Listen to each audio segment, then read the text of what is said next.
Chapter 1. In the twilight of the primordial era, the sovereign of desolation ventured alone into the celestial realm, decisively ending the chaos that had persisted through the ages. The realms of the 9 heavens and 10 earths ultimately merged, yet the ferocity of the Great War inflicted damage upon the heavenly Tao, leaving the immortal domain incomplete and rendering the world devoid of any who could attain immortality. Even those of extraordinary stature in later generations, akin to great emperors, could scarcely evade the fate of a millennium's decline. However, everything transformed with the emergence of the 9 Dragons' Coffin. On that fateful day, under a clear sky, a colossal ancient bronze coffin suddenly appeared above the forbidden land of desolation. Upon its descent, it stirred a whirlwind of dust, and as the chaos settled, several young men and women emerged from within the coffin.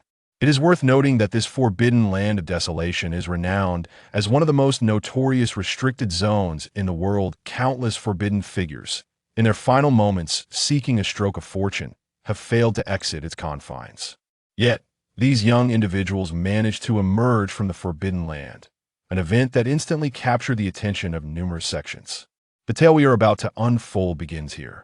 Upon the elevated platform, Lu Yu, clad in a cerulean robe, spoke with eloquence and authority, unfurling a grand narrative before the audience as if revealing a magnificent scroll. Whenever he reached moments of fervor, the hall erupted in applause. During tense passages, the audience collectively furrowed their brows, holding their breath, lest they miss a single thrilling detail.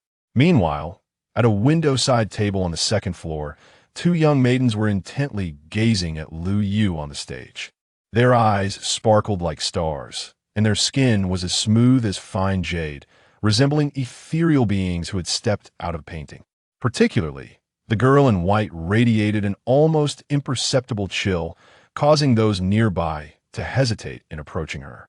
"Sister, this Lu Yu is quite remarkable. His tales surpass the stale stories circulating outside, and he is rather handsome as well," remarked the girl in red, observing Lu Yu's graceful gestures as he waved his fan. "Indeed, he possesses an extraordinary quality," the girl in white responded with a nod. Despite her lofty status and well-known pride within her circle, she could not help but concur. Especially compelling was the world he depicted, grand and impassioned, which stirred her heart. Even as she practiced the Ice Heart incantation, she yearned to explore the realm described in the book. "Chuanjie, I never expected you to commend another," the girl in red remarked, initially speaking to herself, but was taken aback when her sister responded with praise. "What nonsense! It is not that I am praising others, it is merely that what he describes is indeed captivating," Yang Chuan retorted, bemused. Were someone unaware to hear her, they might assume her to be dismissive of all others. Yet in truth, few could catch her eye in this world. Had anyone known the identities of the 2 maidens, they would understand that she indeed had the right to be aloof. The girl in white was the youngest saintess in the history of the 4 sacred palaces, the current leader of the righteous path, while the girl in red was her close friend and the daughter of the palace lord. As for how they came to be in this place, listening to a story, it was a matter of serendipity.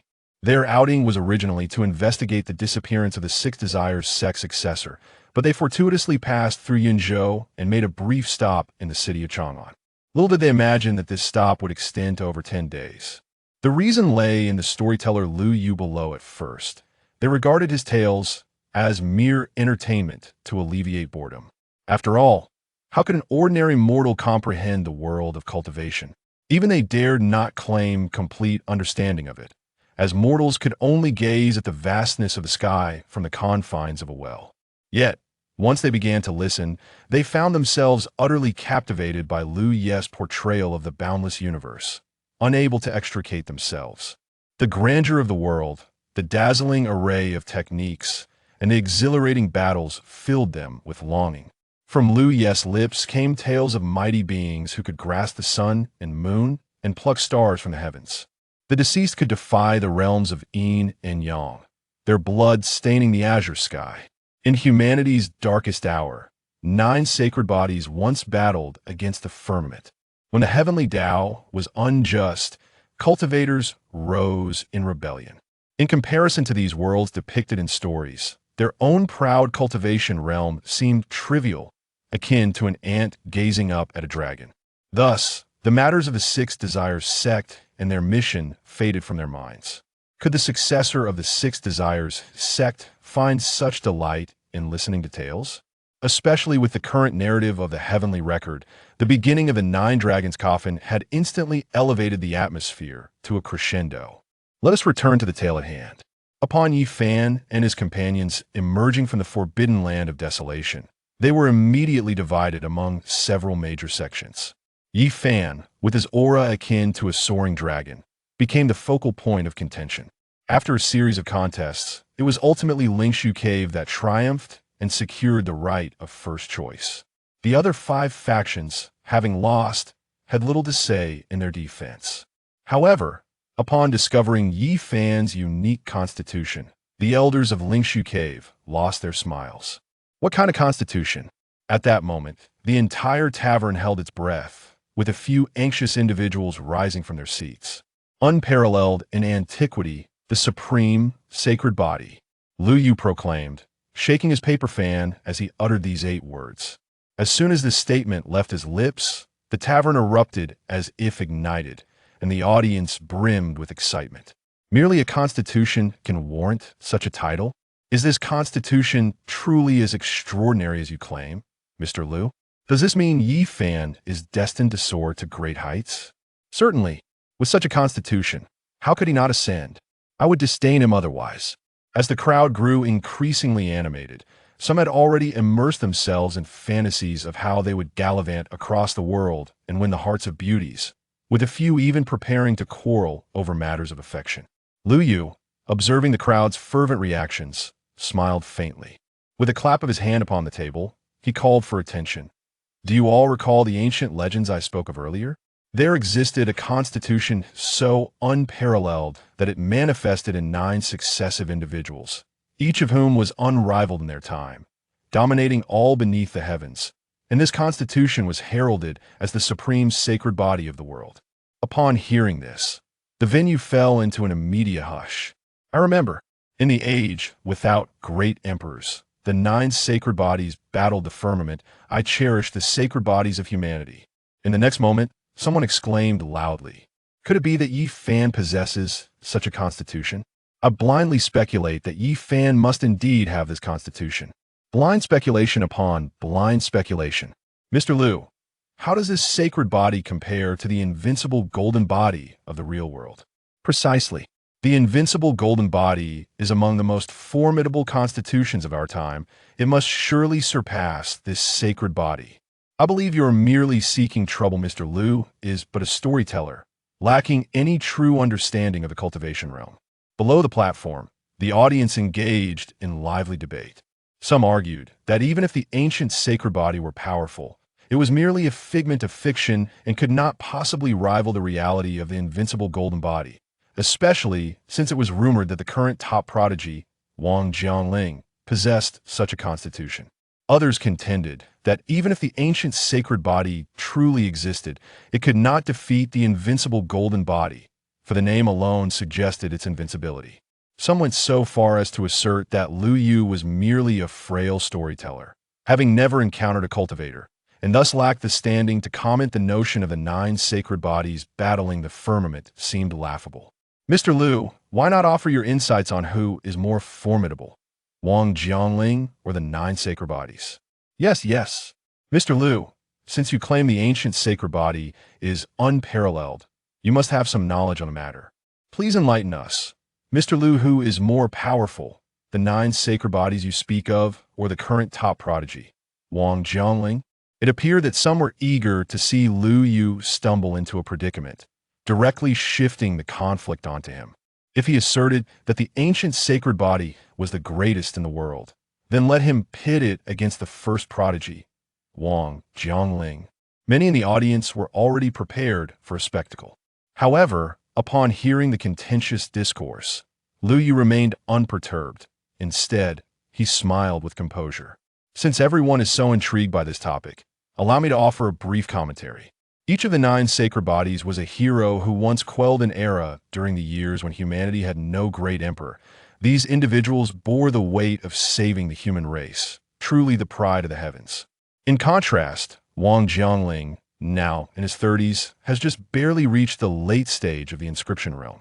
After awakening an invincible golden body, he has been eager to publicize it, almost as if he wanted the entire world to know, to chase fame and profit, to compete fiercely. How can such individuals be compared to the 9 venerable saints who have suppressed eras and resisted ominous forces?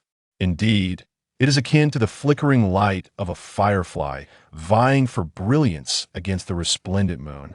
Moreover, setting aside the formidable strength of those 9 saints, even within the contemporary youth, Wang Jiangling's prowess pales in comparison.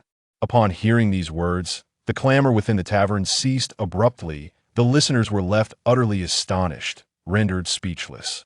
They could scarcely believe that Lu Yu had the audacity to make such a comparison, and with such piercing words, showing no mercy. First, he criticized Wang Jiangling for his pursuit of fame and wealth, asserting that he could not possibly stand against the 9 saints. Then, he unleashed his full force, bluntly declaring that Wang Jiangling was far from being noteworthy even among his contemporaries. It must be noted that they were not merely in a tale. This was the authentic realm of cultivation, and many followers existed for practitioners like Wang Jiangling. Indeed, among the gathered crowd were some of his admirers, and Lu Ye's comments had undoubtedly stirred a hornet's nest. After a brief silence, the tavern erupted once more, and the crowd began to rise, questioning Lu Yu vehemently. How could a mere storyteller, seemingly powerless, dare to speak so brazenly about Wang Jiangling? Mr. Lu, one may indulge in a meal recklessly, but one must not speak carelessly. Wang Jiangling is recognized as the foremost prodigy of our era. How could he possibly be outmatched by the 9 saints you mentioned? Indeed, we implore Mr. Lu to retract his earlier flippant remarks. How can a storyteller speak so recklessly? If the characters in your tales are mere fabrications, then I ask you, who among the current youth could rival Wang Jiangling? Precisely, we urge you, Mr. Lu, to elucidate otherwise. Do not blame us for appending your table. The audience below grew increasingly agitated, and the atmosphere threatened to spiral out of control. Sister, I believe I have heard the name Wang Jiangling before. Oh, it comes to mind, isn't he the one who was recently bested in a confrontation with you? Meanwhile, at a window seat on the 2nd floor, a young woman in red paused upon hearing the name Wang Jiangling, then abruptly turned to her companion, Yang Chan, as if recalling something. A petty individual seeking to inflate his own reputation, he boasts excessively of his modest strength, deceiving only the common folk. Upon hearing the name Wang Jiangling, Yang Chan frowned and scoffed. The mortals may not grasp the true nature of Wang Jiangling, but as a saintess of the 4 sacred palace, she was well aware. As a genuine prodigy of the cultivation world, she held a deep disdain for those who flaunted their modest talents. Moreover, as Liu had stated, Wang Jiangling was, in her eyes, hardly worthy of mention. Sister, since you assert that the storyteller speaks the truth, why are those below still so agitated? Perhaps we should offer our assistance to him before he truly faces harm. Seeing someone grasp a chair, the young woman in red grew anxious.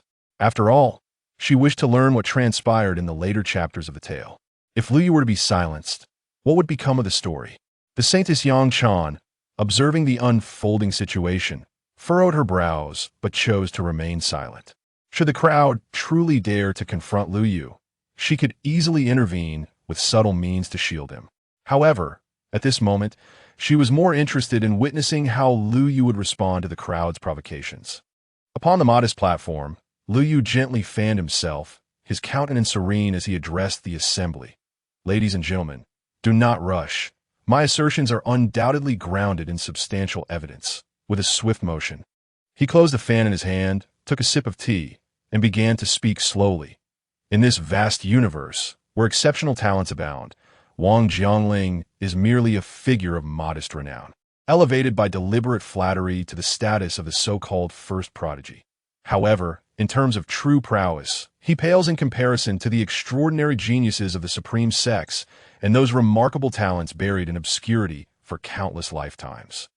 Earlier, you requested examples, so allow me to present a few notable figures for your consideration.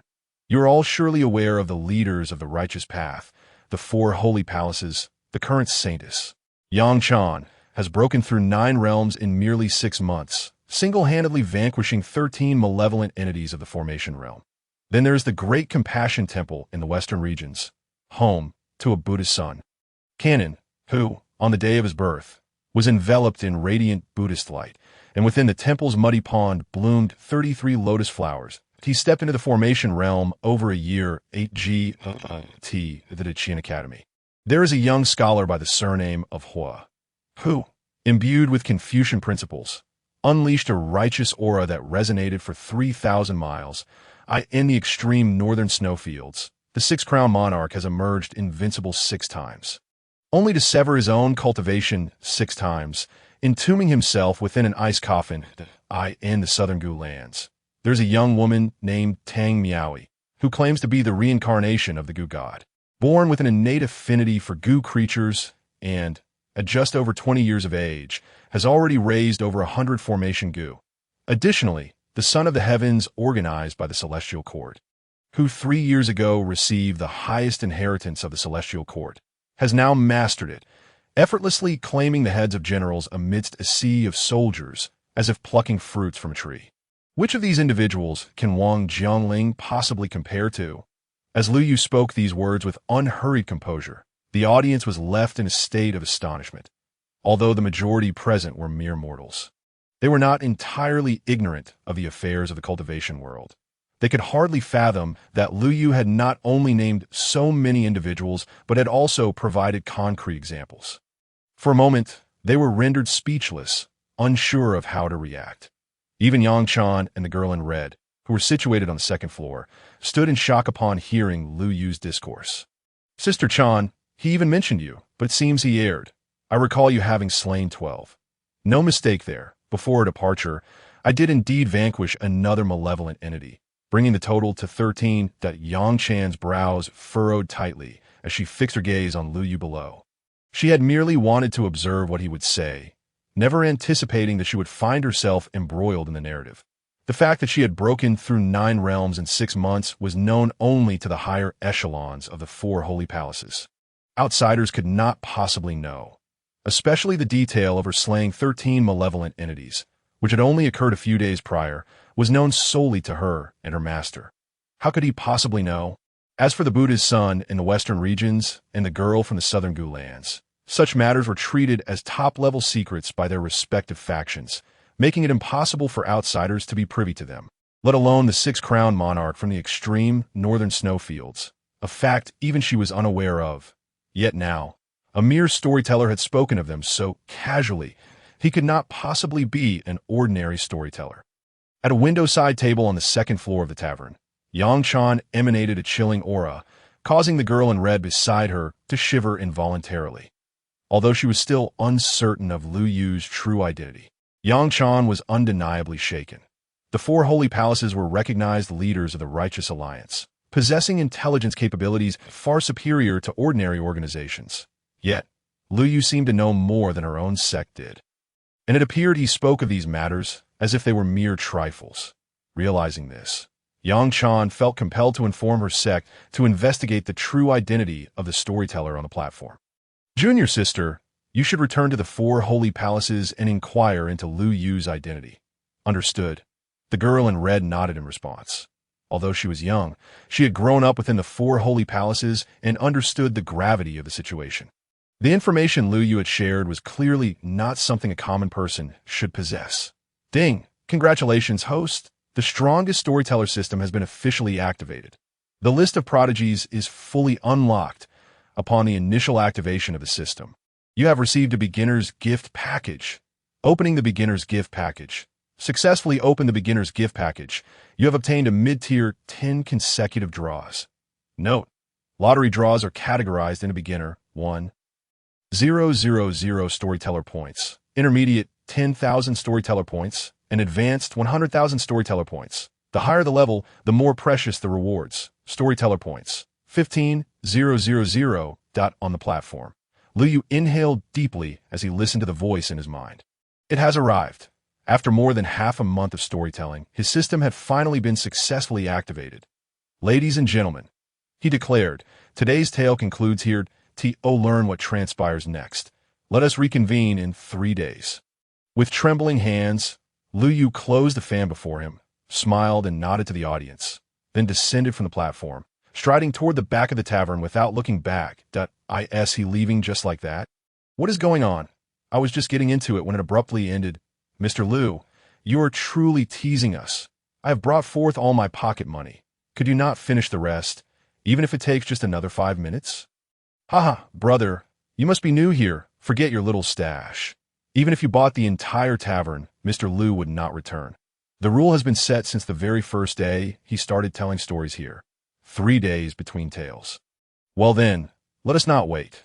We shall return in 3 days. But what about the ancient holy body? The situation remains unclear, and alas, I shall not sleep soundly for the next few days. Mr. Liu, I implore you to continue. My father insists he cannot rest until he hears the end. You little rascal, what nonsense are you spouting? Father, you really are here. Please do not strike me. I was wrong. I shall never speak out of turn again.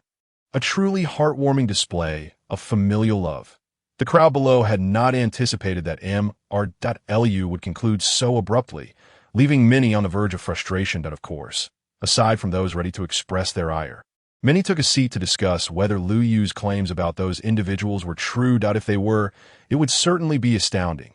While the patrons of the tavern debated passionately, in the courtyard of the rear garden marked as Qianzi No. 1, Lu Yu was preparing to embrace this sacred moment with a bath and incense. His rich reading experiences from his past life informed him that the appearance of a system often heralded the ascent of individuals like him. Indeed, Lu Yu is not originally from this world. By definition, he was a pure transmigrator. A month prior, due to an accident, he had crossed over into this realm of cultivation, a world intricately woven with complex powers and a hierarchy that revered strength. In this world, martial prowess was exalted, cultivators held the highest status, and the extraordinary was commonplace. Yet, amidst all this, there were those who relished storytelling. Thus, in order to survive, Lu Yu transformed into a renowned storyteller. What he never anticipated was that his past life's web novels would gain extraordinary popularity in this realm. Perhaps it was due to the existence of cultivation. Even ordinary folk could deeply empathize with tales of moving mountains and filling seas, of wielding celestial bodies in the palm of their hands. Others, upon transmigrating, became fated heroes or villainous masterminds. Yet here he was, simply a storyteller. Nonetheless, it was a fine path to prosperity, with his hands and voice. He would achieve his dreams. After lighting the incense in his room, Lu Yu formally seated himself at the table. Life requires rituals. The lottery must be exquisite. With everything in place, Lu Yu directly pressed the button for 10 consecutive draws. With a flurry of sounds, 10 shimmering cards appear before him. Ding! The lottery range has been set to the world of Gaetian. This is the first lottery. The prize pool is unrestricted. Best of luck. The familiar voice of the system once again resonated in Lu Yu's ears. Upon hearing this phrase, Lu Yu's eyes instantly sparkled. The prize pool had no restrictions on levels, which meant he had a considerable chance of obtaining exceptional rewards. Initially, he had pondered why his novice gift package did not include a high-level 10 consecutive draws, but now, that concern had vanished. He could simply proceed with the draw as the familiar notification sound echoed. The 10 cards before Lu Yu were gradually flipped over. Ding! Congratulations, host. You have acquired Bai Chao Liquid 100. Ding! Congratulations, host. You have obtained Boundary Breaking Talisman 1. Ding! Congratulations, host. You have received the Tao Sutra. Ding! Congratulations, host. You have acquired the Secret Art Fighting Character Formula. Ding! Congratulations, host. You have obtained the Ancient Saint Body. Ding! Congratulations, host. You have received a fragment of the Divine King Jiang Wushu 2. Collect 10 fragments to automatically unlock this character. Ding! Congratulations, host. You have acquired the Celestial Devouring Demon Jar Lid. Ding! Congratulations, host. You have received the Source Heaven Book. Ding! Congratulations, host. You have obtained Divine Source of 10,000 Gene. Ding! Congratulations, host. You have acquired Qilin Immortal Medicine Seed 1. Friendly reminder. Once the system character is unlocked, they will automatically appear within 100 miles of the host, with a default loyalty value of 100. As the golden light continued to flicker, Lu Yu found himself momentarily stunned by the rewards. Hiss! The next moment, the room was filled with the sound of gasps that Lu rubbed his bruised arm, feeling the pain. He was not dreaming. The rewards indicated by the system were indeed real, of course. One could hardly blame him for his lack of composure. After all, in his previous life, he had been a devoted fan of the Covering the Sky series, and he certainly understood the significance of the rewards he had just received. Especially since the realm he currently inhabited was not one post-ancient era, but rather a cultivation world where the heavenly Tao was complete, with the ancient saint body holding no adverse effects here. Without the slightest hesitation, Lu Yu promptly sat down on the ground to begin his cultivation, with the ancient saint body as his physique and the Tao Sutra as a top-tier cultivation method. It would be foolish not to cultivate to expedite his progress. Lu Yu even took out all the divine source of 10,000 gene rewards that in an instant, a powerful surge of energy surged through his limbs and bones. Within moments, Lu Yu completed the initial operation of the Tao Sutra, transforming from a mere mortal into a cultivator that in this world of cultivation.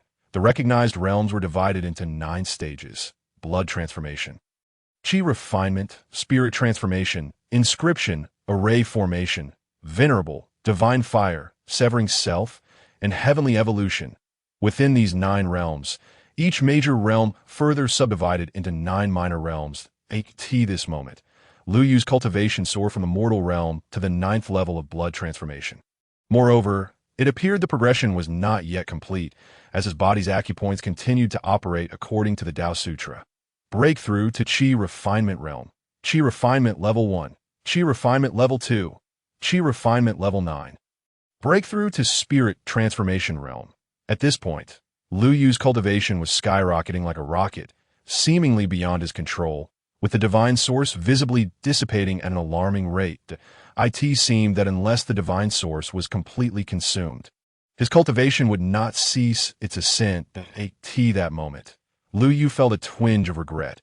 Had he known this was the case, he would have only taken out 1/3 of the divine source, thus avoiding being overwhelmed. Though reluctant to admit it, Lu Yu was beginning to feel uncomfortable. The rate of energy increase within him was far too rapid, and he had not prepared adequately. Breakthrough to Inscription Realm. Inscription Level 1. Inscription Level 2. Inscription Level 9. He continued to ascend to the 9th level of Inscription, just a step away from array formation, when the terrifying speed of his cultivation growth finally came to a halt.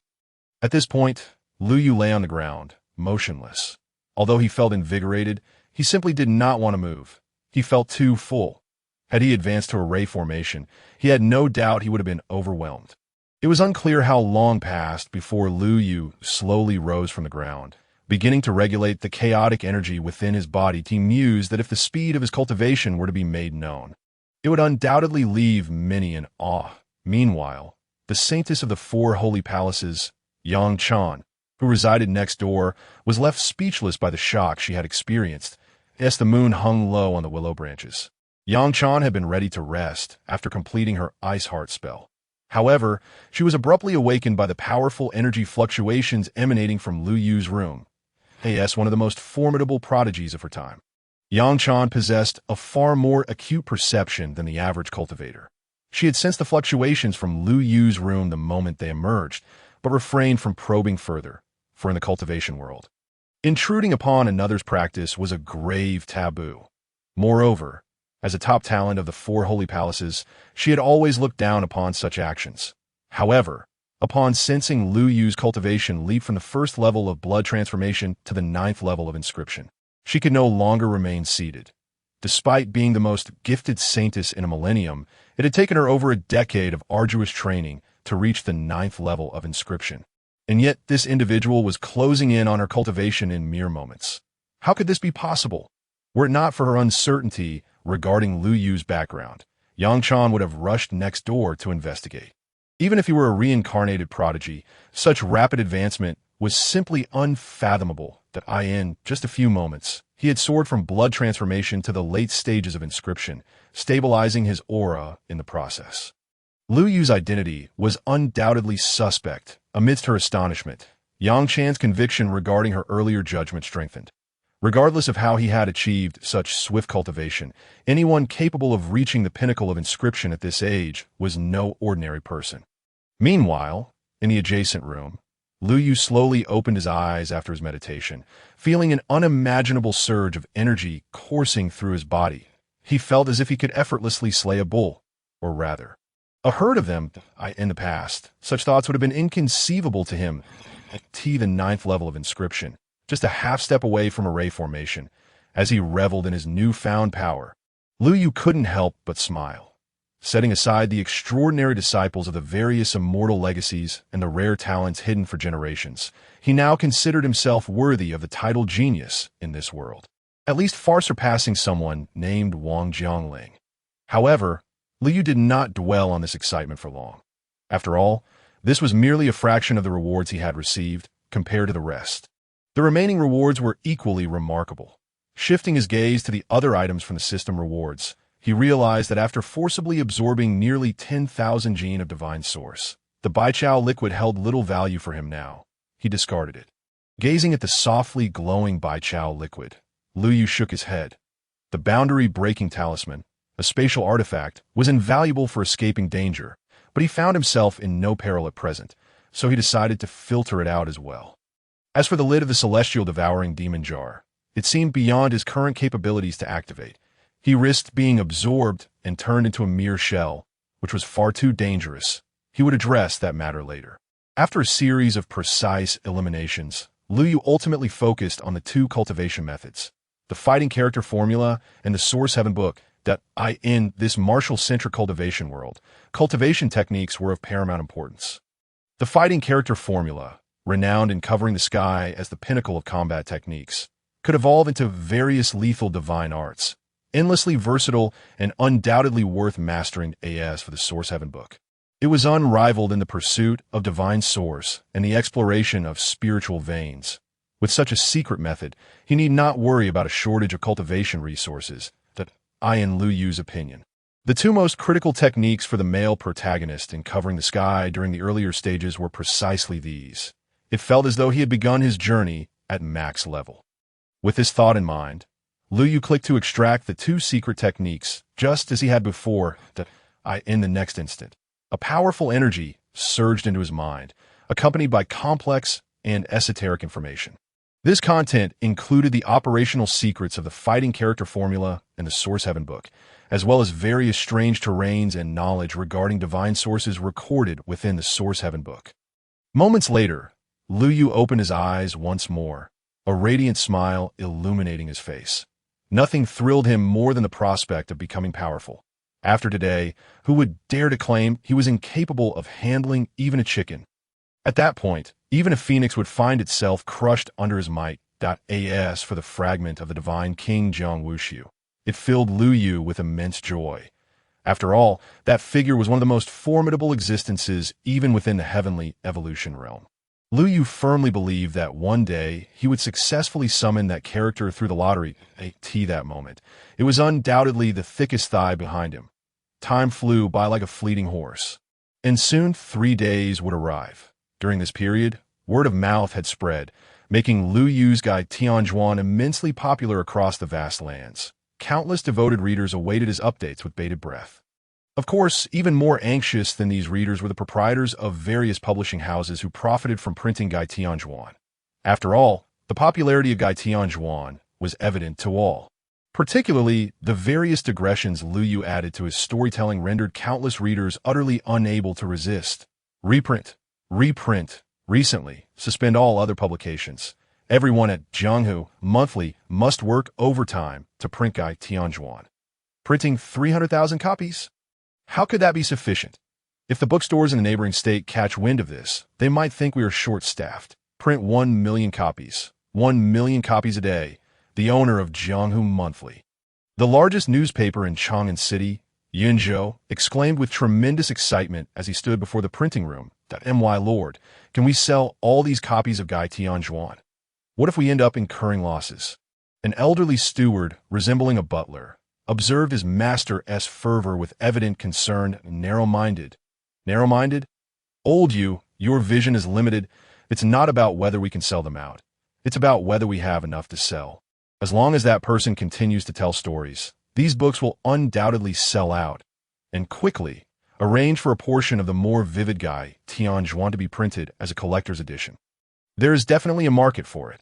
We cannot allow others to seize the opportunity first. The owner of Jianghu Monthly suddenly recalled something and urgently shouted to his steward.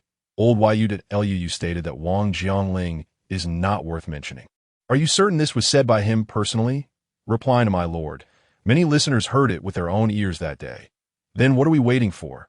Quickly inform the printing team to add this statement to the cover. And use the largest font available. In Yuzhou, just a mountain away from Chang'an City in Yinzhou, all the bookstore owners could hardly remain seated that day. They never expected that alongside Guy Tianjuan, such explosive content would also arrive from Yinzhou A.S. booksellers. They keenly sensed that this information, once printed, would be the most sensational material. Previously, despite the immense popularity of Guy Tianjuan, it was merely a narrative. Though it had gained significant traction among commoners, many practitioners showed little interest in it. However, this time was different. The topic had directly touched upon practitioners, particularly the recently celebrated top prodigy. Wang Jiangling that it was likely that just the title alone would capture the attention of numerous practitioners. Now that was what it meant to truly break through the boundaries of popularity. In no time, various exaggerated headlines were hastily printed by the booksellers in the most prominent positions of the narratives, with some even fabricating statements that were utterly grotesque. Once these words were released, they would undoubtedly spark unprecedented fervor, and Wang Jiangling's followers would undoubtedly seek out Lu Yu for retribution upon seeing them. However, this concern held no significance for them. The booksellers merely wished to amplify this sensational topic and ensure their printed volumes sold like hotcakes. As for Lu Yu's safety, it was entirely outside their purview. After all, a mere storyteller's demise was inconsequential. In fact, the situation unfolded just as they had envisioned. On the very day Guy Tianjuan was printed, it sold out almost instantaneously. It was even being traded at over 5 times its original price in the black market, astonishing even the booksellers. Notably, Lu Yu's remarks regarding Wang Jiangling had transformed into the talk of the town. With many eagerly anticipating the storm this incident would provoke. How outrageous! A mere storyteller dares to presume to comment on the affairs of the cultivation world. He truly knows not the danger he invites. A mere mortal, it would be as easy as pie to extinguish him that a frog at the bottom of a well dares to leap out. I shall go and behead him, but there's no need. To lay hands on such a person would soil our own hands. A simple order will suffice, and naturally, someone will take his life. In Yuzhou, at a grand tavern, several young men sat across from each other. The latest issue of Guy Tianjuan lying on the table, its cover adorned with a particularly bold headline that was striking. Who is Wang Jiangling? He is the foremost prodigy of our time and the pride of the practitioners in Yuzhou, especially after defeating seasoned veterans in the cultivation realm all by himself recently. His fame has soared to new heights, garnering the admiration and following of countless individuals. Yet now, a mere storyteller has audaciously emerged to spout his nonsense. Not only does he claim Wang Jiangling is a petty name-dropper, but he also insinuates that his abilities do not rank among the younger generation. This is not merely a critique of Wang Jiangling. It is a slap in the face to all practitioners in Yuzhou. This matter cannot simply be left unresolved. Meanwhile, at the far end of the street outside the tavern, a group of exotic beasts appeared, their bodies gleaming with a metallic luster. The crowd, both mundane and cultivated, parted ways upon witnessing such a display. There was no other reason. Only the foremost prodigy, Wang Jiangling, could command such a spectacle, accompanied by armored soldiers clearing the path.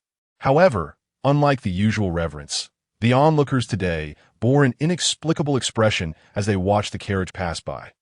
Have you heard? There's a storyteller in the neighboring Yinzhou who seems to have made some rather sharp comments about Wang Jiangling. After the carriage had rolled past, someone in the crowd murmured softly, "Of course.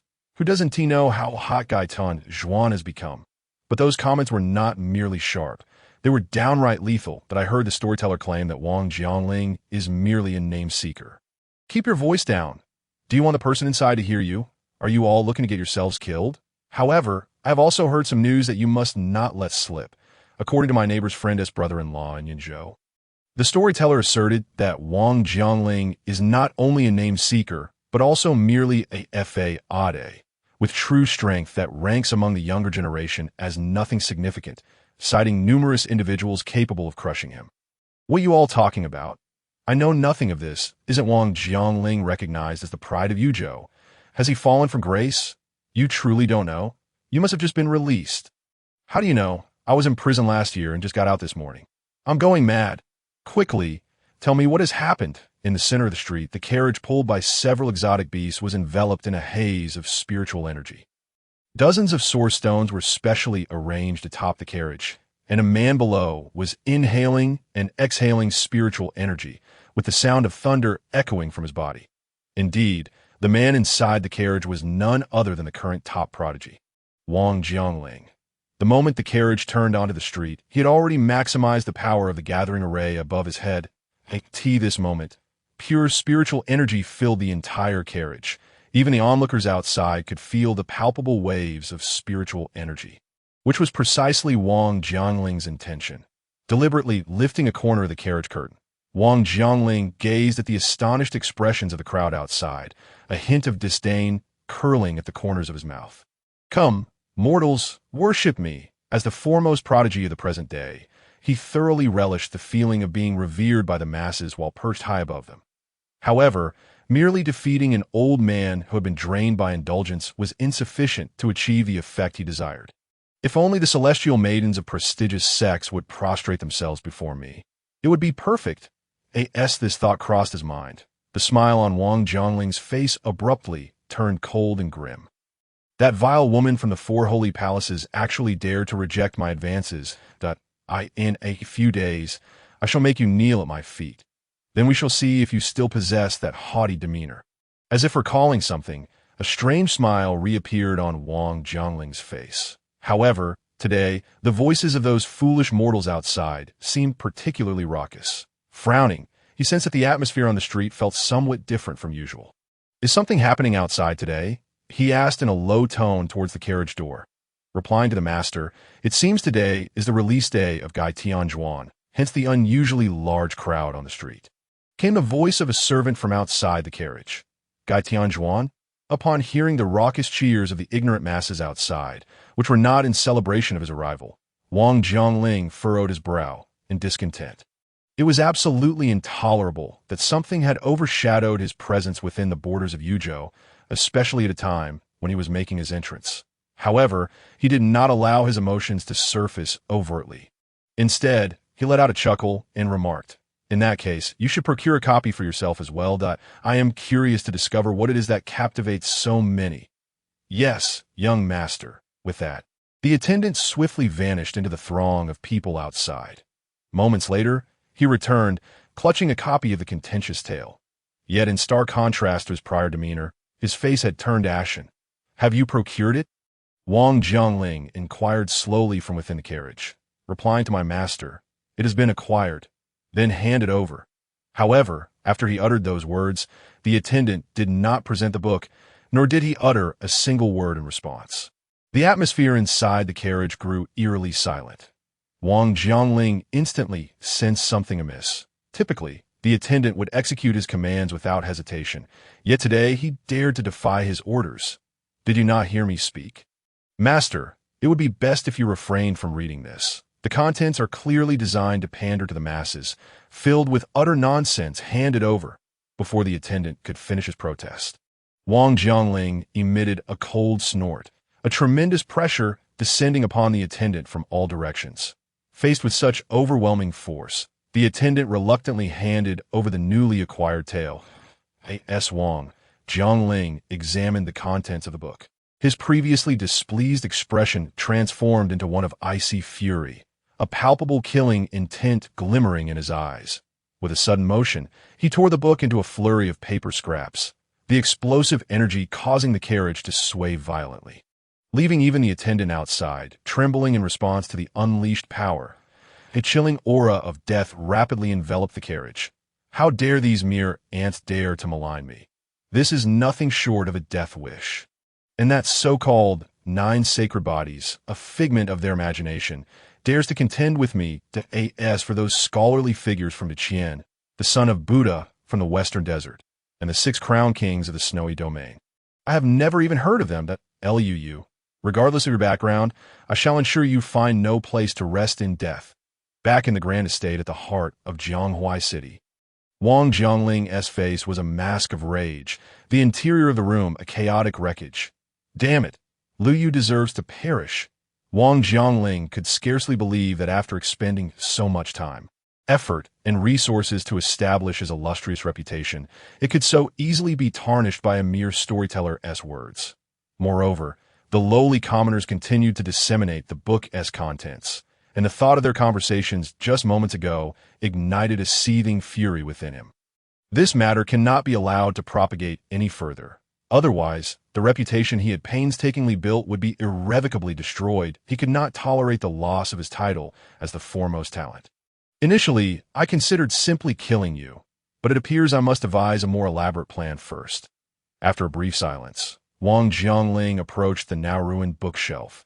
With a series of precise movements, he activated a mechanism hidden beneath the rubble, revealing a secret passageway. After descending into the tunnel, he soon encountered a heavy iron door, and the men stationed before it knelt upon his arrival. Greetings, master. These individuals were Wang Jiangling's clandestine assassins, the ones who executed his shadowy endeavors over the years. Rise, he commanded, raising a hand. This time, he was not there to summon them. With a creaking sound, the heavy iron door swung open, revealing a cavern that soared over 10 meters high and stretched 100 meters deep.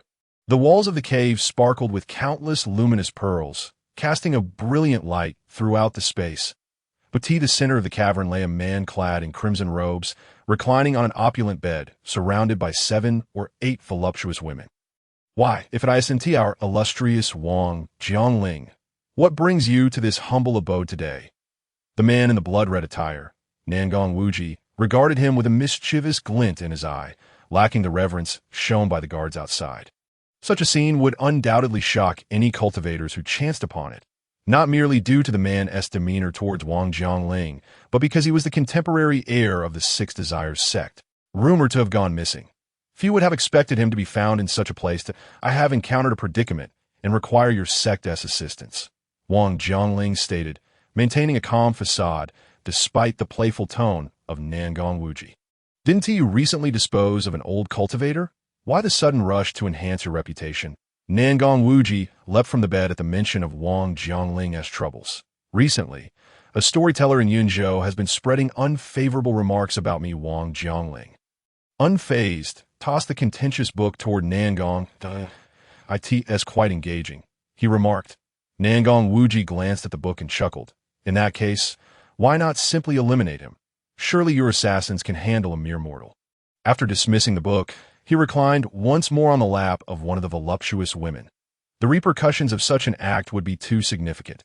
I need your sect to feign protection over him, allowing the world to believe he is a pawn of your demonic sect attempting to defame me. This way, I can eliminate him without his words causing me harm, and it would even refine my image. It seems those who pride themselves as righteous are the most corrupt at heart. Fear not, I will disseminate the news shortly. Within 2 days, that storyteller shall be dead beyond resurrection. No, I shall wait for his next performance and slay him before the public's eye, ensuring he is utterly disgraced before his demise. You are more ruthless than I in the goo region of the southern wilderness. Miasma swirled as countless goo insects surged from the earth, engaging in a frenzied battle. With each batch that fell, a new swarm would take its place, rendering this place a veritable battlefield of insects.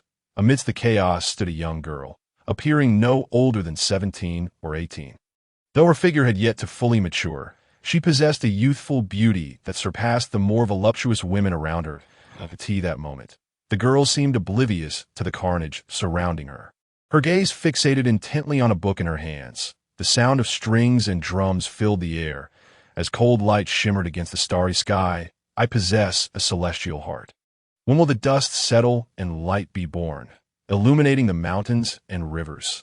The 9 dragons set forth to sail along the ancient path The tyrant empress talents are unparalleled throughout the ages as the girl immersed herself in the book.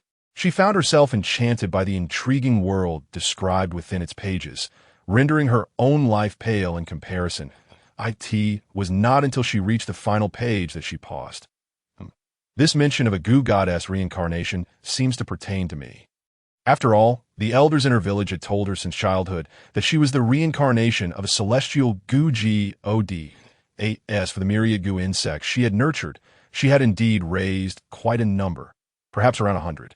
The young girl had never anticipated that she would be immortalized in a book. After a prolonged silence, she seemed to recall something. Suddenly, a peculiar sound escaped her lips, and the fierce insect swarm before her abruptly halted. From a mound of insect corpses, a small golden bug crawled towards her. Little Jeansy, next week is my coming-of-age ceremony, and the elders say it is time for me to venture into the outside world. Initially, I was hesitant, for my mother warned me that the hearts of people beyond are tainted. Yet the storyteller seems quite intriguing to you think I should go and see. Hum, as if understanding her words. The golden bug vibrated its wings twice, and then turned to fly back towards the village. Upon witnessing this scene, the girl chuckled, seemingly comprehending the bug's intent, and joyfully ran back toward the village as well. Meanwhile, on the second floor of the Dakian Academy, a young man clad in a gray robe was peering around the corner. After confirming he was alone, he discreetly retrieved a book from his bosom and began to read with a smile. "Senior brother, what are you doing here?" grinning so mischievously. "If the master finds out you skipped morning class, the consequences could be dire." Just as the young man was engrossed in his reading, a youthful voice suddenly rang in his ear, startling him to the brink of jumping out of his skin. "Oh, so you're hiding here again to read forbidden texts? I shall report you to master. Come back," before the boy could flee. The young man swiftly pulled him back. "Yufu, this is a legitimate reading material. How can you classify it as forbidden? Besides, think of how I usually treat you. How could you bear to report me to the master? How do you treat me?" Upon hearing this, the boy named Yufu paused momentarily. "Last month, you secretly read Jinping. Men told me it was the greatest book of all time. When master found out, he blamed me for purchasing it at the market, depriving me of sugar-coated haws for an entire month. And 6 months ago, you tricked me into hiding illustrations, and when master discovered it, I suffered for half a month.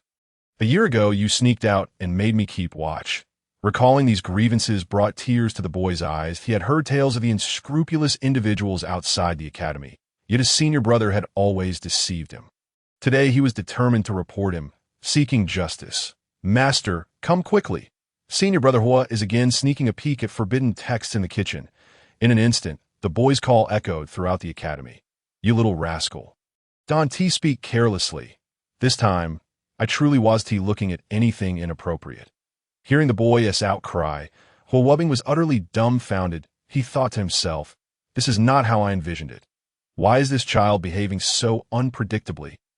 However, Huowubing was ultimately a moment too late. Just as he covered the boy's mouth, a powerful aura locked onto him. "Yufu, my dear disciple, you have truly brought about my demise this time. And let me reiterate, this book is not forbidden." With that, the young man leaped from the second-floor window, and just before hitting the ground, a surge of righteous chi appeared, catching him and swiftly whisking him away from the academy. What an audacious scamp to cultivate such righteous energy. Truly, the academy is unfortunate. Standing by the window, watching Huowubing's retreating figure, the academy's master sighed deeply, murmuring, "Yufu, go transcribe the righteous chi classic 50 times." The little boy, who had initially intended to observe the commotion, was left dumbfounded by this command. "Master, it was senior brother who was reading forbidden texts. Why must I be punished?" In that moment, Ding Yufu felt utterly wronged. It was his senior brother who had erred, yet he was the one facing the consequences. As I say, must you disregard the master's words? "No, I will heed the master's command and go now."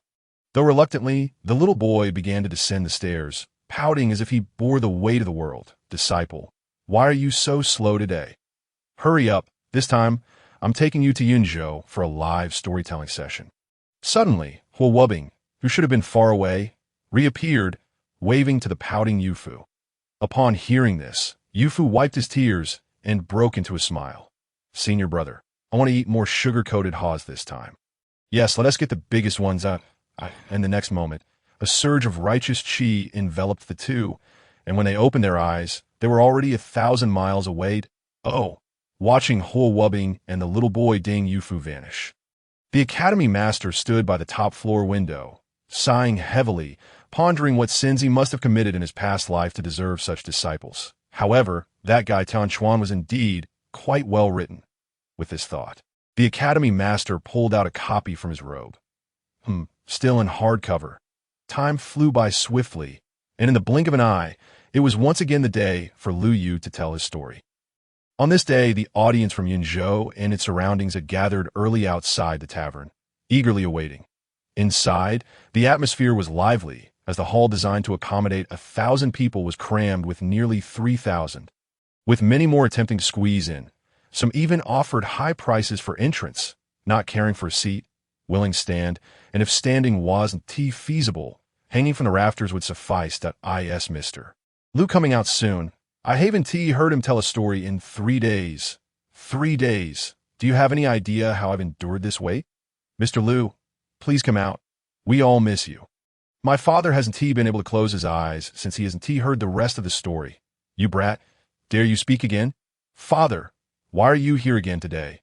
I'm sorry. I want to do it again.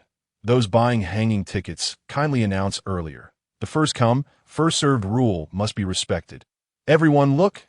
Mr. Lu is coming out. At that moment, someone in the corner shouted, and the once boisterous hall fell silent. All eyes turning towards the back door. The wooden door creaked open, revealing a familiar figure. Apologies for keeping you waiting. As he stepped onto the stage, Lu Yu, dressed in a white robe, nodded to the crowd before methodically arranging his props, his wooden block, fan, and other items. The hall erupted in a thunderous applause, for they had waited far too long for this moment. Some were even prepared to throw blades if he delayed any further. Let us not dawdle. Let us resume our tale. With a swift strike of the wooden block, the audience as clamoring ceased, all ears perked up to listen to Lu Yu.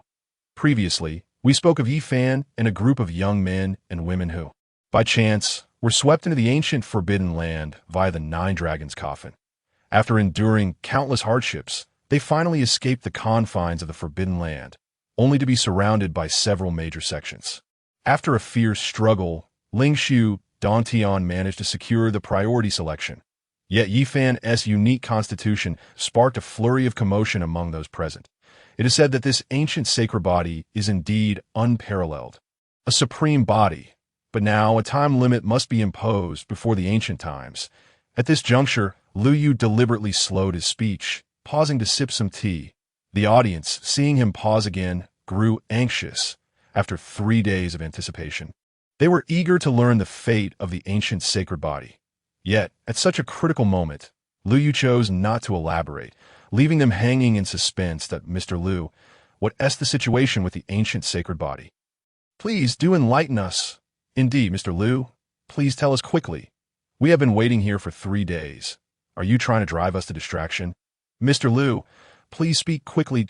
Why Father has said that if you do not speak soon, he will ensure I die without peace.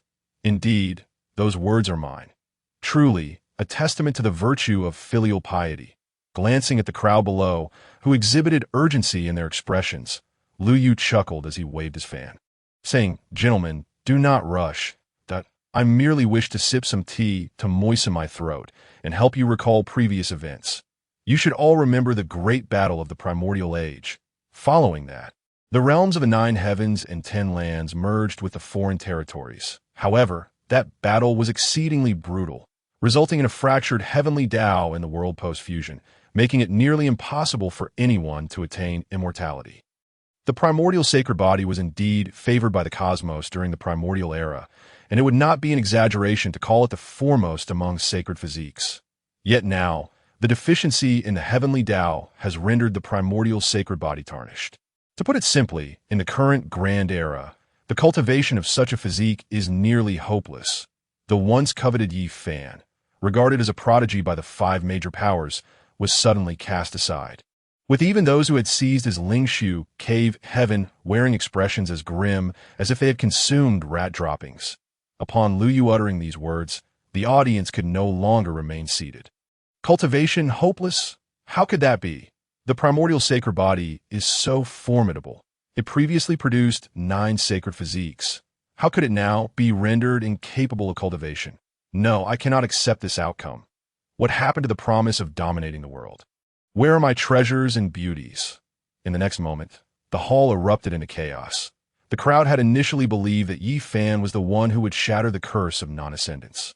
But now he was suddenly transformed into a useless being incapable of cultivation, a result they simply could not accept. Meanwhile, perched on a beam in the tavern's hall was a man suspended above, his brow furrowed, though not due to the matter of the primordial sacred body's inability to cultivate. This man was one of the disciples of the Six Desires sect sent by Nangong Wuji to eliminate Lu Yu. Originally, they had come in numbers, planning to defame Lu Yu's identity amid the crowded scene and seize the opportunity to eliminate him. However, plans are often thwarted by unforeseen circumstances. The disciples of the Six Desires sect could not have anticipated that a mere mortal storytelling event would be so vibrant. When they arrived, they found the area already teeming with people. They could scarcely even enter the tavern, let alone carry out their murderous intent. After considerable effort, they managed to wrest a ticket from Scalper, only to discover it was a worthless one. Following a discussion, they decided to send one of their own in to gauge the situation. Yet upon entering, he found himself suspended from the ceiling, and now he could hardly move, let alone commit murder. What kind of predicament was this? As for what to do next, it seemed they could only wait for an opportunity, hoping that their comrades outside would manage to acquire tickets and enter soon. On the second floor by the window, the girl in red finally returned today after being away for 3 days. How did your investigation go? Junior Sister Mu. Yang Chan inquired solemnly, observing Mu Qingqing's return. Through her observations of Lu Yu over the past 2 days, she increasingly sensed that he was no ordinary individual. There must be a significant reason for someone like him to come to the mortal realm to tell stories. Sister Chan, even Elder Chi, who oversees information in our sect, has personally intervened. Yet we can only ascertain that he arrived at this tavern over half a month ago to begin his storytelling to AS for his identity and information prior to arriving at the tavern. We have found nothing that AS, she spoke. Mu Qingqing's brow furrowed tightly. In truth, the sect's mobilization of resources was far more extensive than she had described. Over the past few days, the intelligence department of the Four Sacred Palace had been overwhelmed, and even her father, the current palace lord, had begun to involve himself in the matter. Yet, Lu Yu seemed to have appeared out of thin air. They could not uncover any useful information about him. They did, however, manage to find some clues regarding the information he had shared, but it was alarming that even the Four Sacred Palace, the contemporary leader of the righteous path, could not uncover Lu Yu's identity. On the high platform, Lu Yu set down his teacup and continued. The remaining men and women who emerged from the ancient bronze coffin were soon divided among the various major powers. Yi Fan, once a coveted figure, had now become a disregarded entity. Clearly, none of the factions wished to bring back such a useless individual. Fortunately, at this moment, Pang Bo stepped forward, as previously mentioned, among those present. Aside from Yi Fan, who had consumed a significant number of divine fruits, Pang Bo had partaken the most. It was evident that he had also been chosen by a major power. If Yi Fan is not going, then I shall not go to your Lingshu cave heaven either, Pang Bo declared firmly, gazing at the assembly of elder-like figures before him. Pang Bo, it's all right, that my physique would not be of much use there. And besides, it is not certain that cultivation cannot be achieved outside. You can feel free to go, Yi Fan replied, warmth swelling in his heart at his friend's words, though he did not wish to hinder Pang Bo's future. The disciples of Lingshu Cave Heaven turned pale upon hearing this, in their eyes. Allowing Pang Bo to enter Lingshu Cave Heaven was already a tremendous favor, and the audacity to negotiate for the inclusion of a useless person was beyond comprehension. After a few rounds of contention, Lingshu Cave Heaven ultimately acquiesced to Pang Bo's request. After all, his qualifications were indeed exceptional as for Yi Fan. They believed he would voluntarily withdraw upon realizing the disparity between himself and the cultivators. Perhaps, in the end, Pang Bo would even be the one to drive him away. In the next moment, representatives from the various factions soared away toward their respective territories, while Yifan and Pangbo were escorted to the domain of Lingshu Cave Heaven. It is said that Lingshu Cave Heaven is a significant power in the region, shrouded in ethereal mist, adorned with extraordinary flowers and stones. Rumor has it that Lingshu Cave Heaven was once a desolate ruin, only transformed into a cave heaven after some cleaning, with its history stretching back to the primordial era.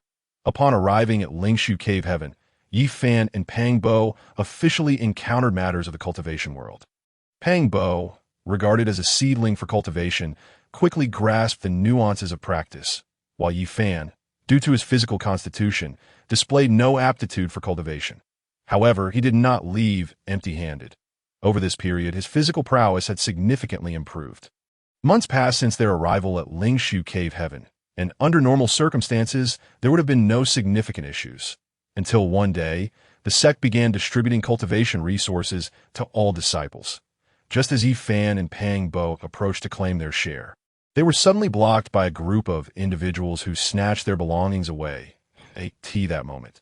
The two were completely unaware that this seemingly coincidental event concealed a massive conspiracy.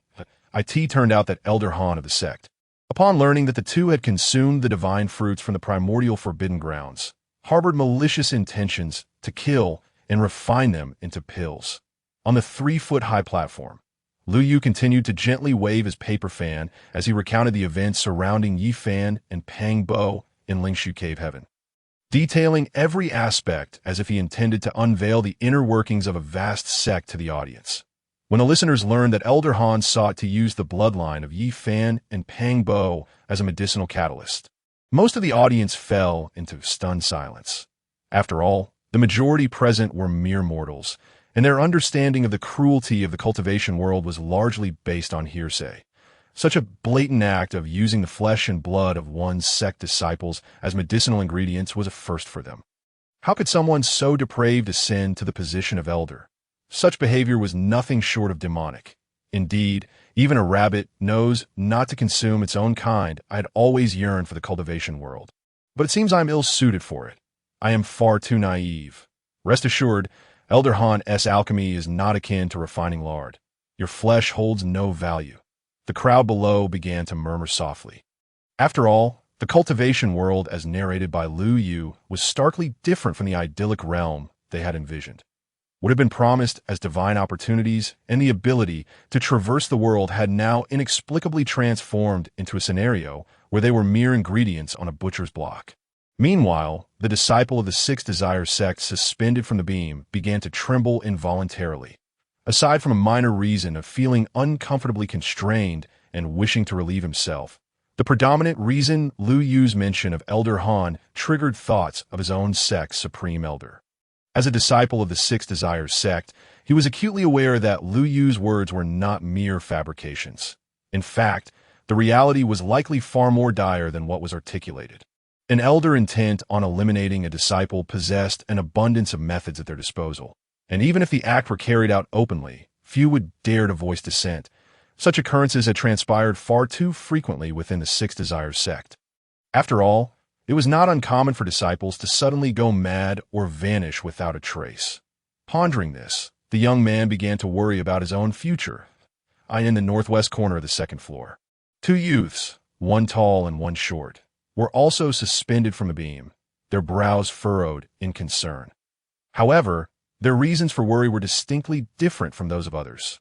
Brother Hua, you didn't mention that we needed to be tied to the beam while listening to the story yesterday.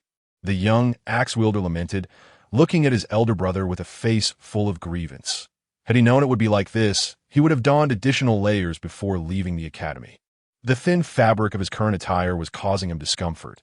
Junior brother, let us consider this a rather unconventional form of hanging the beam and piercing the bone while we focus on the tail. Have you forgotten what the teacher said about how great men are often burdened with toil before they are exalted? Hua Wubbing paused momentarily upon hearing Yu Fu's question and then replied with righteous conviction. He had not anticipated that a storyteller in the mortal realm would attract such fervent attention.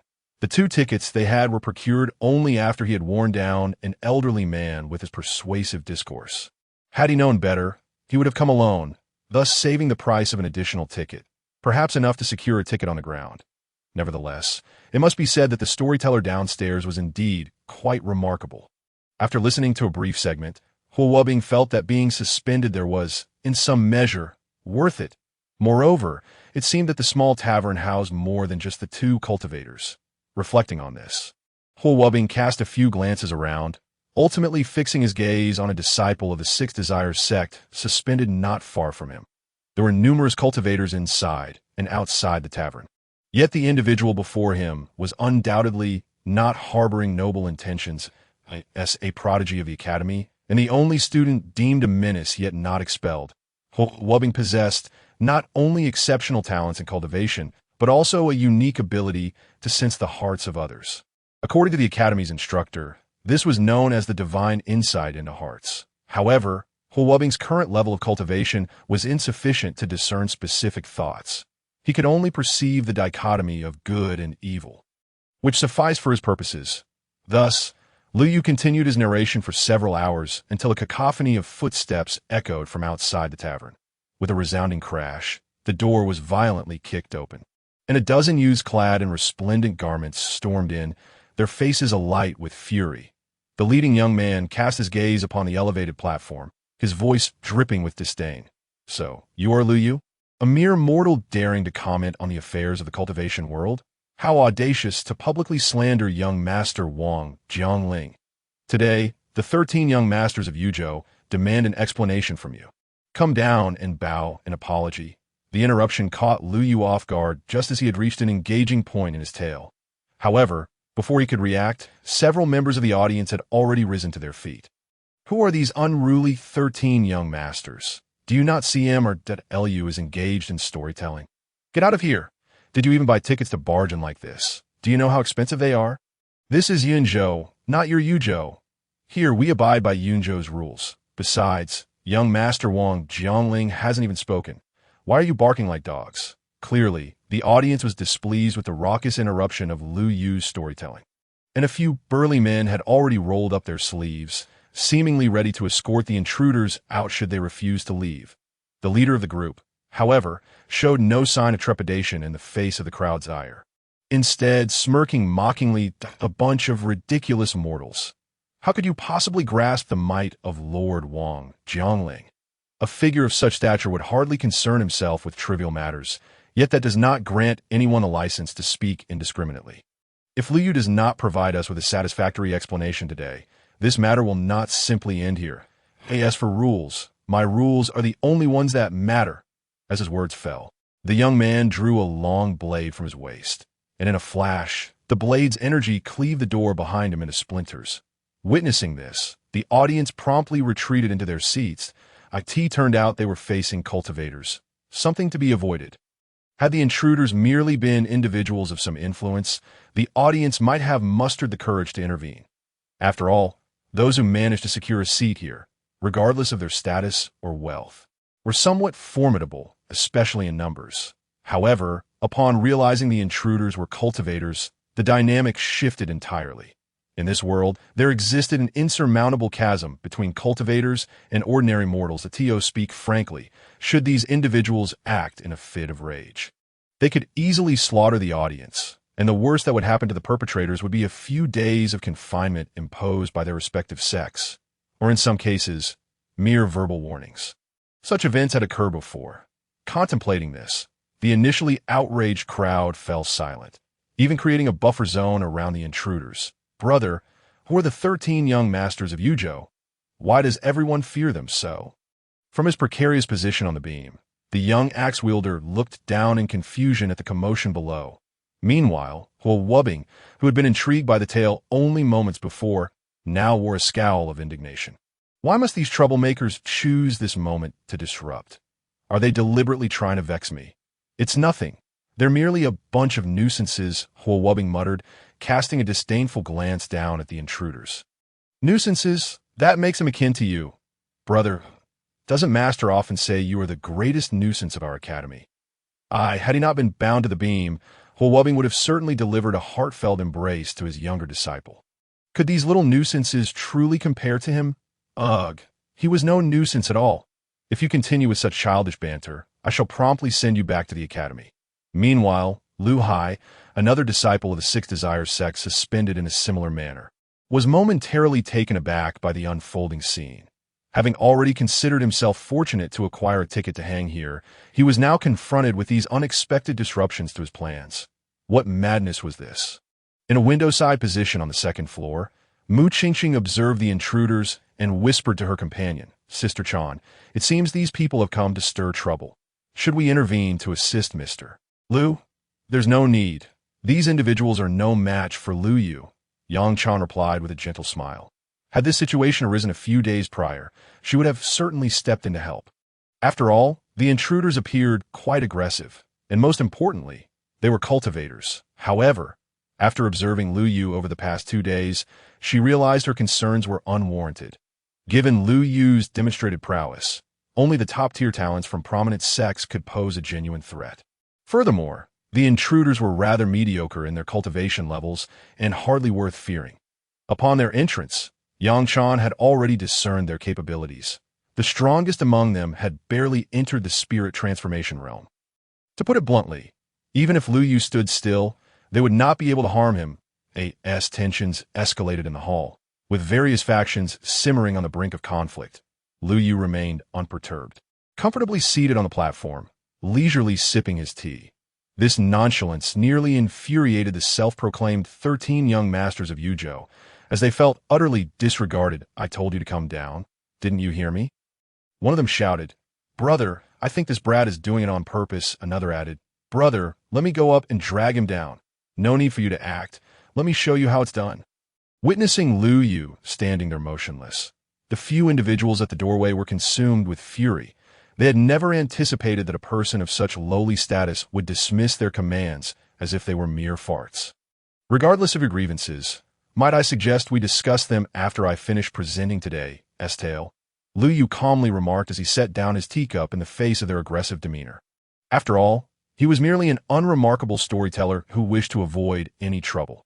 Especially since the rewards for his storytelling had yet to arrive, he was even more reluctant to invite unforeseen complications. "Still intent on telling your story? If this matter remains unresolved today, you shall never tell another tale again." The fury of the individuals at the doorway ignited upon hearing Lu Yu's intention to continue. Viewing it as a blatant provocation, in the next instant, a man with a sinister gaze lunged forward, brandishing a long sword towards Lu Yu, evidently unwilling to grant him any chance for explanation. Bang! A resounding crash, followed by a scream, echoed throughout the hall. As the boy, Yu Fu, slowly rose from the ground, he rubbed his sore backside, looking utterly wronged.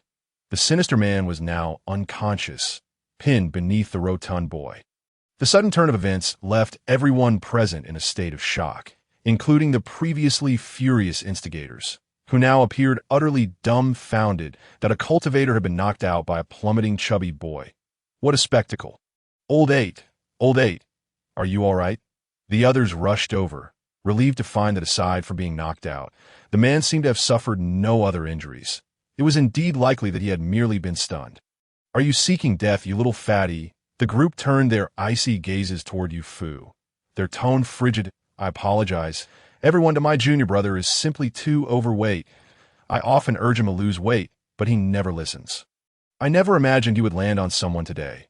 I sincerely apologize on his behalf." Before Yu Fu could offer further explanation, Huo Wubbing leaped down from the rafters, a smile plastered on his face. "It was clearly you who broke my fall," Yu Fu retorted, visibly indignant at Huo Wubbing's words. "That an apology?" The expressions of the individuals opposite darkened upon hearing this. The fate of Old Eight was a trivial matter, but their pride was paramount. If news of this incident spread, the illustrious Yuzhou 13 would find impossible to maintain their standing in the cultivation world. With this in mind, the group drew their weapons, refusing to allow such an affront to occur.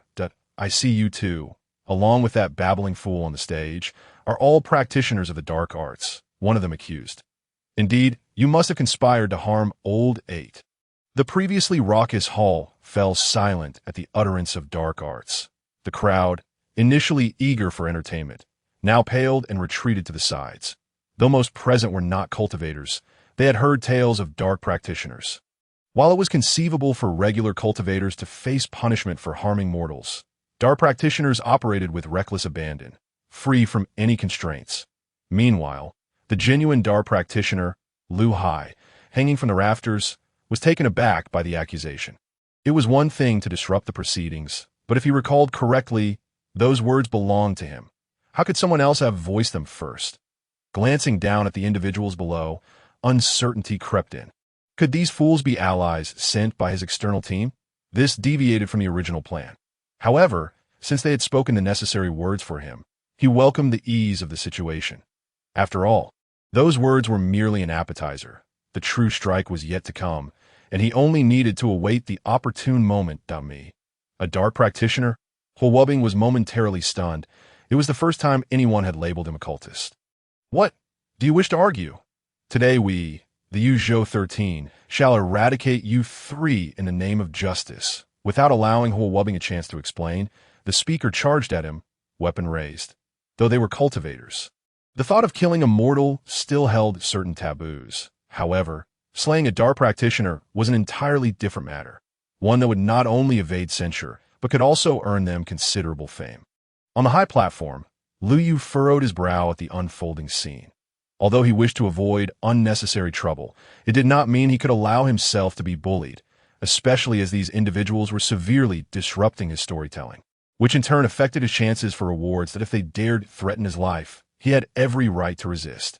Just as Lu Yu prepared to intervene and disperse the incessantly chattering individuals before him, a deep sound reverberated through the hall. The man who had lunged forward moments ago was sent flying back, crashing unconscious onto the cold floor beside Old 8. The audience in the tavern was left in a state of astonishment. What had just transpired? The Yuzhou 13, or rather now, the Yuzhou 11, all inhaled sharply. Moments ago, they had sensed an extremely dangerous aura, one they had only felt from their family elders, indicating a high-level practitioner's presence. At that moment, some began to regret their actions. Had they known this would happen, they would have accepted the earlier apology, realizing they had kicked a steel plate. Meanwhile, Huowubing grinned at the unfolding drama. Now, can you accept my apology? Why, yes. The demeanor of the individuals shifted dramatically, a complete turnaround from their earlier hostility. While Old 8S being knocked out could have been dismissed as a coincidence. The fact that their leader had been rendered unconscious with a single slap was no mere happenstance. After all, he was the strongest among them, but it was evident that the individual before them possessed far superior strength. Their speed in admitting fault was remarkable when faced with someone they could not contend with. This person seemed somewhat familiar. Meanwhile, on the second floor, Yang Chan, preparing to observe whether Lu Yu would reveal his strength, was unexpectedly drawn to Huowubing's silhouette. For some reason, she felt a sense of deja vu, but could not quite place where she had seen him before. Sister Chan, look, that chubby boy down there is Yu Fu from the Deqian Academy. I sent him. At that moment, Mu Qingqing, standing beside Yang Chan, suddenly spoke as if she had stumbled upon something intriguing. Upon hearing this, Yang Chan turned her gaze toward the plump boy not far from the man, realizing it indeed seemed to be the case. The next moment, as if struck by a revelation, Yang Chan's attention shifted back to the young man, that if the chubby boy was a disciple of the Deqian Academy, then this man must be Huowubing. In that instant, the identity of the man's silhouette finally crystallized in Yang Chan's mind.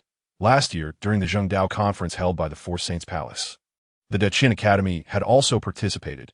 However, they had remained quite low profile, and the students beneath the academy had kept themselves hidden, which had led Yang Chan to overlook them. Reflecting on it now, was this not the learned individual Lu Yu had mentioned just days ago, one who espoused moral principles through scholarship, yet considering that the Deqian Academy was several thousand miles away, what could have brought them here? Was it related to Lu Yu? As if making a groundbreaking discovery, Yang Chan rose abruptly from her seat. Just as Lu Yu encountered trouble, individuals from the Deqian Academy appeared to resolve the situation, and it was none other than the Academy's prodigy stepping forward. Coupled with Lu Yu's previous revelations, the notion of Lu Yu's identity seemed to emerge with clarity. Could it be that Lu Yu was a direct descendant of the Deqian royal family? With such a status, it became much more plausible that he possessed knowledge of so many secrets. After all, The Qin dynasty stands as one of the immortal existences within the realm of cultivation. And not only is the opposing force a formidable behemoth in this domain, but also governs over more than half of the worldly empires. Their capacity for gathering resources undoubtedly surpasses that of ordinary factions. The more Yang Chan contemplated, the more she felt her conjectures were indeed correct. Am I still not a practitioner of the demonic path? At this moment, beneath the high platform, Huo Wubbing continued to smile as he addressed the few individuals before him. No, no, no. How could you possibly be a practitioner of the demonic path? You are a great citizen. No, no, no. You are a good person. Upon hearing Huo Wubbing's inquiries, the 13 young masters from Yuzhou, no, all 11 of them, nodded vigorously as if pounding garlic, fearful that a single spark of anger from him might lead them to share the same fate as their leader. And what about those on the platform? Mr. Liu is also a good person. It is we who misunderstood the situation and spoke in error. We extend our apologies to Mr. Liu. After uttering this, the group hastily bowed and offered their apologies to Liu Yu upon witnessing this scene. Liu Yu waved his hand dismissively. Since they had already acknowledged their mistake, there was no need for him to pursue the matter further. After all, in his eyes, telling stories was of utmost importance. Thank you, Mr. Liu. Seeing Liu Yu gesture for them to proceed, the group hurriedly dashed toward the exit at this moment. Concerns about face were rendered trivial in the face of survival. Oh, they are merely a bunch of bullies who fear the strong. I initially thought they were the 13 young masters. Turns out they're just 13 pests. My temper is quite explosive, and it's only because they fled swiftly that I held back. If anyone dares to disrupt again, I shall toss them out without hesitation. Observing the once menacing individuals retreating in disgrace, the inn swiftly returned to its initial lively atmosphere, with a few patrons even spitting at the entrance, expressing their disdain. As for the claim that Liu Yu was a practitioner of demonic arts, the crowd paid it no mind. Would a true demonic practitioner stand here to entertain them with stories? That would be utterly absurd. Let us resume where we left off. Clapping the wooden block, Liu Yu stabilized the atmosphere and continued his tale. Now, as for the grave of the demon emperor, Pang Bo vanished in an instant upon being enveloped by an emerald light. And Yi Fan naturally could not afford to sit idly by, pressing deeper into the ruins that very moment. The grave of the demon emperor suddenly manifested. It is worth noting that this demon emperor was the last great emperor to exist in history. And the treasures within his tomb are of incalculable value. Both the human and demon races yearned to claim it as their own. The two factions found themselves locked in a standoff, with a fierce battle that dimmed the very heavens and earth, leaving Yi Fan astounded by the news. After all, it was rumored that the latter half of the Tao Sutra was hidden within the grave of the demon emperor. However, such a monumental opportunity could not be concealed forever.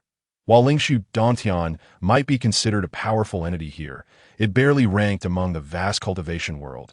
The news of the emergence of the demon emperor's grave swiftly reached the ears of those top-tier factions, prompting many other forces to hasten their arrival as well. Despite the unexpected occurrences earlier, as Liu Yu's storytelling continued, everyone was once again drawn into the world he spun with his words. Especially when they heard about the plump Taoist who repeatedly snatched opportunities from Yi Fan. The crowd was incensed, many wishing to drag that rotund figure out for a good thrashing. Truly infuriating. One must not be so unscrupulous. The next moment, someone shouted from the audience. Indeed, one must not be so unscrupulous. Soon after, the hall was filled with teasing voices. Observing the audience's reactions, Liu Yu couldn't help but chuckle. Fortunately, the earlier incident did not affect his storytelling, and he continued. Although the major sects had gathered their strongest members for the grave of the demon emperor, unbeknownst to them, the mantis stalks the cicada, unaware of the aureole behind. And then, after waiting in vain for a conclusion, the audience grew restless. With all the major sects present, what could possibly act as the aureole lurking behind? And then, just as Liu Yu was about to declare that the story ended for today, inviting listeners to tune in next time for the continuation, a sudden loud crash reverberated from outside. The very individuals who had retreated moments ago returned once more, but this time, instead of walking in, they flew in. Back again. This time, not only was the crowd enraged, but even Liu Yu atop the platform felt his temper flare. Did they truly think him a pushover just because he remained composed? A tiger does not show its might and is not to be trifled with. Mr. Liu, save me. The inn, which had only just returned to normalcy, fell into silence once more. The once arrogant figures now lay sprawled across the hall, their expressions a portrait of despair. What on earth happened? The sudden turn of events left everyone in attendance bewildered, even Liu Yu, who had been prepared to unleash his wrath hadn't they intended to cause trouble. Why were they now pleading for help? There are people outside. Before he could finish, the audience turned their gaze toward the entrance. With a loud crash, the remaining half of the wooden door shattered into splinters. And over a dozen burly men clad in black surged in from the street, each exuding an astonishing aura of menace. Liu Hai, who had been engrossed in the storytelling, snapped back to reality upon seeing these figures and thought to himself, weren't these the ones waiting for his signal outside? Why had they entered before he even gave the signal? The story was reaching a thrilling part. Couldn't they wait a moment longer? Frustrated, Liu Hai felt like berating his companions for their poor timing. Why couldn't they have come in earlier or later, just not at this moment when he was trying to enjoy the tale? Under the scrutiny of all present, the group of black-clad men approached the base of the high platform. From today forth, anyone who opposes Liu Yu shall be opposing the Six Desires sect. What? The declaration sent shockwaves through the entire hall. The Six Desires sect? Wasn't that a demonic faction? They just claimed that anyone opposing Liu Yu would be opposing them. Could it be that M or Lu is truly a practitioner of the demonic path? Instantly, all eyes turned toward Liu Yu on the platform. Not only were the listeners stunned, but even Liu Yu himself furrowed his brows upon hearing those words. He was merely an unremarkable storyteller. When had he become associated with the Six Desires sect? This was blatant defamation, and this is the fate of those who oppose the Six Desires sect. Before anyone could react, the leading black-clad man drew a long spear from his back and aimed it at the unconscious figures on the ground. Wait, just as the audience braced for a bloodbath, a familiar voice rang out within the hall. Let us discuss this calmly. Why resort to violence upon entering? Following the sound, the crowd turned to see Huowubing, wearing a beaming smile, stepping out from beside the high platform. Who do you think you are to meddle in the affairs of the Six Desires sect? The leading man's eyes flickered with a glint of crimson light, and a powerful aura erupted from his body. With a loud crash, the stones beneath them shattered. You court death. Realizing his comrades were rescued, the black-clad man's fury ignited, radiating a chilling bloodlust that sent shivers through the audience in the hall. In the next moment, the spear whistled through the air, aimed directly at Huowubing's face. Yet despite the threat, Huowubing remained remarkably composed and congenial. As the spear approached, he simply extended a finger, and it was halted mid-air. The immense pressure bending the weapon into a dramatic arc sister. Are those truly members of the Six Desires sect below? Should we not descend? Upon witnessing such a scene from her vantage point by the window on the second floor, Mu Qingqing promptly drew the whip from her waist, displaying an eagerness to engage. Hold on. These individuals seem rather peculiar. Let us observe for a moment. Yang Chan interjected, waving her hand dismissively, a true paragon of the heavens. She had sensed something amiss the moment those individuals entered the hall, particularly the leading man in black, who bore an unsettling aura, as if manipulated by unseen forces. What are you all dawdling for? Charge! The black-clad man bellowed, his voice laced with fury upon seeing his assault thwarted in their nefarious sect. Notions of fair dueling were utterly foreign in the next instant. A dozen figures surged forward, brandishing their weapons towards Huowubing. Senior sister, it's too perilous down there. I must assist, Mu Qingqing declared, leaping from the second floor upon witnessing the unfolding chaos. Yang Chan observed the scene with a resigned shake of her head, reflecting on her little junior's fervent disposition towards the wicked practitioners. After all, standing below was Huowubing of the Deqian Academy. How could these individuals possibly pose a threat? Moreover, Liu Yu had yet to make his move. Oh dear, despite her sigh, Yang Chan followed suit and leapt down. After all, the individuals below were members of the Six Desires sect, and she could not simply stand by as they perpetrated their misdeeds. The clash between a dozen assailants and 3 defenders quickly tilted in favor of the latter. The black-clad man was swiftly subdued by Huowubing, while Mu Qingqing wielded her whip with a resonant hum. the surrounding space seeming to tremble under the infusion of spiritual energy. Meanwhile, Yang Chan's flowing sleeve struck down 3 or 4 opponents effortlessly. This, Lu Hai, who was struggling to descend from the rafters, fell silent. What was transpiring? How could a mere storyteller attract such formidable practitioners? As he watched the trio in the hall dispatch their companions with ease, Lu Hai became acutely aware of his precarious position, secretly relieved to be suspended from the beams. After all, given the prowess of those 3, even his presence would add little to the fray. At most, it might result in a few more flailing sleeves. Never mind, my life is paramount. I shall return and report erroneous intelligence. Lu Yu is no mere mortal, but a powerful cultivator, and he is surrounded by more than a dozen protectors.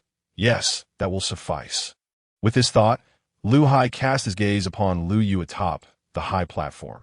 His original plan had been to incite chaos by declaring Lu Yu a figure of the demonic path, while he would strike amidst the ensuing turmoil.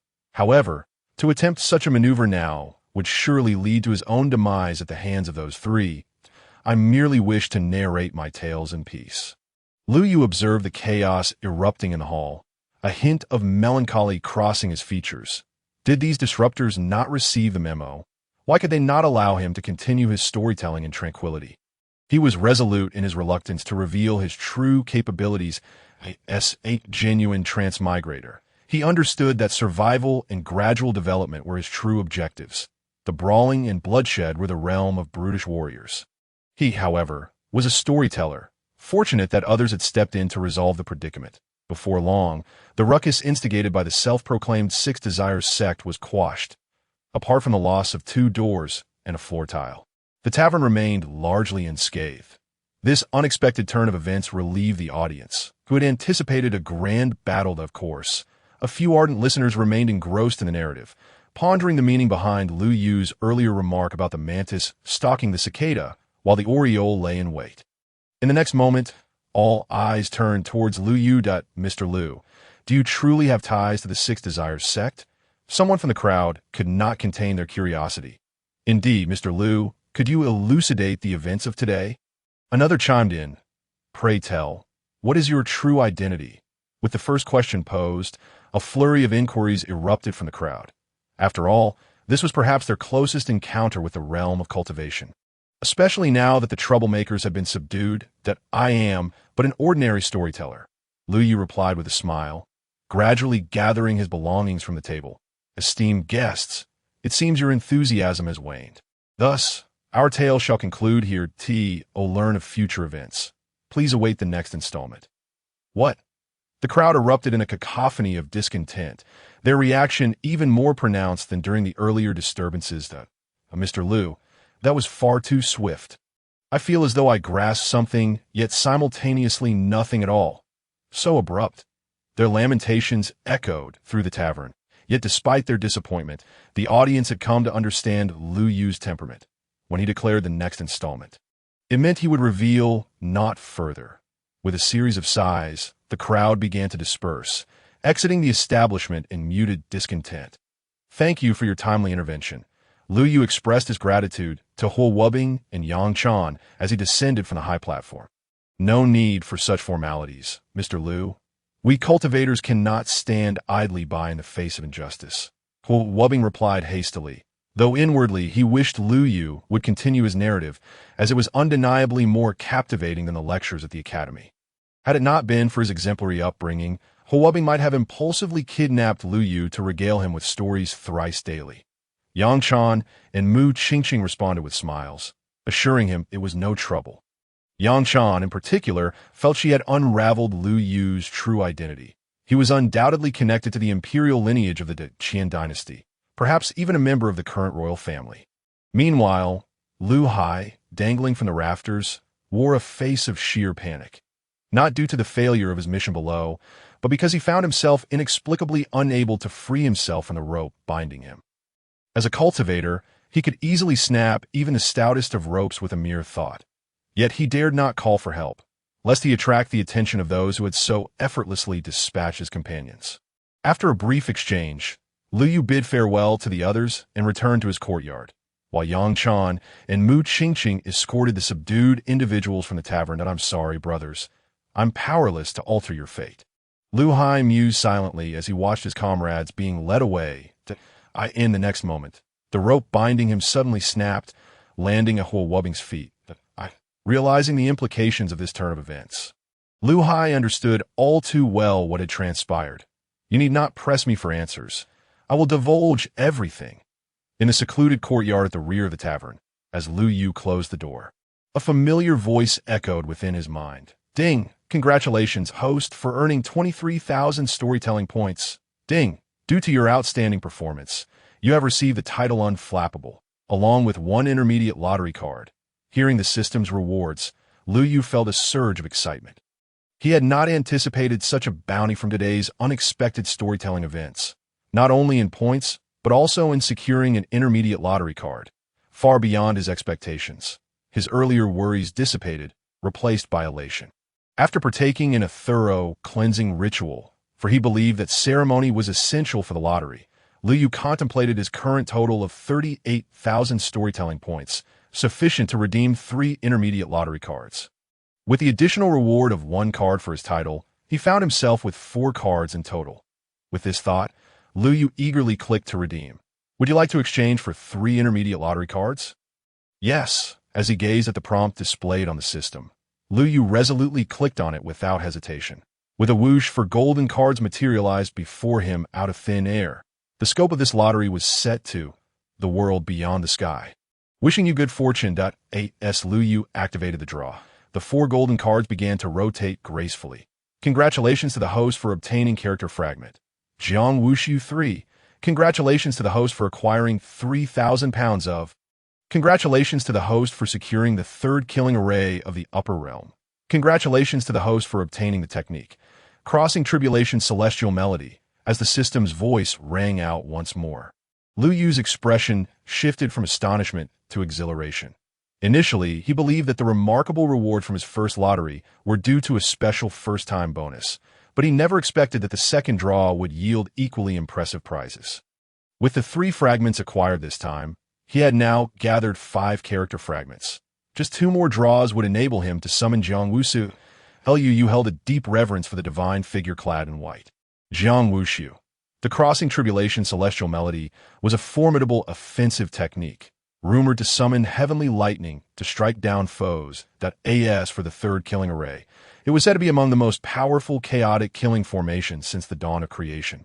Notorious throughout history for slaying titans, its fearsome reputation resonated through the ages. Of course, what delighted Lu Yu the most was the 3,000 pounds of mutated divine source, a resource directly correlated to one's strength. He firmly believed that with this, he could ascend to the array formation realm tonight. After all, regardless of the circumstances, personal strength remained the most reliable guarantee. He was thoroughly satisfied with this reward. Taking a deep breath, Lu Yu swiftly adjusted his body to its optimal state and began to channel the techniques inscribed in the Tao scriptures. Today, he would advance to the array formation realm. As he gazed at the vibrant, divine source before him, Lu Yu's gaze became resolutely steadfast. Having absorbed 10,000 pounds of divine source previously without issue, he was confident that this time would be no different. The moment he activated the technique, a stream of exceptionally pure spiritual energy began to flow unceasingly into his body. The cultivation he had recently attained surged upward once more as time elapsed. The barrier between the inscription realm and the array formation realm was breached, and a distinct aura began to emanate from Lu Yu. Simultaneously, the runes of the 3rd killing array began to inscribe themselves into his flesh and blood. "Brother, is it truly appropriate for us to stay here? My allowance is rather limited now. Perhaps we should consider lodging at the inn next door. Their rates are half of what we're paying here." Meanwhile, beside the Tianzi courtyard, the chubby youth, Yu Fu, looked at his coin pouch with a pained expression. "Oh, not worry. This time, my brother will cover the lodging expenses." Before Yu Fu could finish his sentence, Huo Wubing had already pulled out a bulging purse from his chest. "Brother, I did not have enough to eat this evening." Expecting his younger disciple to question the source of the funds, Huo Wubing was taken aback when the latter merely expressed his hunger. "Go eat as you please. Just inform the front desk to charge it to the room." Rubbing his head, Wubbing replied with a hint of exasperation. Long live my brother. After uttering this, the chubby Yu-Fu dashed out of the room. After his departure, Wubbing turned his gaze towards the courtyard where Lu Yu resided. Is Lu Yu a member of the Four Saints Palace? Reflecting on the events of the day, Wubbing murmured to himself. After all, the Dacian Academy was considered a prominent faction of the Righteous Path. Thus, he possessed some knowledge regarding the current leader of the Righteous Path. The Four Saints Palace, the two maidens who had aided him earlier, despite their attempts at disguise, he recognized as Yang Chan, the Saintess, and Mu Qingqing, the daughter of the current Saint Master. Could it be that the presence of both the Saintess and the Saint Master's daughter by his side indicated that Lu Yu was indeed the legendary Saint's son of the Four Saints Palace? Sister, do you think it's possible that Lu Yu is a direct descendant of the Dacian dynasty, just as Wubbing was pondering whether Lu Yu was the Saint's son of the Four Saints Palace? In an adjacent courtyard, Mu Qingqing stared incredulously at Yang Chan. How else could he possess such confidential information? Seeing her younger sister's astonishment, Yang Chan smiled. After all, some of the information he provided is unknown even to the Four Saints Palace. Such intelligence capabilities are typically only found in powers like the Dacian dynasty. Only factions that govern a significant portion of the mundane world would have their networks spread throughout every corner of the world. Moreover, who else could have compelled the talented individuals of the Dacian Academy to personally intervene on his behalf, if not the royal family of Dacian?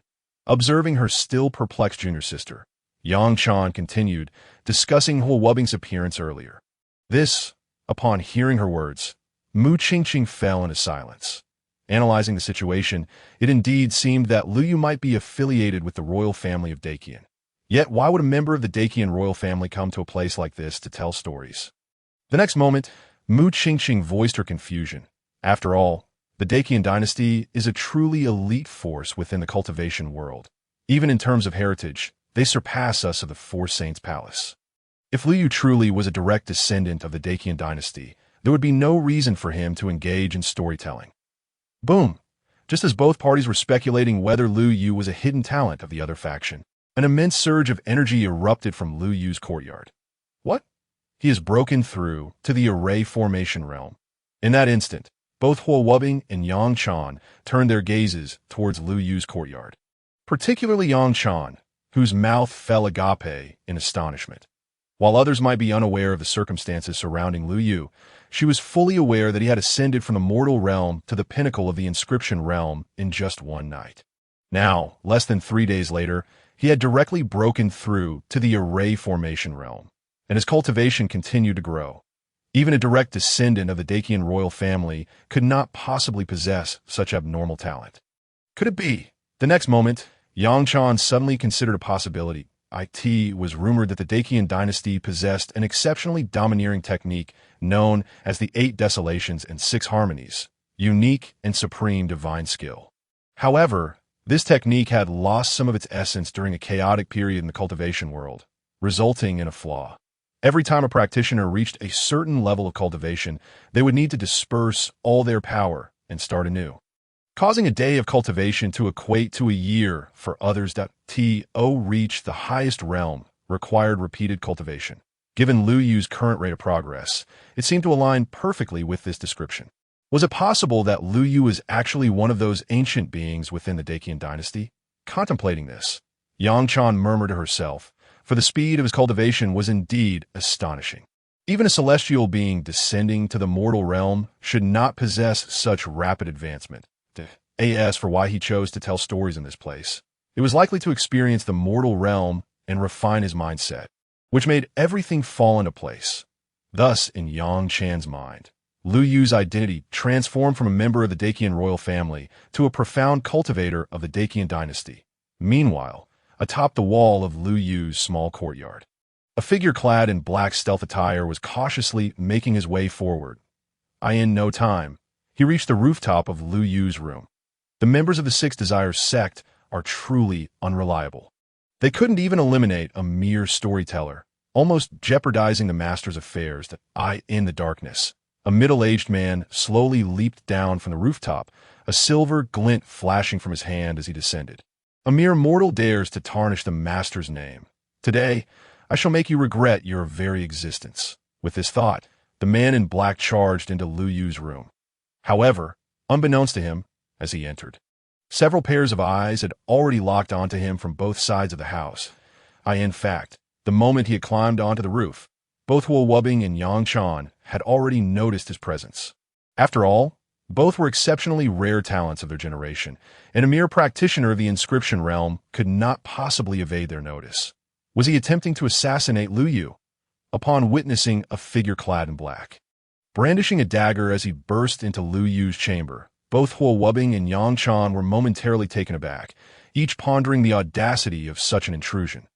Just as the trio, comprising Huo Wubbing, Yang Chan, and Mu Qingqing, began to assess the situation within the room, a thunderous roar erupted from Lu Yu's quarters. What followed was an indelible spectacle. The room was adorned with an intricate tapestry of dense array patterns, and at the center sat Lu Yu, resembling a deity, solemn and majestic. How could this be? The black-clad intruder, now drenched in blood, knelt upon the floor, the mere ripple of the killing formation having shattered his internal organs. It dawned upon him why the practitioners of the Six Desires sect had failed in their mission earlier that day. Their intelligence had been flawed. This was no mere mortal, but a formidable cultivator. Meanwhile, Lu Yu remained oblivious to the intruder's plight, eyes firmly shut as he sat upon his bed, the myriad inscriptions swirling and contracting towards him. Only when the last of the patterns had fully coalesced into his being did Lu Yu finally open his eyes. "Are you in cahoots with those individuals from earlier?" he inquired, regarding the bloodied figure before him with a furrowed brow. It was already intolerable that those earlier visitors had disturbed his storytelling. Now, in the dead of night, another dared to infiltrate his sanctuary. Such audacity was nothing short of a blatant disregard for his presence. Having just entered the realm of array formations, could he truly endure such indignities? As the black-clad man met Lu Yu's gaze, it felt as though he were being scrutinized by an ancient deity, an overwhelming pressure enveloping him. Before he could utter a word, a spurt of blood erupted from his mouth, the sheer force of the aura nearly shattering his composure. Wiping the blood from his lips, panic set in. A mere glance from Lu Yu had almost breached his mental defenses. Such a being could not possibly be just a storyteller. "You are no storyteller at all. Who are you truly?" Hearing the question, Lu Yu's expression darkened.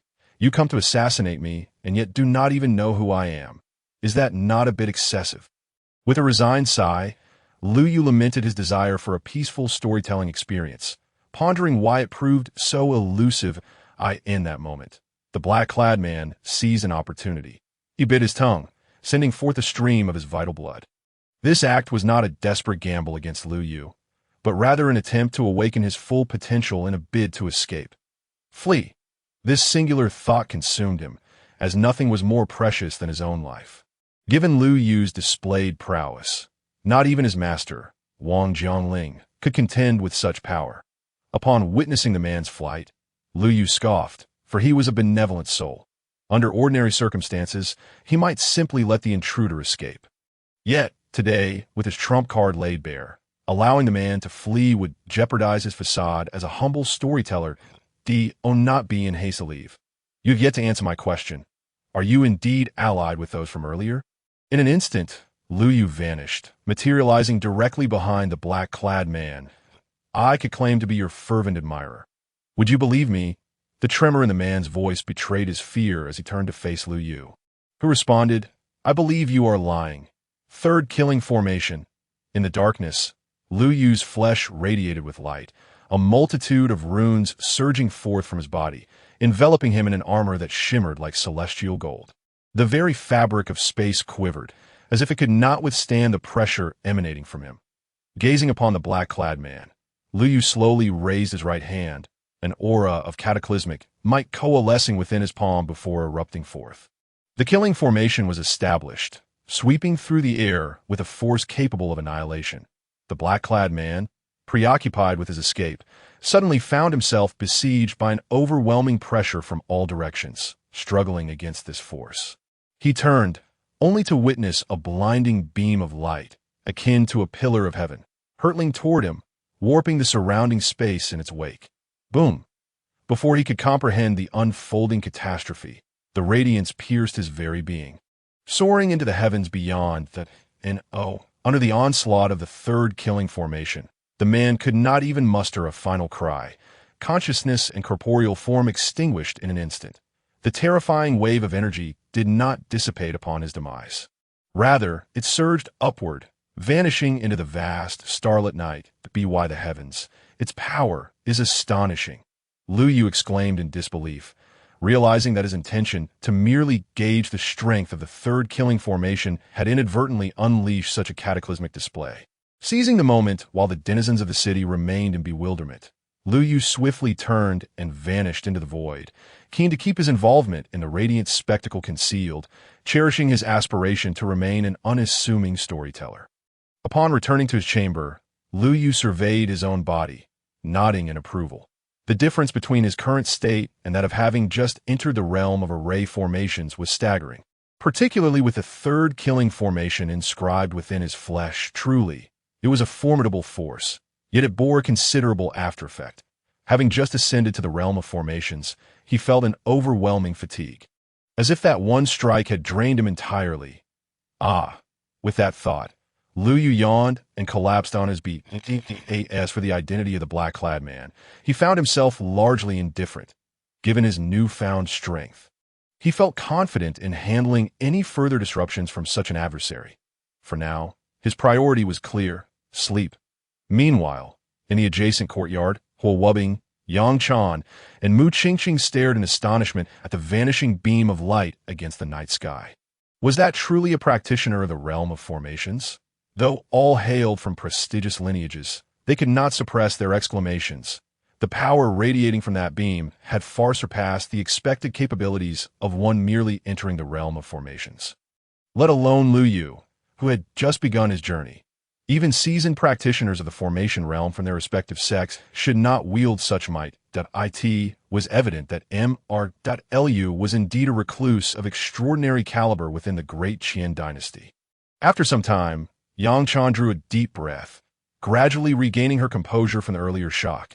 Initially, she had merely speculated that Lu Yu might be one of the ancient powerhouses of the great Qian dynasty.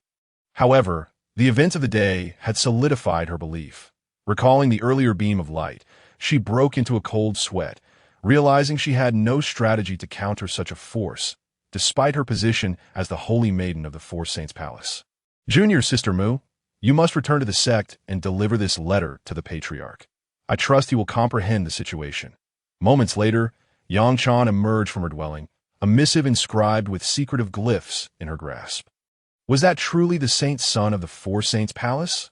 In another courtyard, Huo Wubing had collapsed onto the ground, having tumbled from the rooftop. The sheer might of the earlier beam had far exceeded his wildest imaginings. At that moment, he began to question Lu Yu's true identity.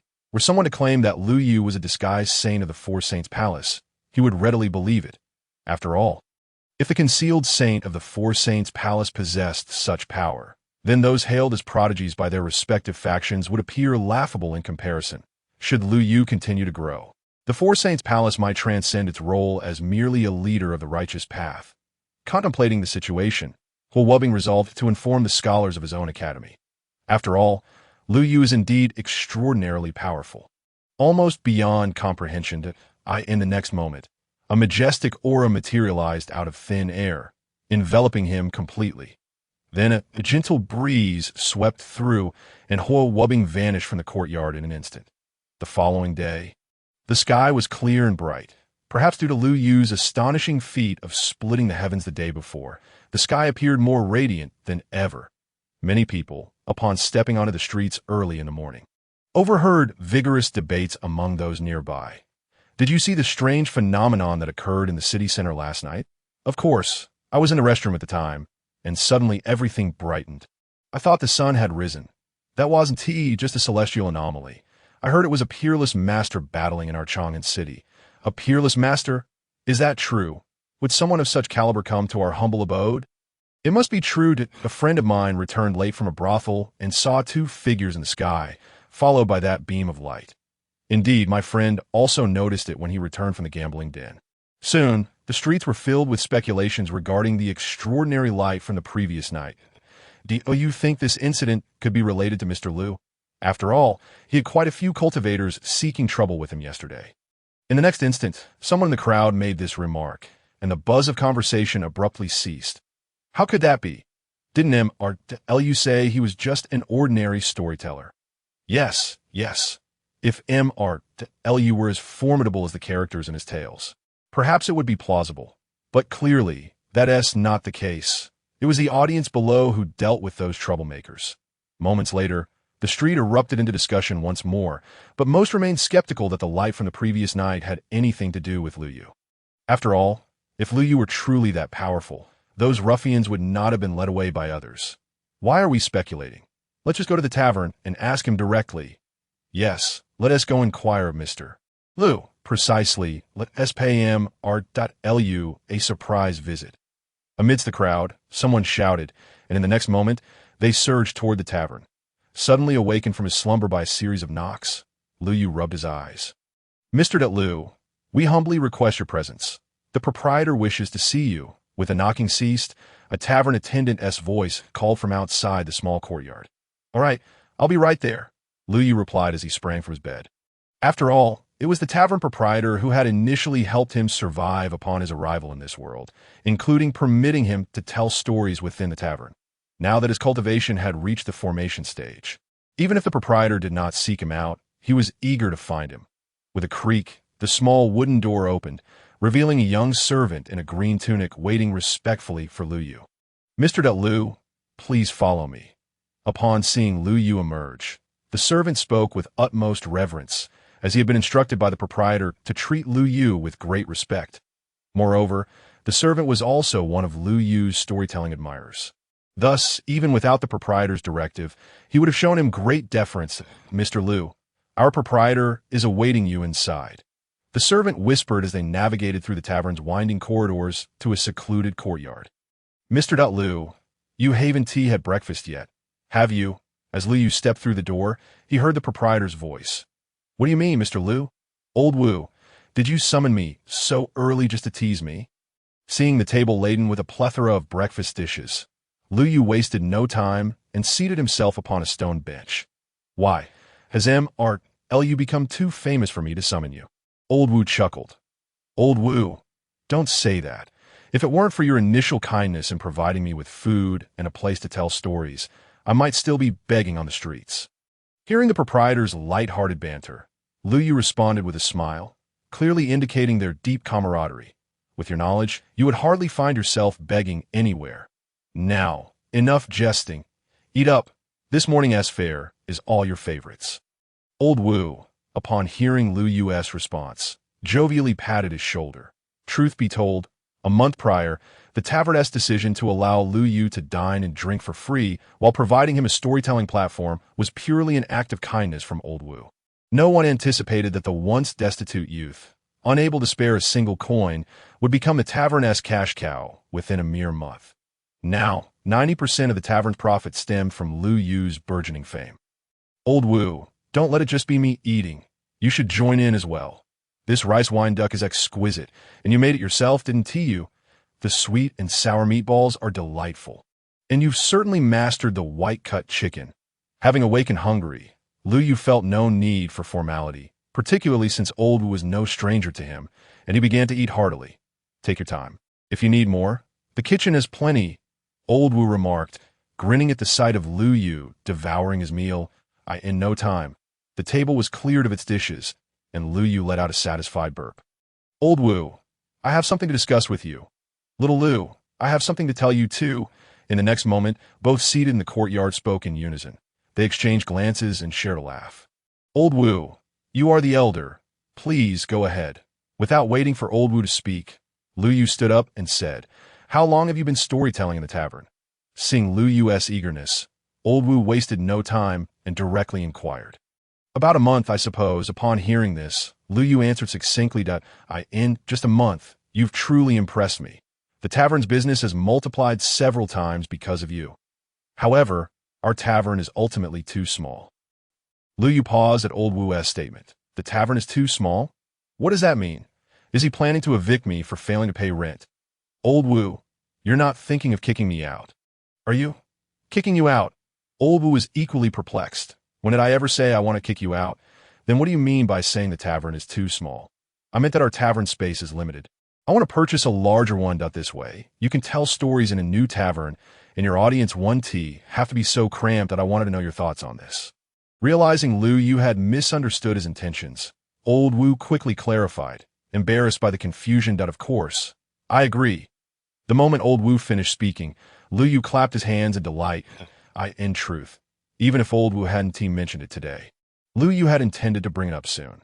After all, possessing the strongest storytelling system, the quickest way for him to enhance his abilities was through storytelling, especially to a larger audience. While this tavern was indeed the largest in a 55-mile radius, it still felt insufficient when faced with fervent listeners. For instance, today, someone had already been suspended from the beams, and if more people arrived, it might very well collapse the roof. After all, the story he was currently narrating grew increasingly thrilling.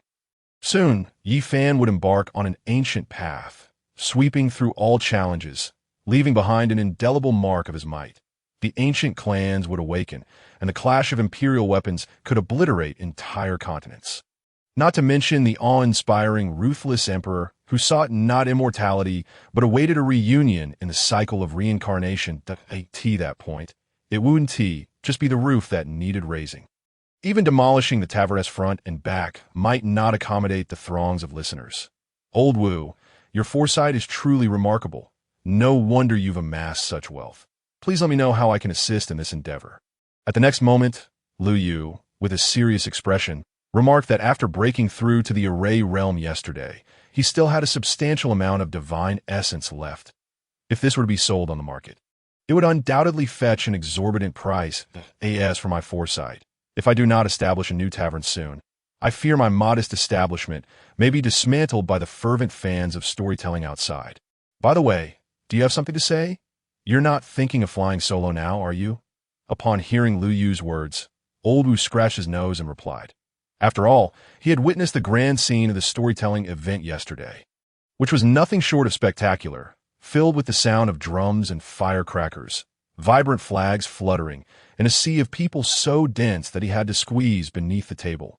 Old Wu, you speak as if I could exist without you.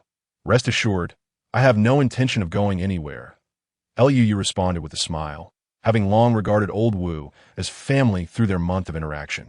Moreover, he was not one to seek the limelight. He simply wished to be a humble storyteller, allowing more people to hear his tales. Old Wu, I actually have something to give you. With that, Lu Yu waved his hand, and in an instant, the stone table was covered with numerous vials of herbal essence, the rich spiritual energy instantly permeating the small courtyard. The gentle sound of flowing water filled the courtyard, while the vials of herbal essence emitted a soft green glow, evoking a sense of tranquility merely by their scent. Old Wu stared blankly at the array of jars on the table. Although he was not a practitioner, his years of running a tavern had granted him considerable knowledge. These items were evidently of the cultivation world, and the sheer quantity was likely worth more than selling his tavern multiple times over. Old Wu, all of these are for you, Lu Yu said with a beaming smile while standing beside the stone table. To be honest, he had even better items, such as the numerous energy stones he had received as rewards yesterday. But those were unsuitable for Old Wu. After all, Old Wu was merely a mortal, and the energy from such stones was far too volatile for someone of his age to withstand. In contrast, the herbal essences were designed to assist those just entering the cultivation realm, posing no harm even to an ordinary person like Old Wu. No, this is far too precious. I cannot accept this. Quickly, put these away before someone sees them and invites trouble. As soon as Lu Yu finished speaking, Old Wu hurriedly waved his hands, refusing Lu Yu's generous offer. He was well aware of the saying that a commoner might suffer for possessing something valuable. Having witnessed enough incidents in his years of running a tavern, especially with items related to the cultivation world, they could easily incite chaos, and there were cases where entire families had been wiped out for far less. If someone were to discover such a vast collection of jars, it would be more than enough to raise his tavern to the ground multiple times. Not worry. These are hardly valuable items. Observing Old Wu's flustered demeanor, Lu Yu couldn't help but chuckle as he explained, if a few jars of herbal essence could cause such panic, then Old Wu would surely faint at the sight of the spirit stones. Furthermore, since the tavern was set to be expanded, he could treat these items as an investment in the establishment. After saying this, Lu Yu waved his arm, and the herbal essences vanished, replaced by a grayish-yellow bag. Rest assured, Old Wu, these items are concealed within the bag and will not be discovered by outsiders. Whenever you have time, feel free to consume a couple of vials. Although they are not extraordinary, they can certainly prolong life for a while. After placing the bag into Old Wu's hands, Lu Yu turned and strode out of the small courtyard without looking back. Wait! However, Old Wu's voice called him to a halt once more. What is it, Old Wu? Little Lu, what exactly is your background? Me? I'm just an ordinary storyteller, Lu Yu replied. Meanwhile, in a small courtyard within the tavern, a middle-aged man dressed as a scholar furrowed his brow as he gazed at the two young boys before him. Senior brother, why did you summon the teacher here? In the courtyard, a chubby boy named Yu Fu, with a swollen bottom, questioned his senior brother in a hushed tone, had it not been agreed that they would simply go out to listen to stories. Why, after the storytelling, did the teacher also come? It felt like a betrayal, especially since they had come to enjoy the tales, yet he alone bore the brunt of punishment. With this in mind, the chubby boy decided to make a note of this in his book. Yu Fu, have you finished copying the Zhongqi classic I assigned you?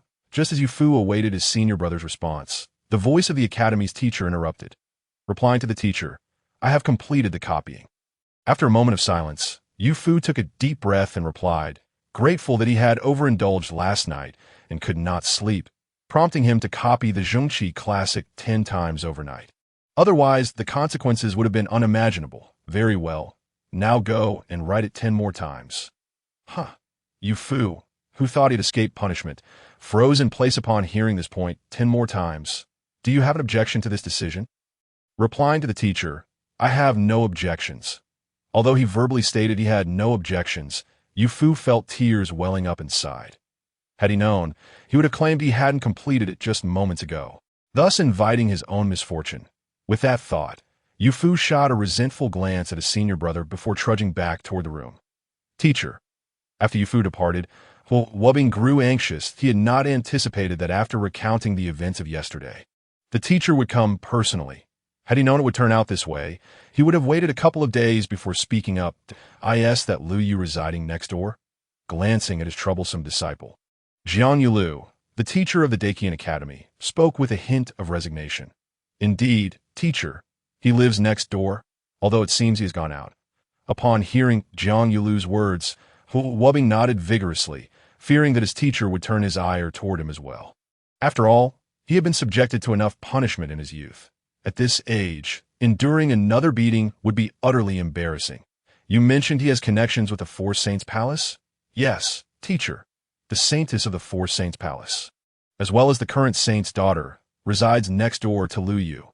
Initially, I believed they were there to protect him, but after witnessing Lu Yu's strength yesterday, I felt he might not require any protection. Why did you come personally, Saint? In another courtyard adjacent to Lu Yu's, Yang Chan stared in astonishment at the middle-aged man before her, the current saint of the Four Saints Palace and one of the leaders of the righteous path. Muti and I, it has been far too long since we heard from your clan. The academy seems to have become synonymous with the cultivation world in the Dakian dynasty, seemingly answering Yang Chan's question. Or perhaps speaking to himself, the man, amidst the upper echelons of the cultivation world, gazed at Lu Yu's courtyard with a glimmer of anticipation in his eyes. Did you say Lu Yu ascended from a mortal to the array realm in just 3 days? After a lengthy silence, Muti and I finally turned his gaze to Yang Chan and inquired. Replying to the saint, it was not 3 days but rather 2 nights. His cultivation speed is simply astonishing. Yang Chan replied truthfully about Lu Yu's remarkable speed. Had she not experienced it firsthand, she too would have found it unbelievable. And how did you determine he is from the Dakian dynasty? Right across from Lu Yu's courtyard lay Wubbing's room in the Dakian Academy. Just then, as both courtyards were speculating about Lu Yu's identity, the door to Lu Yu's small courtyard suddenly swung open. Having eaten and drunk to his fill, Lu Yu decided to return and assess the potency of the Ascension melody. Rather than venturing out for leisure, he plunged back into his own courtyard, for in this world of cultivation, strength would always reign supreme. With his current mastery of the array realm, he felt secure among the younger generation. However, one cannot rule out the possibility that an ancient creature might emerge in a foul mood and indiscriminately strike him down to avert such a calamity. Liu felt it prudent to acquire more means of self-preservation. After all, he was still youthful, and the days ahead promised to be long and enjoyable. Just as Liu returned, he sensed several gazes fixated upon him from the neighboring courtyards. Naturally, the inhabitants of those yards skillfully concealed their auras. For it was considered quite impolite in the cultivation world to scrutinize the dwelling of a practitioner, especially before they had discerned Liyu's true identity. Upon returning to his small courtyard, Liu did not immediately retreat to his room. Instead, he began to stroll about the yard, casually scattering something upon the ground. This peculiar behavior momentarily stunned a few individuals in the adjacent courtyards, as they were clearly unaware of Liyu's intentions. Could it be that he was planting vegetables? Amidst their puzzled glances, Liu swiftly set up a rudimentary version of the third killing array. Previously, his courtyard had been devoid of any defenses, which had long been a source of anxiety for Liu, especially after the incident last night. When an intruder had breached his sanctuary, it became evident to him how grave the situation truly was. Although Liu personally had no desire for fame, the unfolding of the tale would inevitably attract a growing throng of fervent admirers, should his secrets be exposed, shaking his head vigorously at the thought. He deemed the consequences too dire to contemplate. Thus, the array must be established. As for why it was a simplified version, the materials required for a complete third killing array were simply too abundant. Indeed, even the stripped-down version had depleted his remaining source stones. Moreover, Liu felt that even if he possessed the necessary resources, he would likely hesitate to allocate them to the array. Nevertheless, despite its simplicity, the moment the third killing array was activated, it revealed its formidable nature. The once void courtyard was instantly suffused with a murderous aura, and a nebulous chaos lingered heavily within.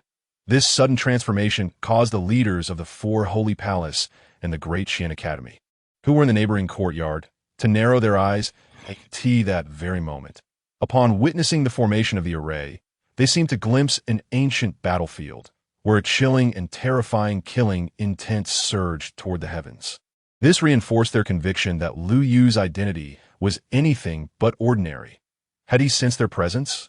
As the third killing array commenced its operation, the clarity of vision within Liyu's courtyard began to wane, ultimately shrouding him in chaos.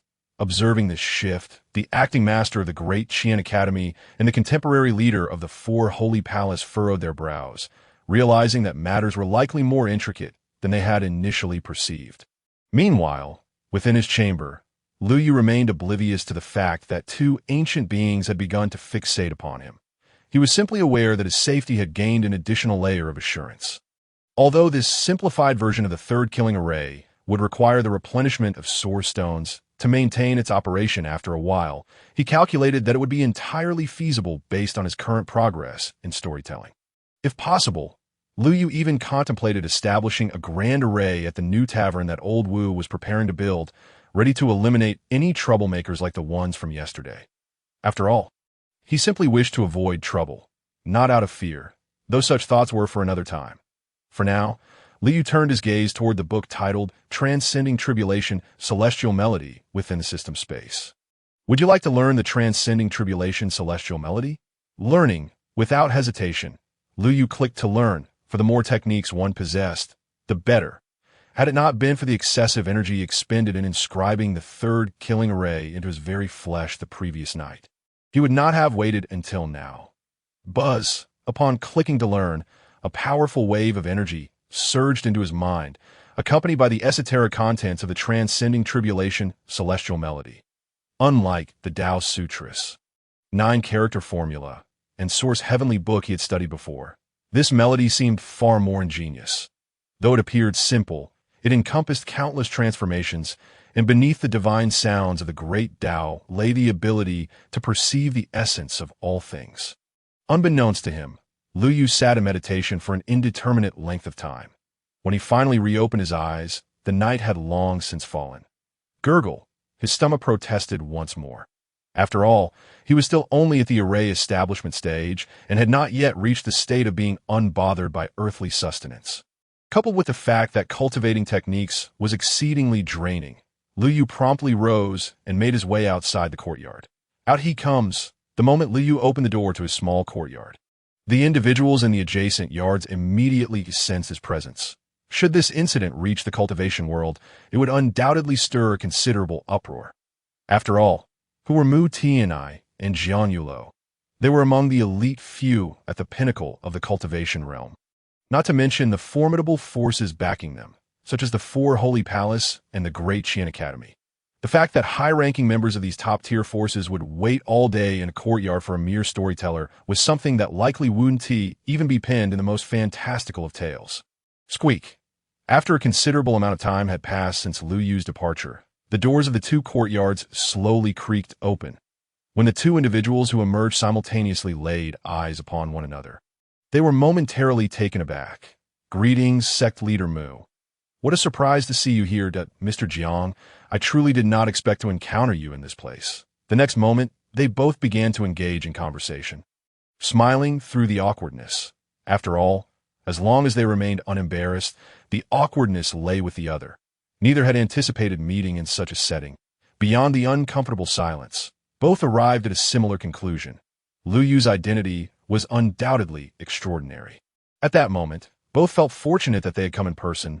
Otherwise, they would have missed this monumental news. Sect leader Mu, might I inquire what brings you to this remote locale? Oh, it is nothing of consequence. My daughter has lingered here for several days without returning home, and as a concerned father, I felt it prudent to check if she had encountered any trouble. But what of you, Mr. Jiang? Why venture so far from the Great Qian Academy? Ah, the mischief of my two unruly students compelled me to come and see for myself, as I could not rest easy. Indeed, the younger generation has become quite worrisome. That not the truth. Standing together, they were acutely aware of their surroundings, and after several rounds of subtle probing, they retreated to their respective courtyards. Upon returning, the two individuals who had previously worn warm expressions now bore icy countenances. Why has he returned?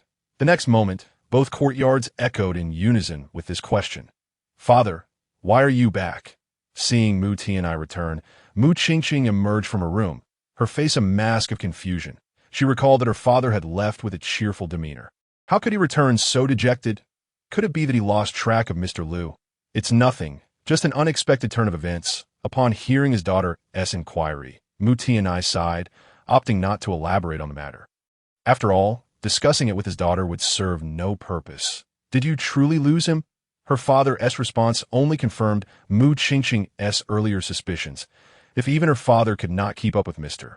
Lu's pace, how formidable must Lu be? Suddenly, an image of Lu Yu flashed in her mind, clad in a flowing robe, exuding grace, and possessing remarkable strength. Truly the epitome of perfection. Shaking her head vigorously, Mu Qingqing chastised herself for her wandering thoughts. Meanwhile, in the opposite courtyard, Jiang Yulo wore a similarly glum expression. With the current leader of the Four Holy Palace involved, what on earth could Lu Yu's identity be? At that moment, the insatiable thirst for knowledge within the scholar ignited. His instincts told him that Lu Yu's identity concealed a monumental secret, and as a scholar, his duty was to unravel that mystery. Indeed, to uncover the secret. With this thought in mind, Jiang Yulo made his way toward the door once more. However, just as he reached for the handle, he suddenly paused. Exiting through the door seemed unwise. Should he encounter the other party again, it would be quite awkward. Perhaps it would be better to find an alternative exit. After much contemplation, Jiang Yulo turned and made his way towards the backyard.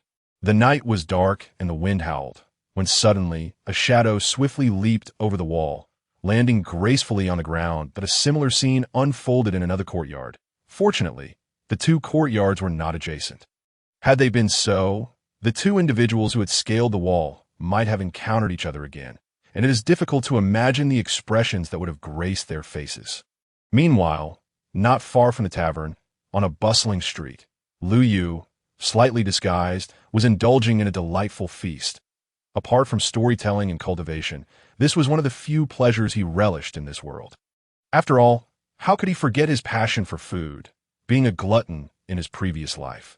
As for financial concerns, they were far from Lu Yu's mind. The tavern not only provided him with complimentary meals and lodging, but also bestowed upon him a generous weekly dividend. These dividends sufficiently supported his current appetite. I do not want that meat, nor that roasted egg, and the fruits over there. Pack them all up for me. As he strolled past the street vendors, Lu Yu savored his food, and the enhancement of his cultivation not only afforded him a greater sense of security, but also significantly increased his appetite.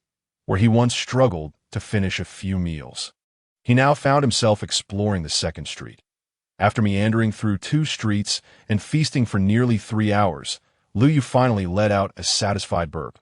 With ample funds and little to worry about, he never imagined that his aspirations from his past life would unexpectedly be fulfilled in this world, and so swiftly at the same time, Jiang Yulo, having leaped from the back wall, finally caught sight of Lu Yu, though he too had undergone a partial transformation. After all, he had no desire to cross paths with that particular holy master of the 4 sacred palaces again. Unbeknownst to him, as he located Lu Yu, Mu Tianai was also discovering Lu Yu's presence, having similarly disguised himself, with their reasons for doing so strikingly alike. That moment, these 2 men, who stood at the pinnacle of the cultivation world in the eyes of outsiders, were under the impression that Lu Yu belonged to the other's faction. The night was thick with darkness, sprinkled with stars, while Lu Yu, full and content, was making his way back to the tavern. Not far behind him, 2 shadows stealthily followed Mr. Lu. Just as Lu Yu was about to turn the corner and reach the tavern entrance, a voice suddenly called out, halting him in his tracks. Upon hearing this voice, Lu Yu paused momentarily, then discreetly turned his head. Noticing a middle-aged man waving at him, he recalled having disguised himself. How could he still be recognized? Had the fervent fans developed such an acute ability to discern truth from illusion? And why was it a male admirer calling out to him in the dead of night? Adhering to the principle of avoiding trouble, Lu Yu contemplated pretending not to hear and quickened his pace, only to be astounded that the other party was even faster. Before he could turn the corner, the man had already reached his side. "You must be Mr. Lu. I am your loyal storytelling fan." Before Lu Yu could react, his hand was seized by the stranger. "I'm sorry. You've mistaken me for someone else," Lu Yu hurriedly exclaimed, pulling his hand away. "I could see this late hour in the dim light." 2 men tugging at each other would certainly raise eyebrows, even if a female admirer were present. No, that would not do either. How could Lu Yu, as a principled storyteller, engage in such conduct? "Indeed, you are Mr. Lu. I recognize your voice." Initially intending to refute the man's claim, Lu Yu fell silent upon hearing this. Have fans truly evolved to such a degree? How could they identify someone by voice alone? In that moment, Lu Yu began to grasp the torment that stars face from their fans in his previous life. He never anticipated encountering such a person after crossing into the realm of cultivation. And now he found himself as the pursued. Faced with the man before him, Lu Yu was momentarily at a loss for how to proceed. Although his instincts urged him that knocking the man unconscious and slipping away would be the simplest solution. This was, after all, a loyal listener, and he cherished his audience greatly. His ability to cultivate was entirely reliant on those willing to listen to his tales. You have something to discuss?" After a brief silence, Lu Yu finally spoke, as he could not help but indulge his audience. This was not the first time he had been recognized while out in public, yet he had not anticipated being uncovered despite his disguise. Outside the tavern, Lu Yu breathed a sigh of relief as he watched the enthusiastic fan depart, resolving to be more cautious in the future. The investigative skills of these fans were alarmingly potent. With such capabilities, why not pursue a career as a constable instead? Fortunately, such individuals were not overly common. With this thought in mind, Lu Yu hurried towards the tavern entrance, anxious that he might encounter another burly man who would grasp his hand with yearning and regale him with tales for an eternity. Merely thinking of such a scenario sent shivers down his spine. Meanwhile, the man who had just fervently conversed with Lu Yu found himself alone in a secluded alley. Unlike his previous ecstatic demeanor, the man's face had now reverted to a calm and composed expression, appearing as though he were an entirely different person. Were Lu Yu to witness this transformation, he would surely exclaim, "Who says women change their expressions swiftly?" This man could rival them in that regard. In the alley, the man shook his head, revealing a drastically altered visage. An authentic transformation. The self-proclaimed fervent storytelling fan was none other than Jiang Yulo from the Dakian Academy, who had been following Lu Yu all along. Indeed, he was a practitioner at the array formation realm. Recalling their earlier conversation and the aura that Lu Yu exuded, Jiang Yulo murmured softly to himself. However, thinking back to the formidable array Lu Yu had set up in the courtyard, it was evident that no practitioner at the array formation realm could have accomplished such a feat. With a resigned shake of his head, Jiang Yulo concluded that Lu Yu must have concealed his true abilities exceptionally well, which he had failed to detect. The four sacred palaces truly live up to their reputation as the contemporary leaders of the righteous path. Harboring such formidable individuals, with a sigh of resignation, Jiang Yulo realized he could not return to the academy anytime soon. He was plagued by an insatiable itch until he uncovered Lu Yu's true identity. Meanwhile, inside the tavern, the holy master of the four sacred palaces, Mu Tianai, suddenly sneezed. Unlike Jiang Yulo, who had feigned being a fervent fan, Mu Tianai had never heard Lu Yu's storytelling. Otherwise, it would not have been just one man calling out to Lu Yu outside. There would have been two to this moment. He was fixated on the newly arrived Lu Yu, his eyes unblinking. Lacking a legitimate reason to approach him, he could only resort to this rudimentary method to probe Lu Yu's identity. As one of the elite few standing at the pinnacle of the cultivation world, Mu Tianai was confident in his discernment. He believed he could identify an old monster from the Dakian dynasty at a glance. However, until Lu Yu turned the corner and returned to his courtyard, Mu Tianai was unable to uncover the truth of Lu Yu's cultivation level. In his eyes, Lu Yu appeared to be a newly ascended practitioner at the array formation realm, and notably young. The next moment, Mu Tianai let out a sigh of resignation akin to Jiang Yulo's, convinced that Lu Yu had concealed his true capabilities too deeply for him to detect. Meanwhile, lying in his room, Lu Yu could never imagine that his brief excursion would intersect with the two major figures of the cultivation world, both of whom were now feeling a tad anxious due to his enigmatic cultivation status. In Yuzhou, Jianghuai City, within a grand estate, Wang Jiangling wore a sullen expression as he gazed at the several individuals kneeling before him. "Are you telling me that Lu Yu is not killed?" "Reporting to you, my lord, Lu Yu is indeed alive. We saw him leave the courtyard this morning." Bang! Before the man could finish, a loud crash reverberated through the hall. "Useless. You are all useless, unable to even kill a mere storyteller." Wang Jiangling's face turned ashen as he violently smashed his teacup onto the ground. "Where's Zhounan? Why hasn't he returned to see me?" Suppressing his inner fury, Wang Jiangling continued his inquiry. "Lord Zhou lost contact with us last night." Kneeling on the ground, several individuals anticipated yet another tempestuous roar. However, to their astonishment, this time there was not a sound to be heard, and in unison, they swallowed hard.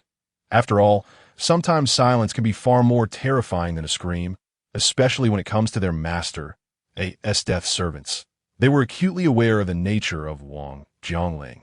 At this moment, they would have preferred to endure a scathing reprimand from him. "Enough. You may return now, that I expect you to keep today's events to yourselves," Wang Jiangling murmured after a prolonged silence of 15 minutes. Yes, upon hearing they were permitted to leave, the kneeling individuals felt as if a great weight had been lifted, and they hastily exited the hall. "Uncle Yu, ensure these individuals are dealt with thoroughly. Leave no survivors," Wang Jiangling instructed quietly once they had all departed. Just then, a stooped figure slowly emerged from behind a stone pillar, measuring around 5 feet in height, with a gaunt visage, moving soundlessly. "Rest assured, young master," the shadow spoke next, its voice deep and hoarse, suggesting this was not the first time the individual had engaged in such matters. "I also wish for you to visit Yunzhou and bring back the head of that storyteller." At this, Wang Jiangling could no longer suppress the fury simmering within him. His gaze darkened with malevolence. He could hardly believe that a lowly mortal could cause him such considerable trouble. The rumors about him had escalated in recent days, with some even questioning his cultivation, a.s. the first prodigy. He could not abide such indignities, which was precisely why he had dispatched the Six Desires sect to eliminate Lu Yu, and yet, to his dismay, neither group had succeeded in killing the storyteller. Suddenly, a knock echoed from the small door of the back pavilion.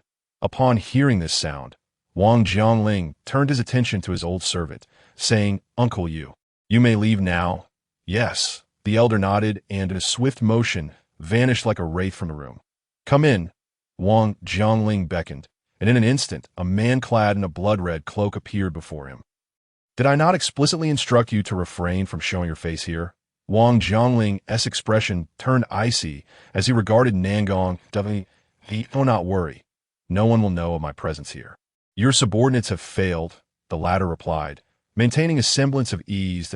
"I have come to discuss this matter with you. The identity of that storyteller is far from simple. In the dimly lit chamber." Wang Jiangling, his face ashen, confronted Nangong Wuji. "Are you suggesting Lu Yu is merely Yang Chan's kept man?" "Indeed. Otherwise, how could a mere storyteller possess such extensive knowledge of the cultivation world? Moreover, those subordinates I sent yesterday are now all imprisoned within the Four Holy Palace." Nangong Wuji continued, his demeanor unperturbed by Wang Jiangling's palpable anger. "I always knew that the facade of purity and righteousness she presents is but a mask, that so-called leader of the righteous. The saintly maiden claims to be devoid of romantic inclinations. I shall ensure she kneels beneath me one day." Upon hearing Nangong Wuji's confident assertion, Wang Jiangling's fury ignited anew, intertwining with the earlier criticism from Lu Yu, which he now perceived as a humiliation inflicted by Yang Chan Yu's Six Desires sect. "Have always been at odds with the Four Holy Palace, have you not?" Wang Jiangling inquired, lowering his voice.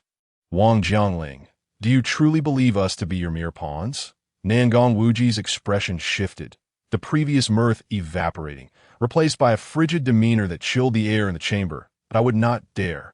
Realizing his haste had betrayed him, Wang Jiangling quickly looked downward, eager to clarify. "Do not forget, your current position is entirely due to our Six Desires sect support. We can elevate you to the pinnacle or bring you crashing down." "I do not forget," Wang Jiangling replied, sinking to his knees. "However, we are indeed at odds with the Four Holy Palace. Rest assured, I will handle the matter of Lu Yu. I am also curious to see the expression on the saintess's face when she learns of his demise. But you must also recognize your own standing." With that, Nangong Wuji vanished from the chamber. "I will maintain my place," Wang Jiangling murmured after the departure, slowly raising his head, a shadow of malice flickering in his eyes. Meanwhile, in the southern Guland, a young girl finished packing her belongings and began bidding farewell to the elders of her village. "Miao Yi, when you venture into the outside world, be cautious.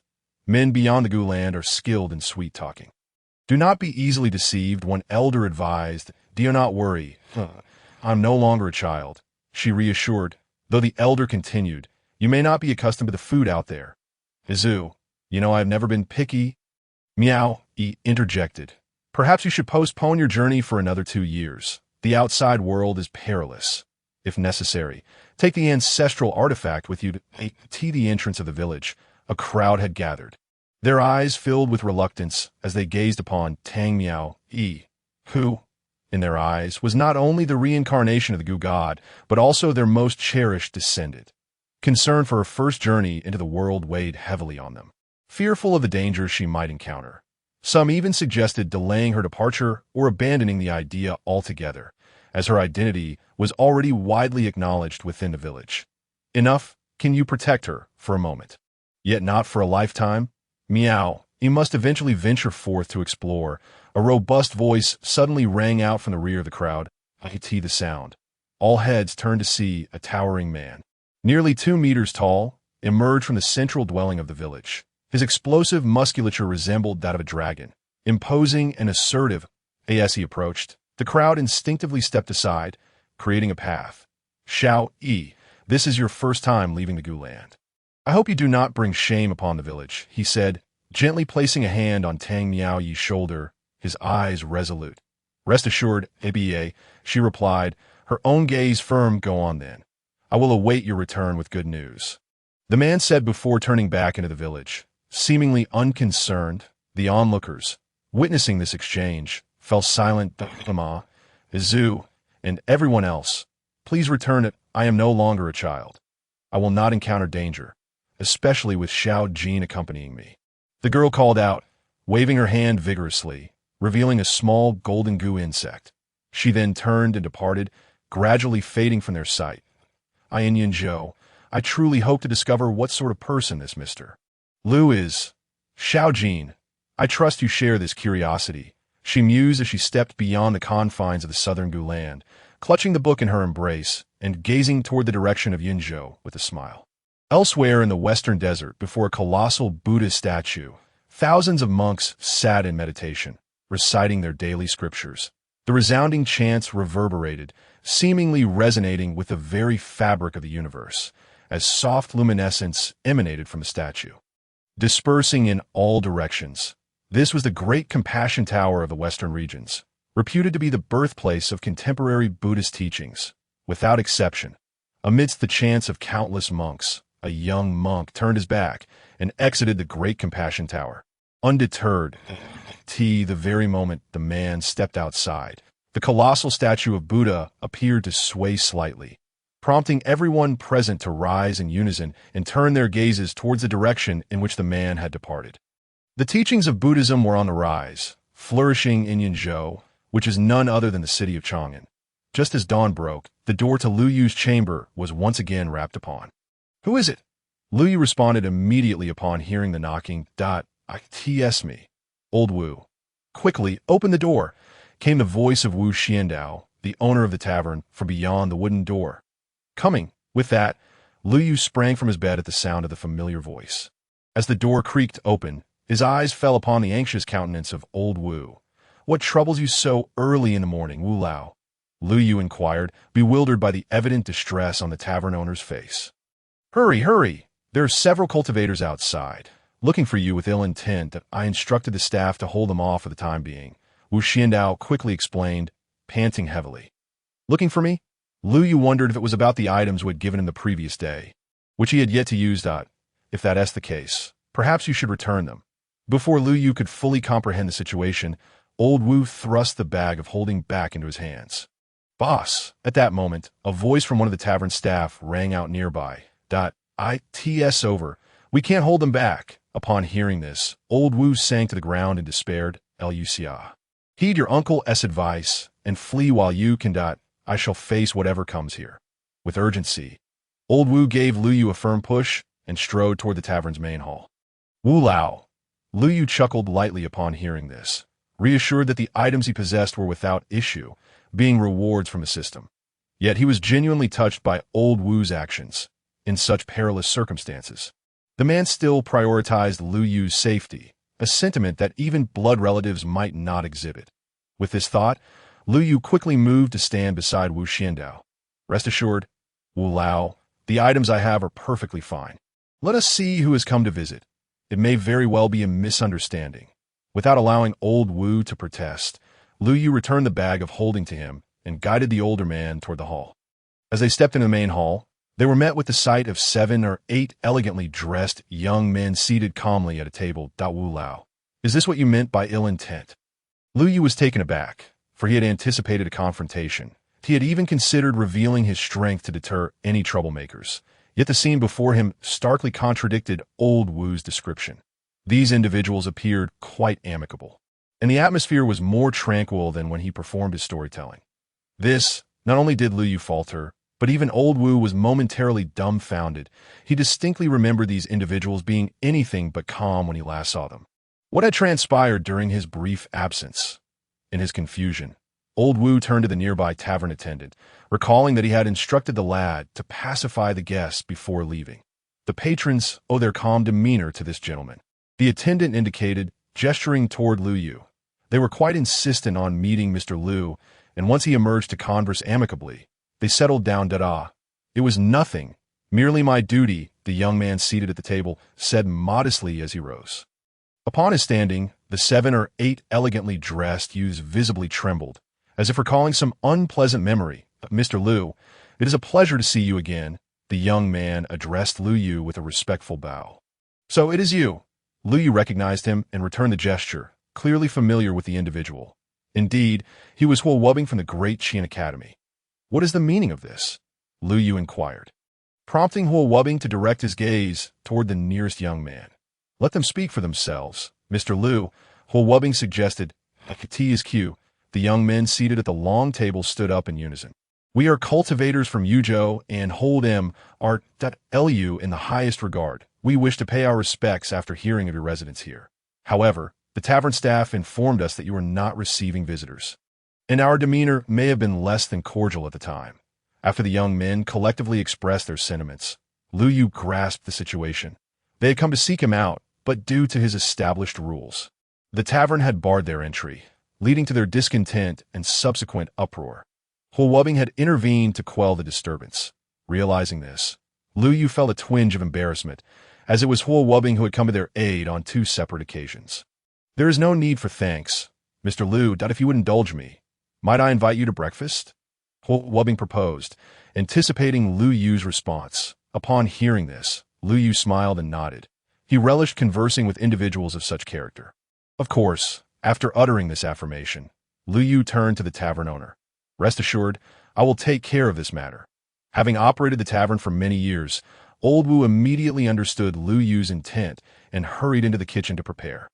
Meanwhile, the young men at the long table observed Lu Yu and Huowubing intently, primarily focusing on Huowubing, whose actions had been quite decisive, though they longed to inquire whether they could leave. The memory of recent events kept them silent, as they wished to exit unscathed. Mr. Lu, how would you like to handle these individuals? Huowubing gestured toward the group at the table.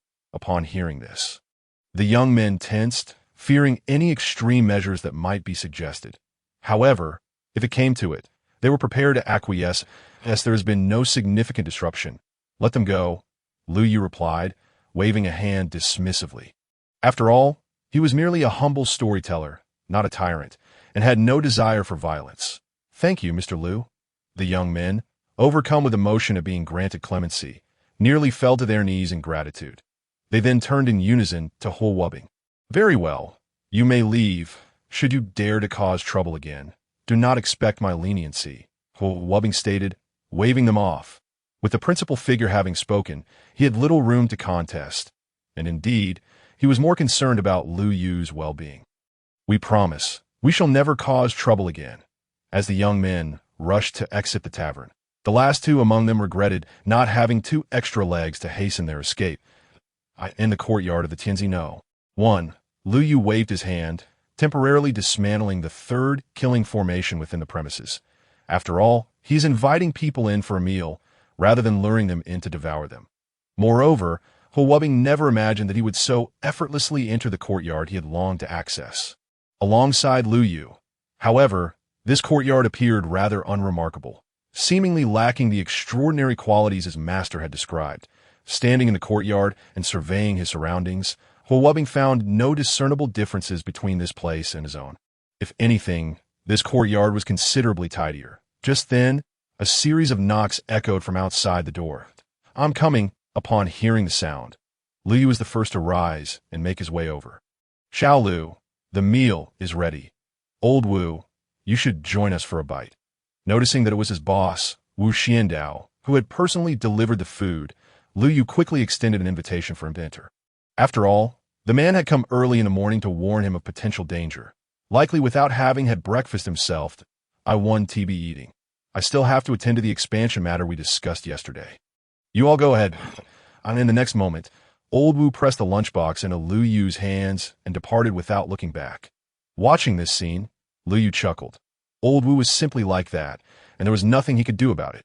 In the courtyard, Huowubing sat at the table. Feeling somewhat tensed, he had not expected to gain entry so easily, nor to share a meal at the same table as Lu Yu. His earlier statement had merely been a tentative test.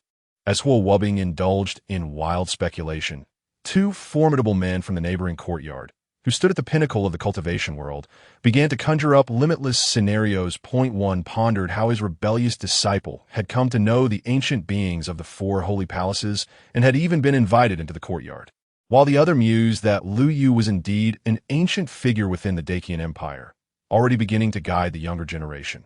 Meanwhile, Lu Yu, who was enjoying his meal, could never have anticipated that his simple act of inviting someone for breakfast had led 2 ancient beings to regard him as one of their own.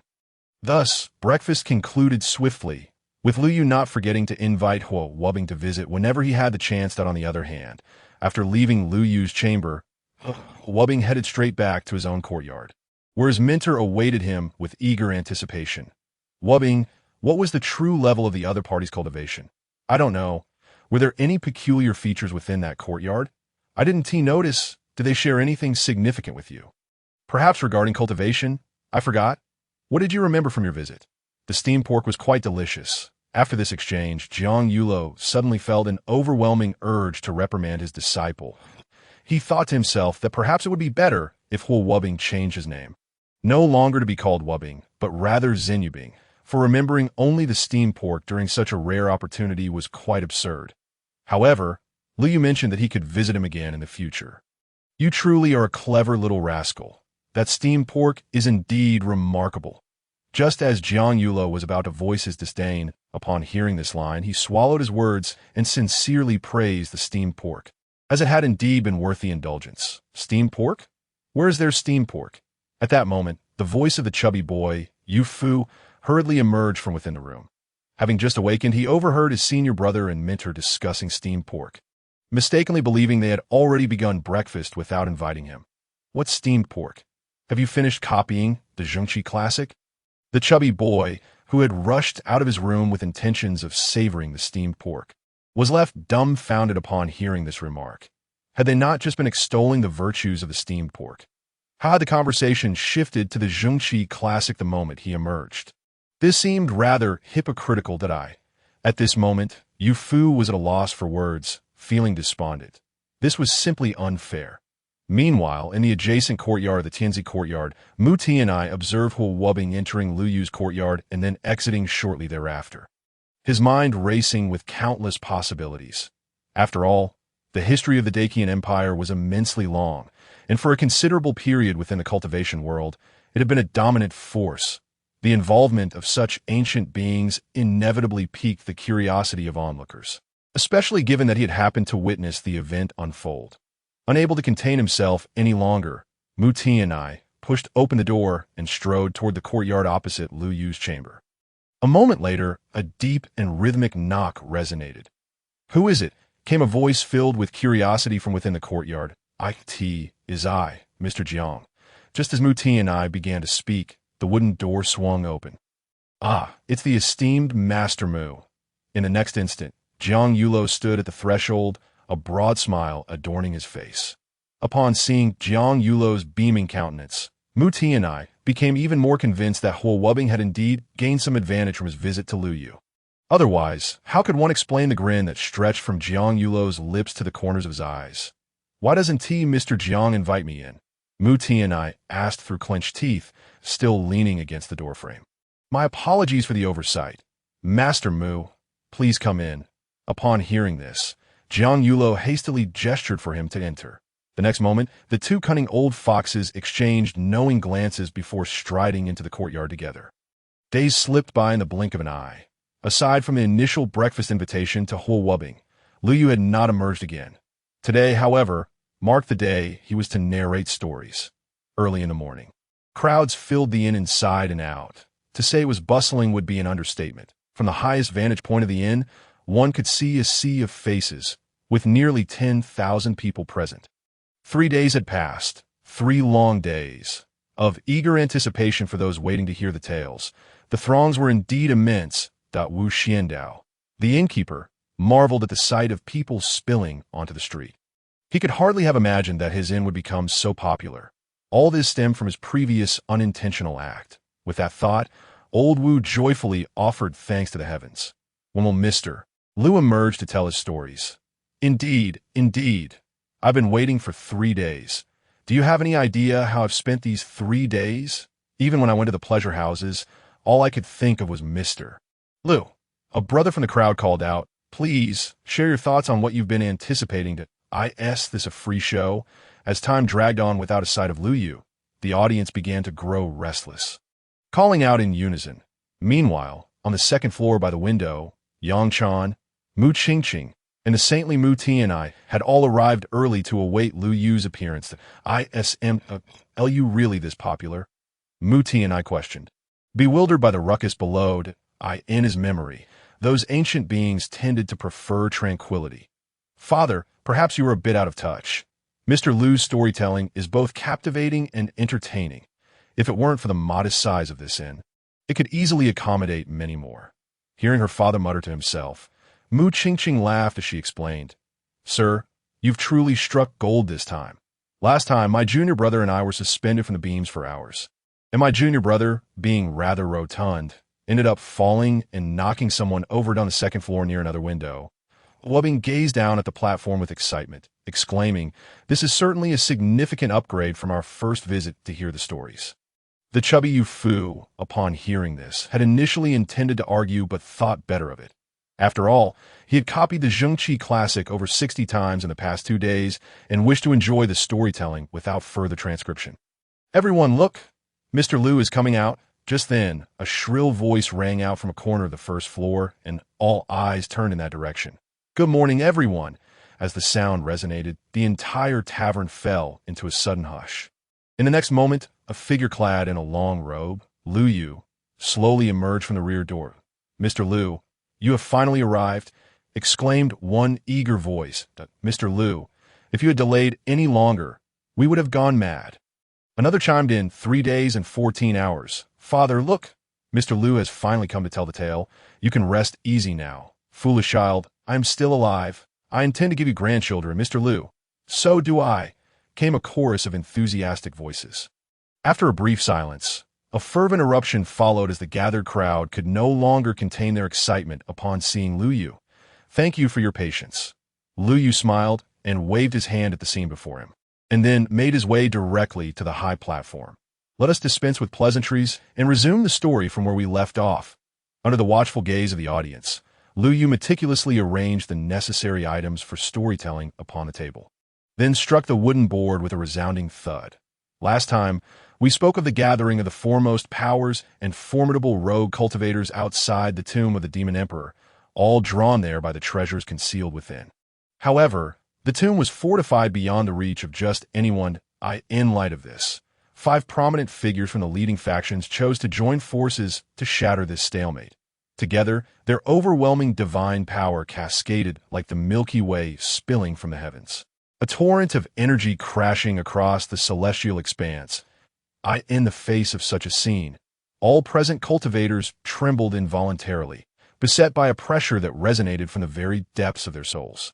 With that strike, the majestic and ancient tomb of the Demon Emperor reverberated with a thunderous roar, then shattered completely, unleashing treasures that had lain dormant for millennia. The few beams of light were particularly dazzling, unmistakably the most exquisite spiritual treasures. In response to this breathtaking sight, the prominent figures from the 5 factions showcased their remarkable powers, each seizing a multitude of treasures. Yet, the most brilliant beam of light broke free from their grasp, soaring directly towards the small hill where Yi Fan stood. That moment, Yi Fan was entangled in a dispute with the plump Taoist, Duan De, over the ownership of the recently acquired treasure. Upon discovering that the ultimate treasure from the tomb was heading in their direction, both men were filled with delight, for who could resist such a coveted prize? However, when they spotted the powerful figures in pursuit of the treasure, their expressions turned ashen. While treasures were desirable, their lives were far more precious. They knew that even if they momentarily claimed the treasure, they would undoubtedly be crushed by the powerful figures trailing behind them. Realizing this, they fled with a speed that surpassed even that of rabbits. Thus, the coveted treasure from the tomb of the Demon Emperor collided with the very mountainside where Yi Fan and Duan De had just stood, shattering the rocks and causing the entire realm to tremble violently. The shockwave from the impact spread outward like a tsunami, and those cultivators who failed to escape were instantly reduced to mere blood mist. A scene of utter brutality, just as the crowd anticipated that the treasure would belong to the 5 great sects. An unexpected event unfolded. The shattered mountainside suddenly erupted with a verdant glow, soft yet radiantly divine, drawing the demon clan's treasure within its embrace. Witnessing this, everyone present was taken aback, utterly astonished that someone dared to intercept the treasures of the 5 great sects, an act akin to snatching food from tiger's jaws. The unscrupulous Taoist, Duan De, upon witnessing this spectacle, was so agitated that he stammered incoherently, finally managing to exclaim, "That is the demon clan's treasure, the gathering bowl." In front of this gathering bowl stood a woman of extraordinary beauty. Upon seeing her face, Yi Fan froze momentarily. He recognized her. As Lu Yu recounted this, the entire tavern collectively inhaled sharply, clearly eager to discern the identity of this mysterious woman who lay in wait. And the fact that Yi Fan knew her only heightened their curiosity. Who could this woman be? Could she possibly be Wei from Lingshu Cave? It is impossible for her to be from Lingshu Cave. Did you not see how they trembled before the 5 great sects earlier? Let us hear what Lu has to say. The crowd murmured, engaging in a small-scale discussion regarding the woman's identity. Yet, their speculation seemed less than satisfactory, for it was evident that such identities could not easily be claimed amidst the powerful factions. Upon hearing the crowd's discourse, Lu Yu smiled gently and continued. This woman, as previously mentioned, is indeed the demon clan's maiden who appeared beside Pang Bo during his loss of control. The audience, upon hearing this, wore expressions of sudden realization. How could we forget her? Of course, she is a demon clan woman, and it is only fitting that she possesses a gathering bowl. The crowd unanimously agreed, finding this identity entirely plausible. However, this demon maiden bore another identity, ignoring the murmurs from the audience. Lu Yu elaborated, "It is rare for a demon to possess such a treasure. This woman is in fact a direct descendant of the demon emperor, yet the powerful figures from the various sects were indifferent to her lineage. The ancient truth within the cultivation world remained. Those capable of claiming treasures would do so, regardless of familial ties. As they witnessed the woman grasping the demon emperor's relic, several figures instinctively directed their attacks toward her. A terrifying energy surged forth like a tsunami, igniting the sky in a fiery crimson hue. Just as everyone expected the woman to meet her demise, an astonishing spectacle unfolded once more. The combined force of their overwhelming attack struck the void, leaving nothing in its wake as the woman's figure transformed into a ripple, vanishing beneath the radiant glow before the eyes of the spectators. The leaders of the 5 great sects found it difficult to accept that she had escaped right under their noses, especially since they had labored together to unlock the tomb of the demon emperor, only to see it ultimately benefit another. However, they refrained from pursuing her, for it was rumored that the tomb held not only the emperor's weapons, but also a more significant treasure, the human clan's ultimate artifact from the East Wilderness, which was the true purpose of their expedition. Of course, this did not imply that there were no other opportunities to be had. Though the gathering bowl had vanished in a flash, the brilliance that had just erupted attracted numerous spiritual treasures cascading toward the small hill. On the now shattered mountaintop, divine rainbows fell like a deluge, a multitude of treasures descending from the heavens, a scene that captivated countless cultivators. Naturally, these treasures were not easily obtained. The rapidly descending spiritual artifacts were lethal, and several who attempted to intercept them were instantly pierced through, leaving a grim toll of bodies staining the mountainside crimson. However, not everyone left empty-handed. The somewhat unscrupulous Taoist, Duanda, managed to acquire several spiritual treasures. Yi Fan, being in close proximity to the small hill, certainly could not miss such an opportunity. Yet despite his efforts, Yi Fan's current strength was still insufficient for the task at hand. As an object plummeted nearby, he barely had time to warm it in his hands before being surrounded by a dozen individuals. Recognizing the futility of holding onto the item, Yi Fan tossed it aside, declaring that whoever desired it could take it. The encircling cultivators nodded in satisfaction at his words, thinking him wise to relinquish what was not rightfully his. However, when they laid eyes on the object that had fallen, their expressions were tinged with disappointment. It was merely a piece of scrap copper. Yet, some remained undeterred and picked it up to examine, only to confirm it was indeed worthless. After several rounds of scrutiny, the group returned the scrap copper to Yi Fan, realizing that not all treasures could withstand the ravages of time. Such a damaged relic had no value. A few more waves of individuals came to inspect the copper, ultimately agreeing that it was indeed just scrap. Until the plump Taoist returned, Yi Fan intentionally concealed the scrap copper within his robes. As Lu Yu reached this juncture, the eyes of the audience illuminated with anticipation. That it was evident that they all sensed that Yi Fan was undoubtedly poised to execute some audacious maneuver. Rather than feeling any aversion towards such antics, the crowd brimmed with excitement. After all, Yi Fan had been robbed by the portly Taoist far too many times, and everyone was eager to witness how he would retaliate. It seemed the rotund Taoist was in for a severe comeuppance, seated by the window on the second floor. Huowubing's eyes sparkled at this unfolding narrative, clearly intrigued by what was to transpire next. Hua, akin to the unscrupulous Taoist, shared a certain mischievousness. Beside him, the chubby youth Yu Fu murmured softly, contemplating when he might have the opportunity to outsmart his own senior brother, much like the protagonist in the tale. As this thought crossed his mind, the lad's eyes began to gleam with excitement. After all, it had always been his senior brother who played tricks on him. Why should he not turn the tables? In the next moment, the chubby youth abruptly focused intently, eager to learn how Yi Fan would ensnare the plump Taoist, thinking that he too would employ such tactics against his senior brother. Yet perhaps he should spare him for now. Meanwhile, Liu took a delicate sip of tea before continuing. The portly Taoist, Duanda, upon noticing Yi Fan's furtive behavior, immediately concluded that the latter had stumbled upon something valuable. As the old saying goes, the face reflects the heart, and at that moment, Duanda's countenance was practically etched with the word deceit.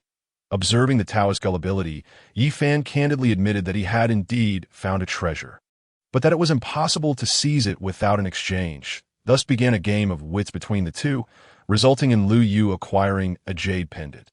Although its quality left much to be desired, and it was even missing a corner, it still surpassed the worthless copper he had been offered. Meanwhile, after receiving the green copper, the Taoist wore a look of utter dismay, clearly realizing he had been duped. However, recalling the numerous times he had tricked Yi Fan before, he could only swallow this bitter pill in silence. This was karma. Is it just a jade pendant?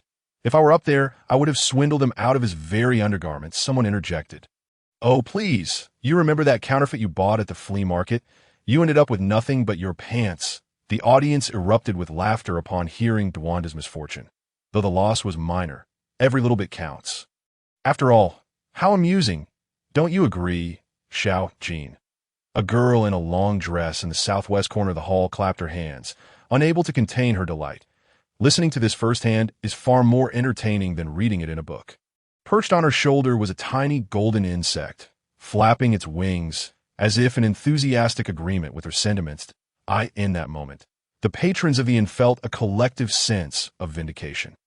Liu Yu gently waved his folding fan and continued his tale. As the portly Taoist Duanda departed with a crestfallen demeanor, Yi Fan casually picked up the copper coins scattered on the ground. With so many witnesses, he certainly did not regard them as treasures. His actions were merely to humiliate the Taoist. After having successfully ridiculed Duanda, Yi Fan lost interest in lingering there, for although the place brimmed with opportunities, it was not meant for him. As he made his way toward the periphery, Yi Fan activated the principles he had learned from the scriptures. Though he had not found any significant spiritual treasures, his journey had yielded substantial gains. Just as he was about to exit the territory of the Demon Emperor's tomb, an unexpected transformation occurred with the copper piece in his possession. The rust began to peel away in large patches, and the once dilapidated copper now exuded an air of antiquity and grandeur. Although it was merely a fragment, it possessed an ineffable charm. Noticing this change, Yi Fan halted in his tracks. However, no matter how he examined the copper piece thereafter, it yielded no further transformations. Ultimately, he concluded that this object was incredibly sturdy. Just as he prepared to resume his hurried exit from the Demon Emperor's tomb, another anomaly occurred. The copper piece inexplicably vanished from his grasp. Patting his empty chest, Yi Fan stood frozen in disbelief. Imagine, in broad daylight, having something mysteriously disappear from one's pocket. Who wouldn't be alarmed? Yi Fan was no exception. In the next moment, he anxiously turned his attention inward. And to his relief, he discovered that a copper piece, roughly the size of a mung bean, had inexplicably appeared amidst his golden paper in the sea of suffering. Moreover, the green copper had pushed the golden paper, which had occupied the center, to the periphery. Of course, the significance of the Tao patterns extended far beyond mere weapon inscriptions. They manifested across various domains. For instance, inscribing Tao patterns upon mountains and rivers could harness extraordinary powers, even confining entire realms. Why inscribing specific Tao patterns onto rare materials? Even ordinary individuals could traverse the cosmos. As Liu Yu slowly elucidated the origins of Tao patterns, the audience in the tavern exchanged incredulous glances, uncertain of the feasibility of an ordinary person traversing the heavens. After all, a vast chasm separated mortals from cultivators. Not to mention the differences in physical endurance. As the crowd hesitated, two prominent figures in the cultivation world, Mu Tianai and Jiang Yulo, could no longer remain seated. Tao patterns represented the pinnacle of secrets in the cultivation realm. Even their respective top-tier factions had not fully grasped them. Yet here was Liu Yu, publicly divulging these secrets. Can one truly speak of such matters? Thought Mu Tianai and Jiang Yulo, exchanging looks that seemed to question whether their ancestors dared to divulge such information. In the next moment, they quickly redirected their focus back to Liu Yu, eager not to miss any captivating revelations that T owe them. This was no ordinary storytelling. It was akin to imparting profound teachings, and the subject matter was of the highest caliber. Complex Tao patterns could condense celestial forces, wielding unimaginable might. The origins of these patterns were equally ancient, many having been transcribed by formidable practitioners from bygone eras, thus forming the Tao patterns we recognize today.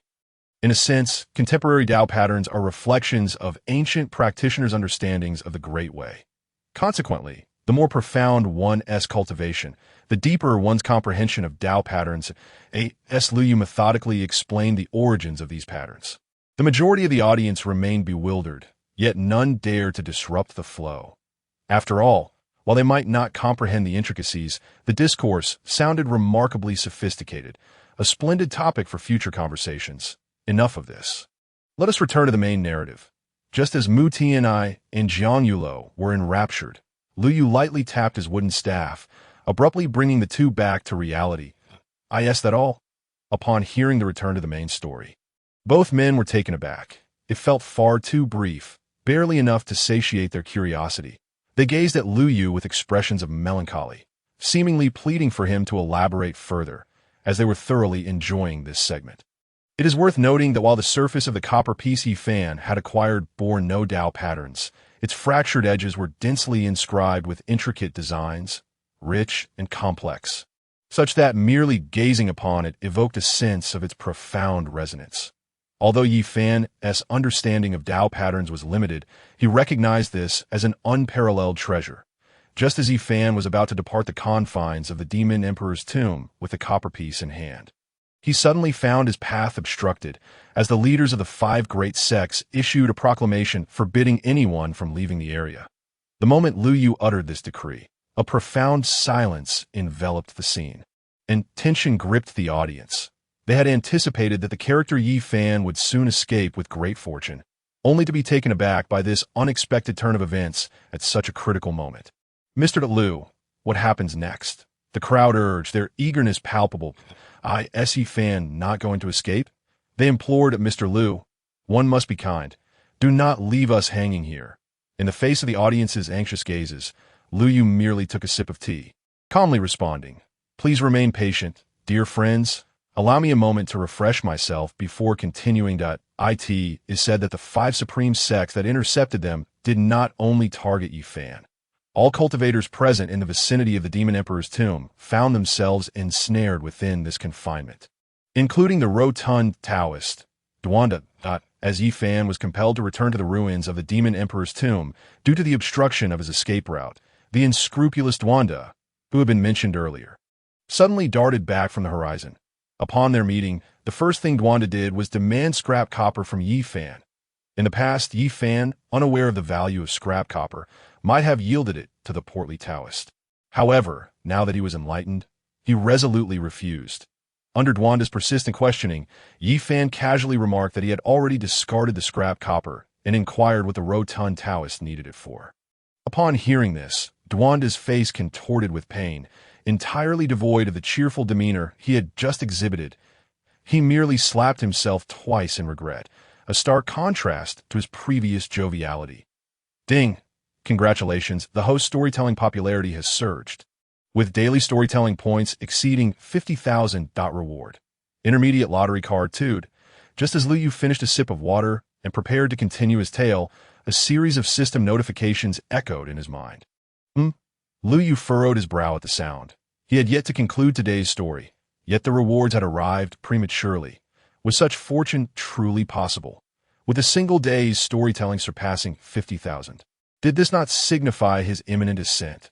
Indeed, it was only with an increasing audience that his rewards would multiply. With this thought, a gleam ignited in Lu Yu's eyes. Today, he would speak with fervor, unimpeded by anyone. Indeed, he was determined to amplify his narrative, although it appeared that the five major sects had dismantled the surface of the Demon Emperor's tomb, the final emperor in history. The Demon Emperor had a grave far more intricate than mere appearances. What had just been dismantled was merely a yawn grave, while a corresponding grave still lay in the opposite direction.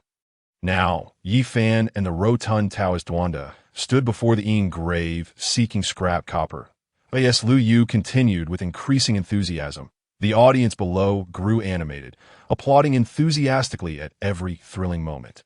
Even the esteemed figures Mu Tianai and Jiang Yulo, who stood atop the cultivation realm, could not refrain from clapping in delight, especially upon hearing of the numerous Tao patterns inscribed upon the grave.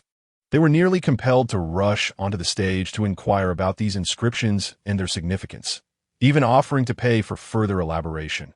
Simultaneously, seated in the southwest corner of the first floor, a young girl's eyes sparkled with wonder as she listened, as if stars were dancing within her gaze. Xiao Jin, do you think such a world truly exists? I cannot shake the feeling that this storyteller is not merely fabricating tales, but has genuinely witnessed such realms. Clutching the golden sacred bug in her palm, her voice brimmed with yearning, and her curiosity regarding Lu Yu's identity grew ever stronger. As for the tests spoken of in the village, it seemed feasible to complete them before returning. Buzzing, the sacred bug fluttered its wings in response to the girl's musings, seemingly sharing her doubts. Amidst the fluctuations of the Tao patterns around the grave, 5 blinding rays of light swiftly approached.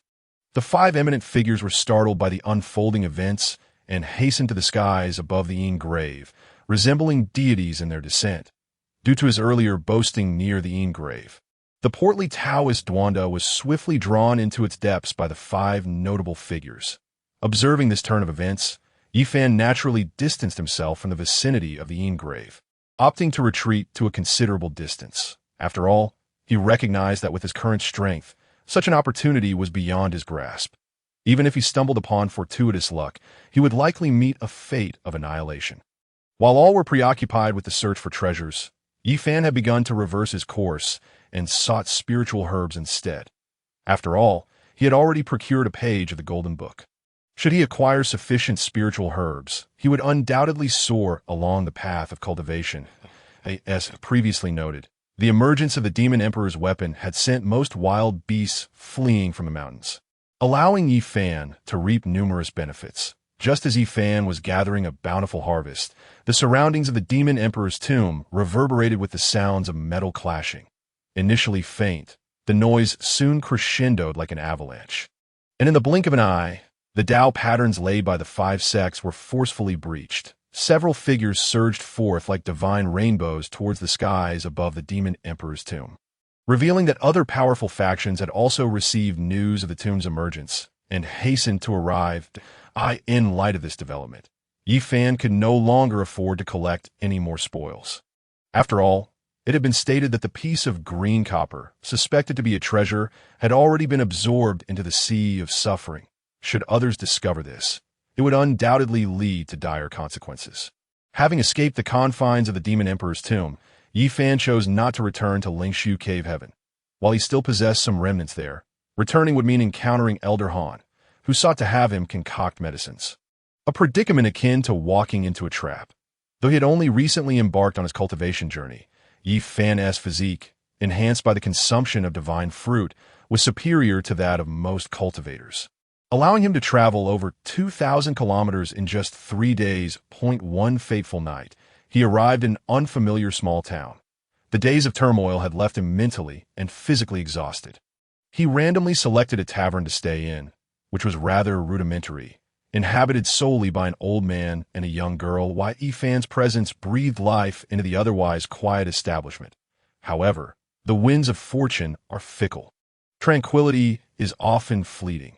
After a few days of respite, Yi Fan returned from a hunting expedition only to find the tavern surrounded by a throng of people. Navigating through the crowd, he discovered that the tavern owner, old Jiang, and the girl, Ting Ting, had been thrown to the ground by a group of unscrupulous individuals with a cultivator background. Initially reluctant to intervene, Yi Fan's anger ignited upon witnessing this scene.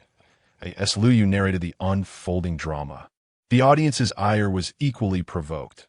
These villains were utterly detestable. Old Jiang, at such an advanced age, was being targeted by them for the tavern. Did they not realize they were risking his life?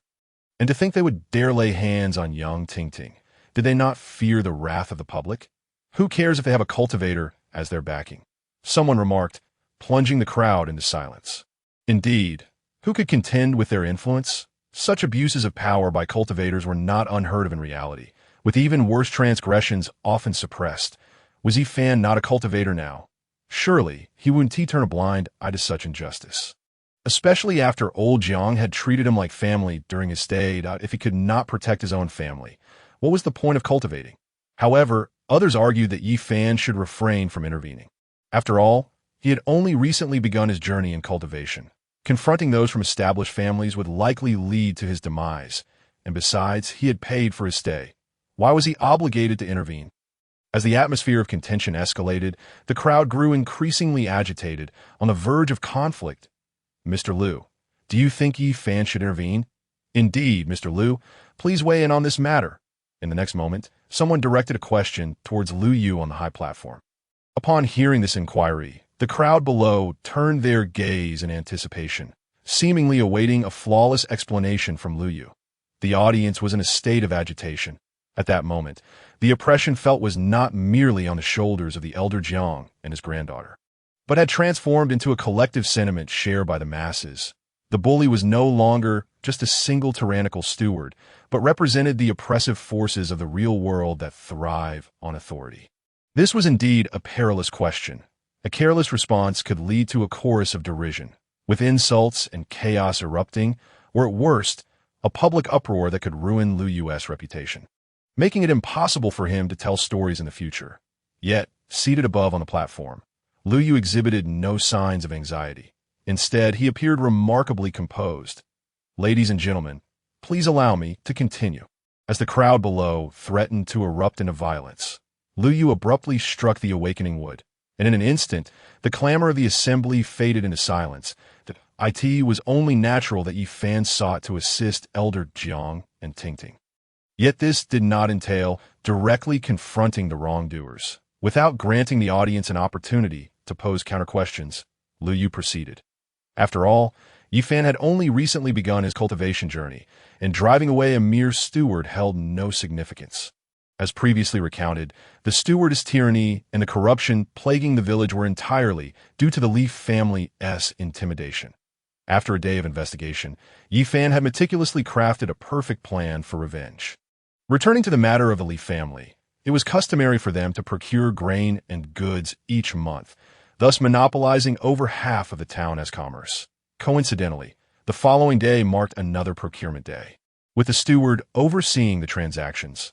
The next evening, Yi Fan donned a set of night attire early and concealed himself along the valley path that the Li family's supply caravan would traverse.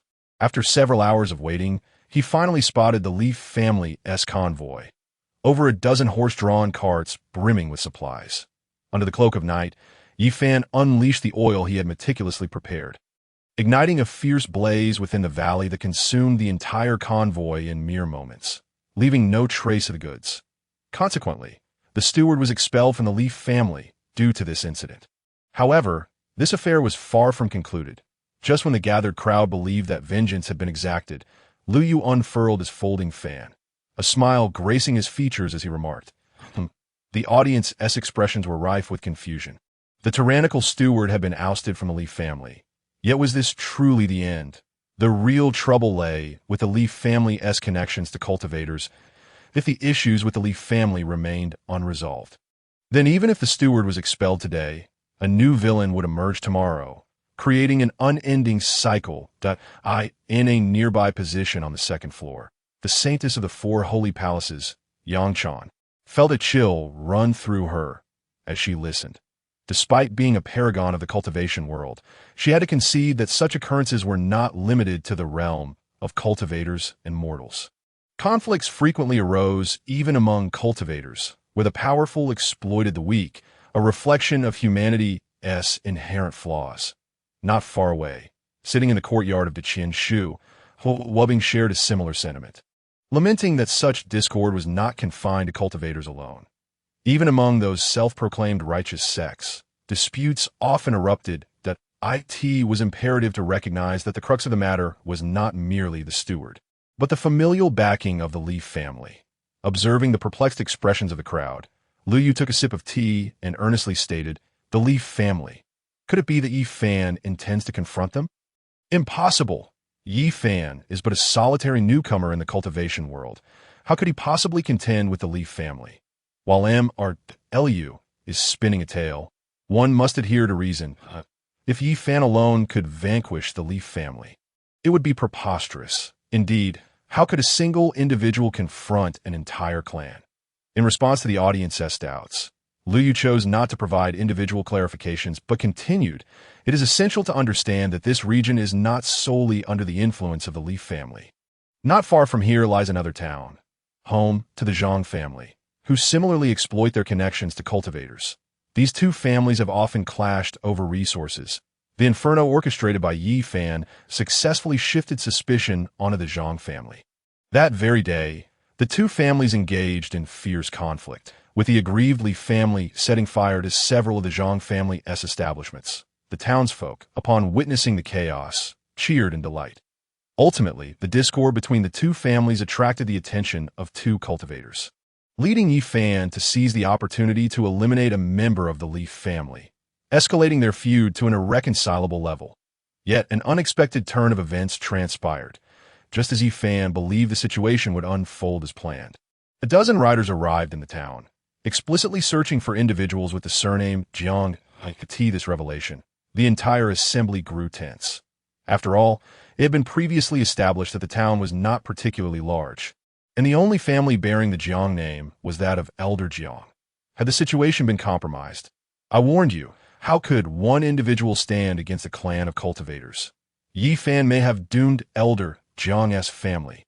Doomed them? Were it not for Yi Fan's intervention, Ting would have already been sold off. Could Elder Jiang, at his advanced age, survive being cast out from the tavern? In an instant, the atmosphere among the crowd became increasingly tumultuous, even more so than before. Yet, Lu Yu remained unfazed by the turmoil. With a clap of the awakening wood, he proclaimed, "To learn of what follows, we shall unravel it next time." Ah, as Lu Yu's words fell, the commotion ceased, replaced by a chorus of lamentations. Is this truly the end? My comment can be summed up in one word. Brief. Mr. Liu, you made us wait 3 days only to deliver this much content. Mr. Liu, please elaborate. At the very least, complete this segment. Such an abrupt ending is utterly inhumane. My father's nighttime storytelling lasts longer than yours. You little rascal, I see you are in need of a lesson. In the midst of the audience's clamor of grievances, Lu Yu sat atop the platform, gently fanning himself. He was unaware of the thoughts swirling in the minds of others, but he had certainly enjoyed his storytelling session, and the reward from the system were equally gratifying. Just moments ago, the system had once again delivered a notification of rewards, granting him over 20,000 storytelling points in addition to an intermediate lottery card, meaning that after this session, he would be able to embark on a 10-draw spree once more. Amidst the audience's lamentations, Lu Yu continued to sway his folding fan. He had always adhered to the rules he set for himself. Once he declared the conclusion, it was final. Overtime was not an option. The storyteller would never be enslaved unless the rewards were substantial. Ladies and gentlemen, rising slowly from the high platform, Lu Yu waved his hand, stating, "Our storytelling concludes here for today. However, as your enthusiasm is palpable, let us discuss other topics. If there is anything from my previous tales that you find perplexing, now is the time to voice your inquiries, and I shall address them one by one." Upon hearing this, the hall fell into stunned silence, especially the expressions of Jiang Yulo and Mu Tianai on the second floor, which lit up with delight. Will he truly answer everything? They were eager to seize this opportunity. Mr. Liu, May I inquire if you really can address any question? An impatient voice rang out. Of course. Upon hearing this, Lu Yu nodded earnestly. Then could you elaborate on the prodigies you mentioned previously? Indeed, Mr. Liu. We are quite interested in your previous remarks about those prodigies. Mr. Liu, what level of prowess does Wang Jiangling possess among the younger generation? How do you come by this information, Mr. Liu? In an instant, the hall erupted into a cacophony of voices, each face alight with anticipation. Were they about to publicly discuss the contemporary prodigies? Hearing this, Jiang Yulo and Mu Tianai on the second floor were equally intrigued. Ultimately, the reason for their initial attention towards Lu Yu was precisely this. Now, with the crowd so eagerly discussing it, they too wished to discern whom Lu Yu deemed the mightiest among today's prodigies. As for Yang Chan and Huo Wubing, who stood by their sides, they were now unable to contain their excitement, for this matter directly pertained to them. They were equally curious about their standing among their peers. Upon the high platform, Lu Yu surveyed the eager gazes of the assembly below and quietly sipped his fragrant ate. In truth, he had pondered over this ranking for an extended period. Once this information circulated, it would undoubtedly create a tremendous uproar, potentially sweeping through a significant portion of the cultivation community, which would be advantageous for his storytelling reputation. Perhaps, after a single performance, he might even earn a high-level 10 consecutive draws. If even the mid-tier draws yielded such remarkable rewards, he could scarcely imagine what the high-level draws would entail as for the rankings of these prodigies. Although he was unfamiliar with many of them, he had access to the prodigy list provided by the system. It is important to note that this list not only documented the rankings of the prodigies, but also enumerated the events influencing these standings, many of which were unknown to the world, and he was well versed in all of them. With this in mind, Lu Yu nodded. Combining storytelling with commentary certainly held promise. Very well, at the behest of everyone, I shall speak of the 10 greatest prodigies of our time. As soon as Lu Yu's words fell, the entire hall erupted in a cacophony of excitement. The crowd had not anticipated such a spectacle. They had merely intended to inquire about the individuals Lu Yu had previously mentioned. However, they were utterly astonished when he shifted the discussion to encompass the entire realm of cultivation. Lus word is final. This is splendid. I am eager to hear. Everyone, let us not sway Mr. Liu. He shall guide us himself. The topic of the 10 greatest prodigies is so intense. Is this something I can merely purchase a ticket to hear? Could the tavern please raise the ticket prices? Otherwise, I cannot listen comfortably. That moment, the audience erupted into cheers. After all, who among the youth had not harbored a heart for cultivation? Who had not dreamt during their childhood of being a formidable cultivator ruling over their domain? Especially with the discussion now focusing on the 10 greatest prodigies of the present, such a thrilling topic was bound to captivate. Aside from the majority of the audience, several individuals seated by the window on the second floor were equally exhilarated. After all, both Yang Chan and Huo Wubing were undoubtedly genuine prodigies, as true prodigies. They were naturally concerned about their prowess among their contemporaries and were eager to ascertain their standing in Lu Yu's eyes. Congratulations to the host for inciting widespread anticipation among the audience, earning the title of Focus of Attention. Focus of Attention. Wearing this title grants a slight increase in luck, making it easier to gain the favor of others and attract heavenly treasures. The system's notification echoed in Lu Yu's mind once more. Upon hearing this, Lu Yu paused momentarily to, is this truly possible? Now, let us dispense with the trivialities and return to the main point. Initially intending to briefly discuss the 10 prodigies, Lu Yu suddenly felt the need to take this seriously, not due to the reward, but rather because he was genuinely moved by the enthusiasm of the audience, at least in his own heart. In this vast world, teeming with countless prodigies and heroes, to elaborate on them all would be an excessively lengthy endeavor. Even 3 days and nights might barely scratch the surface. Today, we shall focus solely on the prodigies under the age of 30 within the 5 domains. With a ringing sound, Lu Yu commenced his discourse. Let us begin with the 10th place. The 10th prodigy on the list is Wu Cuihua, the contemporary sword attendant of the sword tomb of Jiangzhou. As his words echoed, the audience fell momentarily silent. Wu Cuihua. Was this name not a bit too casual? Did cultivators truly bear such names? Moreover, They had scarcely heard of the sword tomb. Meanwhile, the individuals seated by the window on the second floor tightened their expressions upon hearing Lu Yu's statement. The Jiangzhou Wu family sword tomb had once been a preeminent force in the cultivation world 500 years ago, with its patriarch, Wu Xiaofeng, lauded as a once-in-a-millennium sword deity who, within a mere few decades, had vanquished the former patriarch to become the youngest leader in the history of the sword tomb. Regrettably, this new patriarch's ambition proved too grand, ultimately dragging the entire sword tomb to the brink of extermination within the cultivation realm.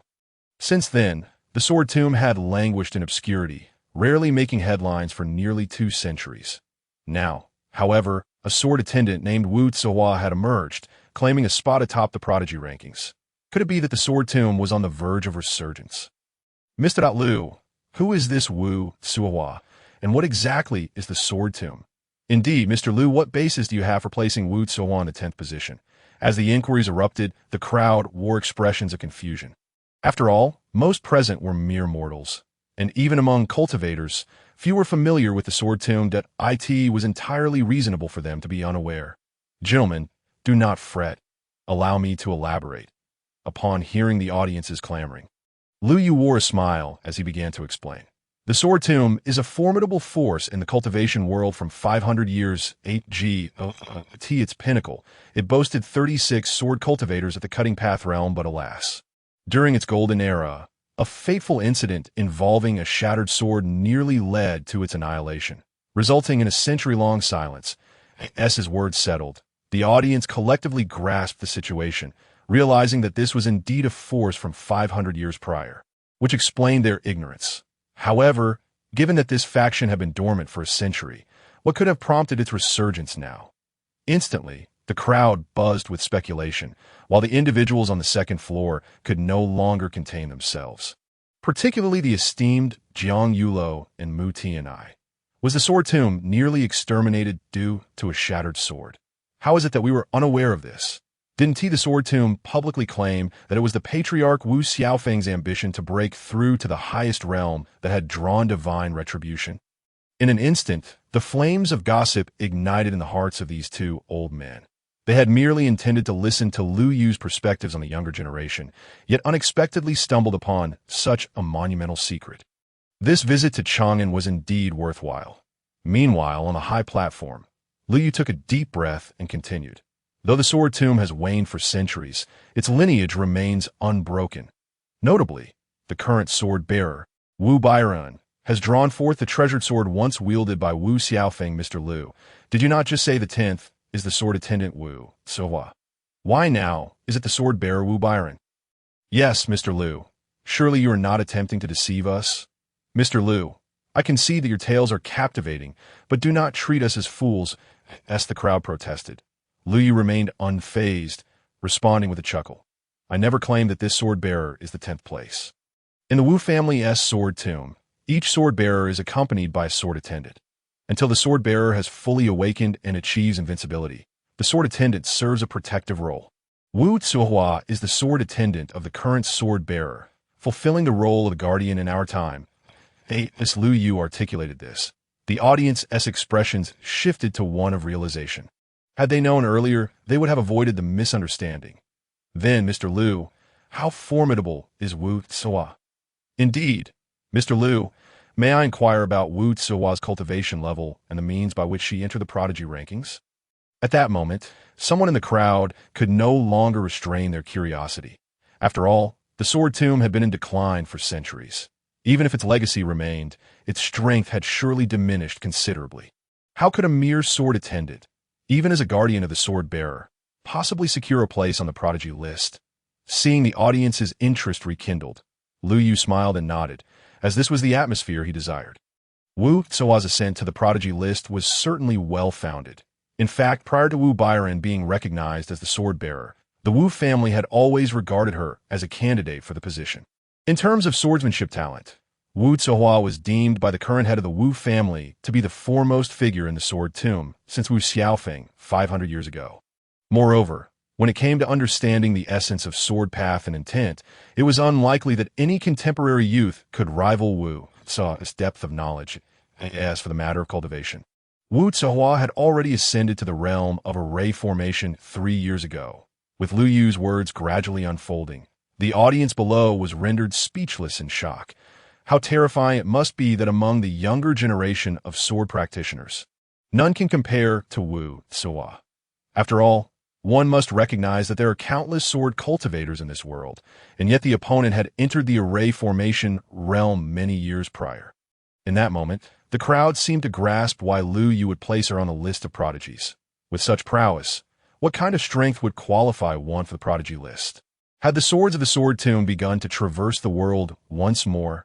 In a window-side seat on the second floor, Jiang Yulo, a scholar from the Great Qin Academy, felt a flicker of light in his eyes upon hearing Lu Yu's commentary. After all, she represented the pinnacle of strength in the cultivation world, backed by the entire Great Qin dynasty, and the Academy's intelligence network was formidable. According to the Academy's records, since the disappearance of Wu Xiaofeng, the master of the Wu family sword tomb, 500 years ago, no swordsman had ever left the sword tomb, which was also why it gradually faded from the cultivation world. Now that a swordsman had re-emerged, it was hard not to associate this with the subsequent actions of the sword tomb. The current holy master of the Four Saints Palace, Mu Ti, and I shared a similar viewpoint, being one of the top sects in the cultivation world. The Four Saints Palace had its own extensive records regarding the Wu family sword tomb, and there were historical ties between the two. The names Wu Banian and Wu Zihua echoed his mind, drawing him into contemplation that on the high platform, Lu Yu maintained a calm demeanor and continued. Next, let us discuss the remaining prodigies on the prodigy list. Ninth on the list is Tang Sankai, the young master of the Tang clan in the Sichuan region, that he is the eldest grandson of the current Tang clan leader, Tang Zhongyi. Though young, he has already mastered the Tang family's unique martial arts and, at a tender age, unlocked the Tang clan's intricate mechanism. The Thousand Mechanisms box point 3 years ago, when the demonic creatures ravaged the Tianjua Valley, the Tang clan dispatched disciples to eradicate them, and in one night, the monsters were vanquished. While the world believed this was due to the combined efforts of countless disciples, in truth, only one person stepped forth from the Tang clan that night, Tang Sankai, who had just come of age. As the crowd gazed in astonishment, Lu Yu pressed on without pause, introducing the next prodigy. Eighth on the list is Ba Tian, the holy son of the Heavenly Court. The Heavenly Court is the most ancient assassin organization in the cultivation world and is universally recognized for its unparalleled efficiency. Despite being pursued countless times by various sects, the Heavenly Court has never vanished.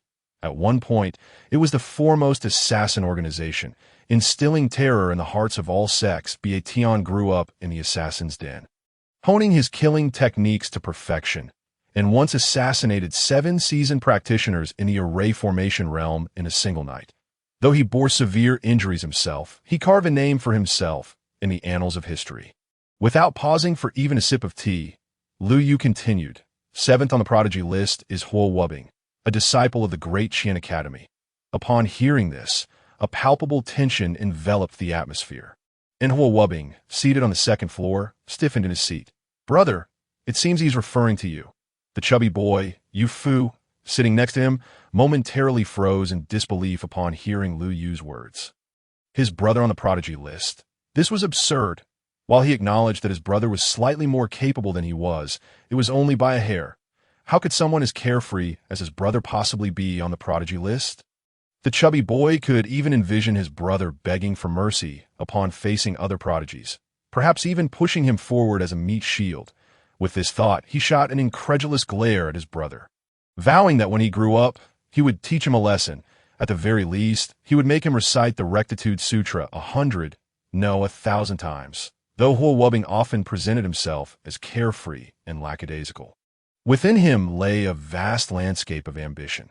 Despite currently lacking any notable achievements, his unwavering resolve in the pursuit of literary enlightenment was sufficient to secure this position 0.6 entries into the Confucian Mountain. Upon Lu Yu's utterance of this phrase, even the scholar Jiang Yulo was momentarily taken aback. When did you manage to enter the Confucian Mountain 6 times?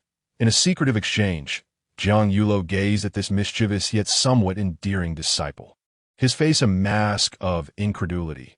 The Confucian Mountain, the greatest secret of the Great Qin Academy, exists between a treasure and a realm. There are countless academies in the world, but the Great Shin Academy stands out precisely because Confucian Mountain possesses a vast reservoir of literary spirits.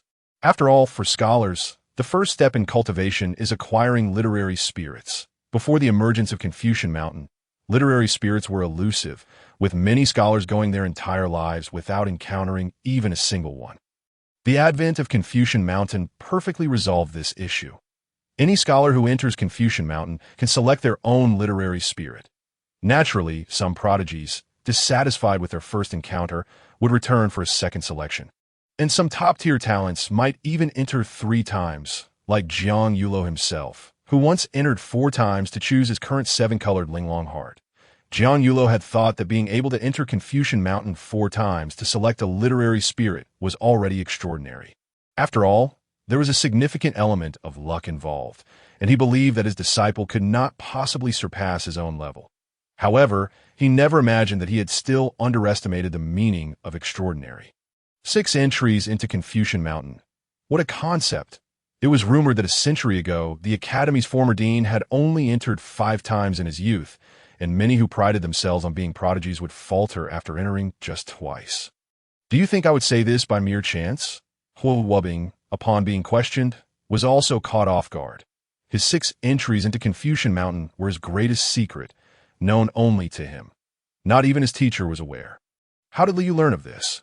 Well then, you really did enter 6 times. Just wait until the storytelling ends. I shall deal with you then. Upon hearing Huo Wubing's assured response, Jiang Yulo's heart trembled.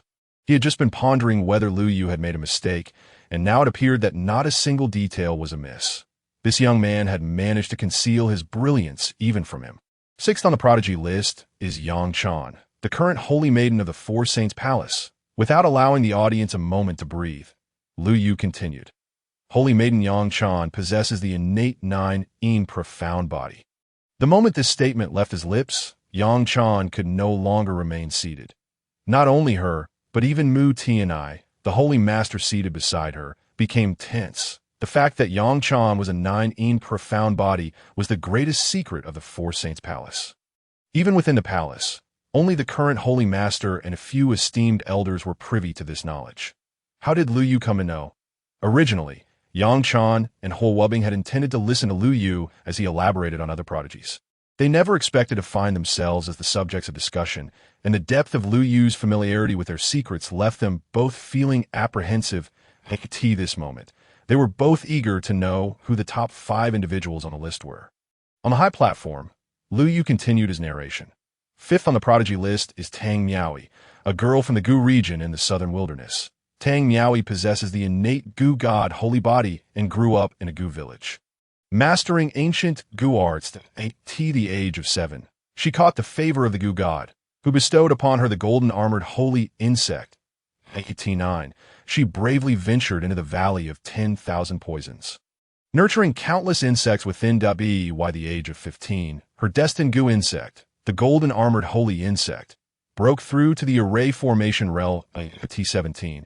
She captured over 100 array formation Gu insects and officially stepped into the array formation realm. Little Jean, it seems the storyteller is speaking of us, but how does he know all of this? In the southwest corner of the first floor, a girl in a red dress chuckled with delight upon hearing Liu Yu mention her, causing the golden-armored insect in her hand to flutter and chirp, as if to express its own confusion. Why had the storyteller so succinctly summarized its formidable prowess? Could he not elaborate a little more? 4th on the prodigy list is Jianan, a disciple of the Great Compassion Tower from the western regions. This individual was born amidst a radiance of Buddha light, with 33 lotus flowers sprouting within the Great Compassion Tower. At the age of 13, he mastered the highest scripture within the tower, the 6-foot golden body. Now fully accomplished, his strikes are illuminated by the brilliance of Buddha light, rendering his physical form nearly invincible. At 15, he achieved perfect enlightenment and ventured alone to the locking demon well, acquiring half of the ancient monk Dizong's teachings, vowing that as long as the locking demon well remained empty, he would not attain Buddhahood. There exists but a single remarkable achievement. In the realm of array formation, one stood alone against the false divine inferno for the duration of half a joss stick. successfully staving off disaster until the venerable monks of the Buddhist order arrived, thus rescuing a total of 3,726 mortals. Though grievously injured, it can be aptly said, "If I do not descend into hell, who will?" As Lu Yu narrated this tale, an air of profound silence enveloped the gathering, particularly among the practitioners mingling within the crowd, who collectively inhaled sharply. The notion of withstanding the false divine inferno for such a duration seemed utterly fantastical. It is crucial to comprehend that there lies a staggering chasm of two entire realms between the two. In the world of cultivation, where each ascension is monumental, even a half-step between realms can determine life or death. They could hardly fathom how such a feat was accomplished, for even the most gifted among them would find it inconceivable. In a moment of reverie, it seemed as if they beheld a monk, resplendent in golden light, standing steadfast amidst the heavens and the earth. Despite being drenched in blood, he resolutely held his ground. For beneath him lay countless mortals. Truly, if I do not descend into hell, who will? This is the essence of a truly enlightened monk. When compared to such a figure, the esteemed monks beyond the city walls ought to feel a deep sense of shame for their aspirations of conquest over the lands. Truly, such is the caliber of one ranked fourth upon the list of prodigies. In the next moment, the air was filled with gasps of astonishment as the crowd absorbed the revelation regarding Canaan. While questions arose among them, if such a talent ranks fourth, what manner of individuals occupy the top three spots? Could it be that they are indeed reincarnations of deities? The third-ranked prodigy is the solitary cultivator. Shi Shan. A solitary cultivator?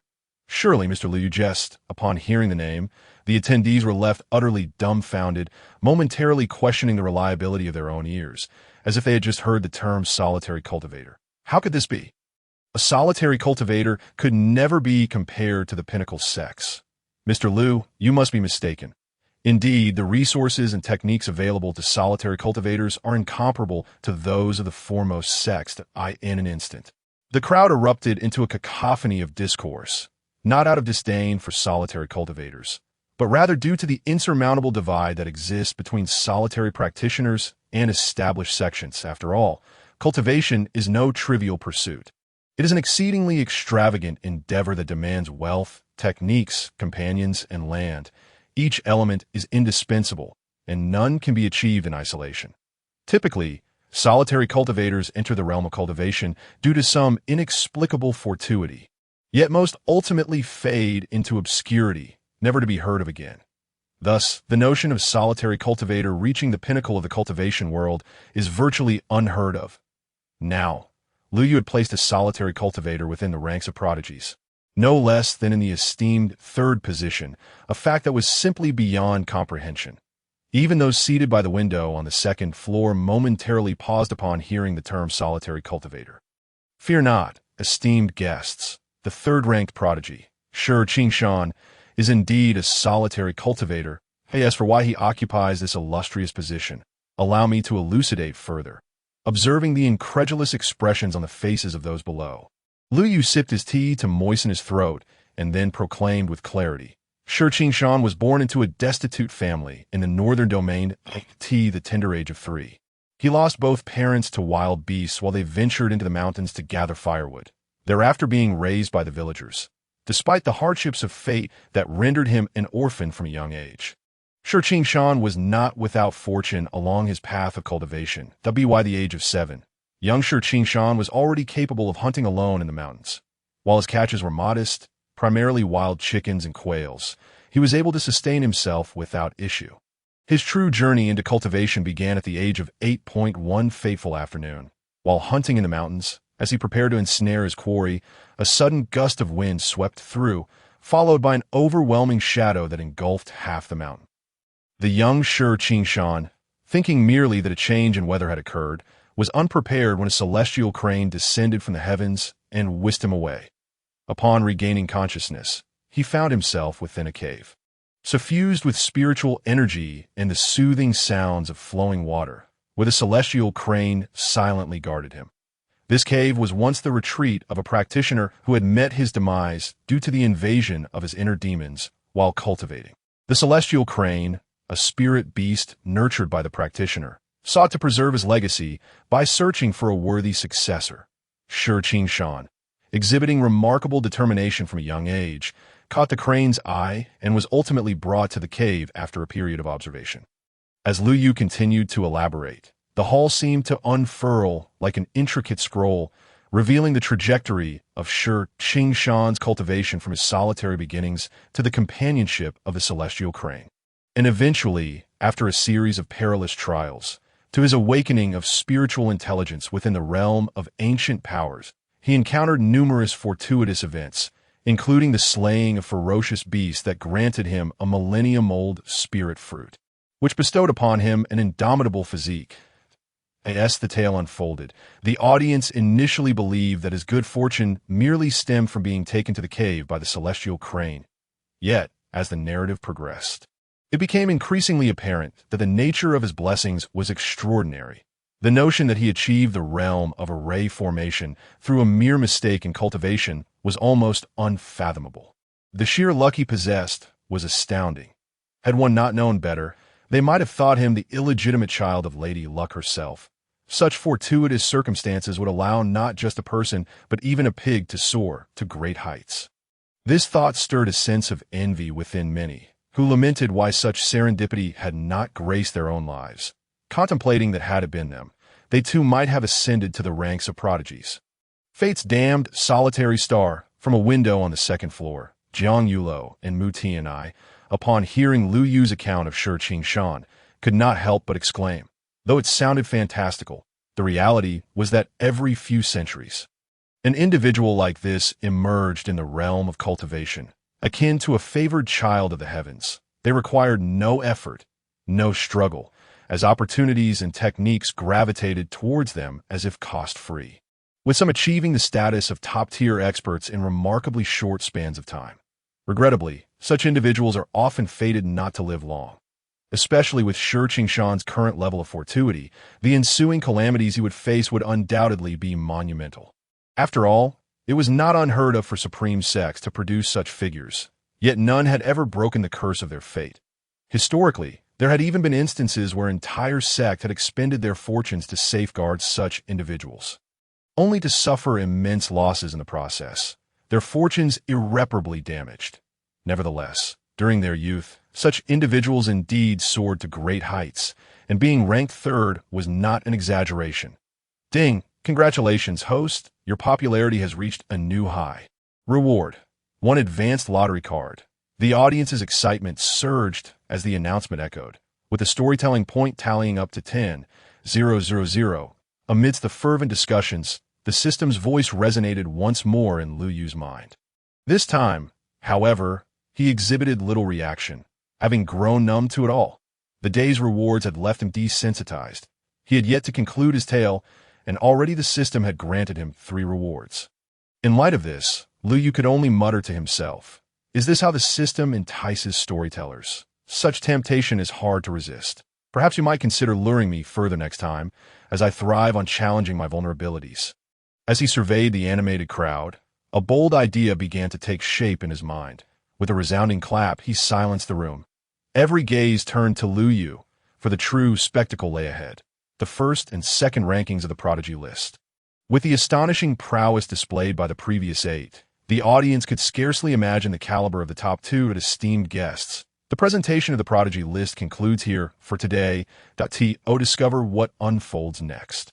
We shall reconvene in 3 days. With that, Lu Yu began to gather the items upon the stage. The crowd below, upon hearing his words, was left utterly speechless. What are the remaining 2? The prodigy list was not yet complete. Mr. Lu, could you please enlighten us about the circumstances regarding those last 2 individuals?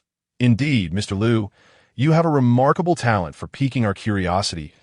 If you do not complete your narrative, my father may truly depart this world with unfulfilled desires. It is true. I am his father, and these words are indeed mine. Mr. Lu, I implore you, be humane. Before coming here today, a fortune teller foretold that I would not survive beyond 3 days. That Mr. Lu, before my time comes, I beseech you to discreetly reveal the identities of those 2 remaining individuals, so I may find peace. In that moment, the atmosphere was rife with lamentations. The audience had anticipated the conclusion of Mr. Lu's tale, yet they were utterly unprepared for the abrupt interruption of the celestial talents list, especially at such a crucial juncture pertaining to the final two figures. Was this not a deliberate provocation? Not only the attendees in the hall, but also Jiang Yulo and Mu Tianai, who were leaning against the second-floor window, could not help but rise in disbelief. Is this truly the end? They had yet to voice their questions, and their composure was unraveling. Mr. Lu's audacity was astounding. For a moment, both individuals found themselves at a loss for words, contemplating how they would react if a disciple from their sect dared to behave in such a manner.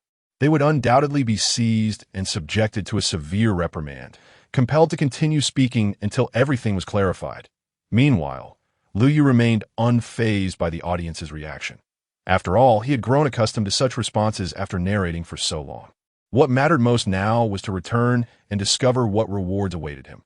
The 3 system notifications he received during his performance ensured that he would not leave empty-handed. Moreover, with the emergence of the Celestial Talents list, he was certain that the influx of visitors would only increase in the future, leading to rewards far exceeding those of the present. With this thought, a smile graced Lu Yu's face. Today marks the end of work. As the moon hung high among the branches, night fell swiftly. Having completed his bath and changed his attire, Lu Yu sat respectfully in his chamber, his gaze filled with reverence.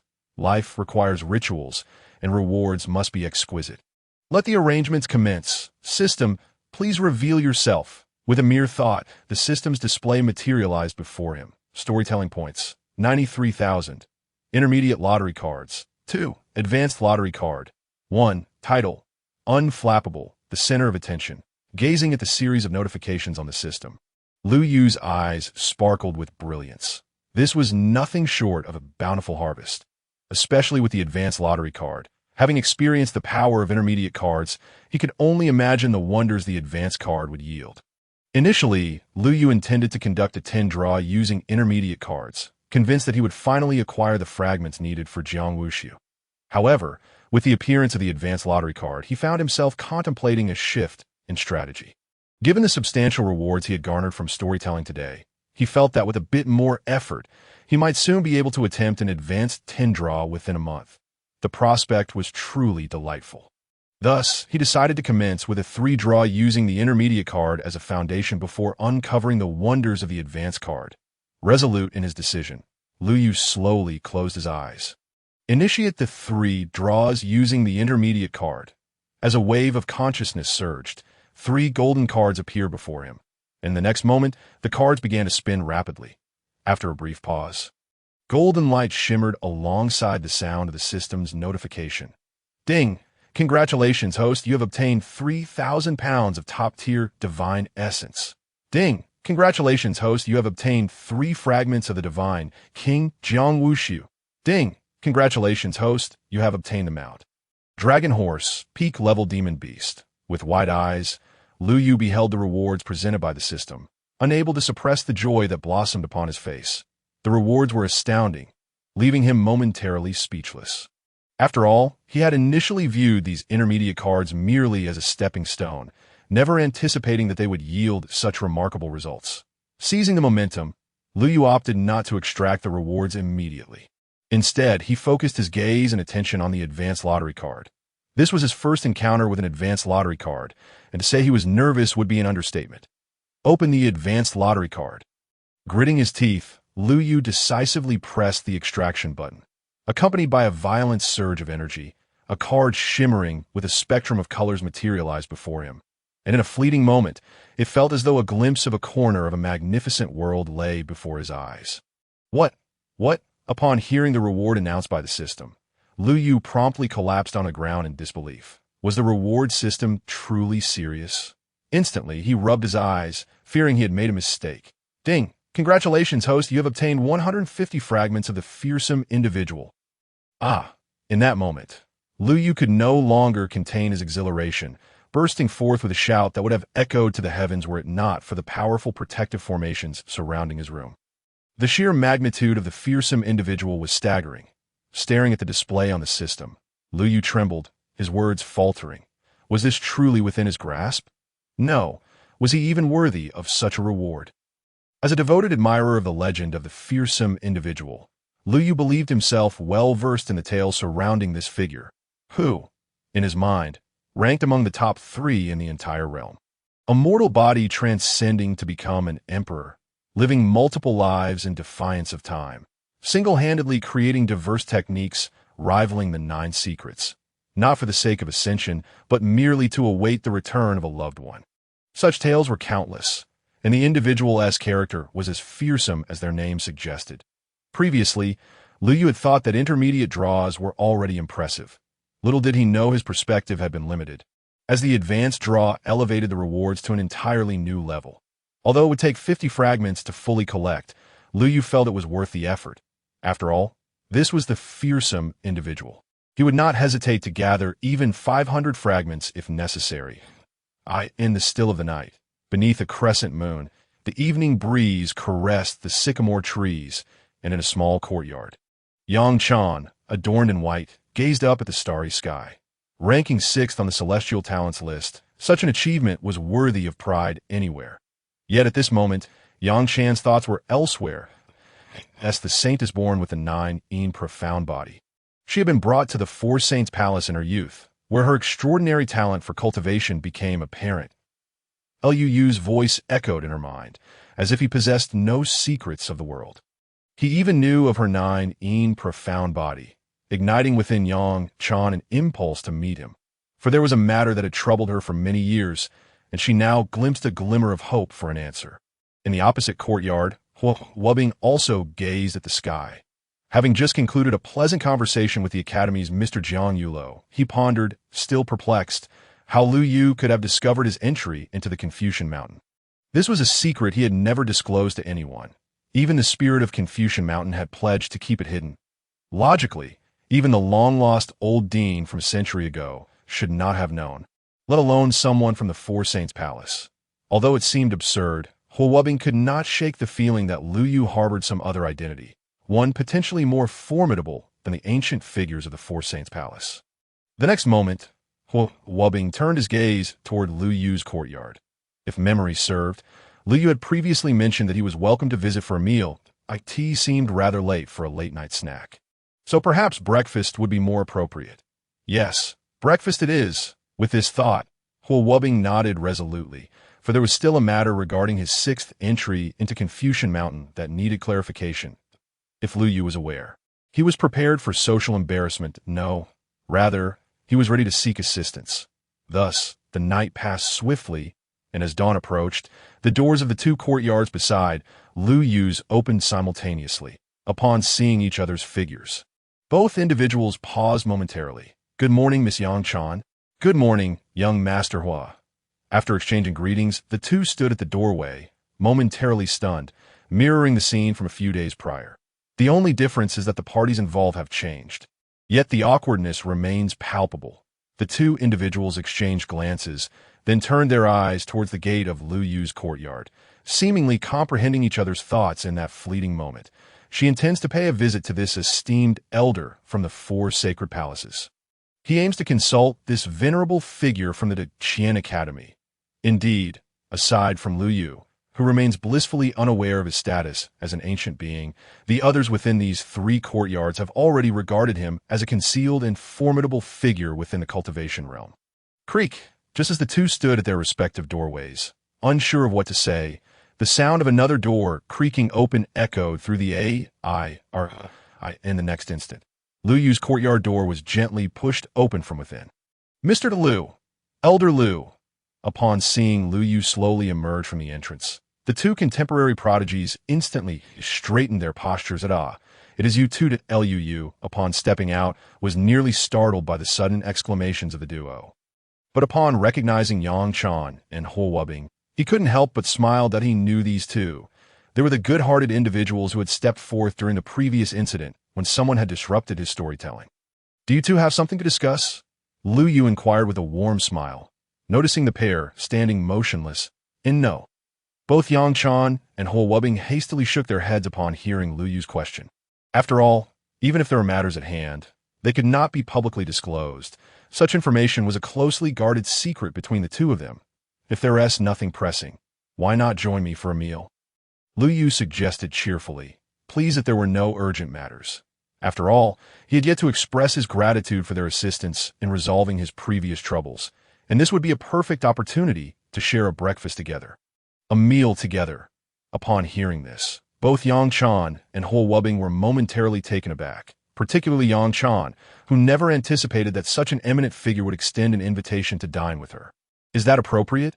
She blurted out instinctively, only to feel a wave of embarrassment wash over her as the words escaped her lips. How could she voice such a thought? Wasn't this an overt slight to the elder's dignity? What is inappropriate about it? It's merely breakfast, Lu Yu replied dismissively. You two wait here for a moment. I shall inform the proprietor of this establishment to bring the food to my courtyard. Without giving the two a chance to protest, he made his way towards the main hall. Upon hearing they could enter Lu Yu's courtyard, all thoughts of refusal vanished from the minds of the two. Their original goal had been to gain entry to Lu Yu's domain, and now that unexpected ambition had been realized. They exchanged knowing smiles, contemplating how fortunate it was that the other had accompanied them in this endeavor. Lu Yu returned swiftly, and in no time, he had reappeared from the hall. Ladies, my humble abode may be rather modest. I hope you will not find it lacking, as he opened the gate to the small courtyard. He addressed the two behind him, how we wouldn't dream of it. Yang Chan and Huo Wubbing both quickly shook their heads in protest, indicating that it was of no consequence that I in their minds. They thought that if even their master found this courtyard enigmatic, it was indeed an understatement for Lu Yu to describe it as modest. Upon stepping inside the courtyard, they were immediately enveloped by an overwhelming essence of pure spiritual energy. It felt less like entering a small inn and more akin to stepping into a grand celestial realm of a renowned sect. The richness of the spiritual energy was comparable to their own sect's sacred grounds, solidifying Lu Yu's identity as an ancient being in their minds. Since you are here, please make yourselves comfortable. There is no need for formality. Seeing the two standing stiffly at the entrance, Lu Yu assumed they were merely shy and waved his hand, signaling them to treat the place as their own home. After all, it was thanks to these two kind souls that he had been assisted in dispelling previous troubles. He had yet to express his gratitude. You two sit for a moment. I will brew some tea. With that, Lu Yu walked into the inner room. Once Lu Yu left, both Yang Chan and Huo Wubbing instinctively exhaled. The pressure they felt from him earlier had been quite intense. When he had invited them, they had felt utterly defenseless. Where are all the tea leaves? Meanwhile, in the room, Lu Yu rummaged through his belongings for quite some time, but found no tea leaves. He suddenly recalled that he had consumed his last bit of tea during yesterday's storytelling session and had not yet procured more. What a predicament! Realizing this, Lu Yu shook his head in resignation. He certainly could not go out and tell his guests that he had run out of tea. That would be akin to sending them away. Is there anything else I could use? With that thought, Lu Yu activated the space gifted by the system to search for alternatives. The boundary-breaking talismans, the lid of the devouring demon canister, pieces of the god king Jiang Wushu, and the dragon horse. None of these seemed suitable for drinking. The only consumable item left appeared to be a few bottles of the herbal essence. However, the greenish liquid didn't resemble tea leaves and seemed rather inappropriate to present. As Lu Yu pondered his options, his gaze suddenly fell upon a cluster of green leaves. Wait, the Kirin immortal medicine seedling. Upon seeing the green leaves, Lu Yu realized that he indeed possessed something that could serve as a substitute for tea. The leaves from the Kirin immortal medicine seed. Surely plucking a few leaves wouldn't harm the plant, would it? After contemplating for a moment, Lu Yu ultimately decided to carefully snip off a few leaves. After all, the two individuals outside had previously aided him in resolving significant troubles. Brewing them a good cup of tea was only fitting. Moreover, the Kirin plant had plenty of leaves. Losing a few should pose no problem. In the next moment, he retrieved several cups from the room and, as he walked outside, called out, "This is the only type of tea I have at home. I hope you two will not find it lacking." "Not at all, esteemed elder. We are truly grateful for your efforts." Upon seeing Lu Yu emerge from the room, Yang Chan and Huo Wubbing quickly rose from their stone seats. To be granted entrance to this courtyard was an honor, and they would be more than willing to share even a glass of water. "As long as you do not mind, please sit down." Seeing the two rise once more, Lu Yu hastily waved his hand, thinking how shy they were, standing up at every turn. Come, savor this new tea. Although it was just recently harvested, it possesses its own unique flavor. Dividing the Kirin leaves into 3 portions, Lu Yu poured hot water into the cups. He could tea the moment the hot water met the leaves. Countless shimmering lights erupted, causing the very formation within the courtyard to tremble. What is this? Witnessing the radiant glow emanating from the teacups, Yang Chan and Huo Wubing nearly leapt from their seats. To think that he would refer to this as merely making do. As the light faded, they peered into the cups, observing the tea water glistening like amber. Merely inhaling the aroma filled them with an exhilarating sensation as if they were about to ascend to the heavens. Despite being the elite of their generation, both instinctively swallowed hard. This was no ordinary tea. If it were to be revealed to the outside world, it would undoubtedly create an uproar. Even the most prestigious sects would undoubtedly vie for it with fervor. Could this truly be something they were allowed to drink? With that thought, both turned their gazes towards Lu Yu, given that it was he who had presented the tea. What are you waiting for? Hurry and drink. Do you find my tea unworthy? At that moment, not only Yang Chan and Huo Wubing were taken aback, but even Lu Yu was astonished by the commotion his casual brewing of leaves had caused. Had he known it would create such a stir, he would have prepared it beforehand. Fortunately, he had already set up a formation within the courtyard. Otherwise, that single burst of light would surely have attracted attention from the outside, potentially leading to even greater troubles. Esteemed elder, we meant no offense. Upon hearing Lu Yu's words, Yang Chan and Huo Wubing hastily lifted the teacups from the stone table, their eyes glistening with desire. How could they possibly overlook such an exquisite offering? However, beyond their excitement, a profound astonishment lingered. The fact that the other party could present them with such exceptional tea hinted an extraordinarily deep foundation of knowledge and experience.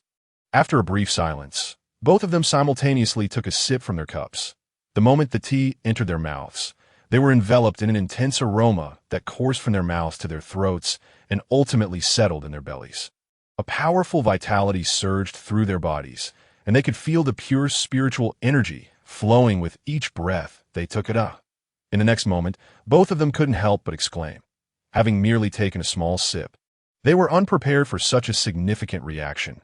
Radiant lights erupted from their bodies, exuding an enchanting fragrance, their physical forms appearing as pure as crystal. It is worth noting that they were not ordinary cultivators. They were true prodigies. Emerging from the ranks of the most elite sections, they had encountered countless treasures and miraculous elixirs. Yet today, due to a mere cup of tea, they experienced a transformative effect akin to a thorough cleansing of their very essence. And the results were astonishingly evident. With a resounding boom, Yang Chan's cultivation could no longer be contained, propelling her from the 6th level of the array realm to the pinnacle of that realm. Had it not been for the protective formation, the houses within a radius of several dozen miles would surely have been shattered without exception. But on the other hand, Huo Wubing found himself seated on the ground. Powerful spiritual energy rapidly washing over him in waves. His cultivation surged from the 2nd level of the array realm to the 9th, and strands of ethereal energy floated gently down, surrounding him. Is the tea truly this potent?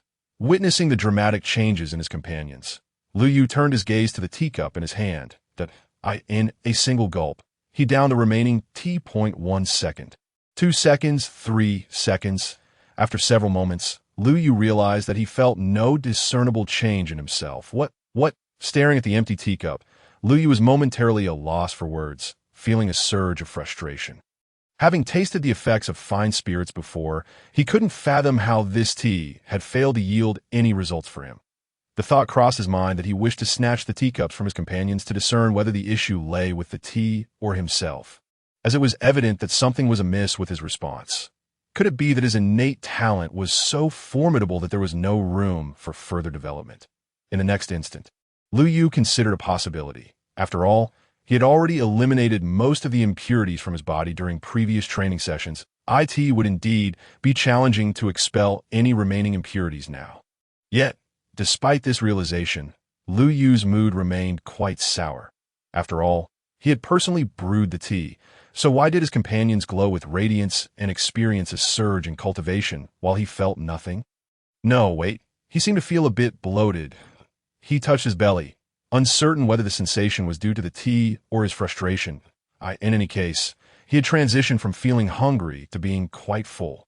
Indeed, the extraordinary phenomena surrounding Yang Chan and Hua Wubbing persisted for some time, culminating in a celestial glow descending to cleanse them of impurities. Of course, Lu Yu did not leave empty-handed, as the two received the heavenly light. He too drew closer and experienced a degree of purification. While his cultivation may not have shifted, his physical form felt lighter, and his garments appeared remarkably clean. Thank you, esteemed mentor, for your guidance, upon awakening from their unique state. Both Yang Chan and Hua Wubbing bowed deeply to Lu Yu. Their gratitude was not merely a matter of etiquette, but a heartfelt expression of appreciation from two individuals of exceptional talent. In that moment, regardless of Lu Yu's identity, be it that of an elder or an enigmatic figure from a rival faction, he was forever regarded as their revered mentor in their hearts. Meanwhile, outside the courtyard, Mu Tianai, the leader of the Four Sacred Palace, and Jian Yulo, a teacher from the Great Qian Academy, paced anxiously.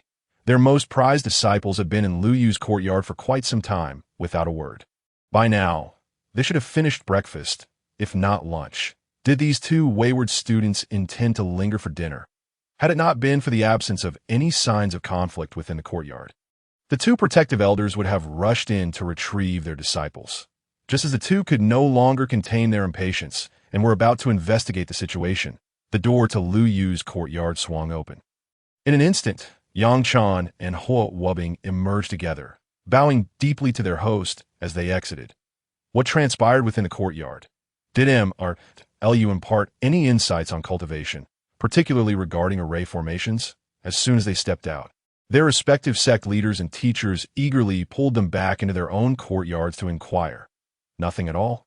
Their responses were succinct and unanimous, for Lu Yu had indeed not shared anything of significance with them. Then what were you doing in there for so long? Upon hearing that nothing had transpired, the two towering figures in the cultivation world were left dumbfounded. After such an extensive period, with the three of them merely staring at each other in silence. We were drinking tea. Observing the astonished expressions on their mentors' faces, the two replied with solemnity. Drinking tea? The leaders were further bewildered by this revelation.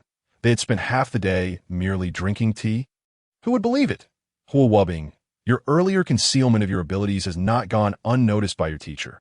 After all, everyone in the cultivation world has their secrets, and being cautious is wise. However, do not take your teacher for a fool. First, it was a dish of steamed pork, and now it's tea. Is Lu Yu's courtyard merely a snack stall? Unable to restrain himself upon hearing that they had spent the morning drinking a single cup of tea with no further discussion, Jian Yulo could no longer contain his irritation.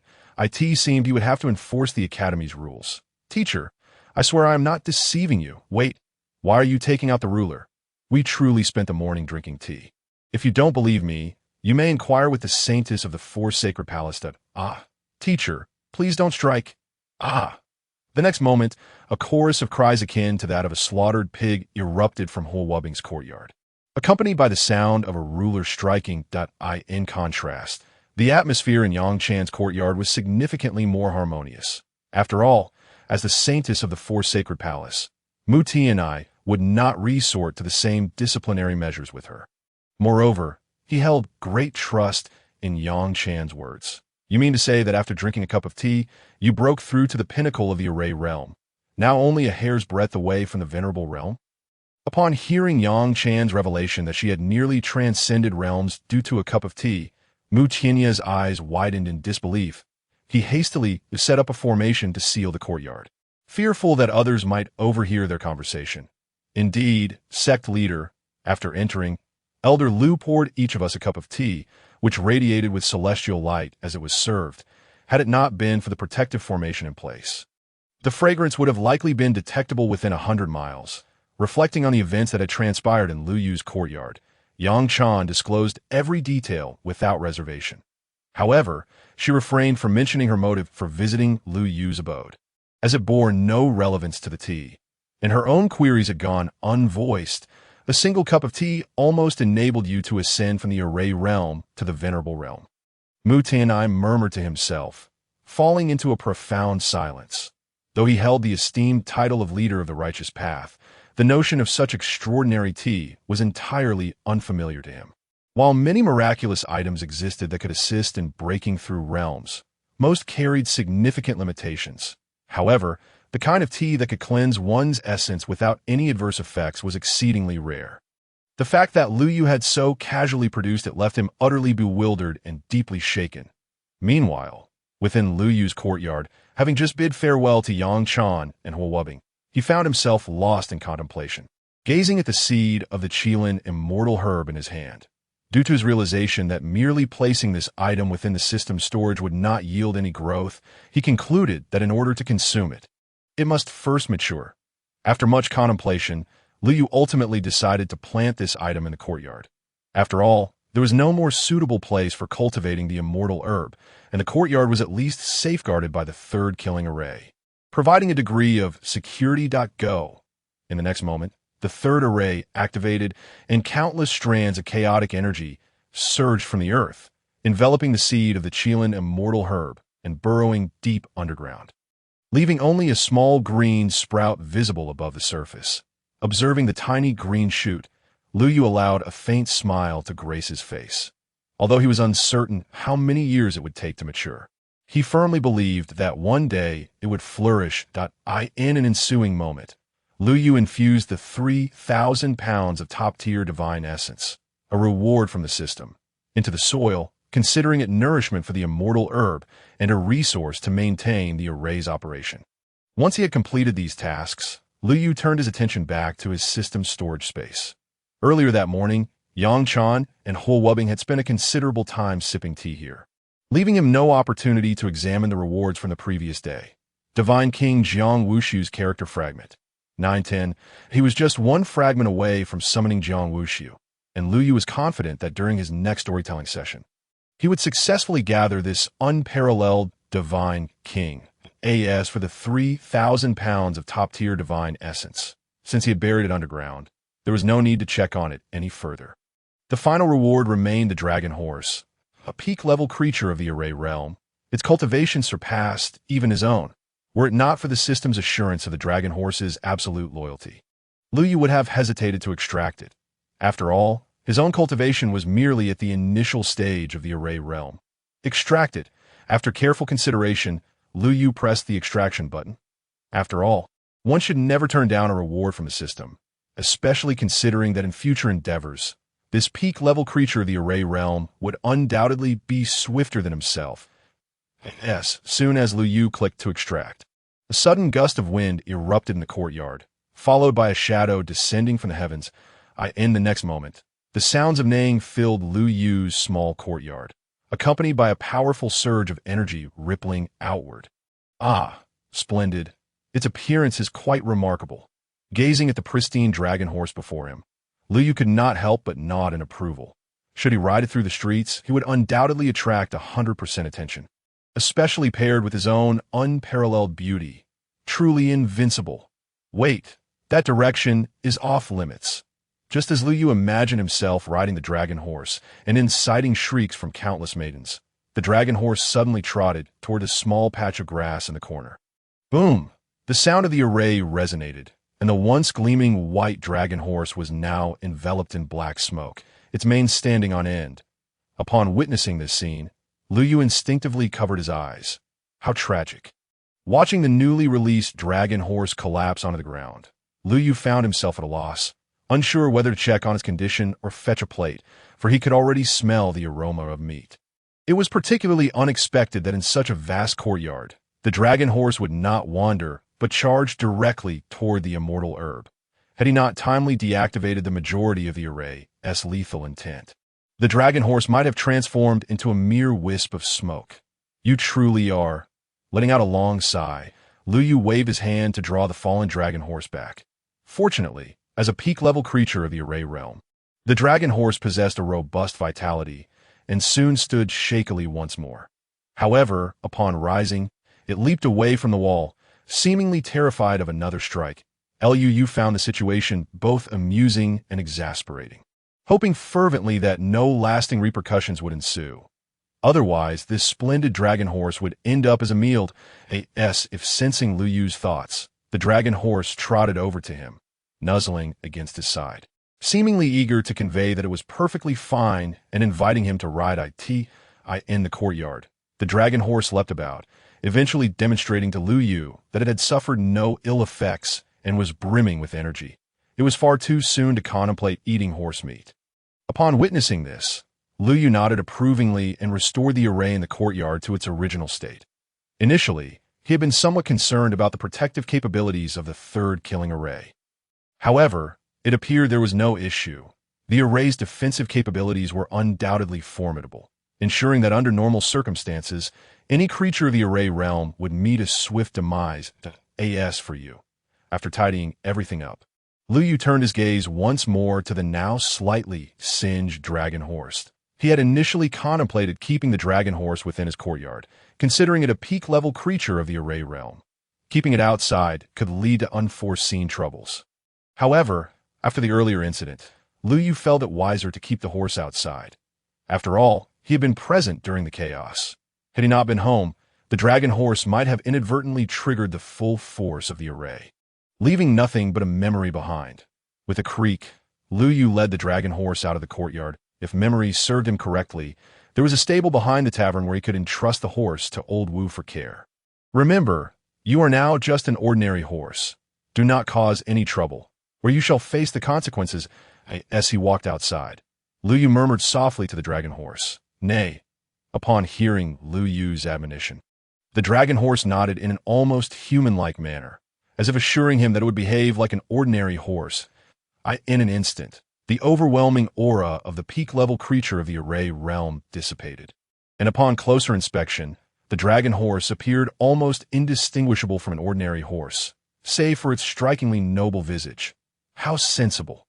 Noticing this, Lu Yu reached into his pocket and retrieved a modest amount of divine essence, placing it in the dragon horse's mouth. After all, rewarding a spirit companion appropriately was essential. The action startled the dragon horse, nearly causing it to kneel, fearing that it had displeased Lu Yu. However, the moment the divine essence melted in its mouth, it realized its misunderstanding of its master. Wasn't this horse akin to the legendary dragon horse? As Lu Yu led the horse toward the stable, unbeknownst to him, two pairs of eyes had already locked onto him from the neighboring courtyard. Especially when he offered divine essence to the dragon horse, the two observers nearly erupted with excitement, struggling to contain their exclamations. Such a treasure, and he was feeding it to a horse? What a waste. In that instant, Jiang Yulo and Mu Tianai, who were hiding behind the door, seemed to understand why the other had shared such precious tea with their respective disciples. It was clear that the other had no regard for such treasures. For reasons unknown, the two towering figures at the pinnacle of the cultivation world suddenly felt an impulse to rush out. Of course, they were not interested in vying for the dragon horse's food. They simply wished to forge a genuine friendship with Lu Yu, as such down-to-earth companions were incredibly rare. Wubbing, Yang Chan, next time you go out to eat, could you possibly bring your master, sir, along? After a brief silence, the two individuals who were typically serious and solemn turned to their disciples with broad smiles. Upon hearing this, Yang Chan and Huo Wubbing were momentarily taken aback, clearly surprised that their sect leader, master, could utter such words. Particularly Huo Wubbing, who had just received a scolding for indulging in tea, now found it hard to shake the suspicion that his master was setting a trap. Was there a problem? Observing the puzzled expression on Huo Wubbing's face, Jiang Yulo slowly retrieved the ruler from behind him. Problem. Huo Wubbing exclaimed instantly upon witnessing the scene. After all, if his master had said so, there must be a reason behind it, and the sting of the ruler on his backside was indeed painful. Meanwhile, in another small courtyard, the atmosphere was markedly more harmonious. After a moment of contemplation, Yang Chan readily acquiesced to Mu Tianya's request, though as to whether Lu Yu would permit entry, she could not guarantee. What might one bring when visiting this esteemed elder? Upon receiving an affirmative response, Mr. Jiang Yulo of the Academy and the Lord of the Four Saints Palace both directed their gaze towards the heavens. After all, the other party had presented such exquisite tea leaves for hospitality. It would be exceedingly impolite for them to arrive empty-handed to tea that moment. Lu Yu, still in the stable soothing the dragon horse, could hardly fathom that his casual invitation for an early tea would attract the attention of two genuine luminaries from the cultivation world, and furthermore, that they intended to bestow gifts upon him. In light of this development, Lu Yu could only wish for an abundance of offerings. Old Wu, let's keep this horse in the stable for now. Simply feed it whatever the other horses are having. Securing the dragon horse within the stable, Lu Yu turned to the innkeeper, Wu Xian, and spoke with a smile. After all, he trusted Old Wu's character, and having just spent considerable time educating the dragon horse, he believed no mishaps would occur. Rest assured, we have ample high-quality fodder in the establishment, responded the innkeeper, Wu, with a smile. Not just one horse, but even 20 would pose no issue if you inquire around in the neighboring villages. You won't find anyone more knowledgeable about horse care than me. By the way, Xiao Lu, there's something I need to discuss with you. Emerging from the stable, the innkeeper led Lu Yu into his small courtyard. What is it, Old Wu? Lu Yu asked, noting the mysterious expression on Wu's face. You recall my earlier mention of expanding the inn? Yes, indeed, Old Wu. Has something happened? Upon hearing about the expansion of the inn, Lu Yu's expression turned serious. After all, the expansion was directly linked to his strength, and he could not afford to be negligent. I had already secured a location and paid the fees. It was in the heart of Chang'an City. The foot traffic and geographical position were exceptionally favorable. Wu inhaled deeply before continuing slowly. And then what happened? Seeing the look on Wu's face, Lu Yu immediately sensed that something unexpected had transpired. Otherwise, Wu would not be behaving this way. In the courtyard, the gentle sound of flowing water heightened Lu Yu's anxiety as he gazed at Old Wu, feeling more tense than he had during his recent ascension to the Array realm. Old Wu, what exactly transpired? Did someone snatch away the location you selected? If it weren't for the fact that he was speaking to Old Wu, Lu Yu might have been tempted to employ methods akin to those of sinister cultivators to extract the truth.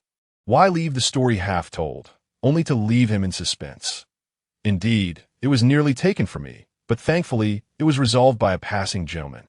Upon hearing this, Lu Yu felt an overwhelming urge to throw the man into the third killing formation for a proper lesson. Why not deliver the entire message at once, instead of gasping for breath? Just moments ago, his tension had almost revealed his strength. Since the matter has been resolved, isn't that a good thing? That's something to celebrate. After a brief pause, Lu Yu spoke softly. The issue is that this person resides right across from you, and I fear there may be a trap. After glancing around to ensure there were no unexpected developments, the innkeeper leaned closer to Lu Yu and whispered in his ear, right across from me. Lu Yu was momentarily taken aback upon hearing this revelation. Wasn't the young man across the way surnamed Hua? Indeed, he is the same young man who helped you just a couple of days ago. If I had not seen it myself today, I would have remained unaware. The coincidence of these two events feels suspicious. Wu explained directly, noting Lu Yu's puzzled expression. After all, Lu Yu's current status was exceedingly prominent. If you were to cross paths with someone with ulterior motives, it could lead to significant trouble. After absorbing Wu's words, Lu Yu fell into silence. Indeed, the coincidences seemed too uncanny to ignore. Achoo. Meanwhile, preparing to visit Lu Yu that evening, Zhang Yulo unexpectedly sneezed heavily. Who is speaking ill of me behind my back? He murmured, rubbing his nose. Never mind. I should focus on what gifts to bring. However, Zhang Yulo did not dwell on this for too long. After all, the matter of the evening took precedence over who might be disparaging him. If necessary, he could always have Yu Fu transcribe the Righteousness Sutra a few times, and on the other hand, the Lord of the Four Saints Palace, Mu Tianai, was also preparing gifts. He was uncertain of what items would please Mr. Lu, but he had heard from Yang Chan earlier that the latter's household seemed to have a scarcity of tea. The treasury of the Four Saint Palace was filled with radiant light, the rich spiritual energy almost suffocatingly dense, and the occasional glimpse of a treasure within could incite fierce competition if displayed externally. After hesitating before a collection of rare artifacts for some time, Mu Tianai ultimately decided to push open a hidden door. He was determined to approach the evening's affairs with seriousness and could not afford to be vague. While these treasures were remarkable, they were not sufficiently precious. Thus, the afternoon passed in haste. Upon returning from the innkeeper, Lu Yu remained vigilant but was not overly concerned. After all, the two individuals across the way had indeed assisted him. and he would not want to wrongfully accuse good people. Furthermore, even if they were indeed ill-intentioned, the third killing formation in his courtyard was no trifling matter, should they dare to intrude with nefarious designs. He would ensure they understood the reasons behind the flower's vibrant hues. With this thought, Lu Yu couldn't help but upgrade the third killing formation once more.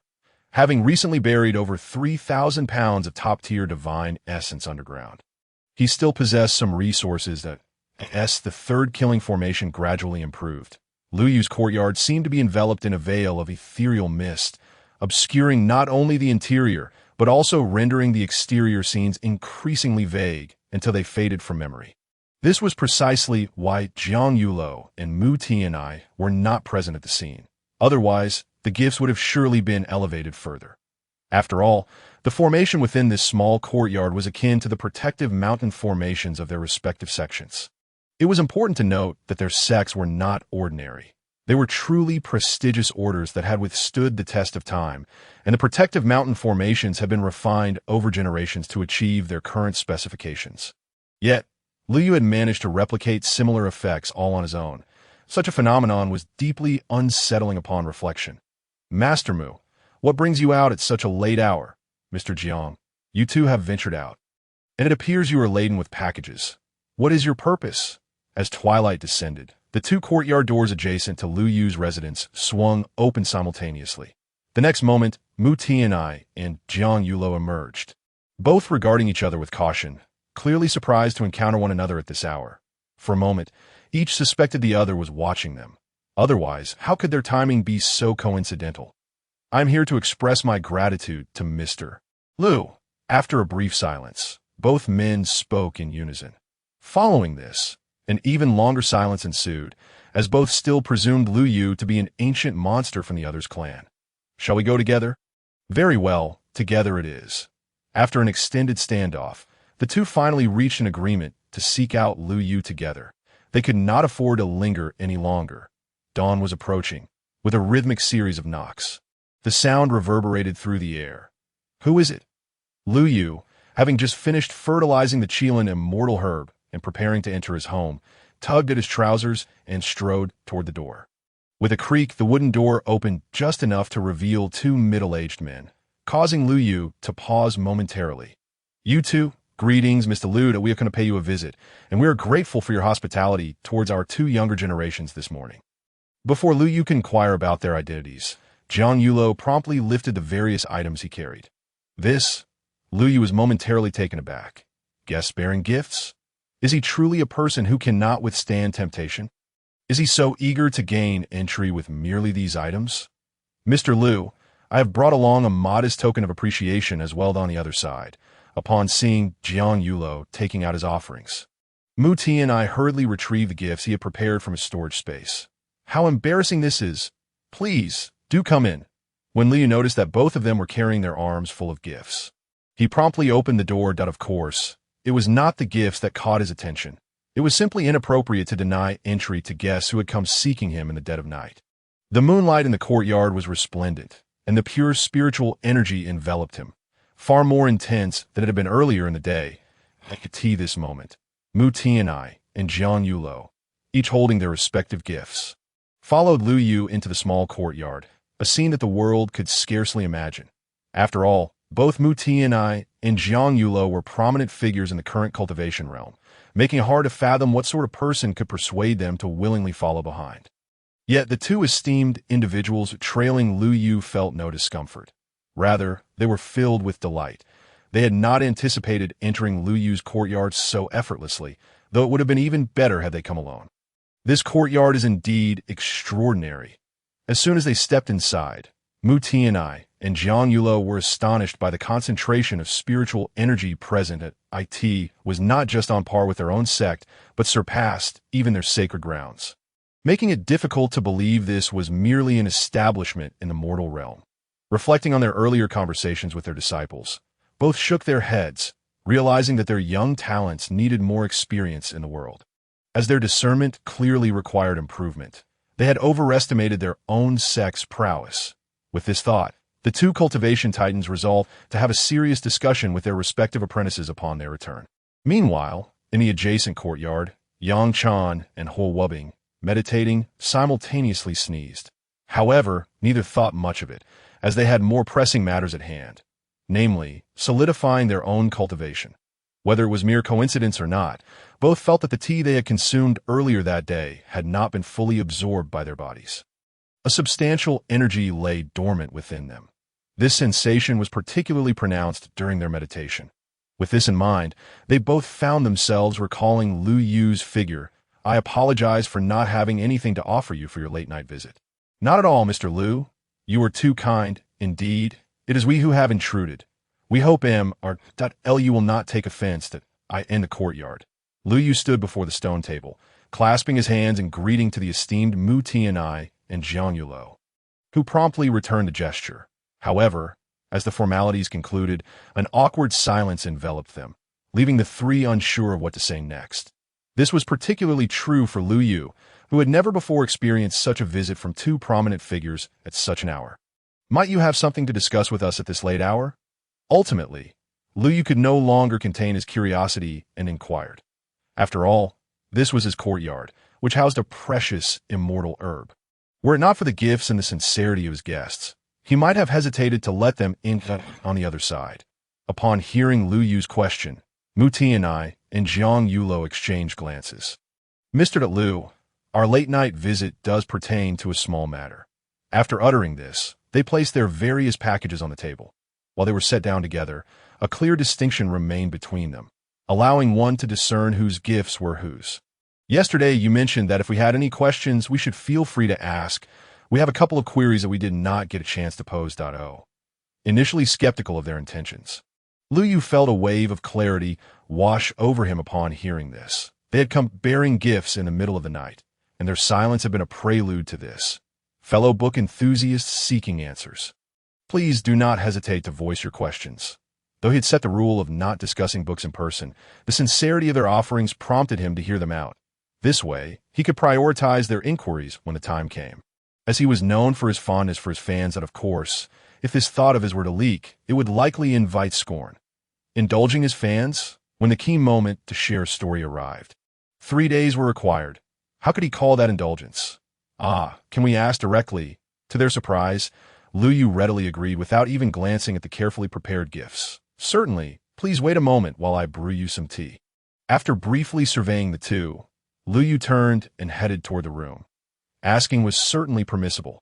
However, he was not obliged to provide answers as for treating these book enthusiasts to a cup of tea. Was it excessive? Certainly not. Their late-night visit, laden with offerings, was an act of goodwill, and his gesture of hospitality was merely courteous. Storytelling required not only eloquence, but also an understanding of human relations. As Lu Yu stepped into the room, Mu Tianai and Jiang Yulo exchanged knowing glances. "Mr. Jiang, given your stature, do you really need to pose such inquiries?" Lowering his voice, Mu Tianai scrutinized Jiang Yulo, seated across from him. "You jest, Master Mu. I am but a storyteller. What status do I hold? It is you, as a prominent leader of the righteous path, who should contemplate such matters," Jiang Yulo replied. The courtyard was exceptionally quiet as the two titans of the cultivation world engaged in a verbal dance of probing, each perceiving Lu Yu as an enigmatic figure of the opposing faction, one who need not resort to such inquiries, or perhaps he was simply wary of sensitive topics. Indeed, that must be the case. At this moment, neither doubted Lu Yu's status as an ancient sage. The very array present in the courtyard suggested that only an individual of considerable depth could manifest such a display. With this realization, both glanced around the small courtyard, and upon doing so, they leapt from their stone benches in excitement. Dao patterns. The courtyard was intricately adorned with dense Dao patterns, many of which were entirely unfamiliar to them. Their visit today had certainly been worthwhile. "Gentlemen, tea is served." Just as they were about to rush toward the wall to examine the Dao patterns, Lu Yu's voice emerged from the room, accompanied by a fragrant aroma. At the moment they caught a whiff of that scent, both paused, recalling the tea they had discussed earlier that day. "I apologize for keeping you waiting. What questions do you have? Let us discuss them over tea." As Lu Yu placed the teapot on the table, he thoughtfully set the gifts brought by his guests at his feet. This was not out of desire for the offerings. Rather, He was concerned that such precious tokens might be sullied by spilled tea, which would surely dishearten his two book-loving friends. How could he allow such a thing to happen when he cherished his fans so dearly? Please, gentlemen. In the next moment, Liu placed cups of carefully brewed tea before them. You are too kind, Mr. Liu. Both Muti and I and Jiang Yulo lifted their cups in unison upon witnessing the scene. They prepared to savor the tea quickly so they could return to their examination of the Tao patterns. The first sip left them utterly frozen on their stone benches. This. In an instant, their eyes sparkled with brilliance. This tea was simply extraordinary. Despite their esteemed positions as the leaders of the Four Holy Palace and the Great Qian Academy, they could hardly contain their excitement. This was a true elixir for the soul. It is truly a profound cleansing of the marrow and a refining of the bones. Even the two of them could feel a vibrant life force surging within. Although they were aware that the tea leaves were extraordinary before their arrival, they never anticipated that this substance would have a similar effect on them akin to a thorough rejuvenation. At this moment, all thoughts of Tao patterns and grand formations were cast aside. Their only desire was to uncover the true nature of this tea. It is worth noting that neither of them were mere novices. Both were seasoned practitioners at the pinnacle of the severing myriad realms, with one even having 1 foot firmly planted in the heavenly transformation realm, in the realm of cultivation. There are few treasures capable of influencing them, let alone something that could cleanse marrow and refine bones, that if such a marvel were to appear in the outside world, it would undoubtedly shatter the heavens. In comparison, the items they had brought seemed utterly insignificant. Realizing this, they both directed their gaze toward the assortment of packages at Liu Yu's feet. Although they had brought numerous items that could be considered rare treasures in the outside world, they were evidently unworthy in the face of the tea. They had miscalculated. Meanwhile, Liu Yu, who was also savoring the tea, noticed the two staring at the bundles by his feet and wondered why they kept glancing down. Could it be that they regretted their gifts and wished to take them back? The thought prompted Liu Yu to shake his head vigorously. Impossible, since they had already delivered their offerings to his home. There was no way he would allow them to take anything back. That if an uninformed person were to witness this, they might think him incapable. How do you find the tea? Liu Yu inquired. Observing the two luminaries, Mu Tianai and Jiang Yulo, who were glowing with vitality. Excellent tea, they both exclaimed in unison. After all, if this tea was not deemed exceptional, then nothing in the cultivation world could be considered so. Might you share the purpose of your visit today? Liu Yu smiled as he addressed their response. Having indulged in the tea, he could hardly believe that they would still have the audacity to take their gifts back. Well, Mu Tianai and Jiang Yulo were momentarily taken aback. Had they not been drinking tea, they would have inquired about the Tao patterns, as they had prepared numerous gifts for that very purpose.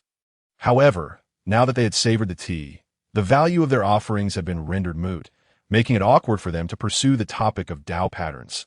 They exchanged glances, silently communicating that it was the other's turn to speak up about their inquiries regarding this ancient being. Fear not. Feel free to ask any questions. Observing their hesitance, Liu Yu was further convinced that they wished to reclaim their gifts, a scenario he would not permit. That a duck that had nearly reached his lips was not one to fly away. Mr. Liu, we may be imposing, they finally said, encouraged by Liu Yu's invitation, that we would like to inquire about the Tao patterns you mentioned yesterday, if it is not too much trouble. After uttering this sentence, they exchanged glances once more. Tao patterns? Upon hearing this, Liu Yu let out a sigh of relief. He had feared they truly intended to reclaim their gifts, since they were not after material offerings but rather the discussion of Tao patterns. The matter was considerably simpler. The topic of Tao patterns, if expounded upon in detail, was indeed quite intricate. Taking a sip of tea, Liu Yu began, however, since you have come to visit in the late hours, I shall provide a brief overview.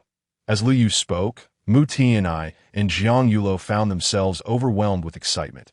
They had not anticipated such delightful surprises during their visit. Please, Mr. Liu, go on, they implored, their expressions earnest. Tao patterns are essentially the manifestation of the great Tao in the world. And what is the great Tao, one might ask? As the saying goes, the Tao that can be told is not the eternal Tao. The name that can be named is not the eternal name. Liu Yu began to elaborate, his voice steadied out. If he were asked to do something else, he might struggle. However, Discussing these concepts was exceedingly effortless for him. After all, in his past life, these ideas had been widely circulated online, and he would feel embarrassed if he could not articulate them clearly as Lu Yu elucidated from the basics to deeper concepts. Mu Tianai and Jiang Yulo nodded in understanding, absorbing information that was previously unfamiliar to them. Yet, this did not hinder their comprehension. In fact, they found Lu Yu's explanations to be more detailed and accurate than those found in their sect's secret texts.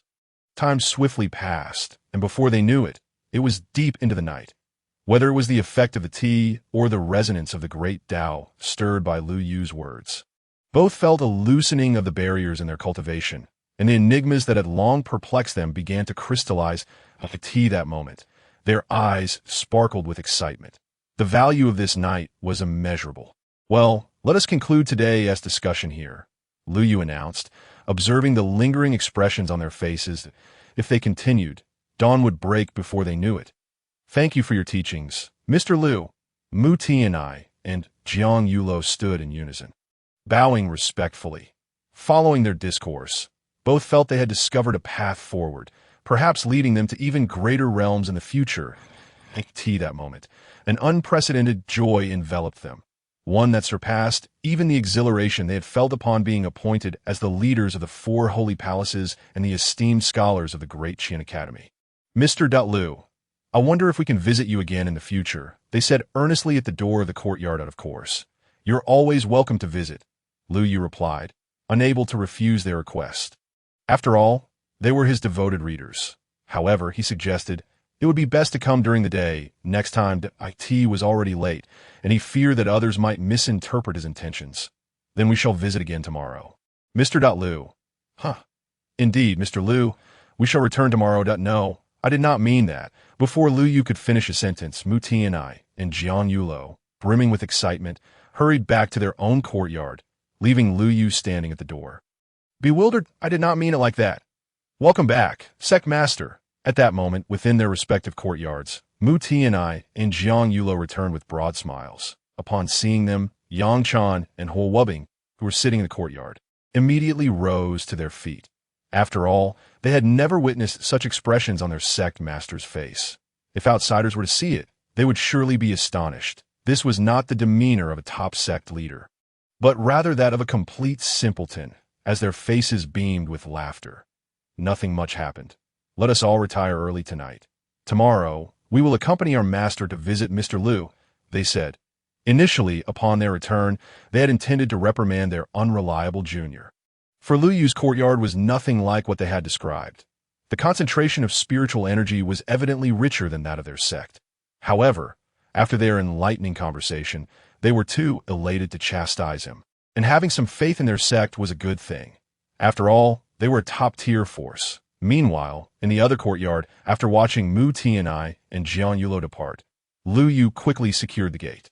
Anxious that another robust figure might emerge to engage him in lengthy discussions, for he had no interest in such matters at all, they came bearing gifts. Why must they be so courteous? I hope they continue to do so next time. Moments later, Lu Yu's eyes sparkled with anticipation, for the array of packages now lay before him in his courtyard. Let me see what treasures await. He gathered the items onto the stone table, excitement bubbling within him.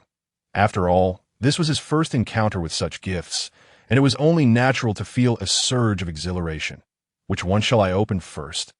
Gazing at the assortment of packages on the table, Lu Yu hesitated momentarily, reminiscent of his past life when he unwrapped packages with a mix of excitement and trepidation, especially since these items were akin to blind boxes. Oh well, I'll start with this one. After much deliberation, Lu Yu finally settled his gaze on the smallest jar. After all, beginning with the smallest things, even if they are not particularly remarkable, one cannot be too disappointed. With a crisp sound, the wooden lid atop the jar was lifted, followed by an overwhelming fragrance that was almost intoxicating. What is this? As he peered into the jar, Lu Yu took a deep breath. Tea leaves? Pouring a small quantity from the jar, Lu Yu momentarily froze while gazing at the golden-hued tea leaves in his hand. What a treasure! Although he could not quite name this exquisite item, the ethereal aura it emanated, coupled with its rich aroma, was enough to assure him of its extraordinary quality. Now, whenever guests visited his home, he would have something splendid to offer. After all, the legendary Qilin immortal medicine comprised only a handful of leaves. It would be unwise to deplete them too hastily. With this thought, Lu Yu quickly resealed the jar. This was merely a fleeting thought, for if such musings were to reach the outside world, they would undoubtedly stir a tremendous uproar. Indeed, the golden tea leaves in Lu Yu's possession were none other than the rare Xisheng tea, unique to the Xisheng Palace, and harvested from the original mother plant. Generally, even a single leaf would be cherished like a family heirloom, making Lu Yu's intention to use it as hospitality tea an unprecedented act. Let me have another look at this. Placing the tea jar on the table, Lu Yu's gaze fell upon another modestly sized parcel. With a swift motion, he tore away the outer wrapping, revealing its contents. Is this an incense burner? He wondered aloud, picking up the small golden toad from the table. His expression one of confusion. Oh well, let's see what else there is. He casually set the incense burner aside and turned his attention to another package. After all, he already had several incense burners in his room, all significantly larger than this one, so his interest was not particularly piqued. Point 4 treasures of the study. A set of wood carvings. This is a bag of rice. Could there be cooking oil as well? As he unwrapped the various parcels, the assortment of items was as peculiar as it was delightful. Lu was particularly taken aback when he uncovered a barrel of oil, leaving him momentarily speechless. These items were surprisingly appealing to him. After all, for a foodie, receiving food is always a timeless gift. More importantly, these were sent by his fellow book enthusiasts. How could he possibly complain? Lastly, there were 2 remaining packages. After unveiling the miscellaneous items, Lu Yu's gaze settled on the 2 largest parcels beneath the stone table, which he had deliberately saved for last. Let me see what this is. Carefully lifting the items onto the table, he began to peel away the layers of wrapping. As the outer layers were stripped away, a powerful surge of energy erupted within Lu Yu's small courtyard, accompanied by a blinding flash of light. Fortunately, the grand formation surrounding the area prevented any disturbances from reaching the outside world. When the commotion subsided, a long bamboo stick appeared before Lu Yu's eyes, nearly as tall as a person. The bamboo was segmented into 9 distinct sections, each varying in color and thickness. The lowest purple segment was nearly as thick as an adult's wrist, while the golden topmost segment was scarcely as thick as a finger. What on earth is this? Lu Yu circled the 9-colored bamboo with curiosity. The items he had received that night were all rather bizarre. Although he could discern their general purposes, they seemed to defy his previous understanding. Particularly this bamboo, with its 9 colors, would have been dismissed as a low-quality craft in his past life. With a hint of bewilderment, Lu Yu laid the bamboo down on the ground. After all, even if it proved useless, it could still be fashioned into bamboo rice. He wondered if the rice made from 9-colored bamboo would also bear such vibrant hues. If the 9-colored bamboo possessed consciousness, it would undoubtedly be infuriated by Lu Yu's thoughts, for how could a carbon-based being think of cooking with such a precious item? The bamboo was a rarity, with each color taking a millennium to develop, and many outside coveted it desperately. However, Lu Yu remained oblivious to the bamboo's significance, and even if he were aware, it mattered little. After all, could the 9-colored bamboo possibly surpass the value of his Qilin immortal medicine? The latter was merely leaves that he had plucked for brewing tea. The following morning, before dawn broke, Lu Yu quietly slipped out of his courtyard. He was not trying to avoid Mu Tian'ai and Jiang Yulo's visit. Rather, he had made arrangements with the tavern owner, Old Wu, to check out the new tavern's location. He was just a tad early, nothing more. Knock, knock, knock. Sharp raps echoed from deep within the tavern's courtyard. Who is it? Arriving so early, came the grumbled response from a night shift worker, clearly roused from slumber and in a foul mood. It's me, Old Wu. Upon hearing Old Wu's complaints, Lu Yu chuckled in response. Lu, my boy, with a startled exclamation. A cacophony of sounds erupted from within the room in an instant, the wooden door swung open, revealing Old Wu with a furious expression, one eye glaring at Lu Yu. Old Wu, what happened to you? Seeing the swollen eye on Old Wu's face, Lu Yu was momentarily taken aback, then nearly burst into laughter. He had seen Old Wu just yesterday, and now he looked as if he had been in a brawl. What happened? Did you have a fight with someone? Nothing of the sort. I simply got up too hastily and bumped into the door frame. What brings you here? seeing the barely contained laughter on Lu Yu's face. Old Wu felt a strong urge to retaliate, but knowing he might not win against Lu Yu, he suppressed the impulse. "Did you not say you would take me to see the new tavern today? Did you forget after bumping your head?" Lu Yu teased, observing Old Wu's comically swollen eye. "All right, go ahead and laugh. I would have avoided the door frame if I weren't in a hurry to open it for you. Come inside." With that, Old Wu shielded his eye and stepped into the courtyard. "With Lu Yu following closely behind, I'm going to take you to see the new tavern, but you arrived far too early." Once inside the room, Old Wu lit an oil lamp, and the warm orange glow illuminated the space. Sitting in a chair, he pulled out a box of ointment for bruises and applied it around his eye. "I thought it best to go while it was still dark, that it would be troublesome if too many people recognized me during the day. You had no desire to be surrounded by a throng of admiring fans during daylight, especially after he had disguised himself so thoroughly just days prior and still been recognized. It left him questioning whether his disguise skills were lacking or if the fans had exceptional investigative abilities. "Old Wu, don't bother with that. I gave you plenty of herbal essence the other day. You should use that instead. It will work better." Observing Old Wu's eye, which had transformed from merely swollen to resembling a black eye, Lu Yu couldn't help but remark that, "I can't waste such precious items on this minor injury. Save them for when you truly need them." Old Wu dismissed Lu Yu's suggestion with a wave of his hand, unconcerned about the injury. Sigh. After hearing Old Wu's response, Lu Yu couldn't help but sigh. "Don't worry. I have more. Just use it." Without concern, he extracted the few remaining bottles of herbal essence from his robe. Not waiting for Old Wu to protest, he promptly uncorked one, and a refreshing herbal aroma filled the room. "That's enough. One bottle is sufficient. Why did you open two?" Seeing Lu Yu open 2 bottles of herbal essence in succession, Old Wu nearly leaped from his seat, as if Lu Yu were opening a bottle of his lifeblood. "Old Wu, try it out and see the effects." As Lu Yu solemnly handed the open baijiao liquid to Old Wu, he remarked, "Well, with the potion now unsealed." Old Wu naturally ceased to refuse. As the liquid slid down his throat, he could distinctly sense a vibrant vitality surging within him. His waist no longer ached. His legs were free of pain, and even his vision seemed to sharpen. This, Old Wu paused, momentarily stunned by the experience. Although he was not a practitioner of cultivation, years of running and in had granted him some understanding of the realm of cultivation. And he had certainly heard of various miraculous healing elixirs. The potion he had just consumed could undoubtedly be classified as extraordinary. Even his long-standing ailments seemed to alleviate somewhat. Wu Lao. Just as Old Wu was lost in thought, Lu Yu gently patted him on the shoulder.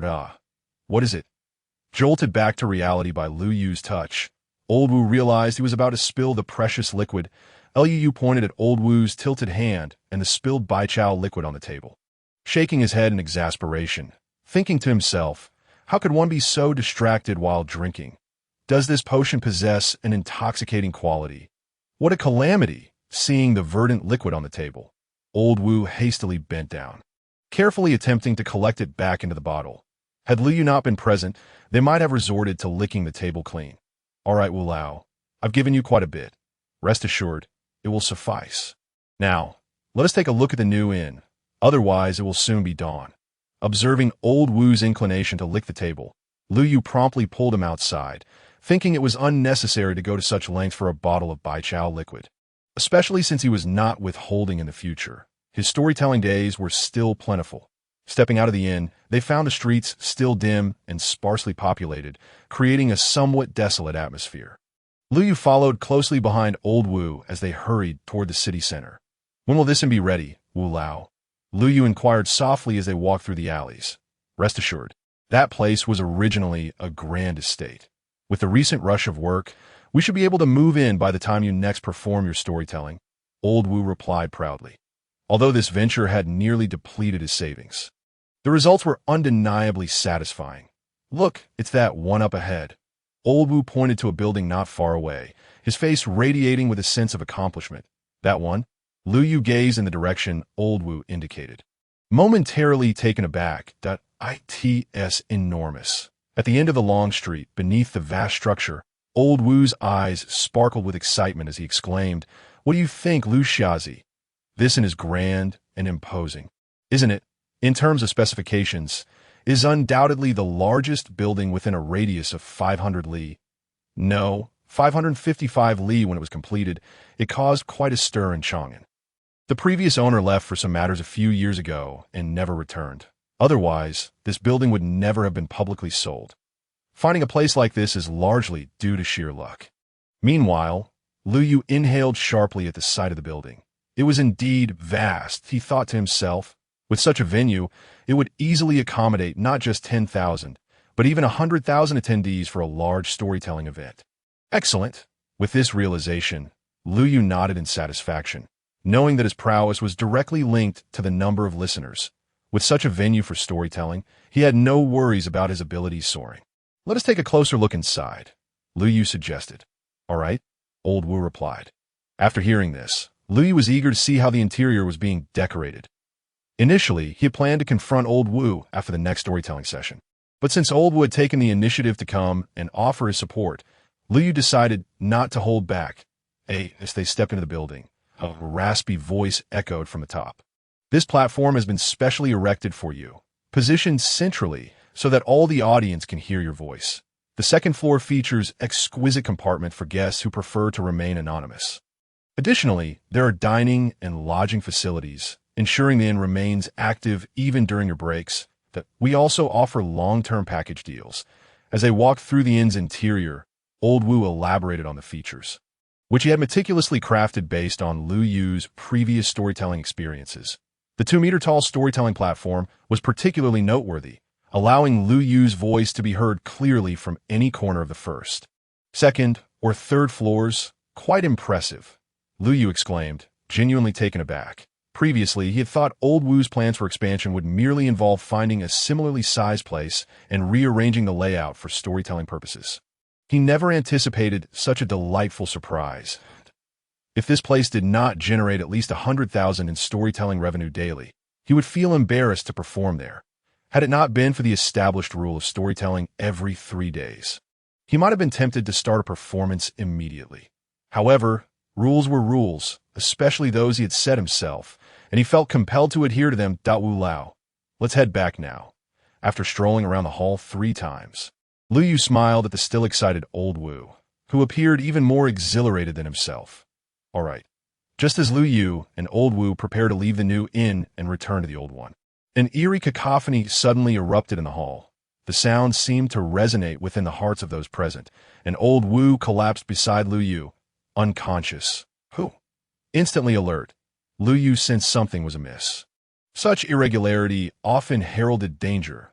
He realized someone might be attempting to harm them. With that thought, he swiftly retrieved the boundary-breaking talisman from his spatial storage, as it was intended for life-saving moments like this. However, the talisman had a drawback. It could only protect him and could not facilitate Old Wu's escape alongside him. Glancing down at Old Wu, who lay unconscious on the ground, Lu Yu hesitated.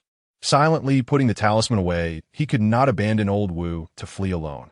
After all, Old Wu had risked his life to ensure Lu Yu's safety during previous troubles. If Lu Yu were to leave Old Wu behind and escape, outsiders would inevitably speculate about his motives. And he was acutely aware that he could not reconcile such an act with his conscience. That I only wish to tell my stories in peace. Yet some insist on forcing my hand. That moment. Myriad possibilities raced through Lu Yu's mind. He even wondered if some ancient entity had emerged from the shadows to threaten him. In that case, he would turn to the heavenly devouring demon jar. Without further ado, he summoned the jar's lid from his storage space, believing that even the oldest of adversaries would find it difficult to withstand its formidable reputation, and he might at least be able to inflict severe injury upon them. Meanwhile, the elder perched on the rafters surveyed Lu Yu with a grin, particularly noting Lu Yu's tense demeanor. Exacerbated by Old Wu's fainting, the elder's smile widened. He relished witnessing the fearful expressions of others in moments of impending doom. Boy, you can only blame yourself for crossing paths with the wrong person. Rest assured, I shall sever your head and present it to the young master. As he whispered this, the elder's hands glinted with cold light before he leapt down from above Lu Yu. Just as the elder aimed to deliver a fatal strike, a sharp metallic sound reverberated between them, and the 2 daggers in his hands shattered into fragments. causing the elder to recoil from the powerful backlash. Blood seeping from his palms. Waited for you. On the other side, Lu Yu, who had been standing still and trembling in fear, without hesitation threw the lid of the devouring heaven demon cauldron after hearing the sound. As the lid soared through the air, countless shimmering order chains manifested around it, shattering the void. What the hell? The elder, who had initially hesitated over why his strike had missed, was left dumbfounded upon seeing the approaching lid. What was this object, and why was it growing larger? Before he could comprehend the nature of this thing, a tremendous tearing sensation had already pierced through his entire being in the presence of such a treasured artifact. Even the most formidable figures of the cultivation world paled in comparison, let alone him in the hall. The devouring heaven demon lid surged with dark light, while the blood-red order chains consumed the remnants of the elder's flesh and blood, leaving no trace behind, not even the clothes, which turned to ash under the dark radiance. At all. Witnessing the entire scene, Lu Yu was momentarily taken aback. He had expected the opponent to be formidable. Yet under the lid of the devouring heaven demon cauldron, they had barely lasted a breath of time. This could only be described as an instant obliteration. Fortunately, he had refrained from using the boundary-breaking talisman earlier. Otherwise, the losses would have been substantial. However, upon further reflection, it seemed prudent to exercise caution. What if an actual ancient monster were to come after him next time? With this thought in mind, Lu Yu resolved that if the opportunity arose again, it would be best to use the boundary-breaking talisman first. Old Wu, wake up! The next moment, Lu Yu pulled the unconscious Old Wu to his feet and patted him, saying, "What happened to me?" Old Wu, roused from his stupor, sat there dazed for a while before slowly speaking. He remembered walking just fine moments ago. How had he suddenly fallen asleep? "You tripped over something," Lu Yu quietly indicated the protruding brick on the ground. After all, he couldn't possibly reveal that they had nearly been assassinated. At Old Wu's age, he didn't want to frighten the man into a state of distress. This was what one might call a benevolent lie. Upon hearing that he had stumbled, Old Wu glanced down and indeed noticed a brick that had inexplicably jutted out. He then shook his head helplessly, sighing, getting old. What a coincidence to run into you here so early. Master Mu. Indeed, it's rather unusual for Mr. Jiang to not be teaching at the academy at this hour. In the backyard of the old tavern, Mu Ti and I had brought along his holy maiden, Yang Chan, while Jiang Yulo accompanied his rebellious disciple, Hu Wubing. The two parties collided just as they stepped outside, and as their gazes met, the air crackled with tension. Conversely, the two younger individuals exchanged smiles and greetings upon seeing each other, appearing more mature and composed. Congratulations, Holy Maiden Yang, on your cultivation progress. If M.R.Lu ranks the prodigies again this time, you will undoubtedly secure a spot in the top 3. That you jest, young master Hu.M.Y cultivation is still not stable. However, in contrast, Hu Wubing exuded a calm aura, indicating that he must have made significant gains the previous night. Just average, he replied. Is the Holy Maiden out here looking for Mr. Lu? Yes, and young Master Hua. Indeed, I am also here for the same reason. M.R.Lu rambled on to me for half the night after returning last night, taking advantage of the quarrel between their respective sect elders. Yang Chan and Hu Wubing began to converse quietly. After all, both had gained considerably during their time at Lu Yu's courtyard the day before. Especially notable were Lu Yu's remarks before his departure, which provided them with fresh insights into one another. And as members of the Righteous Alliance, it was easy for the two young individuals to form a new alliance. Old Wu, don't be so sentimental. Drink those medicines I gave you regularly. While they may not grant eternal life, they can certainly prolong your years and strengthen your body. Meanwhile, as they made their way back to the old tavern, Lu Yu was comforting the downcast Old Wu, who seemed to be affected either by the residual effects of the demonic sound or the sudden fall. Old Wu's spirits were considerably lower than before. However, one couldn't blame him. After all, he had been a sprightly elder yesterday, yet today he bore the burden of fatigue and a limp. Anyone in his shoes would likely feel a sense of disappointment. Mr. Lu, just as Lu Yu was about to escort Old Wu back to his courtyard for some comfort and to open a couple of bottles of herbal tonic, two urgent voices suddenly interrupted him. Upon hearing the voices, Lu Yu looked up to see Mu Tianai and Jiang Yulo standing at the entrance of his courtyard, accompanied by Yang Chan and He Wubing. Seeing this scene, Lu Yu was suddenly overwhelmed with the urge to turn and leave. He hadn't anticipated that the two would actually come to visit him as they had claimed the night before, and now they had blocked him at his doorstep. What kind of situation was this? Mr. Lu, what has happened? Before Lu Yu could respond, both Mu Tianai and Jiang Yulo hurried over to inquire. It's nothing, I just tripped outside, but thankfully Lu helped me back. Old Wu, seemingly worried that the two might misunderstand Lu Yu, hastily interjected. Old Wu, is it? I have a bottle of ointment for bruises that works wonders. If you don't mind, please take it. One would still say that scholars are quick to react. And oh, sooner had Old Wu finished speaking than Jiang Yulo pulled out a bottle of ointment from his robe and handed it over, leaving Mu Tianai dumbfounded, thinking how he could act so swiftly without any decorum. I have one too. Realizing the moment, Mu Tianai also produced a small porcelain vial along with a small box. Aside from the bruise ointment, I also have a tonic for overall health. If you don't mind, please take it. Combining these two remedies is far more effective than just one. He spoke. Mu Tianai shot a glance at Jiang Yulo, seemingly trying to assert dominance in this regard. Upon witnessing this display, Jiang Yulo was nearly incensed to the point of exclaiming. The notion that combining two medicines was better than one was clearly a jab at him, and he, the distinguished scholar, could not afford to be outdone in this area. Old Wu, I have a tonic for health as well as one to enhance vitality. Please take them. I have some too. Besides enhancing vitality, I also have one for kidney health. In no time, these two prominent figures from the cultivation world began pulling an array of items from their pockets, as if in a contest. This spectacle left Yang Chan and He Wubing standing behind them, utterly astonished. Hadn't they agreed to come and see Mr. Lu? Why were they now competing at his doorstep? Moreover, the items being produced were becoming increasingly extravagant, and it seemed as if both were about to pull out their sex-treasured artifacts. The two hurriedly intervened to stop their respective masters. Master, that's enough. Mr. Lu is still watching. Mr. Lu, please wake up. Don't get carried away. Meanwhile, Old Wu, who was clutching an armful of bottles and jars, was equally dumbfounded. He had merely stumbled. It wasn't as if he had been gravely injured. There was no need for such an excessive display. Besides, why was there a tonic for kidney health among them? He was already over 70. Wasn't that a rather embarrassing suggestion? Lu boy, what should we do?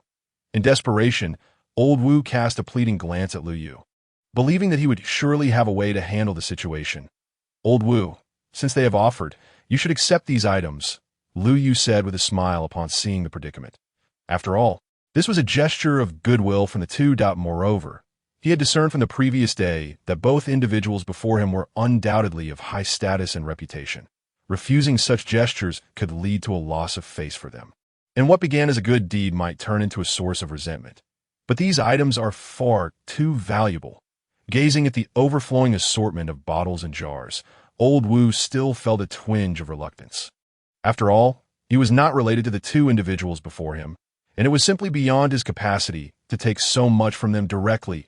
And no worries, the new restaurant is set to open soon. Why not reserve 2 permanent private rooms for them on the 2nd floor?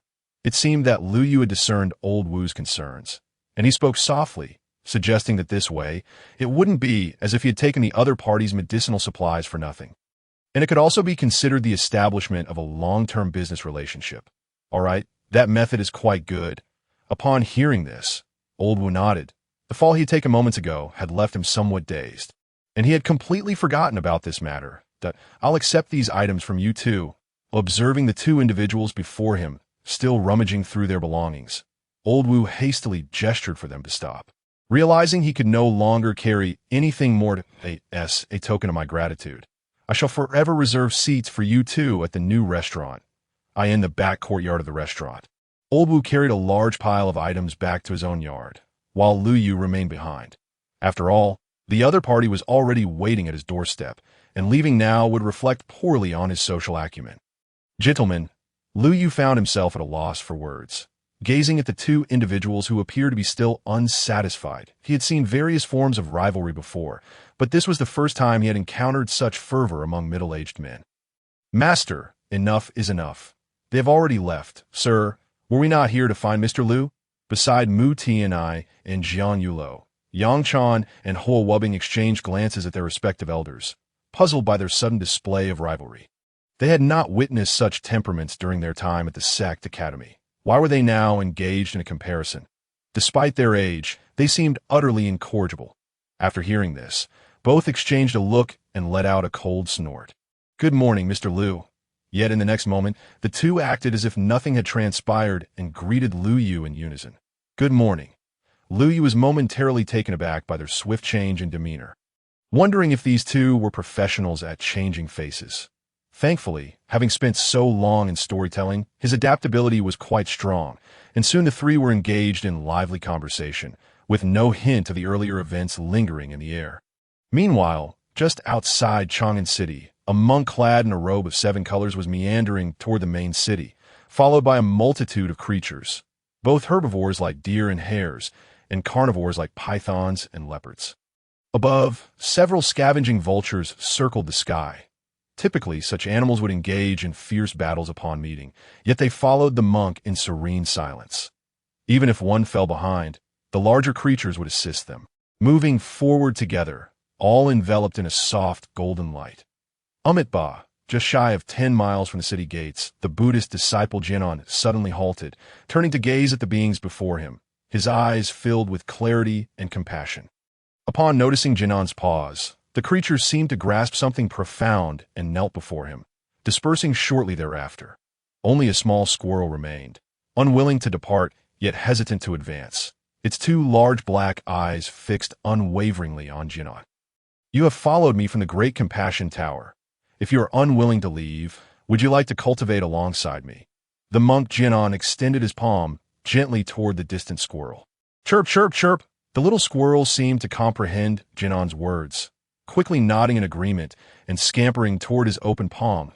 In that moment, a golden Buddhist light descended from above, enveloping both the monk and the squirrel. Simultaneously, at the back mountain of the Great Compassion Temple, 3 lotus flowers bloomed anew.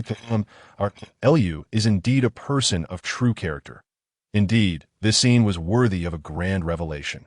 Deep within the restaurant, in a private room, Mu Tianai and Jiang Yulo were toasting and embracing one another, appearing as if they were of one mind, much to the dismay of Yang Chan and Huo Wubing standing nearby. If this image were spread, it would undoubtedly shock many. They certainly did not expect their master to behave in such a manner after drinking.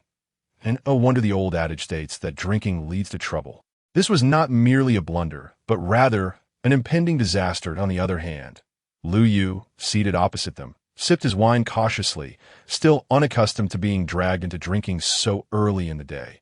Were it not for the lavish gifts from the two, he would have declined outright. Alas, he was simply too soft-hearted to refuse the requests of his admirers. Nonetheless, he had to admit the wine was quite pleasant. After finishing the contents of his cup, a faint flush appeared on his face, yet his mind remained clear. At the least, he did not join the previous two in their affectionate displays, much to the relief of Yang Chan and Huo Wubing, who had been anxiously watching. They could hardly imagine how they would manage if M or Lu were to behave similarly. "Master, that should suffice. Mr. Liu is still present. Sir, you must maintain the decorum of a scholar." The next moment, Yang Chan and Huo Wubing felt compelled to gently remind their elders. After all, if they did not intervene soon, the two might begin singing and dancing on the spot. They were, after all, esteemed figures at the pinnacle of the cultivation world. While acting freely is commendable, it should not be taken to such extremes. Silence. You are a gentleman, and I am a gentleman. Do you think I am unaware of a scholar's decorum? Rest assured, Xiao Yang, I have not drunk too much that if you don't believe me, I shall stand and walk in a straight line. Yang Chan and Huo Wubing had intended to quietly caution their elder, but found themselves rendered speechless by the response. Let it be. After all, it is not us who will face humiliation. Thus, the group continued to drink intermittently until noon. Had they not run out of wine, they might have continued until nightfall. Mr. Liu, if you have time in the future, we must definitely drink and celebrate together. Indeed, Mr. Liu did not fully enjoy this round. I will punish myself with 3 cups next time. As they prepared to part ways, Mu Tianai and Jiang Yulo called out loudly to Liu Yu from their respective doorsteps. Next time for sure. Upon hearing their words, Lu Yu stumbled slightly, almost losing his balance, before waving his hand and retreating into his small courtyard. As he stepped into his courtyard, a surge of rich spiritual energy enveloped him. Lu Yu took a deep breath, quickly dispelling the remnants of his intoxication, and entered his room to meditate. Though he had ostensibly been drinking, the conversations he had shared with the two had sparked numerous insights regarding his cultivation. Even though he was still unaware of their true identities, it was evident that they were no ordinary practitioners. After all, common cultivators would not possess such extraordinary items. A similar scene unfolded in the adjoining courtyards, where Yang Chan and Huo Wubbing had anticipated that their elders would return to cause a ruckus. Their surprise, upon their return, the two appeared remarkably composed. Not a trace of intoxication lingered, and they seemed as if they had not touched a drop of alcohol. After exchanging a few simple words, Mu Tianai and Jiang Yulo turned and vanished back into the restaurant. Little did anyone suspect that such a seemingly trivial gathering would ultimately propel these two to the pinnacle of the cultivation world and forge a profound friendship between their respective factions. Time flowed by like a fleeting shadow. 2 days passed in the blink of an eye, and soon it was time for Lu Yu to share his tales once more. Moreover, today marked not only the day for storytelling, but also the announcement of the top 2 prodigies on the heavenly rankings. The new restaurant was already brimming with patrons, eager listeners from all corners of the realm awaiting this momentous day, with an astounding 10,000 seats filled to capacity. This time, it was not merely mortals. Even those once exalted practitioners experienced the struggle of securing a ticket. Moreover, due to the establishment of a new restaurant, there were no tickets available for squatting or hanging this time. On the second floor of the restaurant, Yang Chan, Mu Qingqing, Huo Wubbing, Yu Fu, Tang Miaoi, and others had long been waiting in anticipation. In the hall, even before Lu Yu made his appearance, the atmosphere had already been ignited. Goodness, look who I've discovered. Is that not the young master of the Yulong sect? It is rumored that he ascended to the Array realm a year ago. What an extraordinary talent to behold. Look at those two standing at the entrance wearing sunglasses, carrying an ancient zither together. How peculiar.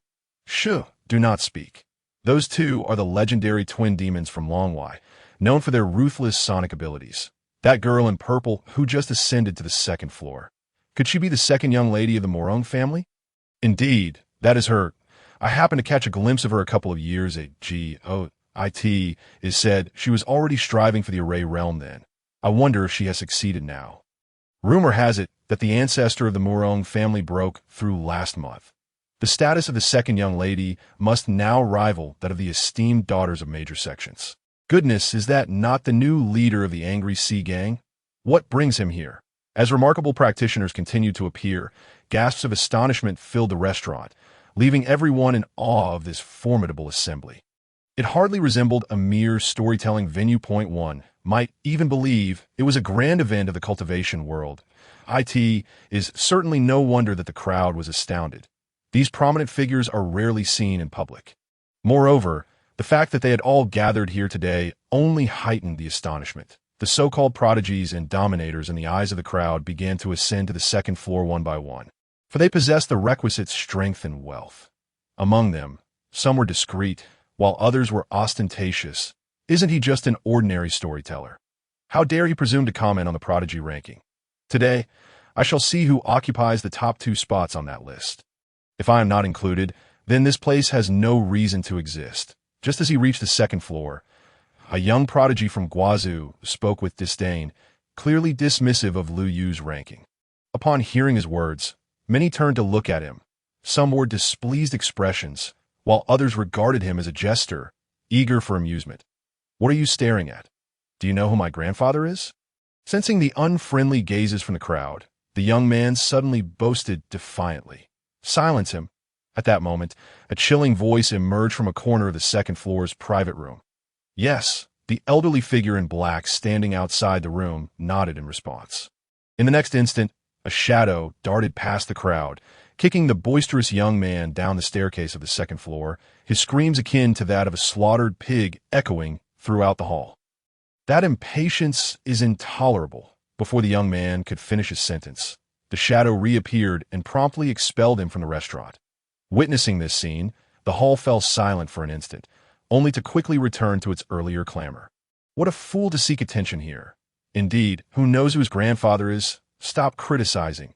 He might genuinely be looking for his grandfather. Poor child, at such an age, he still does not know whose grandson he is. I am his grandfather. My apologies for the disturbance that I am also his grandfather. I found this child and now I no longer want him. Laughter and teasing erupted from the crowd. Only a small number of individuals turned their gazes toward the private room that had just spoken. After all, those who could ascend to the second floor were either wealthy or noble, and if one dared to take action against another, they surely possessed absolute confidence in their own status. If you wish to listen to stories, why not simply take that storyteller home? Why come here to listen? At this moment, in a certain private room on the second floor, a girl lay bored at the table, fiddling with her hair, clearly uninterested in the storytelling. The elderly man simply smiled in response, saying nothing. Cousin, it seems your name is also on that prodigy ranking list mentioned by the others. But didn't you say that last time? It was the ancestor who accompanied you to eliminate those demons. Why does the other party claim you did it alone? Did you secretly bribe them?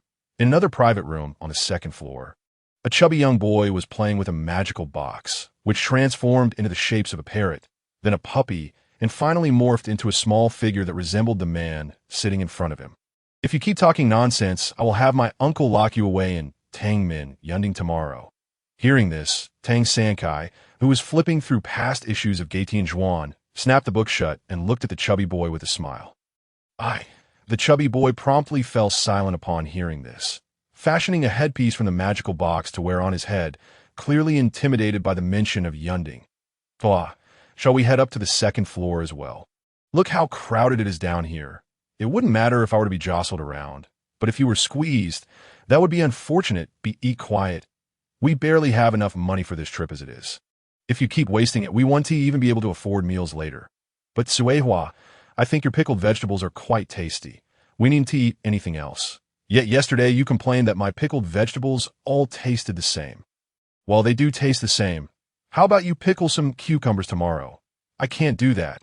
Meanwhile, in the outermost area of the first floor, a handsome young man was pleading with the girl beside him.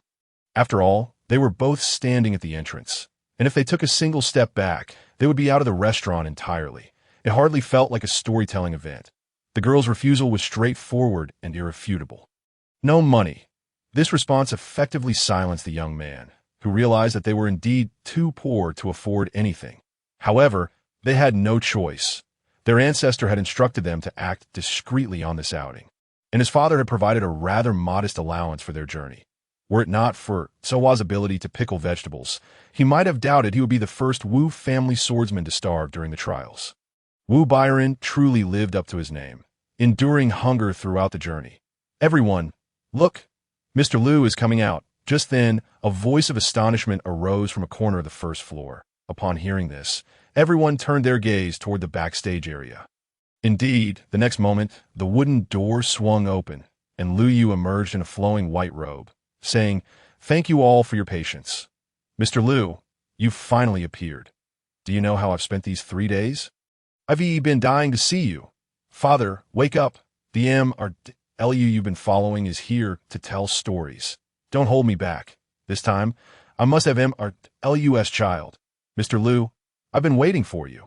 The atmosphere in the venue erupted instantaneously, with countless individuals cheering for Liu Yu, some even moved to tears, and of course, there were also some first-time attendees who were taken aback by such a scene, especially those newcomers to the cultivation world, who could hardly believe that the appearance of a storyteller could cause such a stir. The effect was comparable to that of their own sect's grand ceremonies. They had initially thought Liu Yu's fame was merely superficial, but now realized they had underestimated him. Of course, amid the cheers and astonishment, there were also those who looked on with disdain. Several private rooms on the second floor snorted dismissively upon hearing the applause. Some even cast scornful glances at Liu Yu, believing that a mere mortal did not deserve such adoration, which should rightfully belong to powerful cultivators like themselves. Liu has finally made his appearance. Upon witnessing Liu Yu's appearance, Yang Chan, the saintess of the Four Saints Palace, sprang to her feet in excitement, a sentiment mirrored by Huo Wubing, seated across from her at the Qian Academy. The night prior, due to certain exceptional circumstances, Both the headmaster of the Four Saints Palace, Mu Tianai, and the esteemed Mr. Jiang Yulo from the Deqian Academy opted to temporarily return to their respective sections. With the absence of these two lively personalities, Yang Chan and Huo Wubing, after a brief discussion this morning, resolved to share a room to listen to the lecture. After all, the partitioned space on the second floor was quite spacious, and both were contemporaneously recognized prodigies, with significant ties to Lu Yu. This arrangement would facilitate communication should any questions arise during the lecture, as the attentive crowd observed. Lu Yu ascended the platform with measured steps, expressing profound satisfaction with the opening scene of the day. Especially notable was the fact that this newly established tavern was brimming with eager listeners, an aspect that brought him great solace. The more attendees there were, the swifter his prowess would burgeon. Whether the audience consisted of cultivators or mere mortals was of little concern to him. Once they entered the tavern to listen, they became his guests. Now, let us return to the matter at hand, Lu Yu proclaimed, adopting a serious demeanor as the sound of the awakening would echoed. Last time, under Yi Fan's scheming, a fierce discord erupted between two major cultivation families near the town, leading to the expulsion of the steward who had bullied old Zhang's family. However, a group of formidable warriors soon arrived, seeking out old Zhang's household. Given the town's limited size, it was impossible to conceal the circumstances of old Zhang's family. And swiftly, these individuals located their abode. As these words fell from his lips, the seasoned listeners and avid fans grew tense, clearly recalling the previous narrative. The prospect of cultivators confronting old Jiang and the young girl Tingting was daunting. Who could blame them? The adorable Tingting, if caught in the clutches of such ruffians, would likely face a fate worse than death. Mr. Liu, please, spare Tingting. I second that. They chimed in. Mr. Liu, your kindness is paramount. Tingting is innocent. While the crowd lamented for Tingting, old Zhang's plight was equally dire, stirring tears from the hearts of many. Indeed, they hoped for the salvation of old Jiang as well. If all else failed, at least save Tingting. Barely had Lu Yu uttered a few sentences when the audience erupted into discussion, evidently anxious about Tingting's fate. After all, both old Jiang and Tingting were portrayed as ordinary individuals without the backing of any significant forces, rendering them utterly powerless in such predicaments. Rather than merely worrying for Tingting and old Jiang, they were more intrigued by how they, as ordinary folk, might respond in similar circumstances. Observing this scene, Lu Yu smiled, pleased that the change of venue had not stifled the audience's willingness to engage. This was precisely the reaction he had hoped for. A dozen savage beasts halted before old Jiang's tavern, and the young men, upon encountering old Jiang, refrained from violence, instead inquiring about family matters. This left Yi Fan, also present at the tavern, momentarily perplexed regarding their intentions. It turned out that old Jiang's background was far from that of a mere farmer. His ancestors belonged to the ancient and noble Jiang family. These individuals had been dispatched to retrieve old Jiang's lineage. After some discourse, they grasped the situation and resolved to address all grievances. With the Jiang family as oppressors and the culprits behind Tingting's parents' demise at the forefront of their targets, onlookers rejoiced as they witnessed old Jiang being escorted towards the Jiang family, as many in the town eagerly awaited the day of the latter's downfall. The once mighty Jiang family found themselves utterly defenseless against these visitors, with the two murderers of Tingting's parents swiftly meeting their end. However, the ancient family had no intention of concluding their mission there. Even in exile, the descendants of the ancient family were not to be trifled with, especially not in the wake of such atrocities. After binding several disciples from the Yanhua cave who were guests at the Jiang family, they proceeded to confront the cave itself, eager to uncover who dared to slay their kin. Witnessing this scene, old Jiang's long-suppressed grievances erupted, tears streaming down his weathered cheeks, under the pressure of the ancient family. Even the Yanhua cave had no choice but to surrender all individuals linked to the deaths of Tingting's parents, illustrating the age-old truth that virtue and vice are ultimately rewarded in kind. With a sharp clap of the awakening wood, Lu Yu's serious expression finally softened into a smile. Although the fates of Tingting and old Jiang would still encounter twists and turns upon their return to the ancient family, their long-awaited vengeance was at last within reach, and they had also escaped the dire straits of starvation. Before the audience could delve into discussion, Lu Yu continued. As for Yi Fan, having previously rescued old Jiang and Tingting, he too was to be taken by the ancient Jiang family. While many might covet such an opportunity, Yi Fan's keen instincts alerted him to an unsettling atmosphere from the moment they met. He sensed a man among them scrutinizing him intently, a sensation that filled Lu Yu with unease, given the numerous secrets he harbored, whether it be the Tao scriptures or the peculiar bronze within him. Should they be discovered, the best outcome would be losing them to the adversary. The worst, being silenced forever. Why Yi Fan could not allow such a fate to befall him, especially when he still had the power to choose. After Yi Fan's unwavering insistence, his captors refrained from coercing him further, leaving old Jiang and Tingting to gaze at Yi Fan with a mix of reluctance and sorrow. For after their parting today, who could say when they would reunite? Following their separation, Yi Fan chose not to return to the town, but instead plunged deep into the mountains, his instincts warning him that he was now being hunted. Venturing back to the town would undoubtedly lead to his capture, and he dreaded the thought of the torment that awaited him. Sure enough, scarcely had Yi Fan departed when two figures slipped from the crowd. Pursuing the direction he had vanished, the Jiang family's actions were utterly despicable.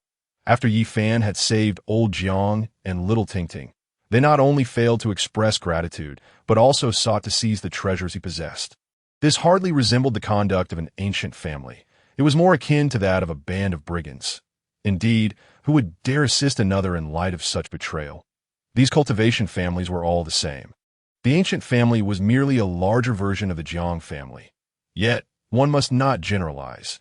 After all, one of the Jiang family members had confided in Yi Fan about this very matter.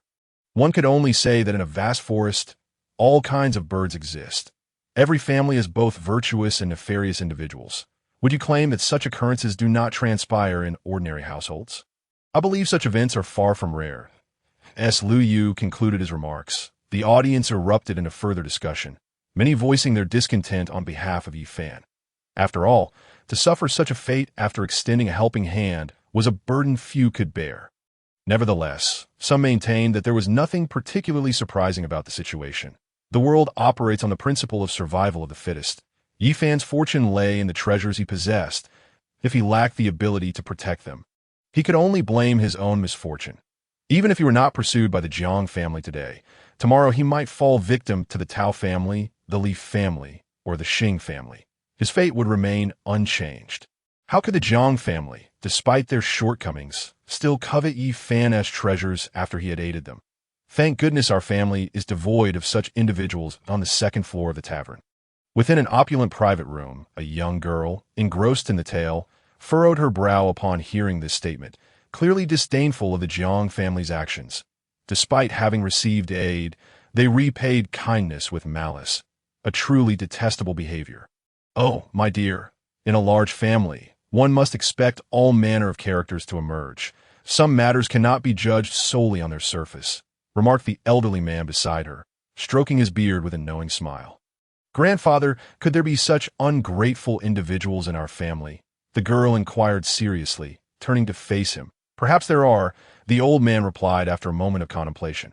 However, I promise you this, as long as I am here, they shall never dare show their faces in our home. Then, grandfather, you must remain forever and never perish. Upon hearing the elder's words, the young girl immediately leaped into his embrace, playfully exclaiming. The elder chuckled, gently patting his little granddaughter's back. If only he could wish for her to maintain such a mindset forever. Rest assured, my dear, I promise you, Grandpa will always be here, never to leave. I in another private room on the second floor of the tavern. A cold laugh echoed in response to this scene. Did one not understand the principle that treasures attract envy, and a man without guilt may still be punished for possessing them? If blame were to be assigned, it would be for one's own weakness. Indeed, this was merely the tale of the mundane world. Continuing to listen seemed futile that a youth, disinterested in Lu Yu's storytelling, stood up and scoffed, expressing a greater curiosity about the rankings of the Tianjiao list. Betrayal for kindness? The outside world is indeed as dark as my mother described. Xiaojin, do you think there are such people in our village? I recall my father mentioning that similar events occurred there during his childhood. Mused a young girl in a crimson gown. gazing at the golden-armored sacred insect in her hands. The insect buzzed in response to her lament, rapidly flapping its wings as if to convey its innocence, asserting that it was merely a creature unaware of such complexities. However, in the realm of insect manipulation, schemes and betrayals were non-existent. Even if they did occur, he had consumed them all. Indeed, consumed in the next moment. The golden sacred insect began to vibrate its wings in a peculiar manner, and countless smaller insects surged into the room from all directions, each one being devoured by it. The girl displayed no signs of alarm upon witnessing this. It seemed she had long since grown accustomed to such occurrences. Bah, the world is often like this. We have a long way to go. In a private room on the outer side of the second floor. The monk canon stood by the window, contemplating something as he observed Lu Yu, who was comfortably seated on a high platform. The little squirrel perched on his shoulder and nodded in agreement, indicating its determination to persevere. Meanwhile, on the platform, after sipping his tea, Lu Yu continued. Yi Fan had resided in a small town for a while, and thus recognized that these mountains were the periphery of the ancient Forbidden Zone. Now sensing a threat to his life, he yearned to plunge into the depths of the Forbidden Zone, eager to escape this turmoil. Of course, he hoped it was merely a misjudgment. After several hours of travel, Yi Fan was preparing to rest when suddenly he heard the ferocious roars of savage beasts emanating from the direction of the town. Realizing this, he took a deep breath, minimizing his heartbeat, and concealed himself in a hidden cave. Indeed, he was not mistaken. They were genuinely searching for him. Moments later, through the verdant foliage outside the cave, he spotted a dozen individuals riding exotic beasts approaching, led by a disciple of the Jiang family. Fortunately, they did not pinpoint his exact location. After circling above a few times, they retreated, and Yi Fan, upon seeing them depart, did not rush to emerge. Instead, he waited until dusk before crawling out of the cave. Filled with trepidation, if things continued as they were, discovery was inevitable, and he could not afford to remain passive. In the following days, Yi Fan found himself teetering on the brink of life and death. Nearly discovered multiple times, even narrowly escaping a blade that grazed his body. Had it not been for the unique constitution of the ancient sacred body, that strike would have claimed his life. Thus, he endured several harrowing days. Even with the exceptional resilience of the ancient sacred body, Yi Fan began to feel the strain. The only thing sustaining him was a burning resolve within his heart. He vowed that once he escaped, he would seek vengeance against the Jiang family, especially the disciple who had placed a bounty on his head. He had never before harbored such hatred for anyone. Ultimately, with no other option, Yi Fan resolved to head toward the ancient Forbidden Zone. After all, he had initially emerged from there, and having consumed many divine fruits within, he believed he could evade the curse of the Forbidden Zone. At the very least, reaching the Forbidden Zone might afford him a chance at survival. However, if found by those pursuers, he would face certain demise. As he journeyed, Yi Fan encountered numerous other ferocious beasts. The closer he drew to the ancient Forbidden Zone, the more terrifying these creatures became. They instilled fear not only in him, but also in his pursuers, who were equally apprehensive of being detected. Yet, despite this, the hunters showed no signs of abandoning their pursuit of Yi Fan. Eventually, sensing his intentions, the number of pursuers increased significantly as they pursued him toward the Forbidden Zone, leaving Yi Fan with no choice but to abandon that plan and instead retreat back to the town, surprisingly finding that he faced little pursuit this way. Nevertheless, the situation was far more complicated than he had anticipated. Just as Yi Fan traversed in the opposite direction, believing himself safe, the Jiang family's knights swiftly soared overhead once more. This revelation left Yi Fan aghast. He could not comprehend how they had discovered his movements so quickly. With no other choice, he sought refuge in a large city, hoping to blend into the bustling crowd to obscure his presence. As Lu Yu continued his narration, the atmosphere in the tavern grew increasingly tense. In that moment, it seemed that every listener was fleeing alongside Yi Fan, enduring hardships, sleeping rough, and facing starvation. A moment of carelessness could lead to a tragic end. At that moment, the audience successfully immersed themselves in the tale, with some feeling as though they were being targeted themselves, fearing they might be ensnared upon leaving the tavern. The hearts of all present tightened. and even those in the private room on the second floor found it difficult to remain composed. After all, the depiction of the chase was strikingly vivid. They were cultivators, well acquainted with the reality of the scenarios Lu Yu described. Some even felt that Lu Yu was not merely recounting a story, but rather narrating facts, perhaps having experienced such a pursuit himself. Indeed, it was clear that he had likely been chased in this manner. In the next moment, some began to regard this tale as Lu Yu's autobiography. After all, how could one convey such intricate details and vividness without having lived through it? At that moment, an increasing number of individuals began to question Lu Yu's identity. However, they did not suspect him of being some ancient monster. Instead, they began to wonder if he might be a significant fugitive. How else could he be so familiar with the nuances of escape? As this thought emerged, countless gazes from the second floor turned toward Lu Yu. Yet upon further reflection, this notion faltered. What kind of fugitive would dare to be so brazen as to publicly tell stories and create such a grand spectacle? As if eager for all to know his identity, the atmosphere in the tavern grew palpably tense, with everyone anxiously watching Lu Yu, eager to learn how the character Yi Fan evaded this seemingly insurmountable pursuit. After all, in terms of power, the Jiang family belonged to the ancient clan, wielding unparalleled influence in the realm of cultivation and even in the mundane world. In terms of strength, Yi Fan had only recently begun his training.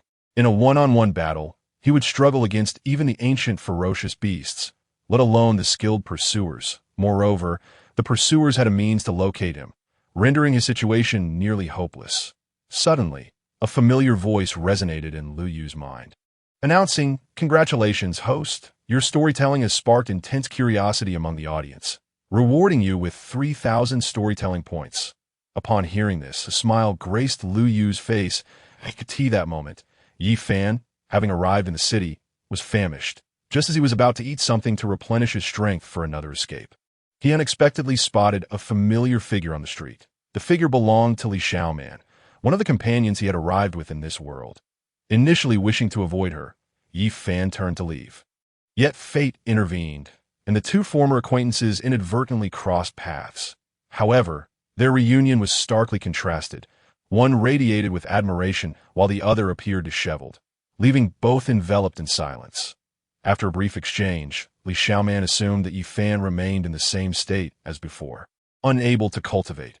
Although she refrained from verbal mockery, her eyes reflected a palpable distance. Ultimately, the two parted ways after exchanging only a few words. Following their separation, Yi Fan sought out a pawn shop, selling off a few unnecessary items. However, the unexpected arrived sooner than anticipated. Just after finishing his meal, he spotted the Jiang family's knights entering the city. This discovery caused the tension that had just begun to ease to spike once more. And without hesitation, Yi Fan dashed out of the city, retreating into the depths of the mountains. After a night of relentless pursuit, Yi Fan inadvertently stumbled upon the Xiang Cave Heaven, which fortuitously happened to be the sect of his old acquaintance, Li Xiaoman. This reminiscence of their encounter earlier that morning made him ponder the striking coincidence. Realizing that her sect was merely a stone's throw away, initially intending to turn away and avoid any further interaction, Yi Fan suddenly considered his precarious situation of being hunted. Why not exploit this Xiang Cave Heaven as a means of evading his pursuers? After all, his current strength was insufficient to confront the formidable members of the ancient family. The Xiang Cave Heaven, being a significant power in its own right, might not match the ancient family directly, yet it undoubtedly housed intricate formations inscribed with Tao patterns. If he could conceal himself within, it was conceivable that he could sever the connection his enemies had on him. Thus, after a brief exchange, Yi Fan successfully infiltrated the ranks of new recruits at the Xiang Cave Heaven. However, to his astonishment, while he had eluded the pursuit of the Jiang family's knights outside, he was discovered on the second day within the Xiang Cave Heaven due to the presence of his divine source. Though this divine source paled in comparison to the mysterious bronze of the Tao scripture, it still attracted unwelcome attention. Yet, this was far from the worst predicament, as others sought to coerce Yi Fan into relinquishing his divine source. The knights of the Jiang family arrived at the entrance of the Xiang Cave Heaven. Upon learning of this turn of events, Yi Fan realized that his flight was set to resume. All he hoped for was that the Xiang cave heaven would detain the Jiang family's knight a little longer to afford him precious time to escape. Unbeknownst to him, this would lead to an influx of new pursuers. At this revelation, silence enveloped the assembly. Merely possessing a rare treasure had incited multitudes to pursue him. Even the cultivators present fell silent, their expressions reflecting the harsh realities of the cultivation world. Not every practitioner was a prodigy nurtured by their sect. Many, although revered by mortals, were mere grains of sand among the vast multitude in their sects, and even in the eyes of more advanced cultivators. They were indistinguishable from ordinary people. These individuals surmised that obtaining a treasure would likely lead them to a fate akin to Yi Fan's, with potential pursuers among their own disciples. Such occurrences were not unheard of in the cultivation realm. Each year, the number of lives lost in the quest for celestial materials and treasures rivaled those claimed by vendettas. The cultivation world truly so convoluted, murmured one with Elder Han intent on capturing Yi Fan for alchemical purposes and various factions coveting his treasures.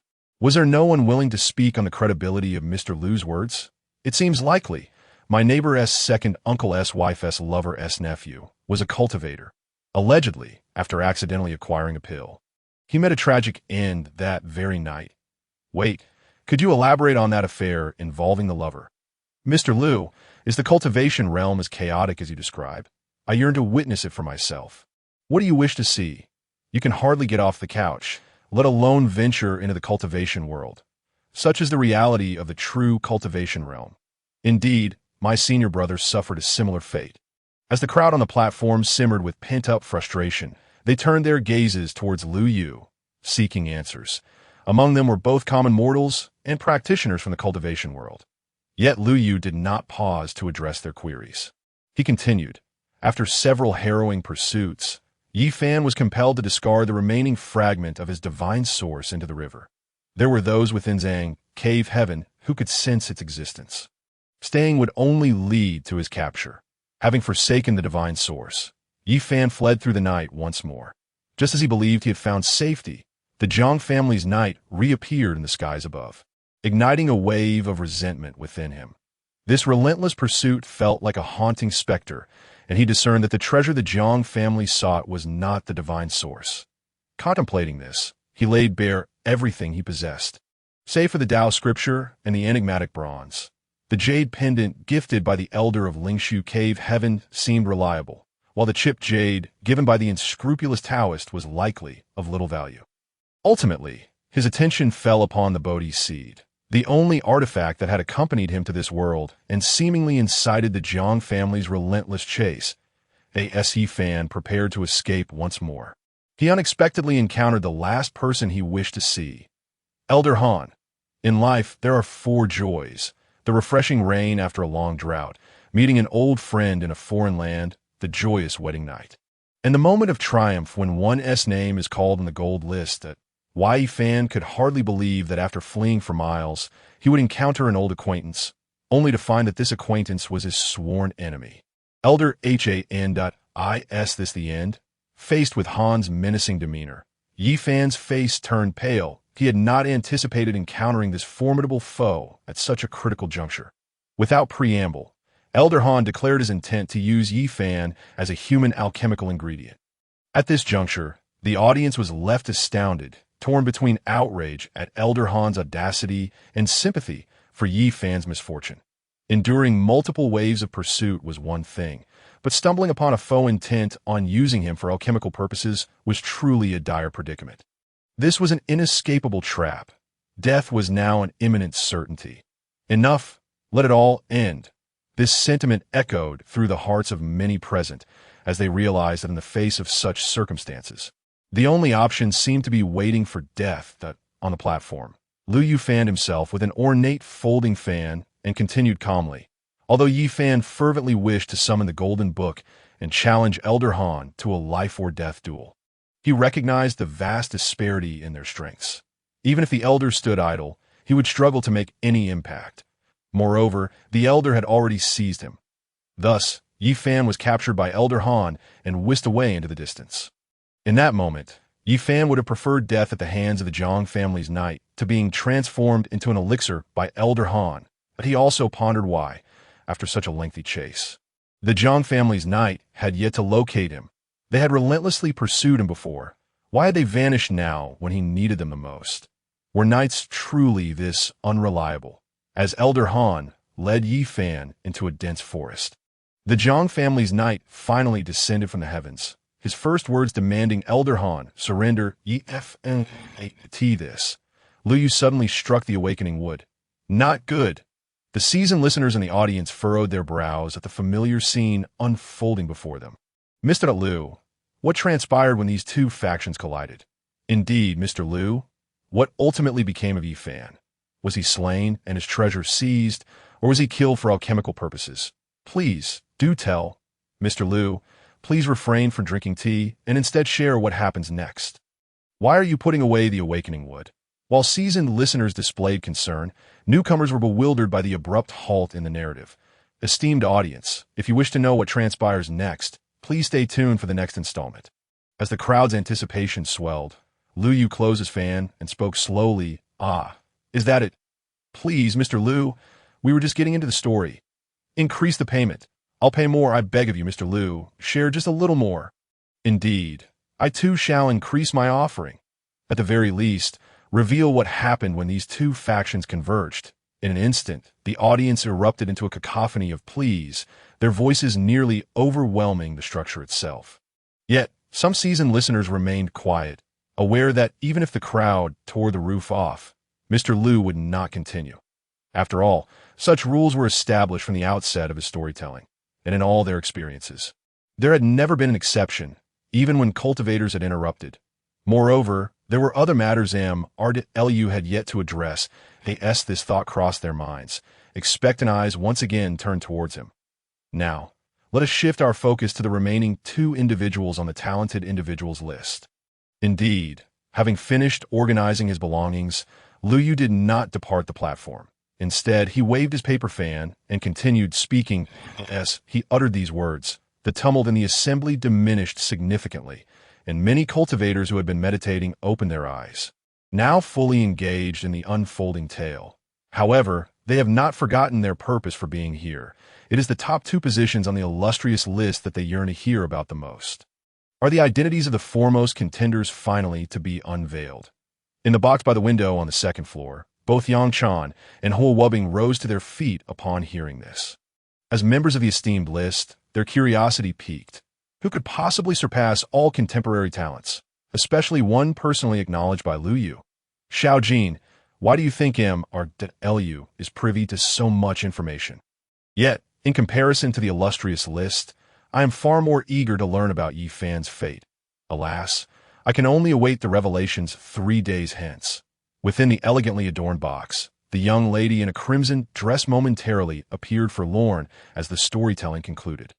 Although she too had been included in the illustrious list by Lu Yu, her interest in it was rather tepid. Instead, she found herself deeply captivated by the vast world that Lu Yu spoke of.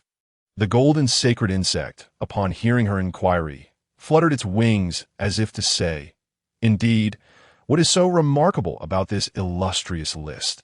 Why not create a ranking of insect tamers and let them feast according to their standings? Tsuehua, do you think this illustrious list might include me? After all, even the old master has praised my swordsmanship talent. Surely the storyteller is saving my mention for last. Stop dreaming. You can't even defeat me at present." At the outermost edge of the first floor, Wu Baijin, the current sword prodigy of the Wu family, was lost in exhilarating fantasies of how others would react to his name occupying the top position on the illustrious list.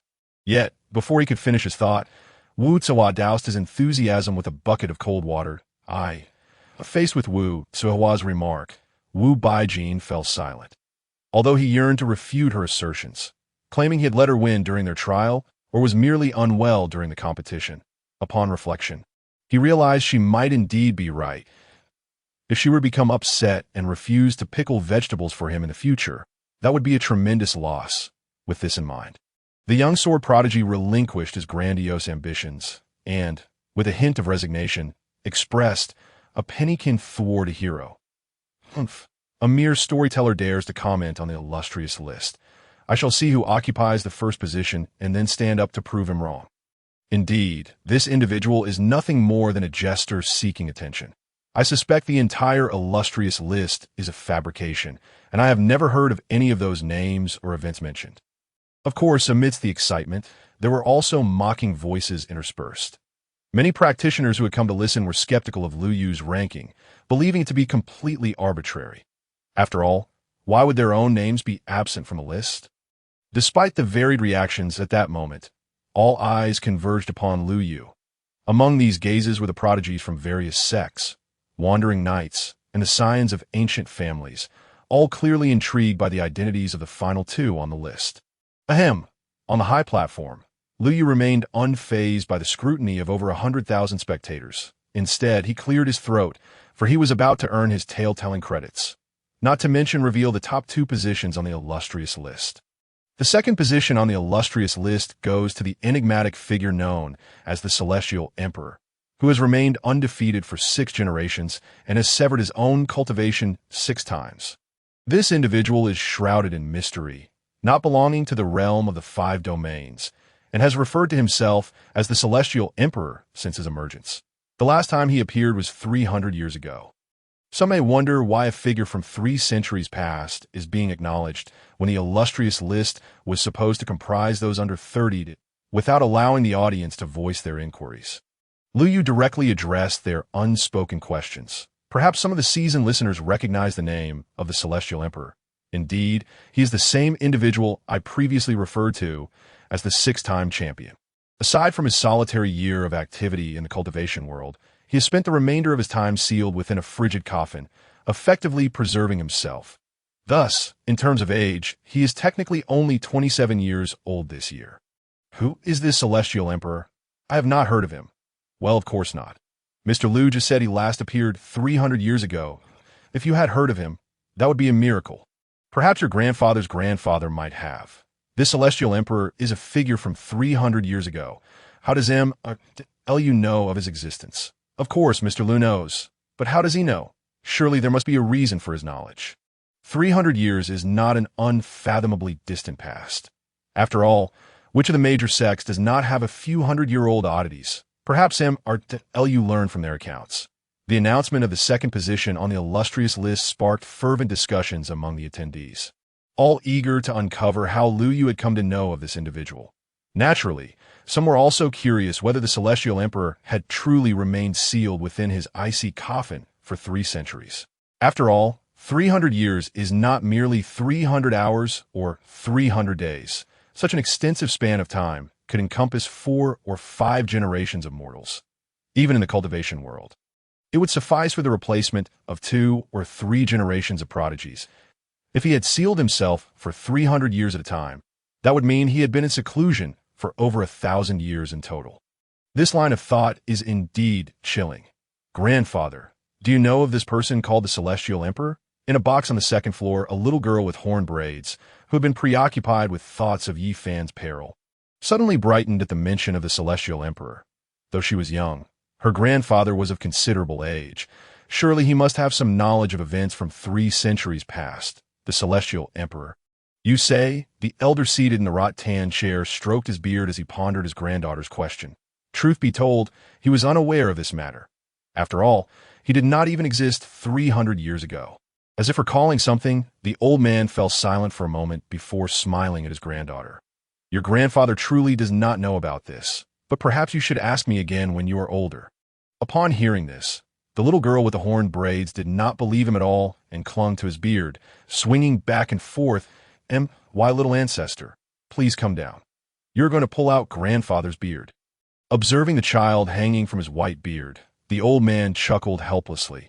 Only this little one dared to speak to him in such a manner to know, unless you tell me what the Celestial Emperor is like. The little girl, upon hearing this, became even more convinced that her grandfather was indeed aware of the matter. Very well. Since my little Nyo wishes to know, I shall share what little I know. But mind you, it is not much. Come down now, lest you fall. With that, the elder flicked his beard, sending the little girl soaring into the air, and then deftly caught her with his outstretched hand. When I was young, I did hear the name of the Celestial Emperor. However, he was like a fleeting flower, appearing only to vanish in an instant that I recall it was during a tumultuous battle in the cultivation world. As he set the little girl beside him, a glimmer of light appeared in the elder's eyes, seemingly reminiscing about his youthful adventures. This celestial emperor, the same one L you mentioned? Yet, within the texts of the four holy palaces, there is scarce mention of him. I wonder if young Master Huan knows if the Academy has any records of this individual. In another box on the second floor, Yang Chan quietly inquired of Huo who sat beside her, the celestial emperor. On the other side, Huo fell into contemplation upon hearing the name. To be honest, he had a vague familiarity with it, as if he had encountered it somewhere before. But the details eluded him. I believe I may have read about him in one of the Academy's texts. Though I cannot recall precisely, he likely made a brief historical appearance, but that was quite a long time ago. After a moment's pause, Huo admitted that it was indeed challenging to conjure up information about the individual, and he would need to return to the Academy to peruse the records. Unfortunately, their teacher was not present, or else he could have inquired directly. Achu.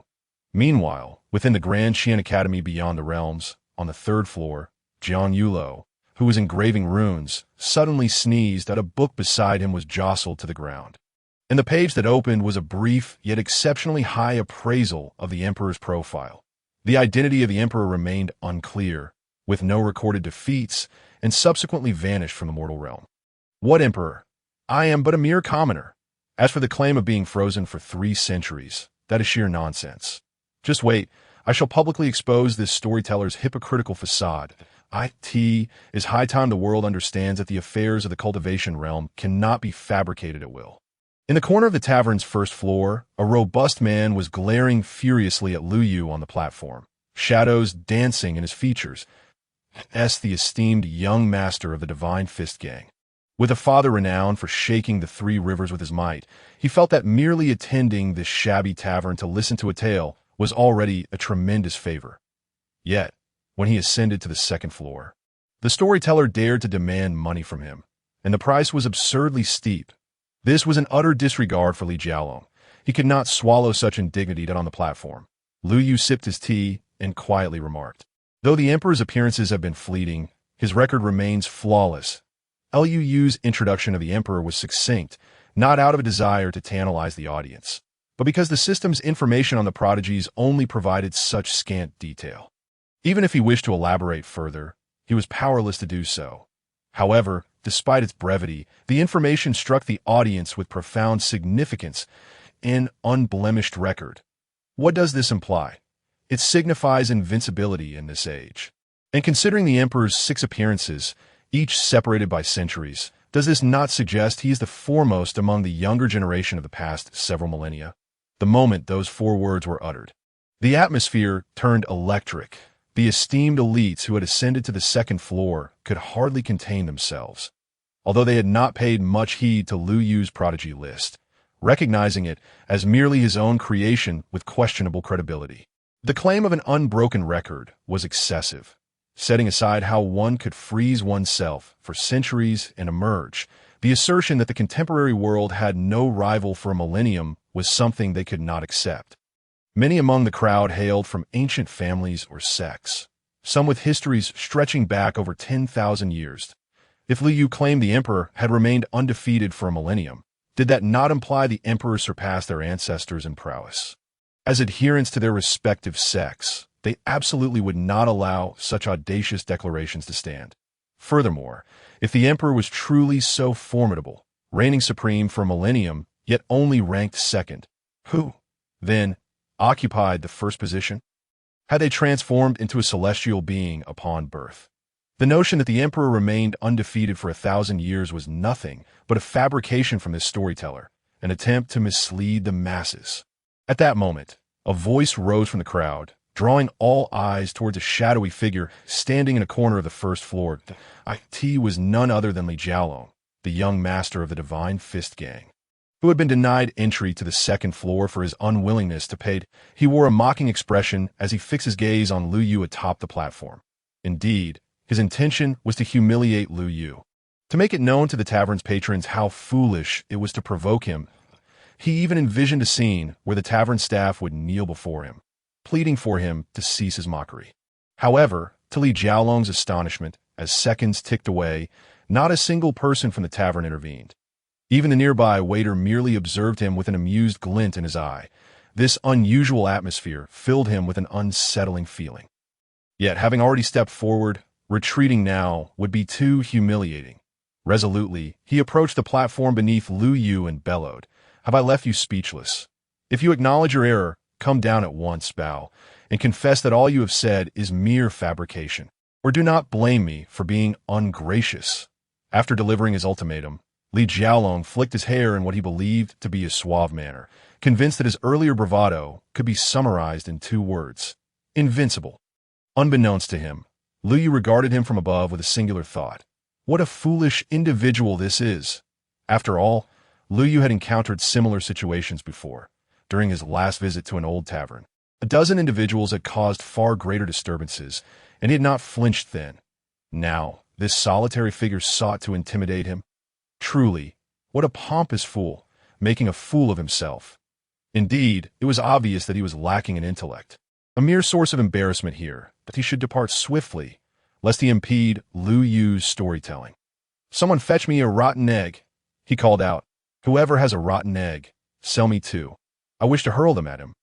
Yet, to Li Jiaolong's further dismay, not only did Lu Yu and the tavern staff remain unresponsive, but even the audience below showed no inclination to join in his uproar. In fact, a few seasoned listeners, acquiring rotten eggs and cabbages from unknown sources, began to hurl them at him. "Do you know who I am? I am Li Jiaolong, young master of the Divine Fist Gang," in an instant having been pelted with half a basket of rotten eggs. Li Jiaolong could no longer contain himself. When had he ever endured such humiliation? Moreover, the audacious individual who had thrown stones disguised as rotten eggs. How could a stone ever yield the same effect as an egg? Luckily, his training had prepared him, or else he would be left with a head full of bruises. Li Jiaolong roared in fury. The cacophony of insults and the flinging of eggs reached a crescendo. Observing the scene unfold, he could not help but smirk, thinking, "Now you wish to cease. Too late. The one who threw those stones shall not escape unscathed, Li Jiaolong. I'm the one who will bridge the gap." He retorted, "Leave at once, and do not hinder Master Lu's storytelling." Indeed, he was furious. "Today, I shall treat you all to these rotten eggs. Throw them with all your might." After a brief intermission, a more vigorous storm erupted. Just as Li Jiaolong believed his identity would intimidate the crowd, rotten vegetables and eggs began to rain down upon him, as if they were free for the taking. Strangely, he suddenly felt an inability to control his own body, and before he knew it, he was buried beneath a mound of rotten vegetables and eggs. That moment, the previously immobile waiter sprang into action. However, his movements were markedly different from Li Jiaolong's anticipated apology. The waiter seemed to have pushed a small cart forward, accompanied by several shovels.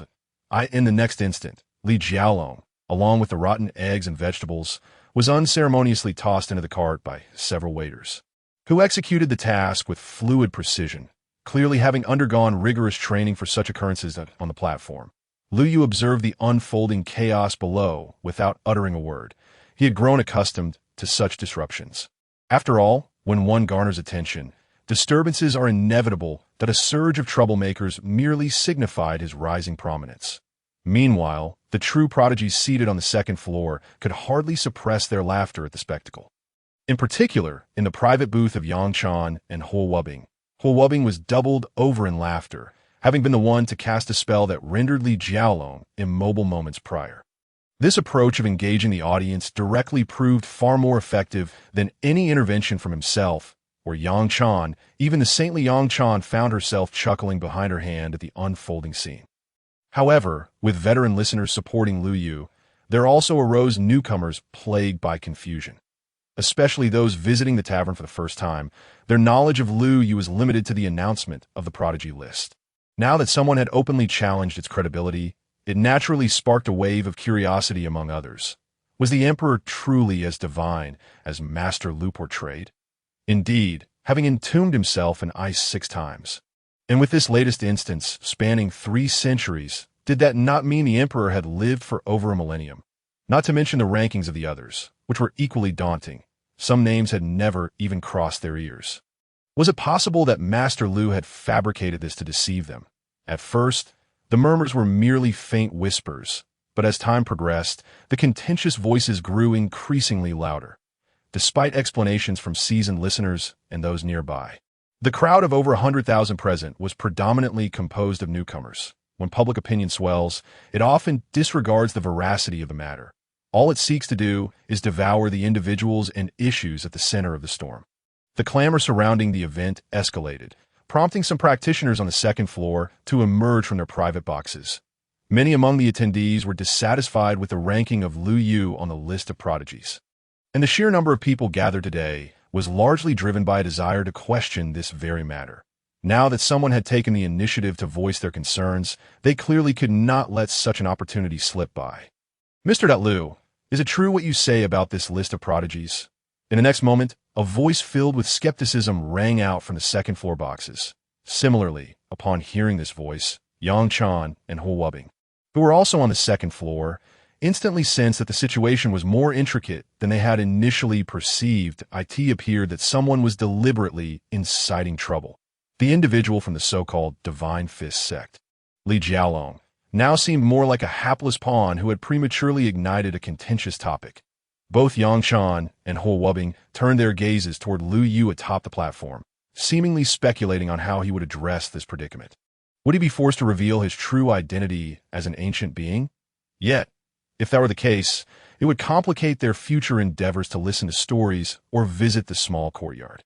As this thought crossed their minds, they both moved toward the exit of the box, determined to prevent such an occurrence that, if necessary, they would reveal their own identities, believing that their status and the influence of their backing could quell this turmoil. Ladies and gentlemen, please remain calm. At this critical juncture, a resonant voice emanated from the second floor, and with the aid of spiritual energy, it swiftly silenced the entire establishment. In the next instant, all eyes turned toward the stairs leading to the second floor, including those of Yang Chan and Hu Wubing, who had intended to step outside, but paused to gaze toward the source of the voice, pondering whether Lu had anticipated such an event and arranged a contingency plan in advance. Since Lu dares to make such assertions, he must have substantial grounds. Observing that he had captured the attention of the majority present, the man in white adjusted his attire slightly before descending from the second floor to the first. Moreover, this was not the first prodigy Lu had evaluated. He had previously assessed 8 others. After all, as the man uttered these words, he reached the base of Lu Yu's platform. The man's statements rendered Yang Chan and Hu Wubing, who had assumed he was an ally of Lu Yu, momentarily speechless. Although his words contained no apparent flaws, his tone suggested an underlying agenda, rather than an attempt to defend Mr. Lu. Indeed, the previous 8 prodigies also seemed rather irregular. Exactly among those prodigies were even some rogue practitioners. It was simply absurd, as anticipated. The moment the crowd absorbed the man's words, discussions erupted. Some even brought up the matter concerning Wang Jiangling, directing the ire squarely at Lu Yu. Meanwhile, Lu Yu on the platform gazed down at the man in white, not out of ire for his comments, but rather because the man had just transmitted a message to him. Mr. Lu, you wouldn't want your reputation to be in tatters, would you? The man below scrutinized Lu Yu atop the platform, a glint of cunning evident in his eyes. How intriguing! Upon hearing this, Lu Yu chuckled softly. It seemed he had encountered a case of extortion, one that was organized and premeditated. What do you propose? Lu Yu had typically disregarded individuals like him, but given the magnitude of today's event, he was suddenly curious about the man's intentions. After all, those who ascended to the second floor were usually practitioners. I wonder if you recall young Master Wang Jiangling. When Lu Yu responded, the man in white hastily continued, You recall him, don't you? What of it? Initially taken aback by the mention of Wang Jiangling, Lu Yu quickly recollected that he was indeed the first practitioner he had evaluated, one driven by fame and profit.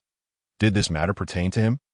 If you place young Master Wang Jiangling at the top of the prodigy list, we will help you silence the dissenting voices below and ensure you enjoy boundless wealth for a lifetime. After making this proposition, the man in white directed his gaze toward the audience, clearly indicating that should Lu Yu acquiesce, They would not only quell the discontent, but also grant him unimaginable wealth. However, should he refuse, the murmurs could swiftly lead to his downfall, and at that point, he could not claim he and been forewarned, as that is how it is. Upon hearing this, Lu Yu instantly grasped the situation. Mr.Lu does not have much time to consider. I hope you understand that the world of cultivation is not one that can be navigated by someone of your ilk. I refuse. Ah, is that so? Wait, you refuse? Before the man could finish his sentence, Lu Yu firmly rejected his proposal. It was apparent that the man had not anticipated such a response. He assumed that, faced with such circumstances, Lu Yu would eagerly accept the olive branch he extended. Yet here he was, refusing. Very well, you have sealed your own fate. Do not regret it later. After uttering this ominous warning, the man in white cast a shadowy glance at Lu Yu before turning his attention back to the audience. Ladies and gentlemen, since Mr.Lu is able to accurately rank the prodigies, he must possess a profound understanding of their circumstances. Therefore, let us have Lu present one of them for a direct confrontation. That way, the authenticity of this prodigy list will be laid bare. Or is it true, as many suggest, that Mr.Lu is fabricating characters to deceive us? The man's voice, enhanced by spiritual energy, reverberated through the hall once more. The audience, upon hearing this, initially hesitated, but soon began to express their approval of the suggestion that if the prodigy list is genuine or false, we can simply bring one out to verify. With so many practitioners present, anyone who truly belongs on the list will surely be recognized. Indeed, Mr. Lu, why not summon a prodigy for us to examine? Exactly, Mr. Lu, I believe in your capabilities. We have reason on our side, so what is there to fear? I am ready to see those prodigies. With the first voice raised, many others followed suit, clamoring for Lu Yu to present a prodigy for direct confrontation. Even some seasoned listeners found themselves intrigued. For who wouldn't want to witness a true prodigy from the list? Given the man in white standing below Lu Yu's platform, Yang Chan and Huo Wubing finally comprehended the man's intentions. He was clearly scheming to embarrass Mr. Lu. After all, how could a tavern possibly locate a prodigy from the list on short notice? Even if they tried, by the time they succeeded, Lu Yu's reputation would be utterly tarnished. A truly malevolent plot. Fortunately, the two had chosen to remain here instead of returning to their respective sects with their elders. You want to find a prodigy from a list? Very well, we are two such prodigies. Today, they wouldn't settle for just one. They would deliver a 2-for-1 deal that if anyone aimed to humiliate Mr. Lu, they'd better ask for their permission first. Exchanging glances, they understood each other's intentions. That I attest that what Mr. Lu has stated is indeed correct. Just as Yang Chan and Huo Wubing approached the exit, ready to affirm this, a deep voice resonated from the first floor of the tavern. In the next moment, a man clad in a gray robe slowly emerged from the crowd. At first glance, there was nothing particularly striking about him. However, upon closer inspection, one might discern a peculiar charm about him, an allure that caused people to unconsciously feel fondness for him. Some, after gazing for too long, even contemplated offering their treasured artifacts as a token of greeting. An unsettling thought indeed. I am a rogue practitioner, Shi Shan, and I have had the honor of meeting Mr. Lu here. As soon as the words were spoken, the previously boisterous hall fell into an immediate silence. Shi Shan? He is indeed the wandering cultivator Shi Shan that Lu mentioned earlier. Is this the prodigy from the prodigy list? Goodness, how did someone like him appear here? Step aside, everyone in front, and allow me to gaze upon the true visage of the prodigy from the prodigy list. In the next moment, all eyes turned toward Shi Shan, and the crowd found it hard to fathom that they had just requested Mr.Lu to summon a member from the prodigy list, only for the very person to step forth as if it had been preordained. Upon witnessing this scene, Lu Yu nodded slightly at Shi Shan, grateful for his timely intervention, even though he had not anticipated his appearance here. If anyone has doubts regarding the prodigy list, feel free to come and verify with me. After uttering these words, a formidable wave of spiritual energy erupted from Shi Shan. Upon witnessing this spectacle, the crowd, especially those with ill intentions, fell silent. They could hardly believe that a prodigy from the prodigy list had truly manifested in the tavern. and he appeared to possess such formidable cultivation. Who would dare to cause trouble now? That would be inviting a beating. This Shi Shan is no ordinary individual. In the private room on the second floor, numerous luminaries from the cultivation world rose to their feet. From the aura that Shi Shan exuded moments ago, they understood that he could not possibly be a mere ruse orchestrated by Lu Yu, but rather a cultivator of genuine and considerable strength. However, many still held reservations regarding his ranking on the prodigy list. After all, mere observation of his aura could not ascertain his true prowess. A practical test was necessary. Yet, it seemed that no one was willing to take the initiative to be the first to challenge this Shi Shan. Upon seeing his emergence, Yang Chan and Ho Wubing, positioned at the entrance of the private room, both furrowed their brows. Remarkably strong, this was the initial thought that crossed their minds. Their second thought was whether he could truly be a wandering cultivator. His imposing presence hardly resembled that of an ordinary rogue cultivator. They could easily believe him to be a direct descendant of a prestigious sect. Shi Shan, the wandering cultivator? Wu Byron stared at Shi Shan, who stood not far from him, momentarily taken aback. He indeed appeared formidable, though he wondered how he would stack up against him. This thought, Wu Byron's longsword behind him began to hum, as if it yearned for a duel. Stop looking. You are not his match. If sensing the sword's desire for battle. The sword attendant Wu Suihua candidly remarked. How can a swordsman know without trying? Suihua, do not forget that I am the recognized scion of the ancestral line. My energy exceeds your imagination. Very well. Go ahead, and I shall collect your corpse later. I would truly appreciate that. There is no need for such discouragement. Initially, upon hearing the first half of the statement, Wu Byron felt an impulse to challenge Shi Shan. However, upon hearing the latter half, he immediately wilted. Go collect my corpse? What would happen if you fought him? Suihua, as if unwilling to concede, Wu Byron glanced at Shi Shan once more and could not help but comment. Nine sword upon hearing this. Wu Suihua fell silent for a moment, seemingly contemplating the potential outcome of a confrontation with him. Before finally whispering two words, Nine swords? It seems the prodigy list is not entirely accurate. The Nine-Sword King? He must indeed be quite formidable. Ancestral Master, is this Shi Shan truly as powerful as the storyteller described? Did you not say that there are no remarkable figures among wandering cultivators? In the innermost private room on the second floor, a boy with ruby-red lips and white teeth stared intently at Shi Shan, voicing his thoughts that the celestial lone star, such a cultivator, is destined for a brief existence. No matter how impressive they may appear now, they will ultimately fade into the annals of history. In the next moment, a low voice reverberated from the depths of the private room, accompanied by a shadow swiftly darting through the chamber. Although doubts regarding Shi Shan's ranking lingered among the crowd, no one dared to voice their thoughts for the time being. Even the white-clad man who had instigated the situation by urging Lu Yu to summon a member from the prodigy list now refrained from speaking. After all, Shi Shan was standing right beside him. If he were to speak recklessly again, he would face dire consequences. With this thought in mind, the white-clad man turned to leave this contentious space. However, before he could take 2 steps, Shi Shan halted him. Where are you going? Looking at the white-clad man, a slight smile appeared on Shi Shan's face. That I am merely returning to my seat. Shi Shan gripped him by the collar. The man's voice quivered. He realized that he could not escape Shi Shan's grasp. In that moment, he understood that he was certainly no match for him. Earlier, were you not skeptical about Mr. Lu's ranking on the prodigy list? Now, you shall have the chance to verify it. After saying this, Shi Shan directly pulled the man before him, and a powerful wave of spiritual energy caused the man's legs to tremble uncontrollably. In that moment, the white-clad man was utterly bewildered. No one had informed him that he would have to face Shi Shan. Had he known it would come to this, he would never have dared to create a scene earlier. It was blatantly inviting trouble.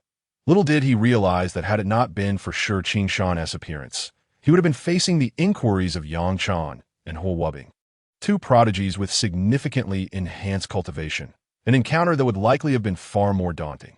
The crowd in the hall, witnessing this unfolding scene, rose to their feet in excitement. Are we about to witness a battle between cultivators? Is this a spectacle they can behold simply by paying for a story? While they were eager to discover who the top-ranked prodigy truly was, the prospect of witnessing a fierce clash before that was also appealing. Especially with Shi Qingshan, the third-ranked prodigy from the prodigy list. In recent days, discussions regarding Lu Yu's ranking on the prodigy list had become wildly popular. One would feel embarrassed to admit ignorance of it while walking down the street. Particularly, everyone was curious about how a wandering cultivator like Shi Qingshan managed to secure such a high rank. Now, with the opportunity to see this prodigy in action, the crowd was practically clamoring for it. Even Lu Yu watched with wide eyes, intrigued. After all, he had already finished telling his tale. Now was the time for an interlude, and it was entirely normal for such diversions to occur during interludes. Mr. Lu, I hope my actions do not disrupt your storytelling at that moment. Shi Qingshan turned to Lu Yu on the platform with a respectful inquiry. No, it's quite all right. Lu Yu quickly waved his hand, indicating that it was of no concern. To be honest, he found this scene quite enjoyable, especially since that young man in white had dared to threaten him earlier, as if he were merely an unremarkable storyteller. Were it not for the storyteller's commitment to civility, he would have been tempted to step in personally and deliver a few punches to that young man. Now that someone else was stepping in for him, it was rather convenient. Mr. Lu, save me. I am your loyal listener. Meanwhile, the white-clad man, seemingly recalling something or having a realization, hurriedly shouted toward Lu Yu, completely forgetting how he had threatened to ruin Lu Yu's reputation just moments ago. Wait! Upon hearing this, Lu Yu waved his hand once more. Just as the white-clad man thought he was about to be rescued, he heard Lu Yu's low voice. Just make sure not to turn the place into a bloodbath. This is a newly opened tavern, and it wouldn't look good. Iuu. Upon hearing this, the white-clad man was infuriated, spewing expletives. What does it mean that a newly opened tavern should not be stained with blood? Does that imply that in an old tavern, bloodshed is acceptable? Is this the kind of thing a storyteller should say? His words had effectively sealed his own fate. Rest assured, Mr. Lu, I know my limits. Upon hearing these words, Shi Qingshan chuckled and nodded. To be honest, he had just been concerned that Lu Yu might yield to the white-clad man and let him go. Had that been the case, he would have had to reconsider his pursuit of Lu Yu. However, this decision suited him perfectly. Anyone seeking trouble with him or Lu today would first have to contend with Shi Qingshan. Come forth. He pushed the man in front of him and ceased to suppress the aura emanating from his being, unleashing a powerful wave of energy that spread outward. Bang!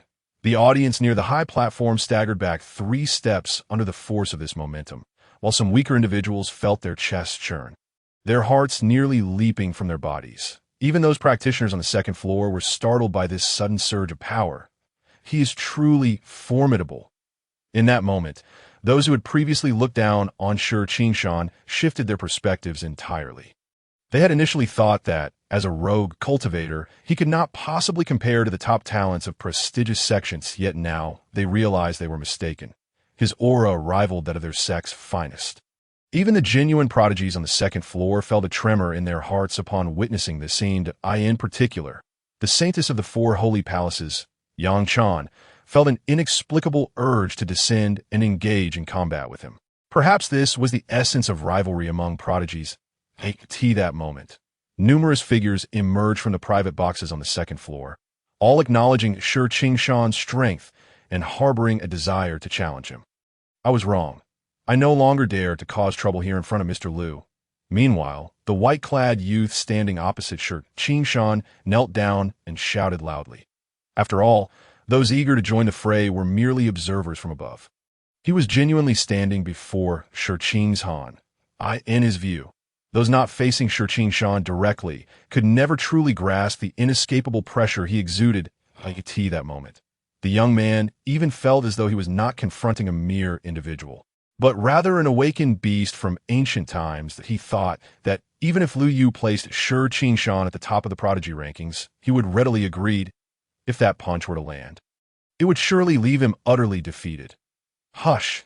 Seeing the man kneel without a fight, the audience in the tavern cast scornful glances. Shi Qingshan, upon witnessing this, wore an expression of disdain that if the opponent truly lacked strength yet chose to continue battling, he might have shown some leniency, as such behavior could be considered somewhat commendable for a true cultivator. However, the more the situation unfolded before him, the more he felt compelled to deliver a fatal blow. His independent life since childhood had led him to disdain individuals like this. Boom! In the next moment, a colossal pressure erupted from Shi Qingshan's body. The white-clad youth felt as if his internal organs were being crushed. And before he could react, he was hurled out of the tavern that a profound silence enveloped the establishment. Is this the end? The crowd, initially filled with anticipation, stood dumbfounded at this scene. In their eyes, the white-clad youth was even less impressive than the earlier participant, Li Jiaolong, who at least left with some defiance. This individual was entirely spineless, a disgrace to the cultivation world. Who would dare to question the prodigy rankings now? Within the towering tavern, the atmosphere felt as frigid as ice. Shi Qingshan stood beneath the high platform, exuding an imposing presence. That moment, the crowd began to believe in the authenticity of the prodigy rankings. After all, Shi Qingshan stood right there, while one who had doubted had already been cast out. I told you, Mr. Liu is not the type to deceive us. The prodigy rankings are genuine. Stop talking nonsense. You were the loudest in calling for a fraud earlier. I did not. Who said that? I'll sue you for defamation. With the third place being so formidable, what must the first place be like? After someone voiced this question, all eyes turned once again to Liu Yu atop the platform. Indeed, the third place is this impressive. What of the second, who has never faced defeat? What must the first place be like? As the audience's curiosity piqued, Liu Yu took a sip of tea to soothe his throat and announced, "Next, I will reveal the identity of the first-ranked prodigy on the list. Wang Buoxing, the one-armed youth from Nanhai Wudi City. If the brilliance of the cultivation path lies in the unique strengths of the top 10 on the prodigy list. Then, after the emergence of the Son of Heaven, who has never been defeated, Shi Qingshan, with his unparalleled fortune, the Buddhist disciple Jinan, who stood firm against the demonic flames for half a stick of incense. The young girl Tang Miaoi, who at a tender age has nurtured over 100 array insects, and Huo Wubing, who has advanced through the Rinshan 6 times, and the Saintess Yang Chan, with her 9 mysterious body. Though Liu Yu had previously recounted these feats, hearing them again left the crowd in awe. Initially, when Liu Yu spoke, there was no proof, and everyone was uncertain of the truth. Yet now, with Shi Qingshan standing beside Liu Yu, the authenticity of the rankings could not be denied. Moreover, with such formidable individuals on the list, what could the first place possibly be like? Could he have 3 heads and 6 arms? At that moment, the audience's anticipation reached its zenith. And as for Wang Buoxing, just when the crowd thought Liu Yu would introduce the dazzling achievements of the first place, his tone suddenly shifted. However, Wang Buoxing has not recorded a single victory since his debut. What? Is my hearing impaired? Or did Lu misspeak? Not a single victory. The moment Liu Yu uttered this, it was as if a boulder had plunged into the sea, sending waves crashing. Everyone in attendance looked at him in confusion, their expressions seemingly questioning. Sir, did you make an error? How can the first place on the prodigy list have no victories? How could someone who has never won be ranked first? Surely, you aren't fabricating this. Are you? After all, if one could be the first without a single victory, they could be first too. Losing is something everyone has experienced. Faced with the audience's skepticism, Liu Yu remained unfazed. Instead, he calmly and composedly explained, "Gentlemen, there is no need for haste. Allow me to elaborate.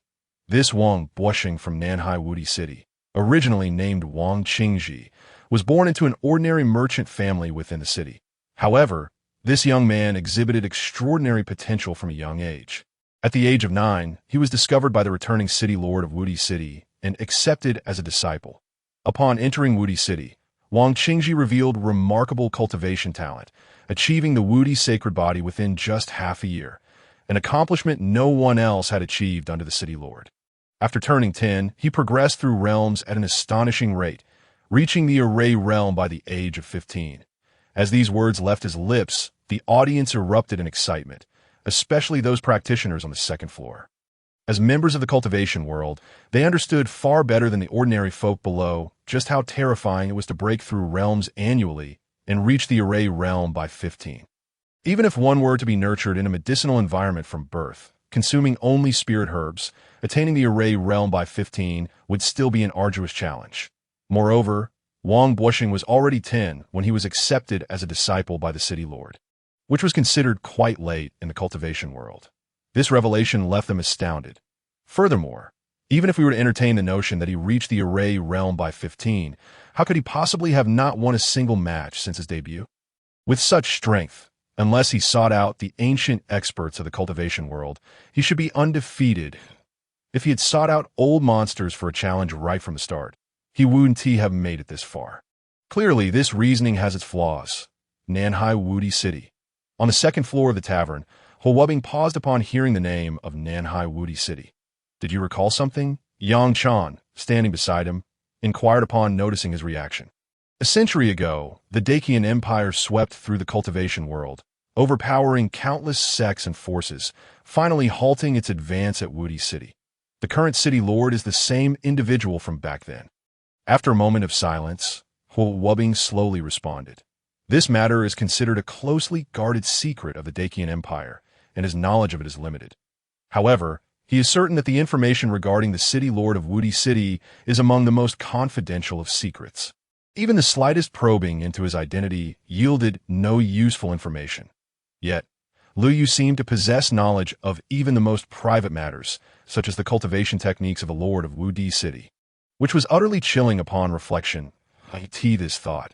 Hu Bing couldn't help but marvel at the prowess of the elder.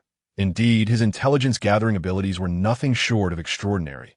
Meanwhile, Yang Chan, upon hearing Hu Bing's remarks about the lord of Wudi City, was momentarily taken aback. She recalled having heard the senior elders mention the lord during the sect's grand ceremony, but the distance had rendered her unable to catch the details.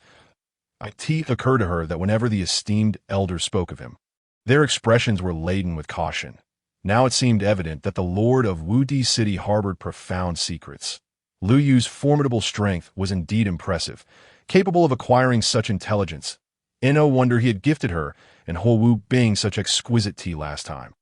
With this in mind, Yang Chan's admiration for Lu Yu deepened further on the high platform. Lu Yu observed the excited crowd below with a faint smile. This was precisely the effect he desired. The more fervently they debated, the greater his rewards would be. Moreover, everyone seemed to revel in the atmosphere of discourse. Why not indulge in it? Ding! Congratulations to the host for achieving a new pinnacle in storytelling ambience.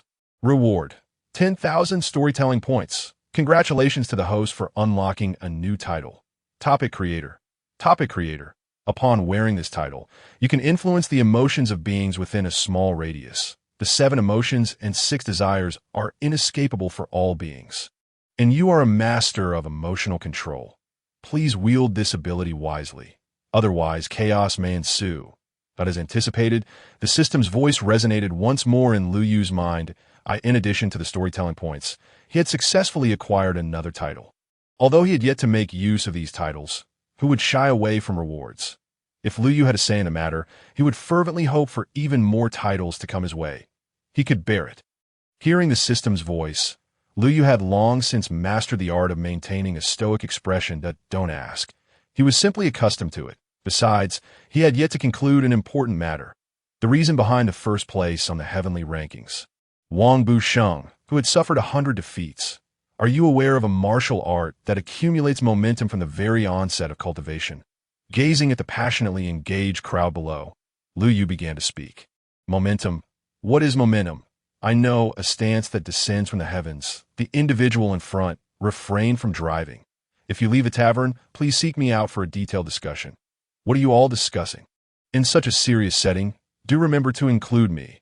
As Lu Yu's words echoed, an immediate wave of discussion erupted from the audience. After all, not everyone present was a practitioner. Indeed, the majority were mere mortals. The concept of momentum, which intertwined with cultivation, was foreign to many. The reactions on the second floor starkly contrasted with those on the first, as true practitioners and the elite of their respective sects. These individuals possessed their own understandings of momentum and were privy to some techniques for accumulating it. For instance, those who trained with swords would refrain from wielding their blade after mastering the technique. Only when they sensed an impending breakthrough or encountered an indescribable danger would they draw their sword, unleashing an unprecedented power capable of slaying opponents of higher realms. This was the essence of concealed momentum. Other weapons, such as spears, swords, halberds, axes, and staves, followed the same principle. Many who found themselves stagnant in their original realms sought breakthroughs through concealed momentum. But did Wang Busheng, who broke through once a year, still require concealed momentum? The practitioners on the second floor expressed their confusion, visibly shaken. Meanwhile, outside Chang'an City, a languid young man lounged on the back of a donkey, ambling toward the city gates. Beside the donkey trotted a rosy-cheeked young boy. "Young Master Wang, you are being excessively unreasonable. We clearly agreed to switch positions every 10 kilometers, yet you have been seated on the donkey for ages. I refuse to continue." Upon uttering these words, the boy tossed the lead rope aside and plopped down on the ground in a fit. "You sat on the donkey all day yesterday, and I didn't complain. How is it that after merely half a day today, you refuse to switch?" Upon hearing the boy's protests, the young man showed no intention of rising. Instead, he plucked a blade of grass from the roadside, placed it in his mouth, and scratched his belly in response. "Well, this donkey is one I borrowed from a city lord. Why shouldn't I ride it a while longer?" Upon hearing this, the boy's face flushed with indignation. "It's not like I asked you to steal it. Besides, you used that excuse the very first day we set out. Yet our provisions are still funded by my allowance, which I remind you, is provided by me. Let me emphasize that your allowance comes solely from me. And you recycled that excuse yesterday as well. But you're so much older than I am. That argument holds no water. Who says age dictates how one travels? Hurry along. We must enter the city in half an hour. If this continues, I shan't bring you next time, did I?" The boy was left speechless by the young man's retort, but upon glancing at the distant Chang'an City, he swallowed his words. After all, the young man's logic was not entirely unfounded. His allowance was indeed provided by him. Although much had been spent on this journey, he had managed to squirrel away a decent sum. With this in mind, the boy rummaged through his pocket, discovering a handful of copper coins. Once they entered the city, he was determined to find a largest candied hawthorn to indulge in. Although the hawthorn might not be as sweet as in winter and the rock candy less crisp, he simply adored it. Who could stop him? In the next moment, the boy resumed leading the little donkey toward the city gates, while the young man, at some point, opened his eyes. Are there truly so many practitioners here? It feels even more crowded than Wudi City. Perhaps we should consider relocating, he murmured, gazing toward the bustling taverns at the city center. Yet he soon closed his eyes once more, reclining on the donkey's back. After all, he was Wang Busheng, regarded by all as a failure. What did it matter if there were more practitioners around? Would they dare to bully a reputed failure? As the contest of the heavenly rankings concluded, the day's events drew to a close. Esteemed guests, we shall reconvene in 3 days. Meanwhile, within the tavern at the heart of Chang'an City, Liu gently brushed his garments and began descending from the high platform. The audience erupted in protest. "Mr. Liu, please don't depart. Today's session was far too brief. Indeed, it feels as if we have heard nothing yet. Why must it end today? Mr. Liu, you haven't clarified Wang Busheng's situation. What has he been hiding for all these years? Please, Mr. Liu, do not leave. It's all right. We shall meet again. Even if we cannot see you for the next 3 days, we wish you happiness. Without you, Mr. Liu, how could we possibly endure? Please take me with you." Witnessing this scene, the practitioners on the second floor were left dumbfounded, not due to anything Liu had said, but rather because of the fervent mortals on the first floor. Have mortals truly become so crazed? Nay, it isn't merely crazed, it borders on terrifying. This fervor surpasses even that of discovering a treasure. Yet this storyteller is undeniably captivating. The world he just described has even piqued my interest. I wonder how Elder Han and Yi Fan fared in the end. Now that you mention it, I too am curious. He left us hanging at such a crucial moment. How inconsiderate. Perhaps we should take advantage of the dark night and whisk him away. Whisk him away? Nonsense. I mean, we should bind him and force him to share the rest of the tale. Huh. Splendid idea. But do you think that Shi Qingshan might take advantage of the night to eliminate you? This remark silenced those who had been contemplating kidnapping Liu Yu, as they suddenly recalled the precarious situation they were in. Though they had ascended to the second floor, they had no confidence in overcoming Shi Shan. Especially the strength that Shi Shan just displayed, they certainly did not wish to be thrown out in public. How could they maintain their dignity in the cultivation world afterward? While some were intimidated by Shi Shan's prowess, others were eager for a challenge. As the tale concluded, several prodigies from various sects had already set their sights on Shi Shan, genuinely wishing to gauge his abilities. Before Lu Yu could make his exit from a hall, he was instantaneously surrounded by more than 10 individuals. "Gentlemen, what is this?" Lu Yu was momentarily taken aback by the scene. He had just finished his story, so why were they here to cause a disturbance? Did they truly think that he was a sickly tiger, unable to assert himself? "Mr. Lu, please do not be alarmed. We are not here for you," one of the young men at the forefront said with a smile before Lu Yu could finish his sentence. "Indeed, we are not here for you," echoed several others behind him. "Not here for me?" Lu Yu paused, puzzled. If they were not seeking him, why were they surrounding him? The tavern was spacious, and he was not even positioned near an exit. "We are here for Shi Shan. That's right. We are here for Shi Shan."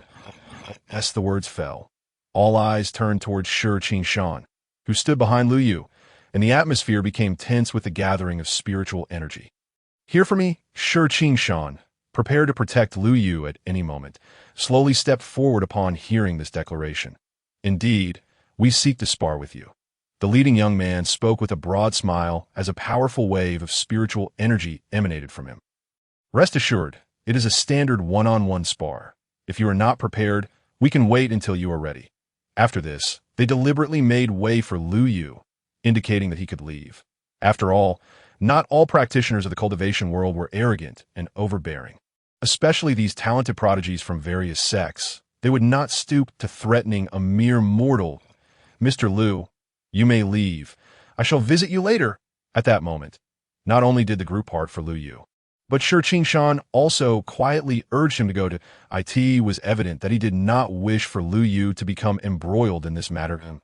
Upon hearing this, Lu Yu departed without looking back or speaking. For this affair had no bearing on him. He was merely an unremarkable storyteller. Moreover, he held significant confidence in the talent rankings, believing that with Shi Shan's position at third, he would not face much difficulty against a few challengers. For those wishing to spar, let us step outside. We wouldn't want to damage this newly established tavern. Once Lu Yu had left, Shi Shan turned his gaze toward the group before him, his eyes glimmering with anticipation.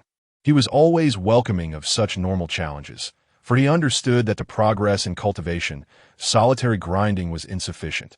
One must engage in exchanges with others. The individuals before him appeared to possess respectable strength, and a collective spar would indeed merit his involvement. "Brother Shi, please." The group was taken aback by Shi Shan's agreeable demeanor. They had anticipated needing to negotiate after witnessing his previous imposing statements. Meanwhile, on a small path between the new tavern and the old one, Yang Chan and Huo Wubbing caught up with Lu Yu, who was hurrying back. "You two have mistaken me for someone else." Initially startled by the call, Lu Yu thought he'd encountered fervent fans once more. However, upon recognizing Yang Chan and Huo Wubbing, he immediately breathed a sigh of relief. These were not the two wealthy patrons, but rather his enthusiastic literary companions. "Where are your two esteemed seniors today?"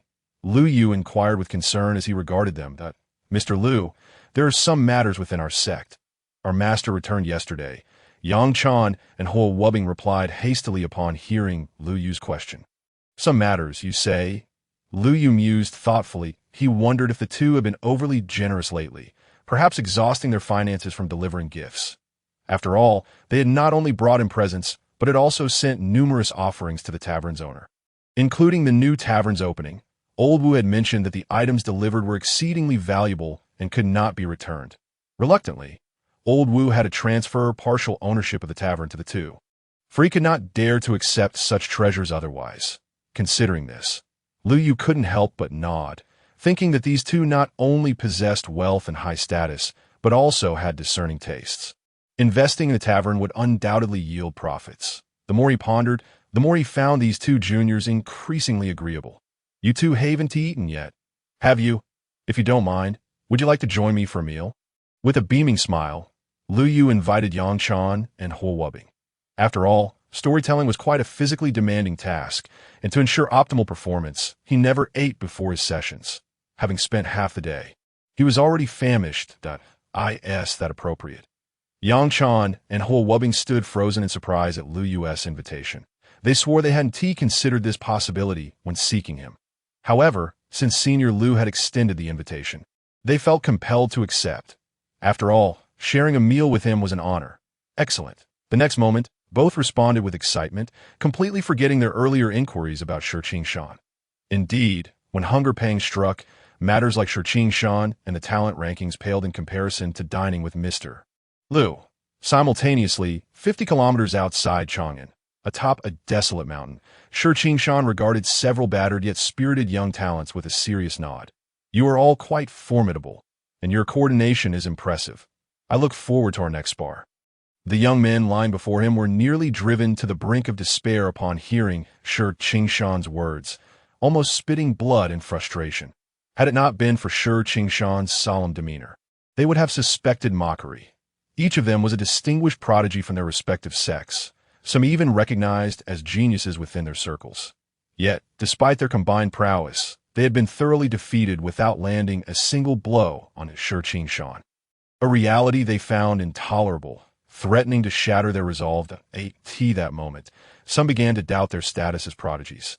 Could it be that their sects had deceived them? What kind of prodigy was beaten so pathetically? The leading young man, stroking his disheveled hair, managed a bitter smile. Brother Sure, as expected of one ranked third on the talent list. I am thoroughly impressed. Today, we met without prior acquaintance. Should you find yourself in Suzhou in the future, feel free to seek me out. I am Zhou Batong. Indeed, Brother Sure, your strength commands respect. I am Li Dakong. Should you have any matters in Jingzhou, do not hesitate to reach out. I am Wu Xiaoyan from Hengshan sect. I present my respects. Do not be shy.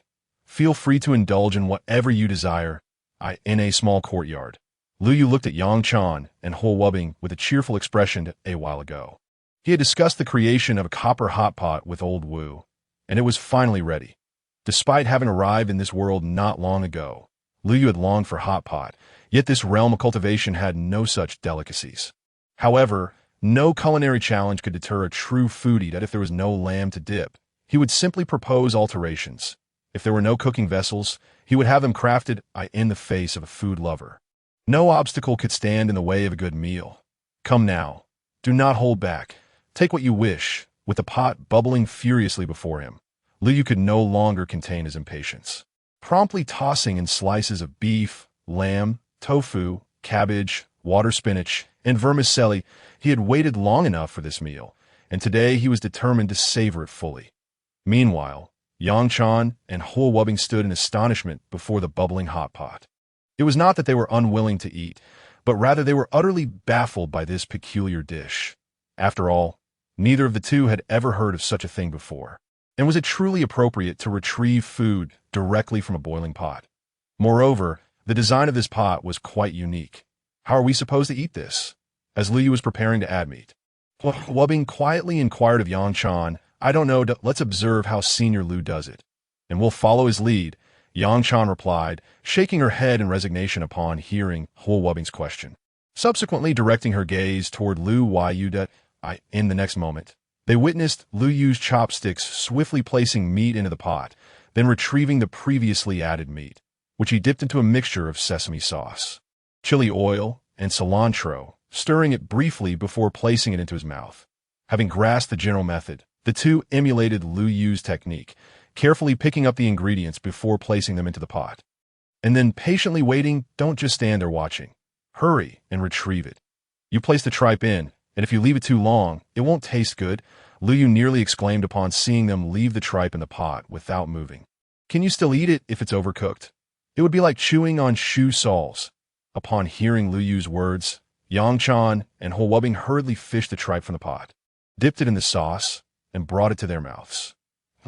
The instant the tripe touched their tongues, their pupils dilated. Delicious! This was not a mere flattery born of courtesy to Lu Yu, but a genuine exclamation from their hearts. As geniuses emerging from the pinnacle of contemporary prowess, they had tasted countless rare delicacies, even having had the fortune to consume the leaves of the elixir of immortality. Yet, nothing could compare to the spicy and numbing flavor before them. The combination of spiciness and fragrance, with a hint of crispness, was simply beyond description.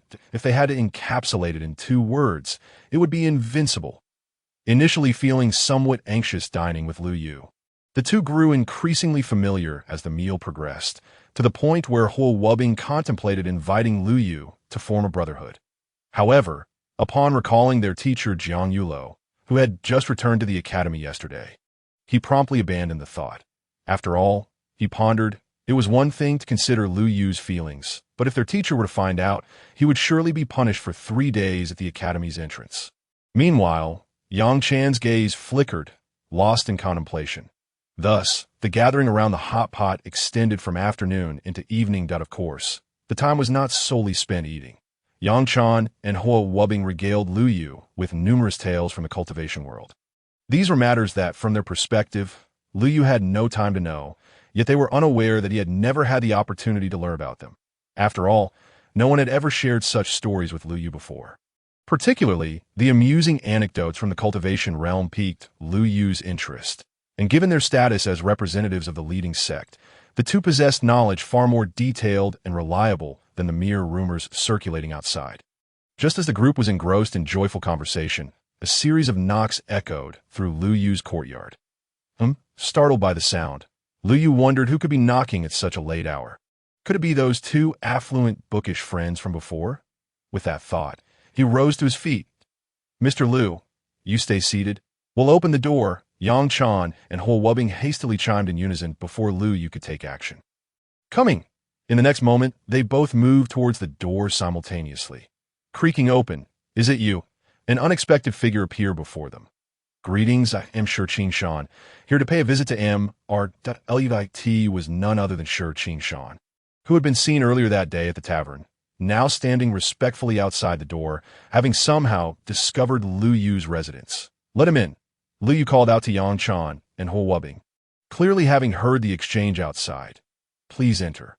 Upon hearing Lu Yu's directive, Yang Chan and Huo Wubing stepped back, allowing Shi Qingshan passage. To be honest, the two had not anticipated encountering the 3rd-ranked figure on the heavenly rankings in such a setting, reigniting their earlier desire to test their skills against one another. For such opportunities were rare indeed. As Shi Qingshan passed by Yang Chan and Huo Wubing, he paused momentarily. Being another prodigy, his perceptive abilities were quite keen.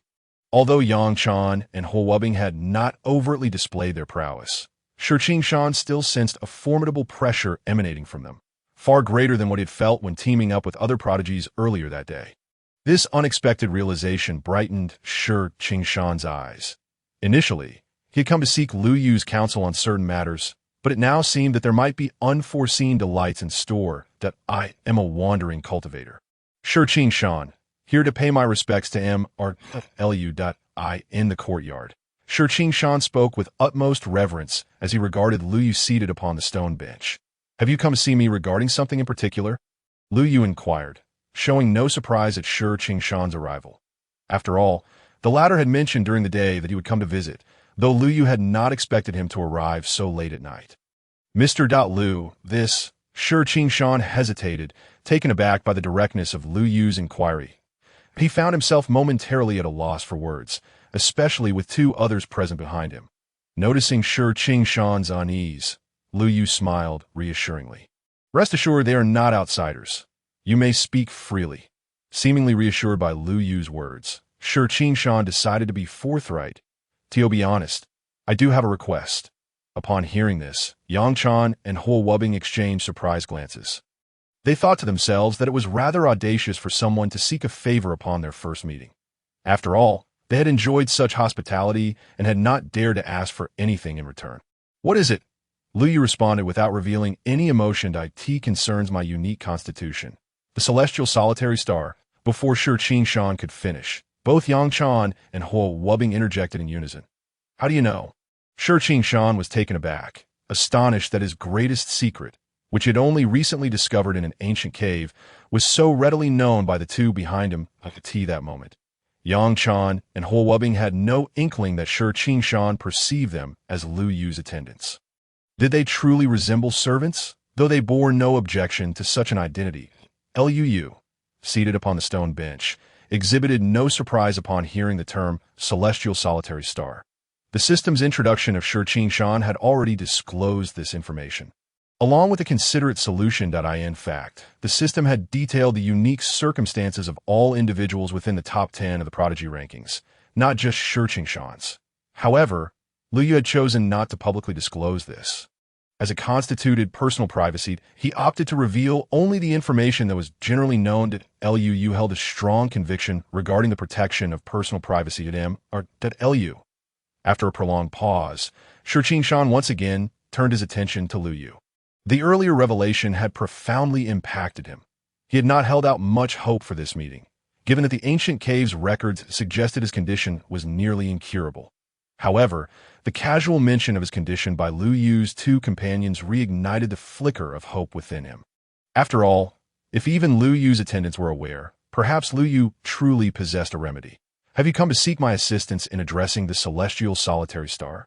Liu seemed to have seen through Shi Shan's thoughts and stated directly, "Yes, I implore you for your help. In return, I shall certainly express my gratitude and comply with your request thereafter." Yes, soon as these words were uttered, Shi Shan suddenly knelt to the ground with a thud. "There is no need for such grand gestures. Please rise." This unexpected act of kneeling left Liu momentarily stunned. He had not even agreed to anything, yet the other party had already knelt, presenting him with a dilemma. Behind Shi Shan, Yang Chan and Huo Wubing were also taken aback upon hearing those words. Their astonishment was not due to Shi Shan seeking Liu's assistance, but rather the phrase "at your service." While it was one thing to request him Lu's help, to suggest being at his beck and call was rather excessive. How could this person presume such privileges? If anyone were to be at Lus service, it should be the two of them, considering how long they had known him. Why should this newcomer usurp their place simply because he ranked third on the talents list? This was utterly intolerable. With this in mind, Yang Chan and Huo Wubing felt an overwhelming urge to teach Shi Shan a lesson. They perceive him as overly presumptuous, eager to claim all the good fortune for himself. Meanwhile, Shi Shan, kneeling on the ground, felt a chill run down his spine. For a fleeting moment, he sensed an immense pressure. He had thought that the two attendants behind him were dissatisfied with his unadorned request to meet Liu. Realizing this, Shi Shan hastily produced the items he had prepared earlier. After all, when asking for assistance, one must adopt the proper demeanor. Having grown accustomed to a solitary life from a young age, Shi Shan understood the intricacies involved. Thus, he had not only prepared gifts for Liu, but had also arranged offerings for Yang Chan and Huo Wubing. "Mr. Liu, this is a small token of my sincerity. Regardless of whether you accept it, please do receive it. And to my two friends behind you, these are gifts for your acquaintance. I hope you do not find them lacking." After speaking, Shi Shan placed the items on the table. Instantly, a kaleidoscope of colors illuminated the entire courtyard. Were it not for the concealment provided by the third killing array, the brilliance of these treasures would likely have lit up the entire tavern. Upon witnessing these treasures, Yang Chan and Huo Wubing remained unfazed. After all, Mr. Liu had yet to speak, so how could they dare to voice their thoughts? Moreover, both were prodigies who had emerged from top-tier sects. They had encountered countless treasures and would not be easily swayed by such baubles. As for Liu, had these treasures appeared a month ago, he would have been elated. However, having grown accustomed to the lavish gifts from Mu Tianai and Jiang Yulo, he had become somewhat desensitized to treasures. Otherwise, he would not have invited Yang Chan and Huo Wubing to indulge in hot pot, continuing late into the night without even glancing at the system rewards. While the treasures before him could undoubtedly incite a frenzy in the outside world, compared to what Mu Tianai and Jiang Yulo had presented him, they seemed rather trivial, not to mention the items bestowed upon him by the system. Nonetheless, while the treasures did not capture his attention, the matter Shi Shan mentioned piqued his interest. After all, as the third-ranked figure on the talents list, it would be beneficial to have him indebted to oneself. In the future, he could serve as a substantial ally. Furthermore, Liu is always keen on virtuous deeds that I can assist you, but there is no need for these gifts. After a moment of silence, Liu spoke slowly, gazing at Shi Shan. Shi Shan was momentarily taken aback upon hearing Lu Yu's words. He had not expected such willingness to help, and it appeared to come effortlessly. Had anyone else spoken to him in this manner, he would have deemed them a fraud. Yet, for some reason, when Lu Yu uttered those words, he felt a sense of authenticity. Perhaps it was the glint in his eyes, the aura he emanated, or perhaps it was the fact that he refused the gift Shi Shan had painstakingly prepared. You all stay outside for a moment. I will fetch something from inside. Observing Yang Chan, Huo Wubing, and Shi Shan standing in the courtyard, Lu Yu rose and walked toward the room. Rest assured, sir. Yang Chan and Huo Wubing responded naturally, cupping their hands in salute. Shi Shan, witnessing this, hurriedly followed suit. The moonlight bathed the small courtyard, and 3 of the top 10 prodigies of the talents list stood within, an inexplicable energy circulating rapidly among them. Especially for Yang Chan and Huo Wubing. Both were eager to discern the gap between themselves and Shi Shan, the third-rank prodigy. After all, following their last tea session with Lu Yu, both had experienced significant cultivation advancements. Feeling distinctly improved, standing opposite them, Shi Shan bore a serious expression as the third-rank talent. He recognized the extraordinary nature of the 2 attendants before him, which only reinforced his belief in Lu Yu's strength. If even the attendants posed a threat, then their master, Lu Yu, must possess even greater capabilities. Inside the room, Lu Yu was cautiously brewing tea, having learned from the previous experience not to brew it outside again. After all, one must guard against others, for the heart that intends harm should not be present, but one must also remain vigilant.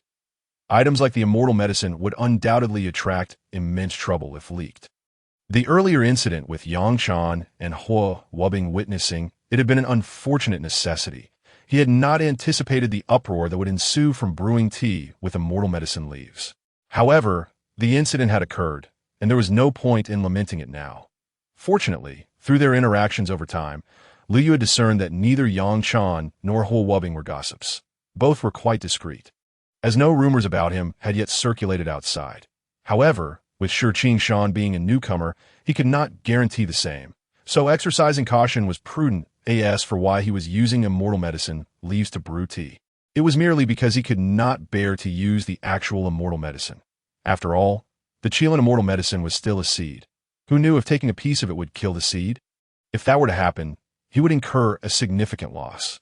Although the system clearly indicated that to break the fate of the celestial solitary star, one needed to consume the immortal medicine along with various other items. It seemed reasonable to believe that using the leaves could temporarily suppress ITAS for when to use the immortal medicine. Lu Yu felt confident that he would have ample opportunities to obtain rewards in the future, at which point he would decide based on the circumstances. For now, he preferred not to take risks with the Qilin immortal medicine seed. As he tossed the remaining leaves from his previous harvest into the teapot gifted by Muti and I. A surge of pure spiritual energy quickly spread throughout the room. Tea is ready.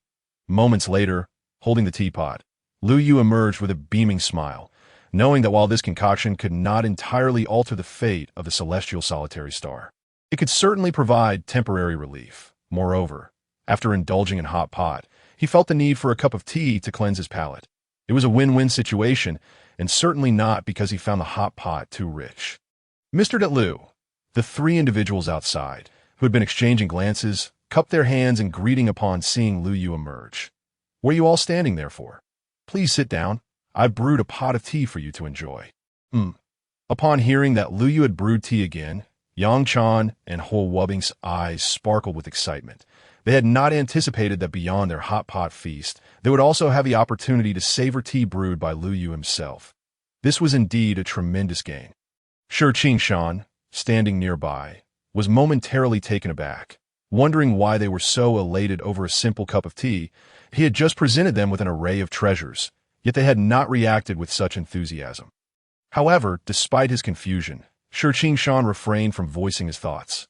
After all, this was Lu Yu's domain, and he was the one seeking a favor. He understood the necessary decorum.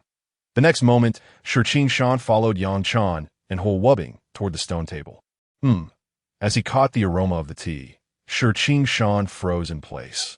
Although he had lived alone since childhood, his years of cultivation and abundant fortune had allowed him to encounter many fine things. and he had certainly tasted his fair share of exquisite teas. However, this fragrant cup before him was a sight he had never encountered before. The aroma of this tea was not the kind that assaulted the senses. Rather, it was a rich and lingering fragrance that seeped into the very soul. Truly, Mr. Liu's tea was extraordinary as he beheld the tea within the cup, resembling amber in hue. Shi Qingshan clasped his fists in gratitude. At that moment, aside from the remarkable scent of the tea, he had yet to notice anything unusual about the leaves in his hand. Gulp! What kind of tea is this? With the tea sliding down his throat. Shi Qingshan exclaimed in excitement. In the next instant, an array of radiant light began to emanate from his body. The powerful surge of spiritual energy nearly overturned the stone table in front of him. Fortunately, Yang Chan and Huo Wubing, being experienced, had prepared in advance, preventing chaos from ensuing. They exchanged knowing smiles before taking a sip of their own tea. In an instant, a similar brilliance enveloped both of them. However, in terms of intensity, they were not as dazzling as Shi Qingshan. This was not due to any deficiency in their innate talents, but rather because they had already consumed the tea once before, successfully washing their marrow and cleansing their bones. Thus, this second cup lacked the potency of the first. Nevertheless, the benefits brought by the leaves of the immortality herb were still evident, tea the very least. Their newly stabilized cultivation began to stir once more, urging them toward the next realm. This compelled the two to sit cross-legged on the ground, striving to contain their burgeoning power. After all, for cultivators, breaking through to a new realm was a significant event, and neither wished to advance recklessly. As prodigies, they needed to reach the pinnacle of each stage, and they both believed there were still many aspects of the array formation realm they had yet to fully comprehend. Such an extraordinary phenomenon left Liu Yu, who was also sipping tea on a stone bench, filled with envy. Everyone was drinking tea, so why was it that upon finishing, others radiated light and experienced great leaps in cultivation, while he felt nothing more than a satisfied belly? Even a modest glow would suffice. However, upon further reflection, he considered that perhaps his solid foundation was the reason for the absence of such phenomena, which eased his mind. Perhaps the leaves of the immortality herb were of no use to him. But the fruit would surely be beneficial. After all, the immortality herb was still planted in his courtyard. With this thought, Liu Yu gazed with a smile at the Qilin immortality herb growing by the wall, wondering if it was due to the array's catalysis or the numerous spirit stones he had buried underground. In any case, the herb's growth was quite gratifying, surpassing his expectations. Just a couple of days ago, he had harvested leaves that had already regrown, indicating that he would soon be able to pick more for tea once again. Point one could only imagine the thoughts of the Qilin immortality herb upon learning of Liu Yu's musings. Perhaps it would ponder why it had not withered away in the ground. Thus, time swiftly passed until deep night fell. Yang Chan and Huo Wubing awakened from their meditative states one after the other, both now at the pinnacle of the array formation realm, mere paper-thin layers away from the venerable realm, with the potential to break through hinging on a mere thought. Before long, Shi Qingshan also slowly opened his eyes, and a wave of energy surging toward the venerable realm radiated rapidly from him. Could it be that he was unable to control his cultivation and was on the verge of ascending to the venerable realm? Observing Shi Qingshan's flushed complexion, Yang Chan and Huo Wubing were momentarily taken aback. They had managed to suppress their own cultivation due to their earlier precautions and by only taking small sips of the tea, while Shi Qingshan had consumed nearly a full cup, making it easy for him to lose control and break through directly in the small courtyard. The spiritual energy emanating from Shi Qingshan surged outward uncontrollably. Were it not for the support of the third killing formation, the walls of the courtyard would surely have crumbled, and even the surrounding structures would have been affected. Shi Qingshan was audacious indeed, choosing to disperse his power in such a manner to facilitate his breakthrough. Indeed, it was a bold move. Observing Shi Qingshan seated in the courtyard, Yang Chan and Huo Wubing could not help but express their admiration. It was well known that self-dispersion of energy was a highly perilous undertaking in the cultivation world. Even prodigies like them would refrain from attempting such a thing lightly, as a miscalculation could lead to the complete dissipation of one's cultivation. There have been instances where prodigious talents had attempted to self-dissipate their energy during a breakthrough, hoping to forge their own path beyond their previous limits. Yet, many had met with disaster, losing all their cultivation and transforming from celebrated geniuses into utter failures. Although theoretically, one could start anew, those who truly managed to do so throughout history were exceedingly rare, as most cultivators who dissipated their energy faded into obscurity. Now, as Shi Qingshan engaged in self-dispersion at such a critical moment, Yang Chan and Huo Wubing, while admiring his courage, could not help but feel a twinge of concern. Meanwhile, 100 miles outside Chang'an City, a dozen exotic beasts were rapidly racing toward the city, pulling a carriage, while behind it trailed dozens of burly figures in black garb, their bodies enveloped in a bloodthirsty aura, as if they had just emerged from a sea of blood and mountains of corpses.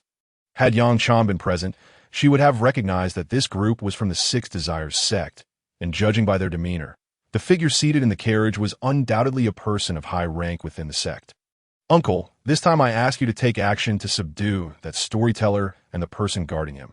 Please refrain from killing him, as he is of great use to me," said Nangong Wuji, the current heir of the Six Desires sect, with a smile at the middle-aged man before him. Upon hearing this, the middle-aged man, sitting in the center of the carriage, slowly opened his eyes. An indescribable stench of blood instantly pervading the carriage. This related to that hypocritical group from the Four Holy Palaces? If I am not mistaken, this storyteller is connected to the current saintess of the Four Holy Palaces. As soon as this was said, the scent of blood in the carriage intensified, especially upon hearing the mention of the saintess. The man's eyes turned blood red. "How long until we arrive?" "About half a stick of incense is time. Tell them to quicken their pace." "Yes." Observing his uncle's reaction, Nangong Wuji felt a sudden heaviness in his heart. He sensed that his earlier remark about not killing the storyteller was likely dismissed as inconsequential. What a pity to miss such a golden opportunity to capture the saintess of the Four Holy Palaces. However, thinking of the possibility that the saintess might be spending the night at the same location as Lu Yu, a wicked smile crept onto his face that, if that were the case, he would not even need to use a mere mortal as a pawn. With his uncle's assistance, capturing that lowly saintess would be far easier. With this thought, Nangong Wuji stepped out of the carriage, taking the reins himself, unable to contain his eagerness to witness the unfolding scene. Meanwhile, in Lu Yu's small courtyard, the hot pot that had been put away was brought out once more. Having gained experience from the afternoon, Yang Chan and Huo Wubing's movements in preparing the ingredients were noticeably more adept.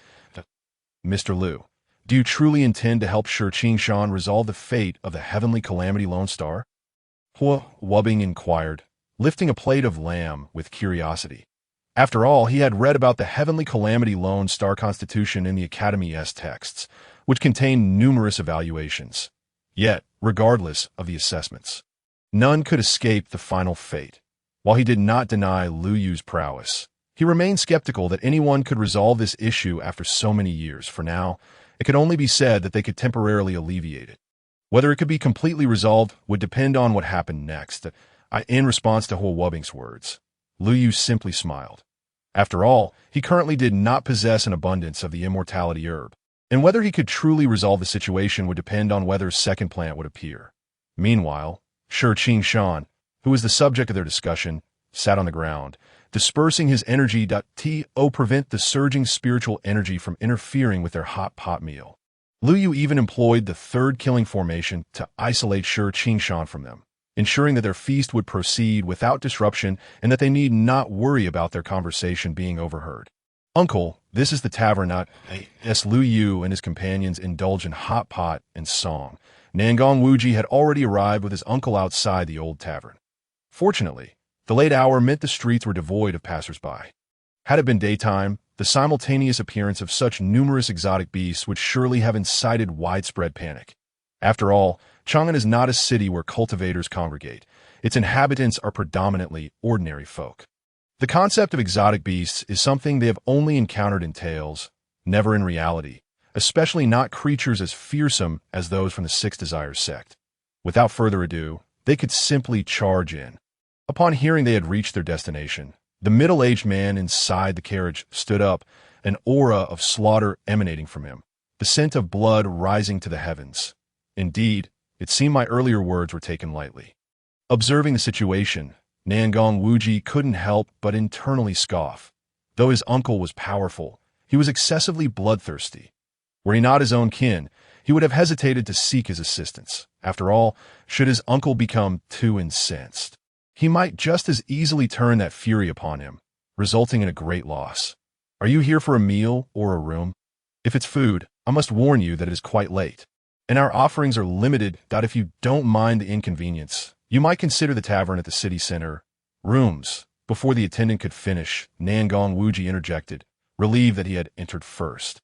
Had his uncle come in first, the attendant would hardly have had the chance to utter a second sentence before chaos ensued. And how many of you are there? The attendant inquired, glancing between Nangong Wuji and the others behind him, his face alight with a smile.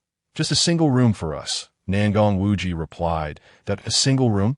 The attendant, initially intending to suggest that their modest establishment had few rooms and advising them to seek the newly opened tavern in the city center, was left dumbfounded upon hearing their request. Over a dozen men sharing one room.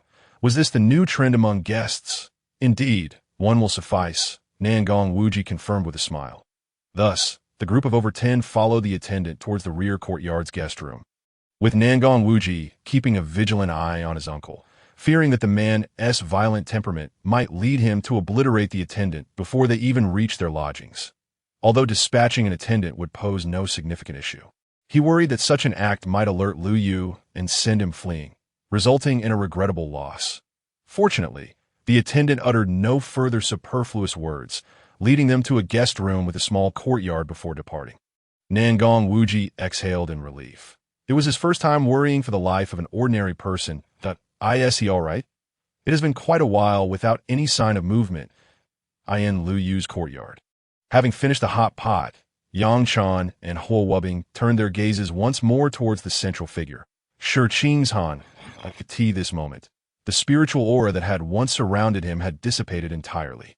Were it not for the rhythm of his breathing, they might have suspected he had perished during his meditation. After all, the act of dispersing one's energy is fraught with peril, and there have been occasions when individuals have met their demise while attempting such a feat. Yet, to think that Shi Qingshan had failed in his endeavor seemed implausible. He was, after all, recognized by Lu Yu as a peer among the prodigies on the celestial talents list. As these thoughts crossed their minds, Yang Chan and Huo Wubing turned to Lu Yu, for he was undoubtedly the most qualified to address their concerns. Seemingly aware of their unvoiced questions, Lu Yu rose slowly from the stone bench and dismantled the formation surrounding Shi Qingshan. Just as he completed this task and was about to awaken Shi Qingshan, a loud crash resounded from outside, followed by the sight of a wooden door being kicked down as a dozen figures in black rushed in. Members of the Six Desires sect? Yang Chan froze momentarily upon recognizing the intruders, a chilling dread enveloping her as she realized the audacity of these dark forces to breach their sanctuary, especially under the auspices of Lu Yu. Such a transgression was utterly unforgivable. Stay right where you are. Before Yang Chan could react, Nangong Wuji, standing at the back of the crowd, stepped forward with an affable smile. Otherwise, I cannot guarantee your safety. However, contrary to his expectations, the scene did not erupt into chaos. The intruders exhibited no signs of panic upon hearing his declaration. Point 1 even continued to meditate on the ground. Undisturbed, this blatant disregard for his presence ignited a profound sense of humiliation within Nangong Wuji. Was his status insufficient to instill fear in these individuals? No, it dawned on him that he had not disclosed his identity upon entering. Realization struck him. It was clear they had no knowledge of who he was. I am Nangong Wuji of the Six Desires sect. Who among you is Lu Yu? Step forward. Yet, even after declaring his identity, the reaction from the intruders was less than what he anticipated. They seemed even less surprised than when they had barged in, particularly the ones still meditating on the ground, who bore no trace of spiritual energy yet feigned tranquility, an outright insult to his authority. Seized at one on the ground, Nangong Wuji gestured to his companions behind him. Understood. In response, several figures in black moved decisively towards Shi Qingshan. Lu. Yang Chan and Huo Wubbing exchanged glances, concern etched on their faces as they witnessed the intentions of the approaching figures. "Do not worry." Lu Yu raised a hand, signaling them to remain still. He had sensed that Shi Qingshan was regaining consciousness while manipulating the formation AS for the absence of spiritual energy. It was because all his power was being consolidated beneath him. With this group intent on confrontation, it presented a perfect opportunity for Lu Yu to assess Shi Qingshan's capabilities and determine the necessity of employing the immortal elixir. "If you are wise, you will rise without resistance." The black-clad figure approached Shi Qingshan, but before he could finish, he was abruptly sent flying by an overwhelming force. In the next instant, a robust wave of spiritual energy erupted from Shi Qingshan. They succeeded? Yang Chan and Huo Wubbing exchanged astonished glances, momentarily frozen as they sensed the peak cultivation level of the formation master emanating from Shi Qingshan. It became clear why Lu Yu had shown no concern when Shi Qingshan's energy had vanished. He had known all along that Shi Qingshan was unharmed. This realization deepened their admiration for Lu Yu. In their minds, Shi Qingshan's success was undoubtedly linked to the tea Lu Yu had provided, and they had both consumed 2 cups of it. Meanwhile, Nangong Wuji was taken aback by the unfolding events. However, he was unaware of Shi Qingshan's true identity and assumed he was merely a protector assigned by Yang Chan to Lu Yu. A cold smile crept onto his face as he contemplated this revelation. Initially uncertain of the relationship between Yang Chan and Lu Yu, the presence of a peak formation master dispelled all doubts. It was implausible that a peak formation master would be tasked with safeguarding an ordinary storyteller. To suggest otherwise would be met with disbelief. "Uncle," Nangong Wuji turned his gaze towards the middle-aged man standing at the rear. With his uncle in attendance, not even a peak formation master or a revered cultivator would pose a threat. Interesting. Before Nangong Wuji could articulate his thoughts, the middle-aged man stepped forward, his eyes ablaze with fervor. Though initially disinterested in assisting his nephew, he had now found himself intrigued. After all, to capture a mere mortal, even if that mortal is shielded by cultivators, they are unlikely to be high-level practitioners. In his view, having 2 cultivators at the initial stage of the array formation realm would already be quite remarkable. However, it now appears that the situation is far more intriguing than he had anticipated. The individual before him is, astonishingly, a peak practitioner of the array formation realm. Judging by his age, he could barely be considered a genius, and South Palace Fantion has always relished hunting down unrefined talents. As he gazed at the figure of Shi Qingshan, a slow grin crept across South Palace Fantion's lips, followed by an unmistakable aura of power emanating from him, one that distinctly exceeded that of the array formation realm. Indeed, as the uncle of South Palace Wujia, South Palace Fantion has long ascended to the realm of the venerable. Although he is yet to reach the pinnacle of that realm, he is far beyond the capabilities of an average array formation practitioner. On the other hand, upon sensing the formidable aura of a venerable emanating from his opponent, Shi Qingshan exhibited no signs of panic. Instead, an expression of anticipation adorned his face. After all, he had previously engaged in battles against venerables. And with his cultivation having advanced yet again today, he was eager to test the extent of his current prowess. Of course, that was secondary. The most crucial aspect was to demonstrate his potential to Lu Yu.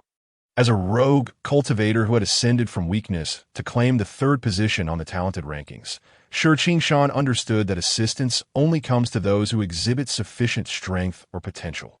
Therefore, having received Lu Yu's assistance without any conditions, he felt compelled to showcase his formidable abilities, ensuring Lu Yu knew he had not made a mistake in aiding him. "Die, Junior!" With those words, South Palace Fantion lunged forward, extending his massive hand towards Shi Qingshan's head. Yet, contrary to his expectations of a gruesome scene, Shi Qingshan wore a smile as he grasped Fantion's head firmly in his hand. How is this possible? In that moment, South Palace Fantion's pupils constricted sharply, a wave of inexplicable dread washing over him. He had not anticipated finding himself at a disadvantage right from the onset. Could this truly be a practitioner of the array formation realm? How could his movements be swifter than those of a venerable? Realizing this, South Palace Fantion hastily attempted to extricate himself from Shi Qingshan's grasp. Yet, Every effort to resist proved futile, no matter how he twisted and turned. Shi Qingshan's hands remained unwaveringly fixed upon his head. The scene unfolding in the courtyard left all present agape with astonishment. It is worth noting that South Palace Fantion is a bona fide venerable, a figure of considerable strength within that realm. Yet here he was, rendered utterly powerless, as if he were a mere child playing at the mercy of Shi Qingshan. This was nothing short of inconceivable. Even Lu Yu, upon witnessing the spectacle, nodded in satisfaction. Without further ado, it was evident that Shi Qingshan's display of strength justified the tea he had just shared with him.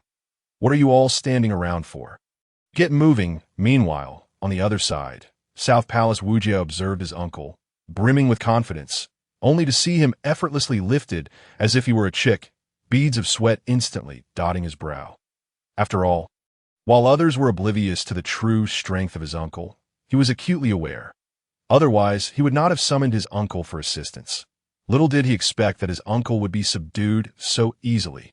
It was a crushing defeat. Realizing this, South Palace Wujia could not suppress a gulp. Fortunately, he had been cautious in bringing his uncle along. Had he ventured forth alone, the outcome would likely have been even more dire. As for rushing to aid his uncle, that was not something he could afford to consider. His immediate priority was to leave this place. No, strictly speaking, it was certainly too late to simply walk away. He needed to run. After pushing everyone around him to assist, South Palace Wujia swiftly tore apart the talisman hidden in his sleeve, unleashing a powerful wave of spatial distortion around him. This talisman had been discovered in an ancient tomb, and he possessed two of them. The first had saved him from a life-threatening situation, and now he was forced to use the second. However, unbeknownst to South Palace Wujia, all of his actions were under Lu Yu's watchful gaze.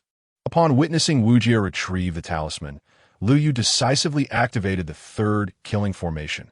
What a joke! Did this little courtyard exist to come and go as one pleased? Did he truly believe this was an inn? Even if it were an inn, he was currently renting a room. Attempting to forcefully leave someone else's residence was out of the question, with a thunderous roar as the third killing formation activated. Immense pressure began to converge around South Palace Wujia, the overwhelming force imparting a sensation akin to the heavens shattering and the great Tao resounding ominously. Once accustomed to presenting a facade of geniality, South Palace Wujia's expression finally revealed a flicker of fear as he genuinely sensed the terrifying chasm between life and death. Quick, open the teleportation passage. In the next moment, South Palace Wujia summoned all of his defensive artifacts and bit his tongue. Letting blood drip onto the talisman, as the blood soaked in, the torn talisman ignited rapidly, simultaneously distorting the space that confined him. The sudden turn of events caught Lu Yu off guard. He had not anticipated that his opponent possessed such an abundance of artifacts, which even affected the third killing formation he had laid out. However, did he think that this would allow him to escape freely? Dream on! In the next instant, Lu Yu waved his hand, unleashing a murderous intent that spread like a dense web of light from his palm. As he struck down, the very fabric of the void seemed on the verge of collapse. Meanwhile, as the talisman burned rapidly, a sinister smile crept across South Palace Wujia's face. Though his uncle was doomed, he at least had the chance to escape. Once he emerged, he would return to his sect and inform his ancestral figure about this incident. At that point, he would ensure that everyone present would kneel before him, particularly the one who was currently delivering a fatal blow to his uncle. However, in the next moment, South Palace Wujia's expression began to freeze.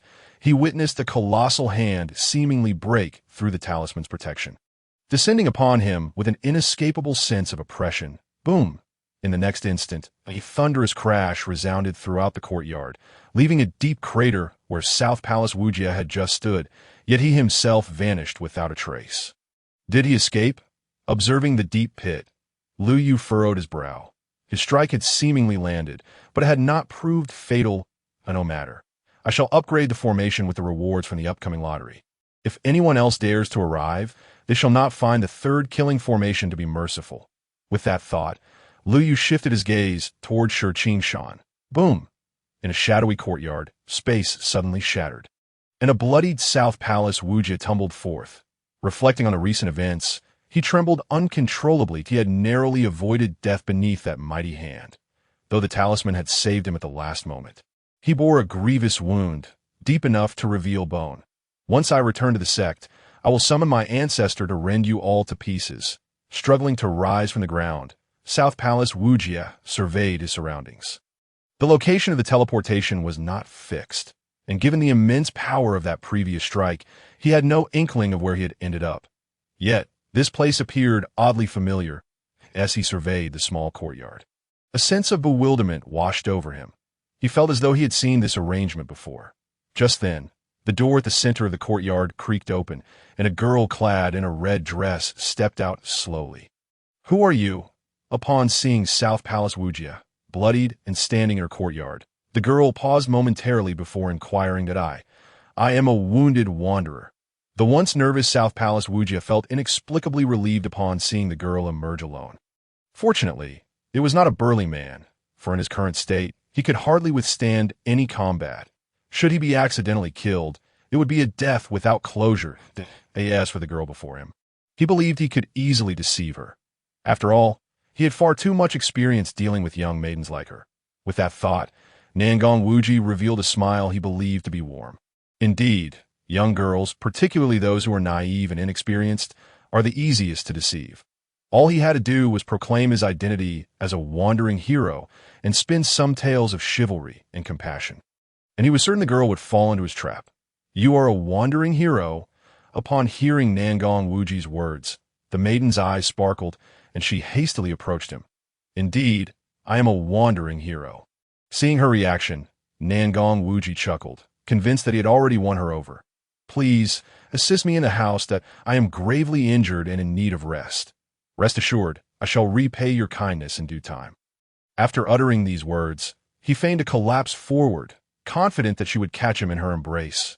However, to his astonishment, what awaited him was not the fragrant and warm arms of the maiden, but rather the cold and unyielding ground.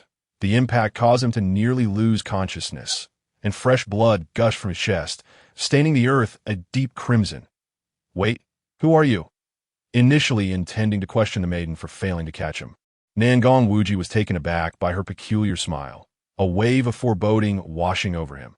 After all, such a smile seemed beyond the capabilities of an innocent girl, and why Mother always said that men from outside are deceitful, especially those who, injured and at night, trespass into others' yards claiming to be wandering heroes. They're the very epitome of trickery. Nangong Wuji was left utterly dumbfounded. What nonsense was this? How could an injured wanderer at night be labeled a deceiver? Moreover, even if he were a fraud, did she have to let him suffer in such a manner? "I am not a deceiver." Struggling to sit up from the ground, his features contorted with agony. He thought that if he were not currently injured, he might have dealt with the girl on the spot. "Are you truly not a deceiver?" The maiden's eyes widened at his words, her expression radiating innocence. "Of course not. Xiao Jin, go test him." Before Nangong Wuji could finish, the maiden waved her hand, and a golden light burst forth from her sleeve. "What is Xiao Jin?" He was left stunned, wondering if something had just landed on him. Just as he pondered, a sharp pain shot through his shoulder. When he turned to look, he saw a small golden insect burrowing into his body. "What did you just do to me?" It was at this moment that he realized the girl before him was not as innocent as she appeared. He had fallen in her trap. "I did nothing. You said you weren't deceiving me, so I let Xiao Jin take a look. Rest assured, Xiao Jin is very gentle." "I meant, what is that Xiao Jin?" At that moment, Nangong Wuji's facade of benevolence was entirely stripped away, his tone turning menacing. "Xiao Jin is my good friend." Before she could elaborate, Nangong Wuji coughed up a mouthful of blood and fainted. The golden insect escaping with the crimson flow. Buzzing before the maiden, the golden insect shook off the blood and flapped its wings, seemingly indicating that this man had just lied and that he reeked of foulness. Clearly not a good person. Upon hearing this, the maiden chuckled and nodded.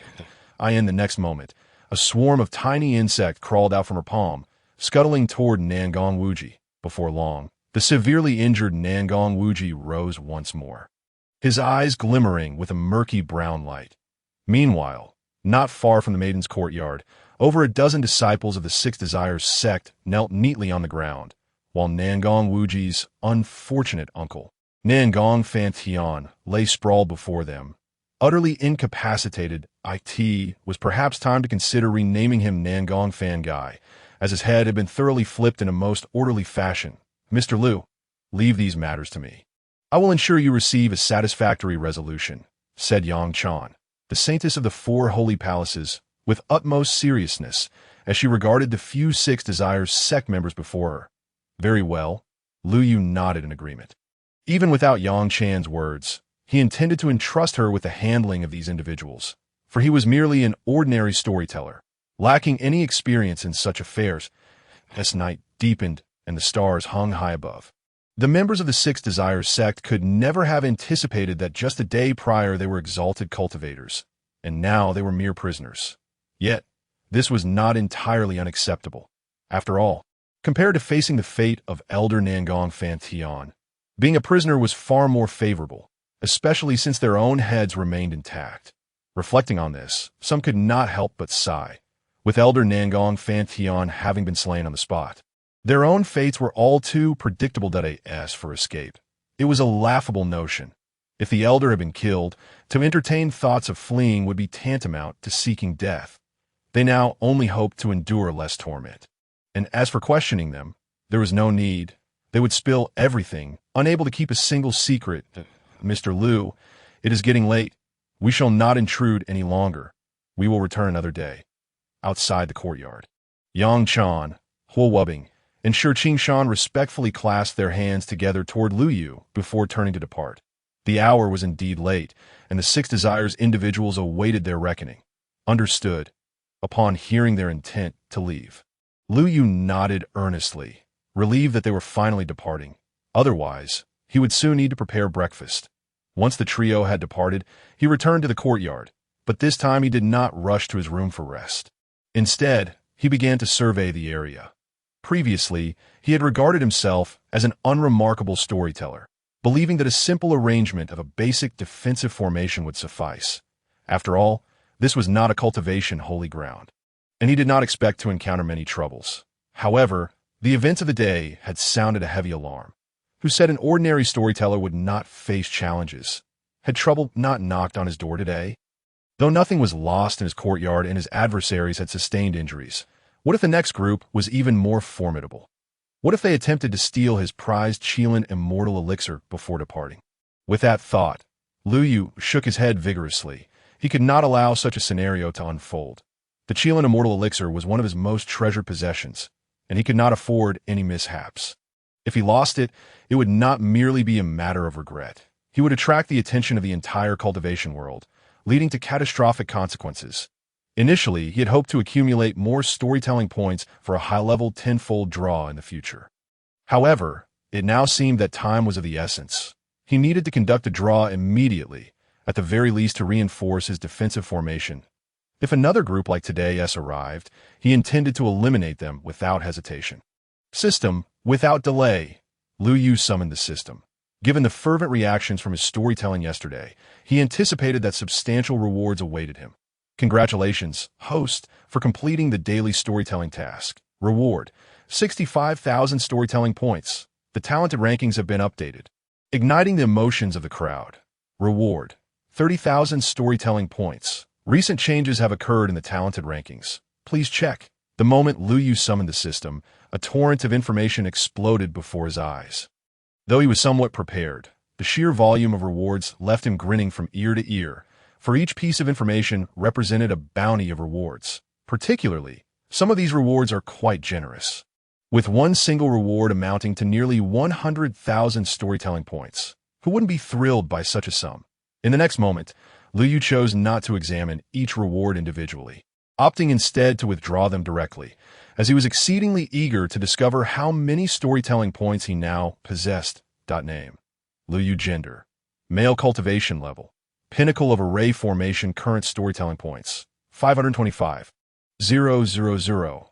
Current rewards: 9 basic lottery tickets, 3 intermediate lottery tickets, 0 advanced lottery tickets, 3 title unlocks. With the successful extraction, Liu Yu noticed a dramatic transformation in his attribute panel, especially regarding the storytelling points, which had skyrocketed from less than 100,000 to over 500,000. far surpassing his expectations. He had initially believed that even with a new tavern, he would be lucky to amass a mere 100 to 200,000 storytelling points. 300,000 at most. However, he never anticipated that he would gain an additional 500,000 storytelling points in just one day. Does this mean that after his next storytelling session, he could have 1,000,000 storytelling points to indulge in an advanced 10 consecutive draws? As this thought crossed his mind, Lu Yu abruptly shook his head. Although the allure of an advanced 10 consecutive draw was incredibly tempting, there was something more pressing to attend to.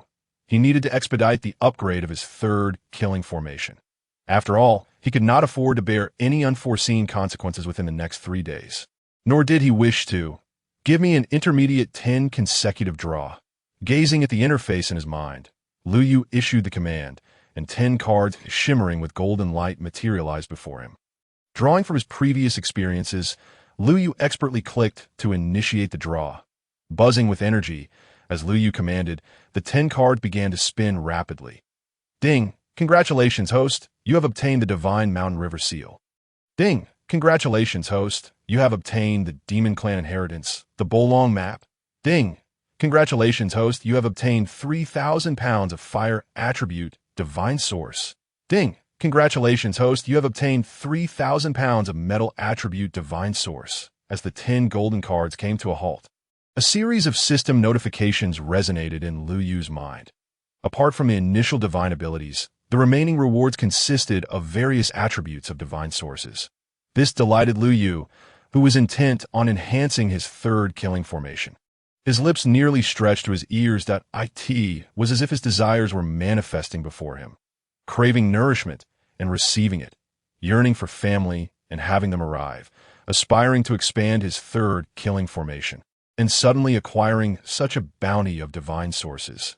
His third killing formation was bound to flourish soon. In the next moment, Lu Yu, disregarding the earlier divine abilities, swiftly extracted all the divine sources from his storage space. A mountain of divine sources piled up within his courtyard. I wonder who would dare intrude into my courtyard next. As his words trailed off, Lu Yu began to infuse the divine sources into the formation's runes, with a portion set aside beside the immortal Kirin elixir. After all, the sooner the elixir matured, the fewer worries he would have. In no time, the mountain of divine sources was entirely consumed by Lu Yu. Should the outside practitioners learn of this, they would undoubtedly denounce him as wasteful. After all, what else could one use to expand a grand formation? Moreover, some formations could absorb the essence of the sun and moon for self-operation. Was it truly necessary to utilize such extravagant divine sources? And, even if one were to use divine sources, why not opt for the cheaper, impurity-laden ones? After all, energy absorbed by the formation was essentially the same. Wouldn't pure divine sources be better for cultivation? Indeed, others had previously posed such inquiries to Lu Yu, to which he simply replied, "What business is it of yours?" The third killing formation. What is it? It is a legendary, unmatched killing formation, said to have the power to cleave the heavens and earth, its fearsome reputation forged in the blood of the strong, particularly the flawless version of the third killing formation. It is rumored that even true giants would have no chance of survival if ensnared within. Currently, due to material constraints, Lu Yu's version was not flawless, yet its power was nonetheless formidable, instilling a sense of trepidation even in him as he stood nearby. The sheer might was overwhelming. Aside from the feeling of apprehension, there was also a profound sense of reassurance. Given the enhancement of this grand formation, should that individual reappear, Lu Yu would undoubtedly be confident in subduing him here. No, it would be more accurate to say he would ensure the individual's demise. Young Master Hua, may I inquire what urgent matter necessitated my presence at this late hour?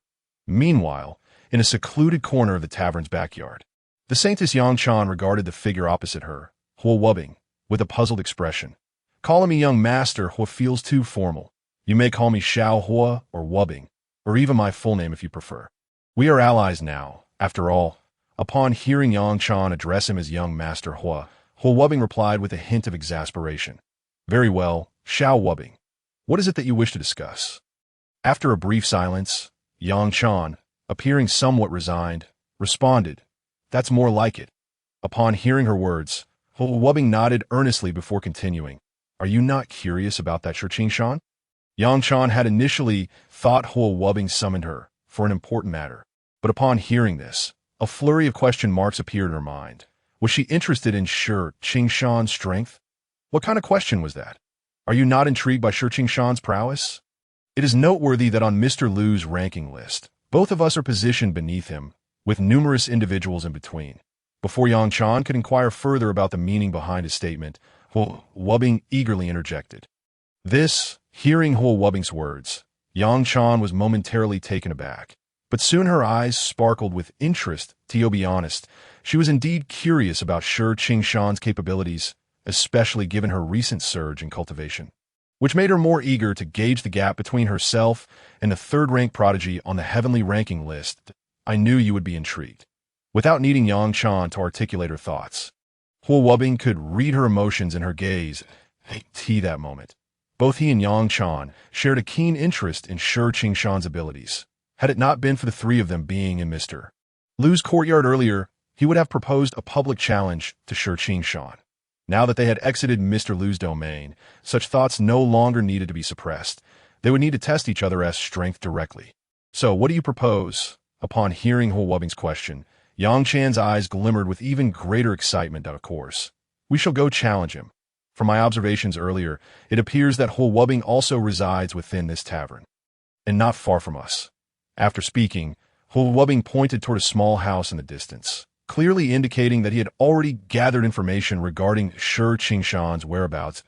It may not be appropriate to disturb him at such a late hour, especially since he has just completed his meditation. Casting a glance toward the direction Huo Wubbing indicated, Yang Chan spoke slowly. The dawn is nearly upon us. It is hardly late. Besides, did he seem unwell after his meditation at Mr. Liu's? I believe he is in prime condition. There is no time like the present. Let us go now. Taking a deep breath, Huo Wubbing was fully prepared for a confrontation, confident that Shan was in peak condition, while he himself was brimming with enthusiasm. Very well. Let us first inquire if he is available on the other side. After some internal deliberation, Yang Chan acquiesced to Huo Wubbing's suggestion, feeling an impulse to seek out the truth. As true paragons, encountering an opponent of equal standing naturally ignited a desire for competition. Just as she and Huo Wubbing had engaged in a fierce contest the first time they exited Liu Yu's courtyard. As for the outcome, she was now the captain of their alliance. Meanwhile, at the small building toward which Yang Chan and Huo Wubbing were heading, Shan sat cross-legged in the courtyard, gazing up at the moon above. A pure essence of spiritual energy coursed within and around his body, seemingly cleansing him of impurities. If a second person were present, they would notice a transparent white thread connecting Shan to the myriad stars above. At this moment, the white line appeared exceedingly faint, almost imperceptible to the untrained EY. That IT was indeterminate how long he had been seated in meditation, but eventually, Shan felt a sense of relief as the white line above his head dissipated. The heavenly calamity, lonely star, a physique endowed with great fortune yet feared by many, was a peculiarity that Shan had only recently discovered within the depths of an ancient cave. The aforementioned white line was an anomaly of this physique, when it transitioned from ethereal to tangible, devoid of any distinction between yin and yang. It would herald the imminent demise spoken of by the world. During this period, he traversed numerous renowned mountains and rivers in search of a solution.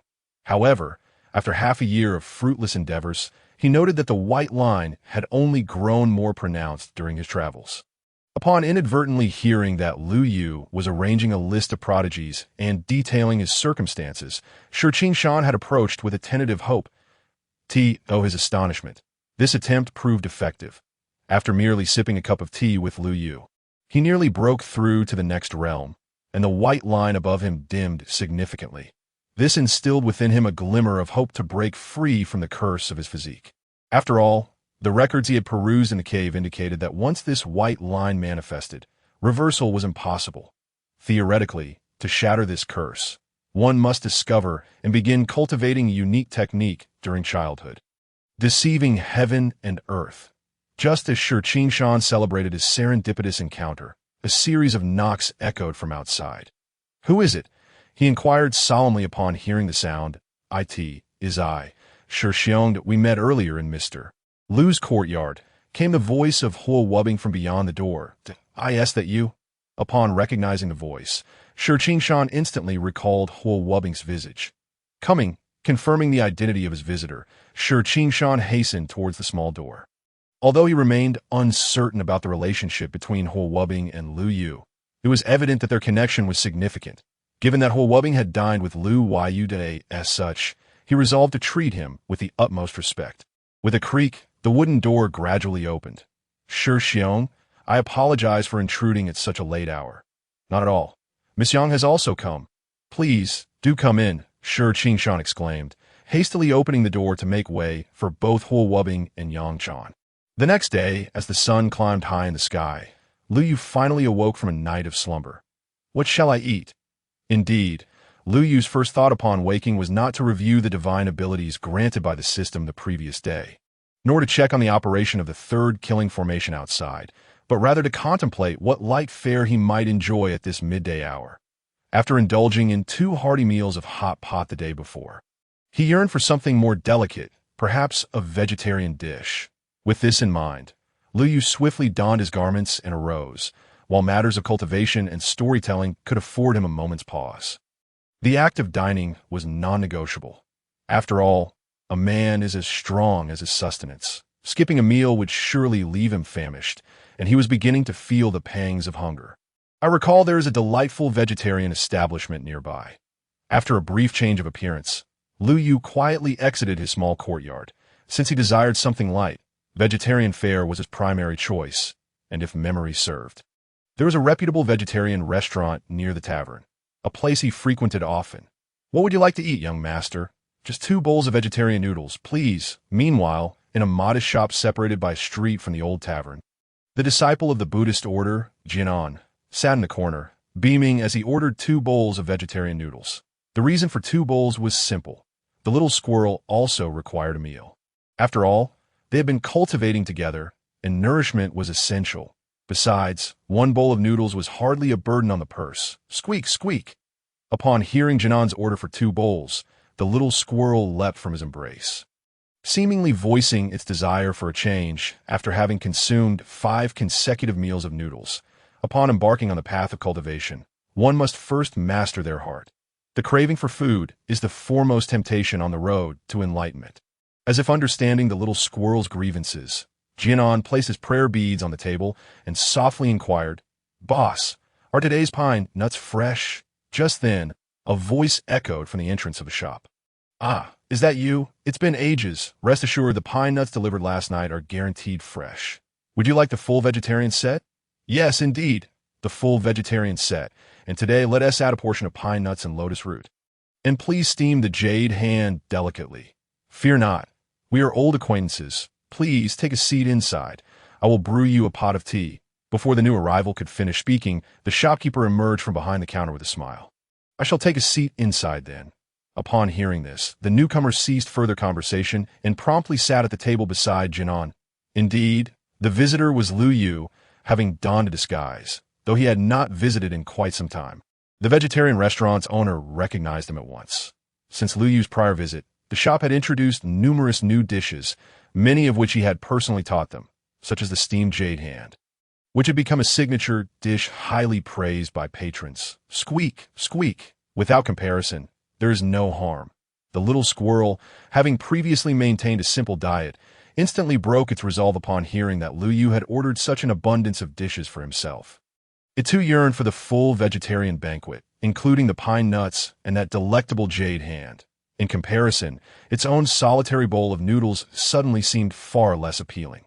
With this thought in mind, the little squirrel gazed expectantly at Lu Yu, its expression almost pleading, as if to say, can you possibly finish all that food alone? If not, I offer my services as a willing eater. Today, I shall dine for free. Or perhaps we can negotiate a trade. I still have a stash of pine nuts back home. Your vegetarian noodles have arrived, young master. The little squirrel drooled in anticipation. The waiter emerged from the kitchen with 2 bowls of vegetarian noodles. Squeak, squeak. Upon the arrival of the noodles, the little squirrel felt a surge of envy. Were Jianan not seated beside it, it would have leapt onto Lu Yu's table without hesitation. for alongside the noodles. An array of delightful side dishes had also arrived at Lu Yu's table. In every aspect, color, aroma, taste, each dish surpassed what it had received. Merely a little squirrel. This was not a burden it was meant to bear. The dishes have improved significantly since my last visit. On the other side, Lu Yu surveyed the array of small dishes before him, nodding in satisfaction. The flavors were refreshing and delicate, a perfect complement after the hearty hot pot. As for the little squirrel's antics, Lu Yu had noticed them from the start, though he was hardly surprised by the squirrel's remarkably human-like expressions. After all, this world was one where even flora and fauna could cultivate and transform into human forms given the right opportunities. How much more so for a little squirrel? If the esteemed master over there does not mind, why not join me for a meal? I have ordered far more than I can consume alone. With that, Lu Yu gestured toward Jianan's table. Upon hearing this, Jianan was momentarily taken aback, while the little squirrel's eyes sparkled with delight. At that moment, it even questioned whether its squirrel ears had misheard. This person was inviting it to dine. No longer could it hold back its excitement. Having long recognized the bond they shared, it was now time to solidify that connection. However, before proceeding, the little squirrel cast a glance at Jianan, prioritizing his feelings over its own appetite. After all, without Jianan, it would not have gained sentience. Perhaps it would still be gnawing on pine cones in the woods behind the great Sadness Tower in the West Desert. Thank you for your kind invitation. This humble monk shall gladly accept. Just when the little squirrel thought that the young monk, Kenan, would decline the invitation, it was utterly taken aback when the latter surprisingly agreed. In the next moment, the little squirrel joyfully scampered towards Lu Yu's table. Dear pine nuts, here I come. After such a long time away from the western regions, I can barely recall the taste of pine nuts. In the blink of an eye, the little squirrel was nibbling on a plate of pine nuts laid out on the table, while Lu Yu merely smiled at the scene without uttering a word, instead directing his gaze towards Kenan. In truth, the moment Lu Yu entered, he had noticed Kenan's presence, and Kenan too had looked up as soon as Lu Yu walked in. I sense a connection between Mr. Lu and my Buddha. Before Lu Yu could even speak, he was momentarily taken aback by Kenan's words. Have I been recognized again? He regarded Kenan with disbelief, recalling that he had disguised himself before coming out and even altered his voice intentionally this time. How could he have been recognized so easily? Mr. Lu, I do not rely solely on my eyes to discern people, Kenan remarked with a knowing nod, as if he could read Lu Yu's thoughts. Oh, Lu Yu feigned calmness in response, thinking to himself that had he known he would encounter such a situation, he wouldn't have invited Kenan to dine. Actually, Mr. Lu, even if you hadn't called upon me, I had matters I wished to discuss with you. Well, today was certainly not the day for such a meal. Initially intending to refrain from inviting Kenan, Lu Yu now regretted coming out, resigned to the notion that he could not evade this encounter. Is there something you wish to share, young monk? After a brief pause, Lu Yu spoke slowly. Although the repeated recognition was somewhat vexing, he truly desired to uncover the reason behind Kenan's visit, suspecting that he was no ordinary person. After all, how could an ordinary being consume so many pine nuts? In merely a few exchanges, several plates of food had already been devoured by the little squirrel, who showed no signs of being satiated and appeared to be eagerly anticipating more dishes. The small creature chirped twice, seemingly indicating that the two should continue their conversation without concerning itself, as it was merely waiting to eat. Indeed, there is something I would like to ask of Mr. Lu. Upon hearing Lu Yu's direct inquiry, Kenan decided to abandon any pretense, having had no intention of beating around the bush, that I wish to request your assistance in promoting the Dharma and aiding sentient beings in escaping the sea of suffering. Lu Yu, who had assumed the young monk had some personal request, was momentarily stunned upon hearing this that he'll help promote the Dharma. While he could tell stories and recite novels, what did promoting the Dharma entail? He was not a monk and had little interest in such matters. Lost in thought, Lu Yu fell silent. In truth, beyond his disinterest in the subject, there was a more significant reason. He firmly believed that whether one escapes suffering or ascends to bliss, it is a journey each individual must undertake themselves, and no matter how enlightened a Buddha may be, if one does not strive for salvation, they cannot be rescued. For a time, The only sounds in the room were the munching of the little squirrel, leaving an awkward silence hanging between Lu Yu and Kenan. Recognizing Lu Yu's silence, Kenan refrained from further discussion. After all, it was indeed quite presumptuous to expect someone to agree to his request upon their first meeting, especially regarding the monumental task of promoting the Dharma. Moreover, it was likely that Lu Yu was unaware of the profundity of the Dharma. Suddenly, a glimmer of inspiration flashed in Kenan's eyes. Perhaps he could first share the teachings of the Dharma with Lu Yu. Who knows, after listening, Lu Yu might be persuaded to join him in this noble endeavor. Yes, he would begin by explaining the Dharma to Lu Yu, who clearly had a connection with the Buddha. Surely, after hearing him out, Lu Yu would agree to join him in spreading the teachings. The more Kenan contemplated this approach, the more feasible it appeared. After all, with Lu Yu's influence, promoting the Dharma would undoubtedly yield far greater results than if he were to act alone. In no time, the teachings could flourish, and the world would be rid of its many afflictions. Lu. Kenan was about to speak again when Lu Yu hastily waved his hand, signaling that they should first enjoy their meal. If they delayed any longer, the little squirrel, now more akin to a small, plump pig, would consume everything in sight. Just moments ago, the slender little creature had transformed into a chubby ball of fur, and had it not been for its large tail, one might easily mistake it for a pig. Seeing this spectacle, even Kenan, who had been preoccupied with the idea of promoting the Dharma, was momentarily taken aback. He had been so focused on persuading Lu Yu that he had forgotten about the little squirrel's voracious appetite. My apologies for the distraction. Esteemed Lu, Kenan quickly reassured as he whisked the little squirrel to his side. After all, it was trivial if the food disappeared, but he was genuinely concerned that the little squirrel might overindulge and find itself in dire straits. The little squirrel, now pulled aside, protested with a few squeaks, seemingly pleading not to be restrained.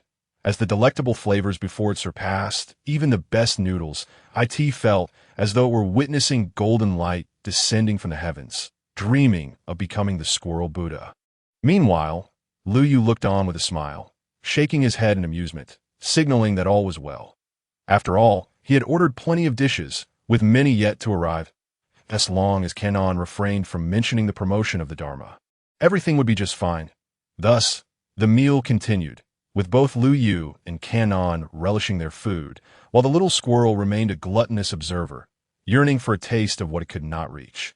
Especially the steamed jade fingers, enhanced by Lu Yu's culinary skills, left even Kenan, an ascetic who had long renounced earthly pleasures, wide-eyed in astonishment. The flavors were extraordinary, and as both men savored their meal, the little squirrel was nearly driven to distraction, wishing it could partake in the feast.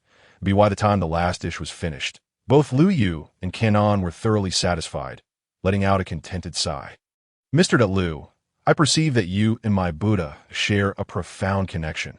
Please accept this string of prayer beads as a token of my gratitude. At the entrance of the vegetarian restaurant, Kenan reverently presented a string of prayer beads to Lu Yu. This seems inappropriate.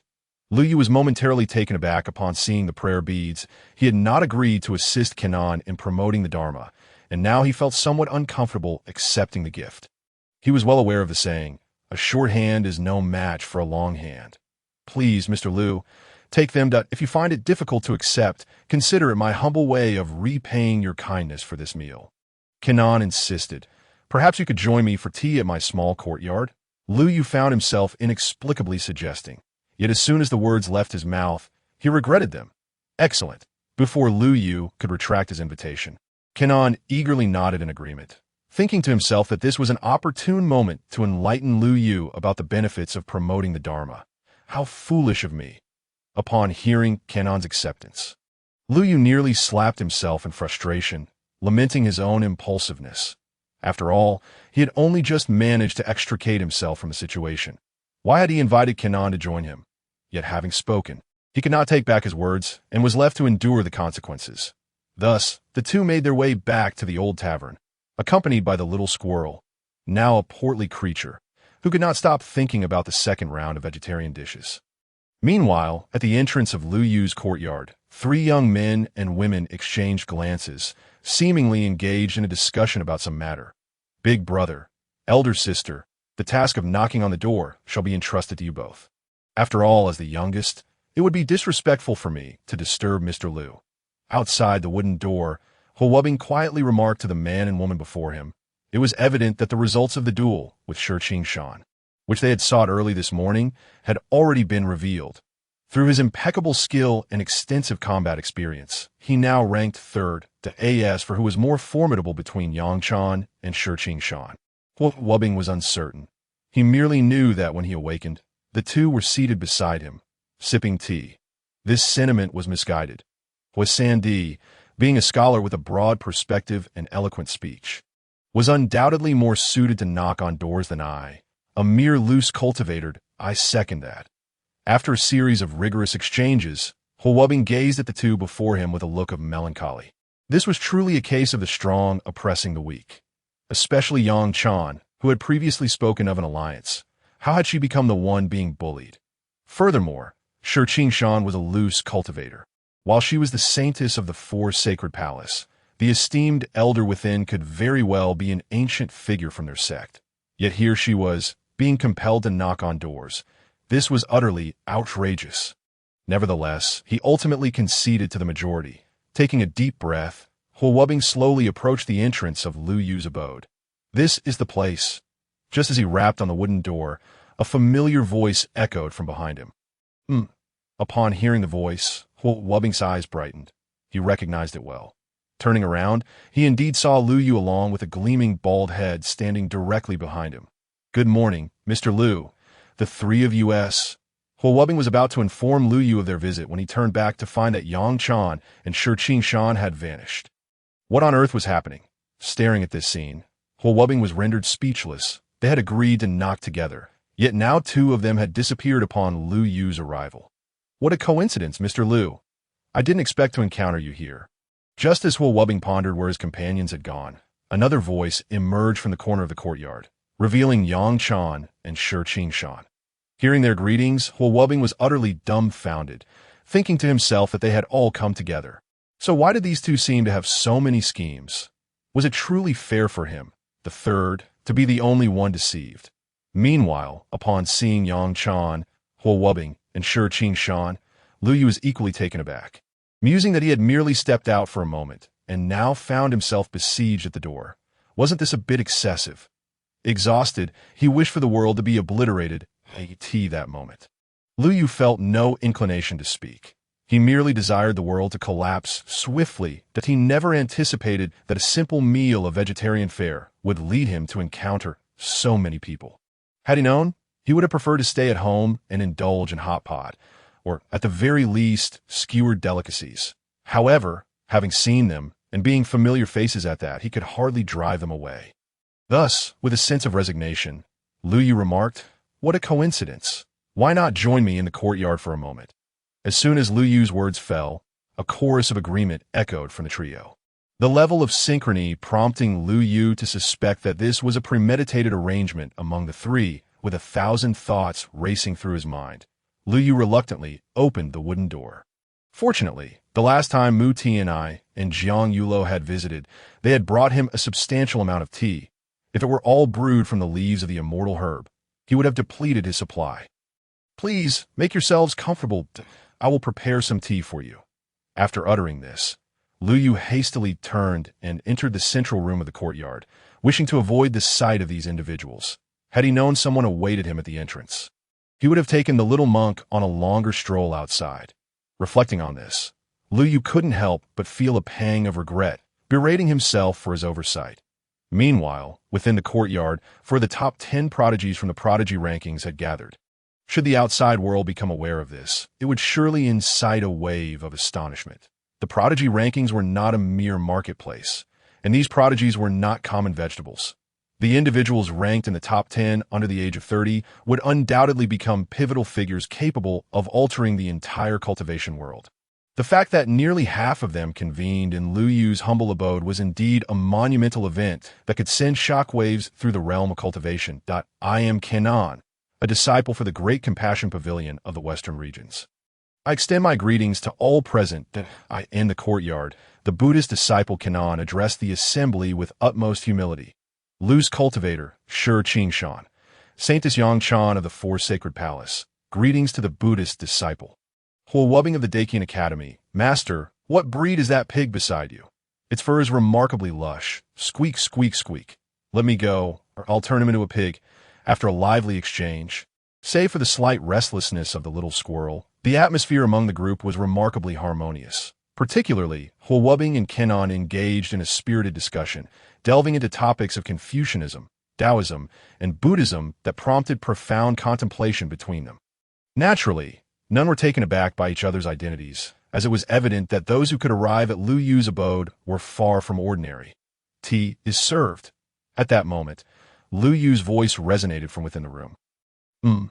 Upon hearing this, all eyes turned toward the source. The courtyard was suffused with an enticing aroma, a long and mellow essence wafting through the air, momentarily entrancing everyone. What kind of tea is this? Even Yang-chan and Huo-wubbing, both of whom had often sipped tea brewed from the leaves of the immortal herb, couldn't help but exclaim in wonder. Particularly for Yang-chan, the fragrance evoked a sense of familiarity, as if she had encountered it before, though she couldn't quite place where in truth. Yang-chan's reaction was not unfounded. The tea Lu Yu had brewed primarily consisted of leaves from the mother plant of the Four Sacred Palace, mixed with some tribute tea from the Dakian dynasty. The origin of this concoction was a deliberate decision made by Lu Yu the previous night, as he had intentionally blended the two types of tea. This fusion eliminated their subtle flavor deficiencies while enhancing the overall aroma. The tea is here. Everyone, please come and enjoy. As Lu Yu's words echoed, ethereal spiritual energy emanated from the teapot, and it seemed as if light rain fell upon the table, creating an extraordinarily sacred ambience. Lu, as if oblivious to this enchanting scene, poured a cup for each guest, even ensuring the little squirrel received its share. This act significantly diminished the little squirrel's earlier agitation, and for a fleeting moment, it even contemplated joining Lu Yu. After all, the culinary offerings here were far superior to mere vegetarian noodles. Thank you, Mr. Lu. Upon witnessing this, everyone clasped their hands in gratitude towards Lu Yu. Lu Yu merely waved his hand, signaling that it was no trouble at all, while inwardly hoping they were all well and would swiftly enjoy their tea before taking their leave. Subsequently, everything transpired as Lu Yu had envisioned. A pot of tea was quickly consumed by the group, with the little squirrel particularly relishing the experience. After 2 cups, it even began to dance atop the table, appearing somewhat tipsy. Indeed, the potent spiritual energy had caused the little squirrel to become delightfully inebriated on tea, marking a memorable moment in its future. Lu Shizhu. Just as Lu Yu believed everything was unfolding according to his expectations and that the tea had been finished, Kenan, the Buddhist disciple seated opposite him, suddenly rose to his feet. What does that bald head intend to say? If he dares suggest we promote Buddhist teachings together, I might just kick him out right now. Upon witnessing the other party stand, an ominous premonition surged within Lu Yu's mind. However, he could only voice his thoughts internally. In reality, he maintained a polite demeanor, asking, "Is there something you wish to discuss? I would like to explore some matters concerning Buddhist teachings with you." Lu Shizhu. The moment those words left Kenan's lips, even before Lu Yu could process the surprise, Yang-chan, Huo-wubbing, and Qing-shan, seated across from him, were momentarily stunned. Lu understands Buddhist teachings. This unexpected revelation has elevated their admiration for Lu Yu to new heights. It is essential to recognize that the Buddhist practices of the Western regions differ vastly from the cultivation systems of practitioners like themselves. It would be more appropriate to say they are entirely unrelated. Moreover, the figure of Kenan, who claims to be the reincarnation of the Buddha and possesses a profound understanding of Buddhist teachings, now seeks counsel from the venerable Lu Yu. 1 can only ponder the depths of Mr. Lu's comprehension of Buddhist philosophy. This realization, the three of them contemplated donning modest attire and perhaps even bringing along sunflower seeds to attentively absorb the discourse, for their understanding of Buddhism was entirely rudimentary. On the other hand, upon hearing that Kenan wished to engage in a dialogue about Buddhism, Lu Yu was momentarily taken aback. After all, he harbored no interest in such matters, and his own grasp of Buddhist doctrine was virtually non-existent. Was this not akin to playing a lute to a cow? Or perhaps Kenan intended to brainwash him? This line of thought led Lu Yu to suspect that the thick-browed, bright-eyed Kanon was concealing ulterior motives, particularly after presenting him with a string of prayer beads shortly after their initial meeting. "Please, go ahead." Despite the tumult of thoughts racing through his mind, Lu Yu raised a hand and spoke. "Pray tell, what is the essence of the Buddha?" Initially poised to respond affirmatively and seamlessly, Lu Yu found himself at a loss upon hearing Kanon's first question. He thought, "Did you not just express a desire to discuss Buddhist philosophy? Why start with an inquiry?" This seemed a deviation from the expected decorum.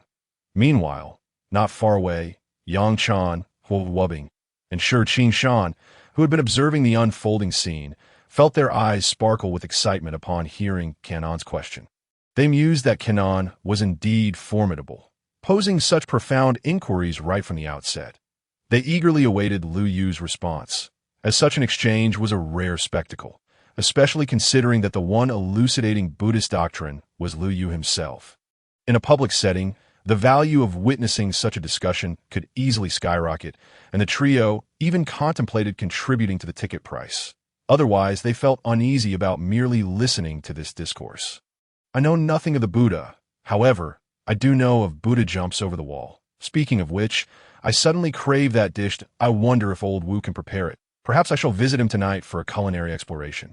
No, that isn't the matter at hand.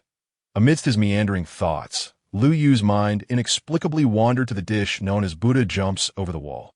Fortunately, he managed to regain focus just in time, as drooling in public would be quite the embarrassment.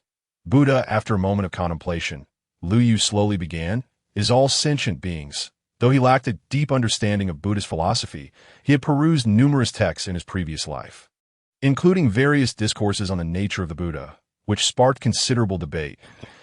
As a competent internet surfer, he felt he had a modicum of authority on the subject.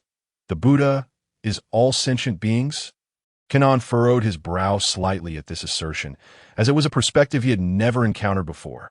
"What do you mean by this, Lu Benefactor?" "The Buddha is inherently formless. Sentient beings are the manifestation. Whatever possesses form is but an illusion that In response to Kanon's inquiry, Lu Yu spoke with calm assurance. Quoting from the Diamond Sutra, he believed that referencing a text of such esteemed status in his past life would suffice to address the question at hand. Indeed, Kanon fell silent upon hearing this, as his intention in posing the question was to provoke uncertainty in Lu Yu, allowing him to expound on the profundities of Buddhist philosophy. Little did he anticipate that Lu Yu would counter with such an insightful response, one that resonated with profound wisdom, perhaps even surpassing his own understanding. Within the courtyard, silence enveloped the gathering, but a series of formidable energies were intercepted by the third killing formation within the confines of the courtyard. Outside, the sky above shimmered with ethereal light. Simultaneously, far away in the great Compassion Tower of the Western regions, ancient Buddhist statues appeared to awaken from the annals of history, radiating light and resonating, prompting countless monks to bow in prayer. "Lu Benefactor, life is riddled with 8 sufferings. The suffering of birth, the suffering of aging, the suffering of illness, the suffering of death, the suffering of separation from loved ones, the suffering of encountering those one hates, the suffering of unfulfilled desires, and the suffering of the proliferation of the 5 aggregates.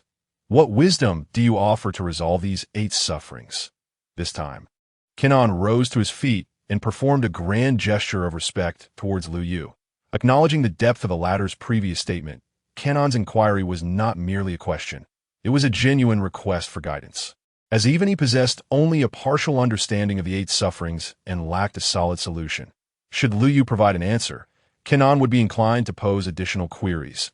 The 8 sufferings of life. Upon hearing this question, Lu Yu fell into silence. He had no resolution for the 8 sufferings. He merely felt that he was currently enduring considerable suffering himself. How had this inquiry turned into an endless interrogation? Was this not meant to be a discussion? And how do you believe one should respond to the 8 sufferings of life? After a brief pause, Lu Yu returned the question to Kanon. After all, a dialogue should reflect mutual exchange rather than solely posing questions to one party to confront the 8 sufferings. One must seek profound teachings capable of liberating individuals from suffering and escaping the sea of desires. Amidst the 8 sufferings, One should pursue self-perfection and liberation, guided by the principles of the three laws, embracing the path of awakening and transcending the mundane. Kenan spoke with a serene expression after careful consideration. Incorrect. Just as Kenan felt he was on the verge of a breakthrough, Lu Yu bluntly refuted his assertion without hesitation. This single word drew the attention of everyone present, not only Kenan, but also Yang Chan, Huo Wubing, and Shi Qing-shan, who expressed their bewilderment. Though they lacked expertise in Buddhist philosophy, they all felt that Kenan's reasoning held merit. Surely, the 8 sufferings must be addressed through profound Buddhist teachings and unwavering resolve. While Lu was indeed remarkable, was it not somewhat inappropriate to outright dismiss Kenan's perspective? Lu Benefactor, please enlighten us that, on the contrary, Kenan did not retaliate but earnestly requested clarification. He was not asserting that he was wrong. He simply wished to understand why Lu Yu deemed his reasoning flawed. Your perspective reflects the small vehicle of Buddhism, embodying the notion that while all beings are intoxicated, I alone remain sober. This approach fails to address the fundamental issues underlying the 8 sufferings. Observing the puzzled expressions of those around him, Lu Yu refrained from directly answering. Instead, he appropriately introduced the concepts of the great vehicle and the small vehicle of Buddhism. After all, Tang Seng's arduous journey to acquire the great vehicle teachings spanned 10,000 miles and was fraught with countless trials. He believed that elucidating the essence of the great vehicle would sufficiently resolve Kenan's subsequent inquiries. Small vehicle, great vehicle. The moment these terms were uttered, the courtyard fell into a profound silence. Not only were the distinctions between the great and small vehicles unclear, but even the terminology itself was unfamiliar to many present. Did Buddhist teachings really differentiate between the two? Pray, Lu Master, enlighten us. What constitutes the great vehicle and what constitutes the small vehicle? At this moment, Kenan's address shifted from Lu Benefactor to Lu Master. Though he did not comprehend the nuances of the great vehicle, the mere mention of its name conveyed a sense of profundity far exceeding that of the small vehicle. As for the small vehicle itself, he remained unaware. Yet this did not deter him from humbly seeking guidance from Lu Yu, as he trusted that Lu Yu had no reason to deceive him. The great vehicle of Buddhism encompasses the 3 treasures, capable of guiding the deceased to ascend to the heavens, liberating those in distress from suffering, resolving myriad grievances, and dispelling unwarranted calamities, as Lu Yu elaborated. The listeners were left in awe, struggling to discern whether he spoke of Buddhist philosophy or mere fantasy. Was Buddhist doctrine truly so powerful? Not only Yang Chan, Huo Wubing, and Shi Qing-shan, but even Kenan, a devoted proponent of Buddhist teachings, found himself momentarily speechless that a monk does not engage in falsehoods, yet he was astonished to discover the extent of the capabilities attributed to Buddhist teachings. It was not merely Kenan. He suspected even the venerable abbot of the Great Compassion Tower would hesitate to make such claims. Meanwhile, Lu Yu had yet to conclude his exposition. Had he been prompted to analyze cases further, he might have hesitated. After all, the integration of facts must adhere to logic and cannot be spoken of carelessly. However, when he merely expounds upon these grand principles, it is not mere boasting. He claims that he can speak for 3 days and nights without feeling parched.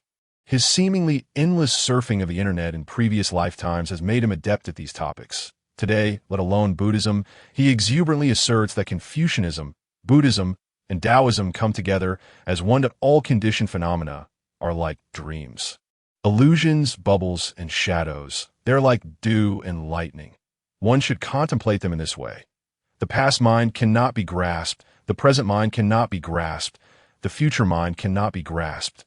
As the discourse unfolds, a radiant light begins to emanate from Lu Yu, with rings of light appearing behind him like the great Sui. In that moment, Lu Yu resembles an ancient Buddha stepping forth from the river of history, every gesture infused with Zen essence. The next instant, a golden light from the Buddha envelopes the small courtyard, and a colossal image of Lu Yu manifests in the sky. Fortunately, the 3rd killing formation asserts its might in time, suppressing the extraordinary phenomenon. Otherwise, Lu Yu's immense statue would have been visible within 100 miles radius. The few individuals within the courtyard, upon witnessing such a scene, have long ceased to be astonished. They have become numb. Ever since the recent moment, They are no longer just four individuals in the courtyard. The small space is now filled with figures, opulent Buddhas, ragged ascetics, and newly ordained little monks, all emerging from the void, standing firm and reciting scriptures alongside Lu Yu. The grand voices seem to wash away their confusion. At that moment, light begins to emanate from each person present. Even the fluffy tail of the little squirrel exhibits an unusual golden glow. This prompts the squirrel, having just awoken from a tea-induced stupor, to believe it is still intoxicated. In a fit of frustration, it grabs the teacup before it and takes two hearty gulps, truly becoming inebriated this time. Failing to dance gracefully atop the table and instead plunging headfirst into the cup, fortunately having drained the leaves. Otherwise, it would surely be the first squirrel to drown in tea leaves. Lu stand at the very center of the courtyard, his body transparent and pure as crystal, golden runes swirling upon him, even his pupils manifesting the Buddhist swastika. All of this is merely the effect of the scriptures he recites. How could Mr. Lu possess such extensive knowledge? It is obvious. If M or Lu were unaware of so much, who else could possibly know it? This only serves to highlight Mr. Lu's remarkable abilities. Indeed, Mr. Lu is formidable, and Buddhist teachings are undeniably profound. However, I wish to inquire about something else. This assertion seems as if no one wishes to ask anything to AT this moment, aside from Kenan, who remains focused on Lu Yu's teachings. The other three exchange glances and quietly discuss amongst themselves. After all, while the profundity of Buddhist doctrine is beneficial, it is only marginally relevant to their personal cultivation. Seizing this opportunity, they are keen to pose questions concerning their own practices. The bald Kanon's presence today is a first. There is no reason for him to monopolize the advantage. Particularly, Yang Chan and Huo Wubbing have been eyeing this opportunity for several days. However, they have struggled to find a suitable reason to speak up.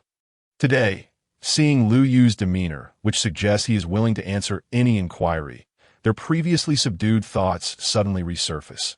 Any who fail to seize this opportunity would be considered fools. Who will be the first to ask? With this thought, the three turn to one another, posing the crucial question. Subsequently, two of them glance knowingly at the third. Why me again? Huo Wubbing murmurs upon meeting their gaze.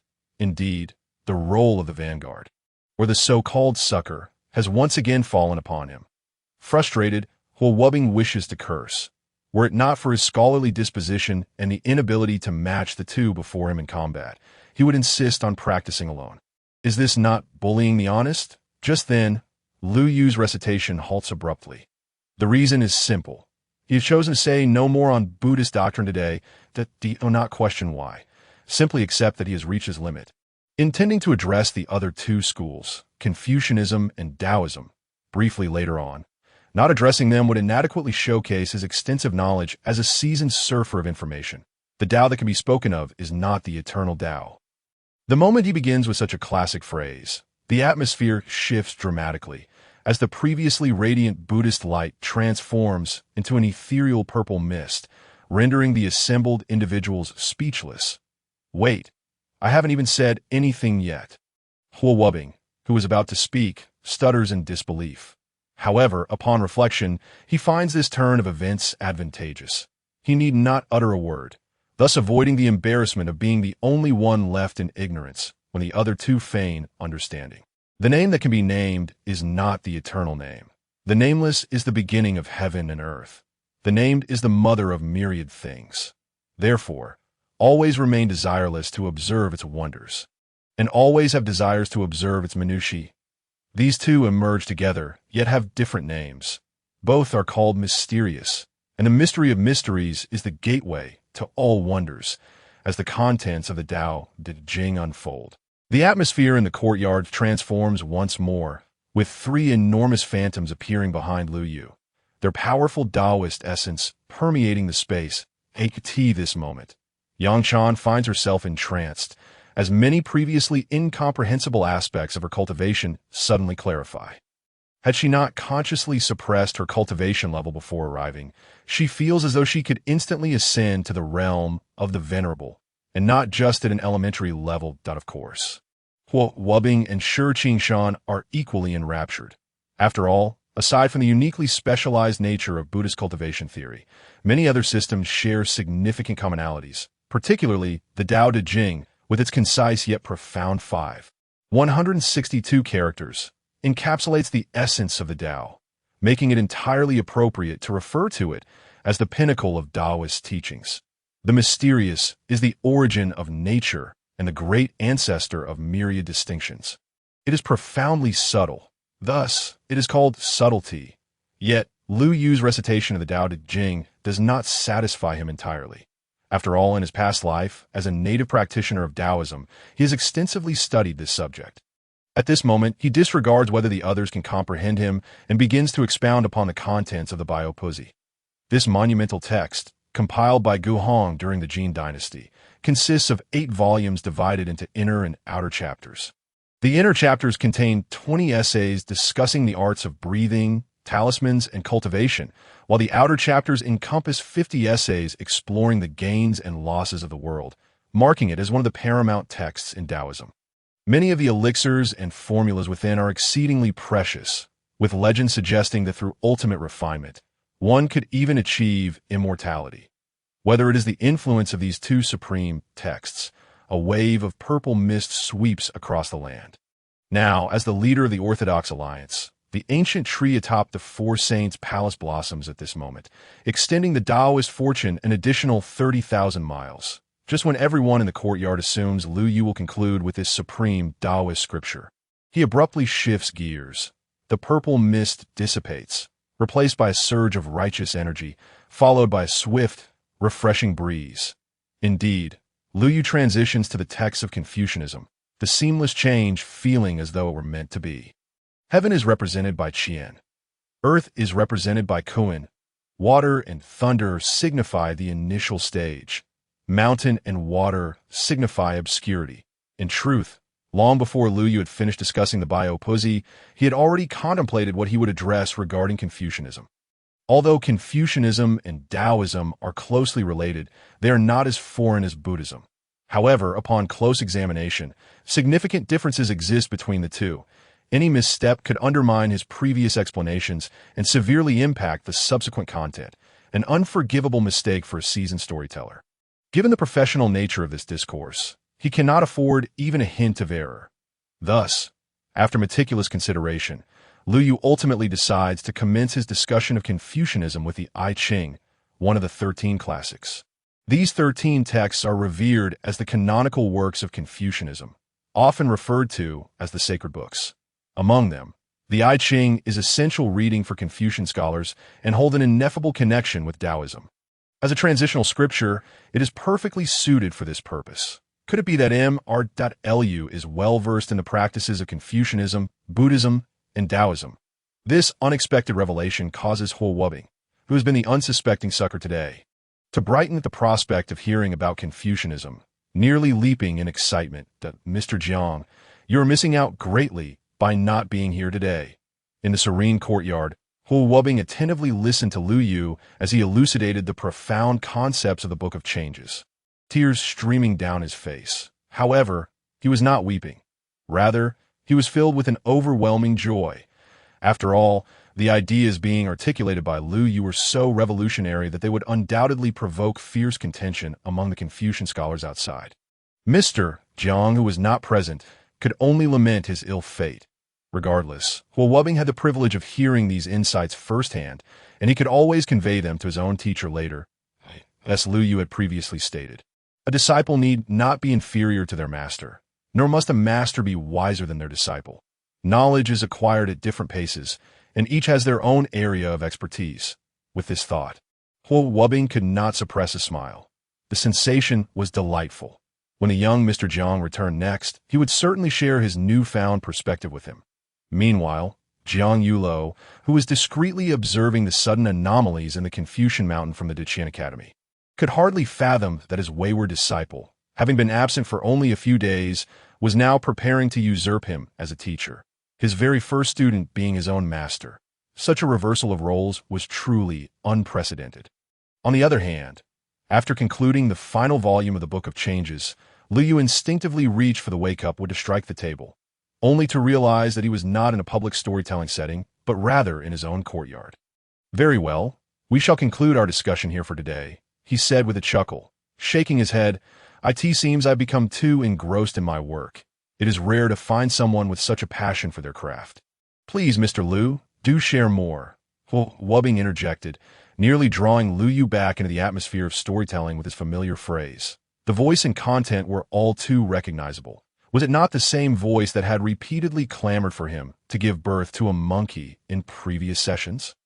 Realizing this, Lu Yu fixed his gaze upon Huo Wubbing, noting how the young man, with his prominent brows and striking eyes, seemed to indulge in such peculiar notions that moment. Huo Wubbing quickly recognized his faux pas, realizing he had inadvertently revealed his identity. "If I were to claim that I was merely imitating others, would you believe me, Mr. Liu?" he stammered, glancing at Lu Yu and then at the expressions of those surrounding him. In truth, he struggled to convince even himself of such a statement. His earlier excitement had led him to blurt out a catchphrase he had picked up during storytelling sessions, a truly mortifying blunder. If only he could dig a hole and disappear. The dignity of a scholar was at stake, and the Daqian Academy would certainly not be pleased. Eswa Wubbing's face turned crimson with embarrassment. The others present erupted into laughter. However, their amusement soon shifted back to Lu Yu, for the insights shared today had profoundly impacted them. Particularly for the monk, Jialan, who radiated with golden Buddhist light. Should the common folk outside catch sight of him, they might very well mistake him for a living Buddha and offer their reverence. Yet, at that moment, Jialan had abandoned his earlier intention to invite Lu Yu to jointly disseminate Buddhist teachings. Not out of a desire to hoard knowledge, but because he felt unworthy to discuss such profound concepts alongside Lu Yu. Compared to the Mahayana teachings they had just explored, his prior studies seemed minuscule, like mere dust. With this realization, Jialan silently recited a Buddhist chant, planning to seek Lu Yu's guidance in the future until he felt sufficiently qualified to preach the Dharma himself, with Lu Yu as his spiritual mentor. Unbeknownst to Lu Yu, who sought to avoid complications, his words had only exacerbated matters, adding yet another devoted follower to his ranks. Counting Little Squirrel, that made two. Of course, such considerations were for another time. For now, Lu Yu is thoroughly enjoying his storytelling. Were it not for a lingering sense of restraint, he would have invited them all to share a meal with him. Once he saw everyone off, Lu Yu exhaled deeply, lamenting that today was not an open storytelling session. Had it been, he would surely have captivated the entire audience. As he began to tidy up and return to his inner chamber to inspect the two divine abilities bestowed by the system the previous day. A sudden, violent tremor shook the courtyard. What is happening? Feeling the disturbance outside, Lu Yu wasted no time in retrieving the lid of the heavenly devouring demon jar from the system space. After all, he had only just upgraded the third killing array yesterday, and now anomalies were manifesting in his courtyard that if someone were to invade, they would undoubtedly be a formidable expert. Thus, he had to draw upon his most potent resources. However, upon emerging from his room, Lu Yu found the courtyard entirely deserted. "What is going on?" he mused, momentarily stunned. The earlier commotion had clearly originated from the third killing array. How could it be that upon his arrival, there was not a soul in sight? With caution, Lu Yu activated the third killing array in its entirety. As he did so, the strange vibrations surged once more, even more pronounced than before, causing the entire courtyard to visibly tremble. In that instant, Lu Yu pinpointed the source of the disturbance. Not an attack upon his courtyard, but rather the third killing array itself, which seemed to be in a state of autonomous agitation. What could this mean? Lu Yu found himself perplexed. Logically, the third killing array had only been established a few days ago and was not even in its complete form. It should not have generated an array spirit. Even if it did, it ought to serve him. Why had it just exhibited signs of being on the verge of collapse? Upon this reflection, Lu Yu plunged his consciousness into the ground to investigate. The sight that greeted him left him utterly bewildered. Where have all the divine sources I buried gone? Yesterday, to enhance the third killing array and ensure its operation, he had conducted a mid-level 10 consecutive draws. Aside from the two divine abilities, the rewards from the other 8 draws consisted solely of top-tier divine sources, all of which he had buried underground, partly to sustain the array and partly as nourishment for the Qilin's immortal elixir. Now, however, he discovered that not only were the divine sources necessary for maintaining the array missing, but also the nourishment for the Cheelant's immortal elixir had entirely vanished. This led Lu Yu to suspect that perhaps thieves had raided his underground lair last night. Otherwise, how could so many divine sources have been absorbed overnight? After all, we were talking about several tens of thousands of pounds of top-tier divine sources, not mere scraps. Yet this notion was quickly dismissed by Lu Yu. The protective array he had established around the divine sources remained intact, that if someone possessed the skill to steal the divine sources through the array, they certainly would not have left behind the Cheelant's immortal elixir, which was far more valuable than Lu could not believe that anyone would overlook the significance of the Cheelant's immortal elixir. Could it be that the upgraded third killing array consumed resources at such an alarming rate? After a moment of silence, Lu Yu's gaze fell upon the third killing array he had set up. However, upon further contemplation, something felt amiss. His array was not the complete version. Even if it were, such excessive consumption was implausible. Was it draining like a bottomless well? If it could speak, the third killing array would undoubtedly scold Lu Yu, for his earlier ramblings had conjured a multitude of phenomena. Were it not for its desperate efforts to maintain stability, it would have already drawn the attention of outsiders. Fortunately, its frugality prevented it from resorting to absorbing the energy of the Cheelant's immortal elixir. Otherwise, it might have been forced to do so in gratitude. Meanwhile, Lu Yu, oblivious to the underlying reasons, could only shake his head in resignation. While the consumption was indeed significant, the third killing array could not be abandoned. After all, both the Cheelant's immortal elixir and the treasures he possessed relied on it for protection. Originally intending to save up for a high-level 10 consecutive draw, he now found himself compelled to expend all his resources. Indeed, one must refrain from speaking carelessly. Excessive chatter often leads to regret. In the next moment, Lu Yu turned his attention to his remaining 40,000 storytelling points, with no choice but to act swiftly. As his divine sources had been depleted and the third killing array was on the brink of failure, he declared, "System, I want a 40 consecutive draw." In the room, amidst the fragrant incense, Lu Yu donned a pristine set of garments and meticulously tidied up the space. Previously, during the lottery, he had yearned for unparalleled martial arts or extraordinary treasures. Yet this time, his sole desire was for an abundant supply of divine essence. His modest courtyard could not afford to be devoid of the third killing array. Much like the West cannot exist without Jerusalem. Earlier, in order to sustain the operation of the Grand Formation, he had even relinquished some of his own divine essence, which was among the finest of the finest. Something he had always hesitated to use, but the necessity of the Grand Formation left him no choice. 40 consecutive draws. Here I come. Gazing at his meager sum of over 400,000 storytelling points, Lu Yu gritted his teeth and decisively pressed the confirm button. A resounding hum echoed through the room. Perhaps it was due to the multitude of cards in this lottery. As Lu Yu's finger descended, a brilliant golden light erupted within the room, accompanied by a surge of energy fluctuations. Outside his courtyard, the third killing array trembled once more, and the storage of divine essence diminished by nearly half. This revelation caused Lu Yu, who was acutely aware of the divine essence situation, to wince in pain at that moment. He began to comprehend why divine essence vanished so swiftly. Perhaps it was due to the system's lottery. In this instance, the system felt an urge to curse. Yet fortunately, it was a civilized system that restrained itself. In the next moment, 40 golden cards appeared before Lu Yu. But instead of joy, he found himself engulfed in despair.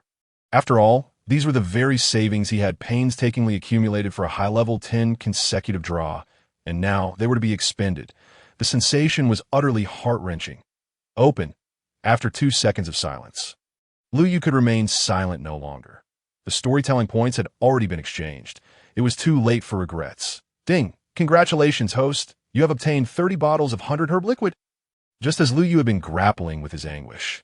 Upon hearing the first notification from the system, he felt a wave of suffocation wash over him. What on earth was this? Though he had just declared his disinterest in martial arts, to be given 30 bottles of 100 herb liquid was utterly absurd. Why not 30 bottles of herbicide instead? This was a mid-tier draw, costing 10,000 storytelling points each, not a beginner's draw where one could receive such trivial rewards at that moment. A twinge of regret gnawed at Lu Yu. He wanted to claim he had made an error, that he had intended to opt for a single draw, or at the very least, a 10 consecutive draw that he wished he could have his remaining 300,000 storytelling points back. Even 150,000 would suffice. However, the system ultimately provided no opportunity for Lu Yu to retract his decision. With the first notification, a cascade of alerts followed in rapid succession. Ding! Congratulations, host, you have obtained 27 bottles of 100 herb liquid. Ding! Congratulations, host, you have obtained 50 bottles of 100 herb liquid. Ding! Congratulations, host, you have obtained 3 bottles of 100 herb liquid. A flurry of notifications ensued, transforming Lu Yu's inventory from a few bottles to over 200. And it continued to increase. Listening to the repetitive rewards, Lu Yu became numb. Let it all be destroyed, he thought, feeling as though his life had lost all color. He didn't even want to participate in the storytelling session 2 days later. To exchange over 400,000 storytelling points for a heap of 100 herb liquid was unbearable. Any capitalist would shed tears at the thought. This wretched system deserved to be hung on a lightning rod atop the 36th heaven. Where the celestial thunder strikes more than 30 times a day would seem insufficient. Ding! Congratulations, host, you have obtained 5,000 pounds of secondary divine essence, just as Lu Yu pondered how to salvage his losses. A distinct notification flashed through his mind. Divine essence? Amidst the clutter of green bottles in his storage space, Lu Yu finally spotted something different.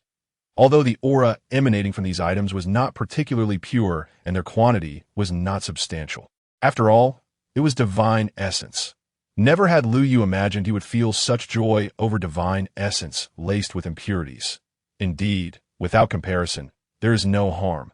Even the impure divine essence now seemed preferable to the verdant 100 herb liquid in Lu Yu's eyes. After all, as long as it was divine essence, it could power the third killing array, whereas the 100 herb liquid could not. Uncertain if it was the result of this divine essence or if Lu Yu's prayers had borne fruit. The subsequent rewards from the system transformed from 100 herb liquid to other valuable items. Ding!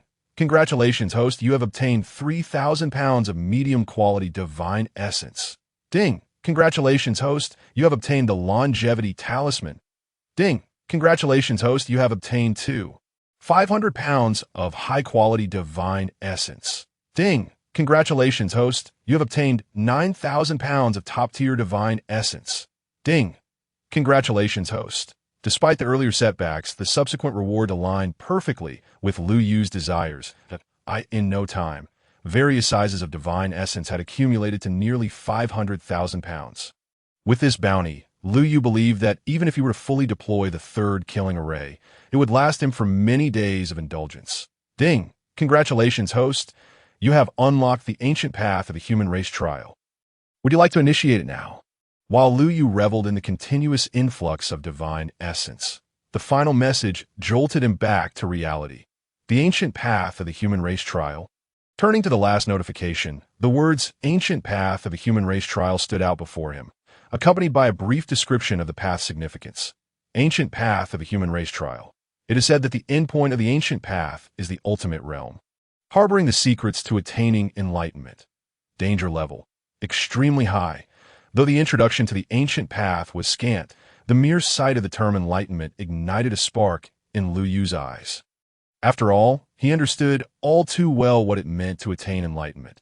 Success in this endeavor would place him at the pinnacle of the cultivation world, freeing him from trepidation to that point. Anyone who dared to conspire against him would find themselves unwittingly served as fertilizer in the third killing array. Taking a deep breath, Lu Yu resolved to initiate the ancient path of the human race trial. Such a splendid opportunity was not to be missed. As for the potential dangers that might arise, he could simply withdraw if necessary.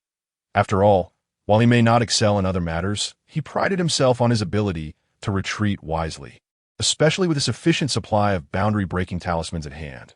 Would you like to initiate the ancient path of the human race now?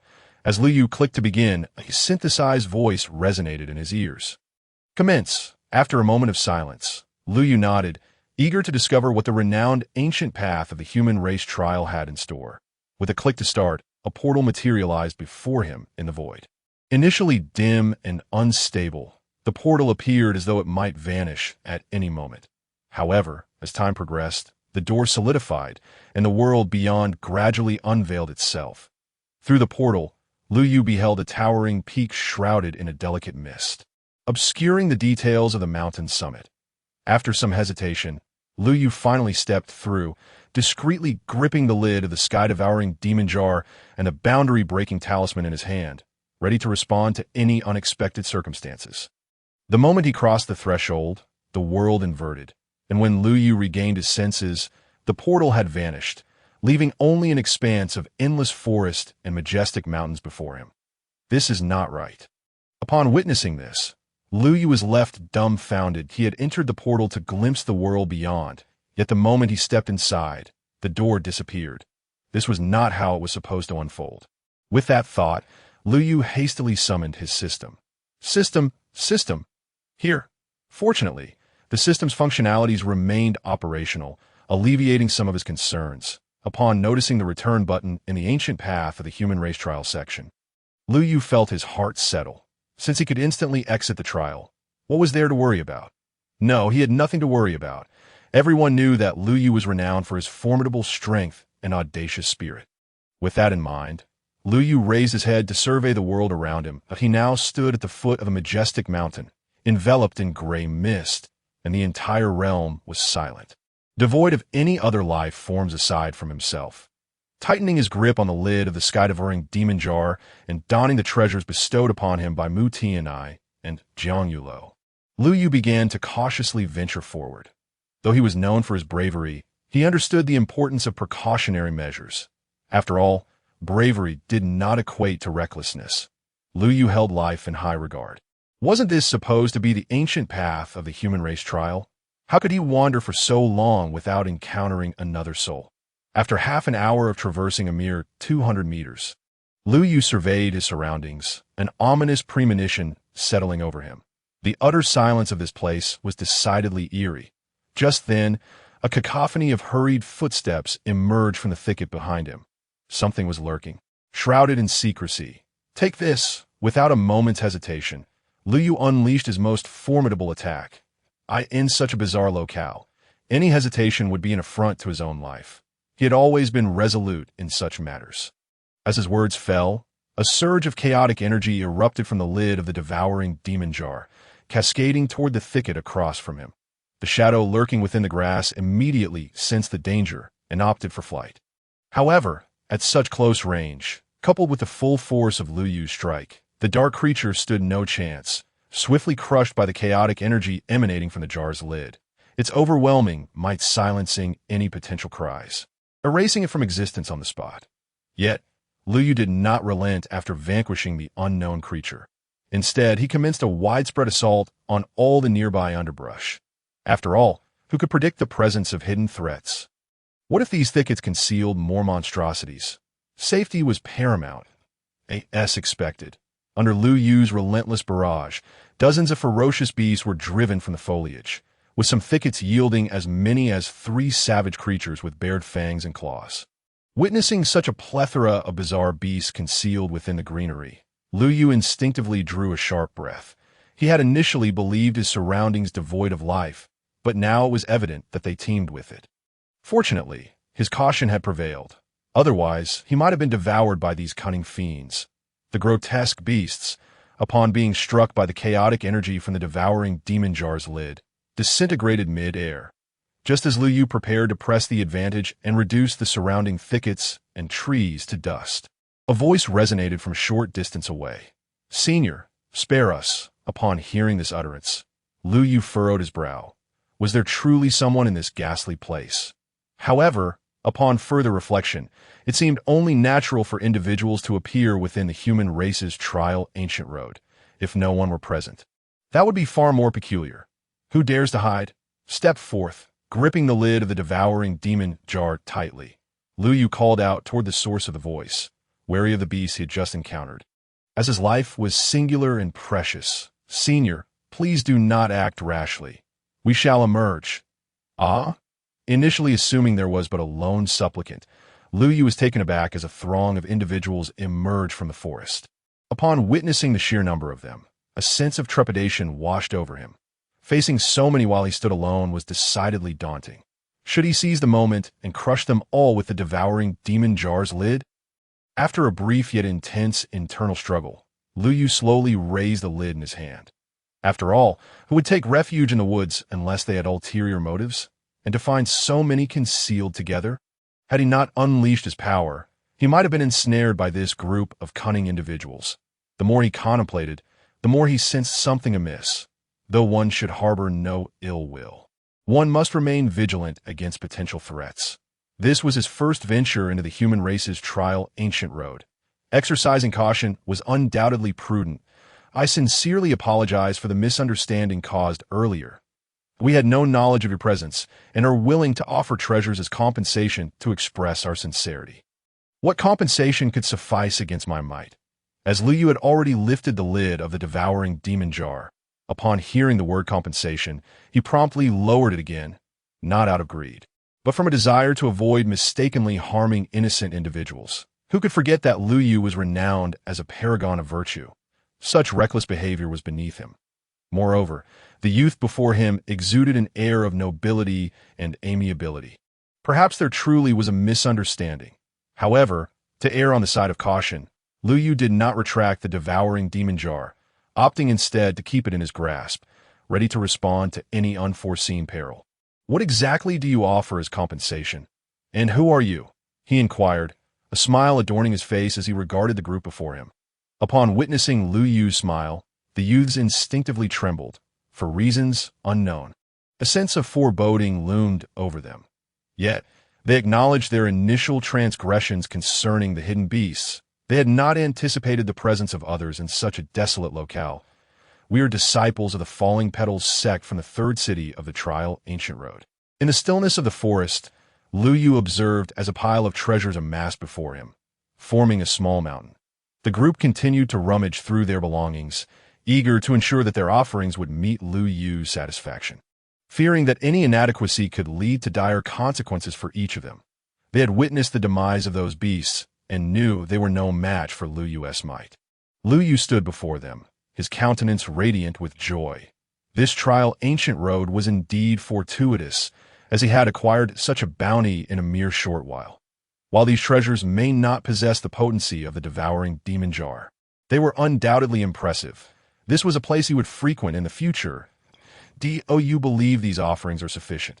After 5 minutes had elapsed, the group, with a hint of desperation in their voices, implored, "Is this truly all we possess?" This was indeed their entire cache of treasures. If it fell short, they would have to resort to their sect for redemption. Enough, enough, it has long been sufficient. I am not a demon. Rise, there is no need to kneel. It is rather cold on the ground here. Observing the small mountains of treasures before him, Lu Yu responded with a smile, astonished that his first visit to the human race's trial ancient road had yielded such riches. It seemed he had stumbled into a true treasure trove. Why did you not say so earlier? The kneeling youths were nearly apoplectic upon hearing Lu Yu's words. They had misinterpreted his earlier demeanor as one of dissatisfaction. Had it not been for the presence of the opposite sex, they would have considered offering their trousers as tribute to Lu Yu's for Lu Yu's claim of not being a demon. They believed him, for demons were not nearly as formidable as he appeared. This was a being of unparalleled prowess. May we take our leave now, senior? The leader of the group cautiously inquired as Lu Yu began to collect the treasures. Leave? At that moment, tension gripped the group. They feared that having surrendered their treasures, Lu Yu would renege on allowing them to depart. Of course, you may go. If you are anxious, I can accompany you for a distance. Thank you for your kindness, senior, but that is unnecessary. The group hastily shook their heads, eager to avoid any further entanglements. If Lu Yu were to accompany them, their fears would intensify. Now, everything on the mountain appeared charming in comparison to him. Very well, I had intended to offer you protection, since you do not require it. So be it. Until we meet again by fate. With a wave of his arm, Lu Yu bid farewell to the group of talented youths. Farewell. Upon hearing Lu Yu's words, the group turned and hastily retreated from the mountain, eager to distance themselves from him. Farewell indeed. They wished never to encounter Lu Yu again. Junior brothers and sisters, you surely do not wish to be the laughingstock of our entire sect. Upon exiting the shadow of the mountain, The leader of the group abruptly halted and turned to address his companions. The others fell silent, aware that such a disgraceful event must remain concealed from their sect. Should word spread, their standing in the sect and the third city would be irrevocably tarnished. Senior brother, do you have any clever ideas? In the next moment, it was uncertain who first posed the question. But upon hearing someone utter those words, all eyes turned towards the man, as if they were eagerly awaiting his counsel. I have a somewhat daring method, though I am unsure if everyone is willing to partake. We are willing. The crowd responded in unison upon hearing his proposal. After all, one must risk something to gain something. Compared to becoming the subject of ridicule for all, a little risk seems trivial. Moreover, what dangers have not been encountered on the ancient path of trials for humanity? Very well. May I ask if the junior brothers and sisters are familiar with the 8 Treasure Ridge? Meanwhile, at the foot of the mountain, where several had recently parted ways, Lu Yu was busy stowing away treasures into his spatial pouch. Though these items were not particularly valuable, the joy of harvest enveloped Lu Yu's heart. After all, this marked his first gain on the ancient path of humanity, a splendid start. Thus, Lu Yu took over an hour to collect all the treasures strewn across the ground. Now, the ancient path of trials no longer appeared gloomy and eerie, but was instead filled with fervor and prosperity. Having made a slight adjustment to his state of mind, Lu Yu resolved to venture forth from the mountain. After all, having called it the ancient path of trials, one could not remain in one place for too long. He ought to explore, for he might yet encounter similarly naive and endearing individuals. Just as Lu Yu prepared to depart, a flicker of light suddenly shimmered atop the mountain before him. With a newfound confidence from acquiring a multitude of treasures, Lu Yu's eyes sparkled upon witnessing the flicker. Was it not a sign that he was the chosen one, destined to claim the treasures waiting atop the mountain? With this thought, Lu Yu grasped the sky, swallowing demon jar in his hand, and sprinted towards the mountain. Fortunately, the flickering light was situated midway up the slope, and soon Lu Yu arrived at the spot that was a cave from which the glow emanated, and as he approached, Lu Yu could sense a rich wave of spiritual energy. There must undoubtedly be treasures within. Judging by the intensity of the spiritual aura, Lu Yu concluded that the cave concealed valuable items. Otherwise, it would not emit such light nor possess such potent spiritual energy surrounding it. However, while the treasures lay before him, the question of how to retrieve them arose. In Lu Yu's understanding, wild treasures of this nature were typically guarded by formidable beasts, particularly those hidden within caves, which were often fiercely protected by even more fearsome creatures. Thus, he could not recklessly enter. Otherwise, being blocked at the cave's entrance by a ferocious beast would leave him utterly helpless. After much contemplation, Lu Yu donned protective gear and deliberately placed the lid of the sky, swallowing demon jar atop his head.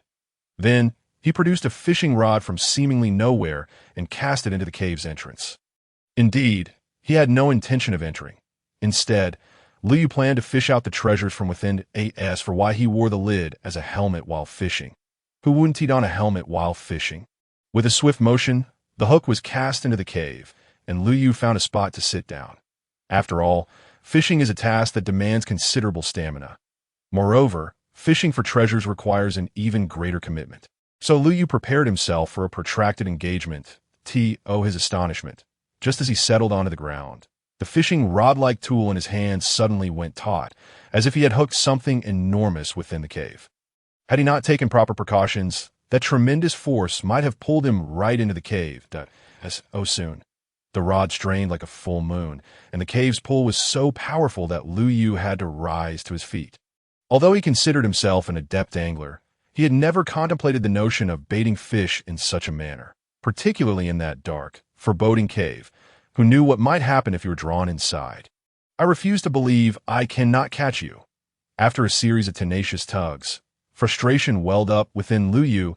A seasoned fisherman like him should not have to exert such effort before a mere cave without yielding results. This was intolerable. Fishermen do not accept defeat without a fight. How dare this cave attempt to use me as bait? Let it taste my wrath. After another half hour, the cave's pull suddenly intensified. Had Lu Yu not been adequately prepared, he might have been drawn in then and there. That moment, he could no longer contain himself. He removed the lid of the sky, swallowing demon jar from his head. Did they think him a fool? With a clang, a torrent of chaotic light erupted from Lu Yu's hand, cascading into the cave unceasingly. Initially, the cave remained silent, but as time passed, it began to tremble, ultimately culminating in a cacophony of screams. "Please, esteemed one outside, I beg you to cease your powers. I shall never dare again. I have treasures to offer in exchange for my life." Huh, is there another rogue in the cave? Upon hearing that familiar plea, Lu Yu paused in surprise. He remembered he was on the ancient path of trials for humanity, yet how had it transformed into a gathering place for rogues? Even before he had emerged from the mountain, he had already encountered two groups of them. However, the previous group had yielded a substantial amount of treasures. No, rather, they had been fortunate, which piqued his interest in the rogues within the cave. With this thought, Lu Yu quietly set the lid of the sky, swallowing Demon Jar down. The earlier assault had been excessively brutal. Even without the voice's plea, he would have chosen to cease his actions. After all, if he continued, he might find himself drained of energy. As his assault came to a halt, the cave returned to a state of calm. Gazing at the darkened entrance, Lu Yu was curious to see how many individuals would emerge this time. After all, having endured such an attack, it was likely that the treasures, nay, the rogues, were plentiful. Yet, as Lu Yu waited, not a single soul or shadow emerged from the cave. This turn of events caused Lu Yu to furrow his brow. Just moments ago, they had pleaded for mercy, and now they remained hidden. Were they mocking him, or perhaps planning to abscond with his treasures? Both were unforgivable transgressions. With this in mind, Lu Yu withdrew 2 pieces of divine essence from his pocket and silently replenished his strength. If that was the case, he would not hesitate to act decisively. There was no need to inquire further. Who did not know of Lu Yu's fierce reputation for strength? How could he endure such deception? "Prepare to receive the voice from outside the cave. I cannot exit, for I am trapped within. Please, I implore you to enter and assist me, that if you can free me, I shall be eternally grateful." Perhaps sensing Lu Yu's thoughts, or noticing him lift the lid of the sky, swallowing Demon Jar, a feeble voice emerged from within the cave. Upon hearing this, Lu Yu hesitated. His instincts warned him that there was likely a trap inside. The rogue might harbor ill intentions. Yet, the sky-swallowing Demon Jar seemed to urge him on. What was there to fear? Regardless of who or how many were inside, it was all a matter of dealing with them as he saw fit. If he could not subdue them, he could always escape. After a prolonged moment of contemplation at the cave's entrance, Lu Yu ultimately resolved to venture inside. After all, the system's return button on his person was still illuminated. Should he encounter an insurmountable predicament, he could simply return to the tavern. With this thought, Lu Yu felt a surge of courage. Even if he could not defeat them, could he not outrun them? He refused to believe that anyone could chase him from this desolate place to the tavern. Who did not know of Lu Yu's infamous reputation for boldness, meticulousness, and swiftness, as the sound of his footsteps echoed? Lu Yu stepped boldly into the cave. Contrary to his expectations, he had envisioned the cave to be like a hidden paradise, narrow at the entrance but spacious within. However, upon entry, he found it even more dilapidated and crude than it appeared outside, a place so shabby that even a bear would disdain to hibernate there. Just as Lu Yu was about to inquire about the whereabouts of the others, a thick, gray mist surged forth from the depths of the cave at remarkable speed, prompting him to retreat hastily towards the entrance. This confirmed his suspicion of treachery. Fortunately, he had not ventured too deep, and it seemed that the rogue's words could not be trusted, just as Lu Yu was on the verge of exiting the cave. The deep gray mist abruptly ceased its expansion, and an elderly man with a head of white hair gradually emerged from the haze. "I beg your pardon, esteemed one. I did not realize a powerful being had arrived and have caused great offense. I come here to offer my apologies." After uttering these words, the old man deeply bowed to Lu Yu, a glimmer of cunning flashing in his eyes. "Since you have entered, allow this little old man to compensate you properly." Before Lu Yu could comprehend the situation, the white-haired elder suddenly launched an attack, his pallid hands reaching directly for Lu Yu's head at the same time. A thick mist enveloped the cave, severing Lu Yu's escape route. "I could do nothing to you outside, little human child. Now that you are inside this cave, you shall obediently meet your demise. You feel as if you cannot move a muscle." This mist, let alone you, even your esteemed ancestor would be rendered immobile after inhaling a few breaths. In the blink of an eye, the white-haired elder bared his fangs, revealing that his supposed apologies were merely a ruse to lure Lu Yu in. However, in the next moment, an unforeseen event transpired. The elder, who had presumed Lu Yu to be incapacitated by the mist, was taken aback as Lu Yu raised the battered lid in his hand and struck it down upon him. In an instant, half of the elder's body vanished, a wave of overwhelming terror crashing over him as he realized that it was not Lu Yu who was immobilized, but himself. "What did you just say? I didn't quite catch that. Could you repeat it?" Lu Yu remarked, blowing away non-existent dust from the lid of the devouring demon jar. Witnessing this scene, the elder, now reduced to half his former self, could not help but swallow hard. This was not how he had envisioned it. The young man before him, seemingly of modest cultivation, was unaffected by his toxic mist. What on earth was this lid? I meant to say, but it was too late. As Lu Yu interrupted, "Eat this," before the elder could finish his sentence, he saw a massive lid flying towards his remaining half, and then darkness enveloped him. "I told you to listen," was the last thought that flickered through the elder's mind as he vanished. Having been struck down before he could make his mark, the gray mist within the cave dissipated rapidly, and Lu Yu, with a cold expression, held the lid of the devouring demon jar. Fool oneself? Not a chance. That I am renowned as a master of deception. How could I be swayed by the words of a trickster? As Lu Yu prepared to exit the cave, a critical realization struck him. He had yet to loot the spoils. Filled with regret, he gazed at the chaos around him, wishing he could deliver a few self-inflicted blows. Although the elder in the cave had been of mediocre strength, even the legs of a fly could be of value. Now that he had obliterated both man and treasure, had all his efforts outside been in vain? No. His wretched wail echoed through the mountains, startling crows into flight. Having exited the cave, Lu Yu hastily distanced himself from this sorrowful place. In the future, he vowed to thoroughly investigate his opponents before taking action. Such reckless behavior was unbecoming of a refined storyteller. Where to next? Upon truly stepping beyond the mountains, Lu Yu surveyed the vast expanse before him, uncertain of which path to take. After all, this place, the human race trial ancient road, was as expansive as the outside world, if not more so, with a denser atmosphere for cultivation due to certain unique circumstances. As he pondered his direction, he suddenly spotted a multitude of figures soaring through the sky toward a particular destination.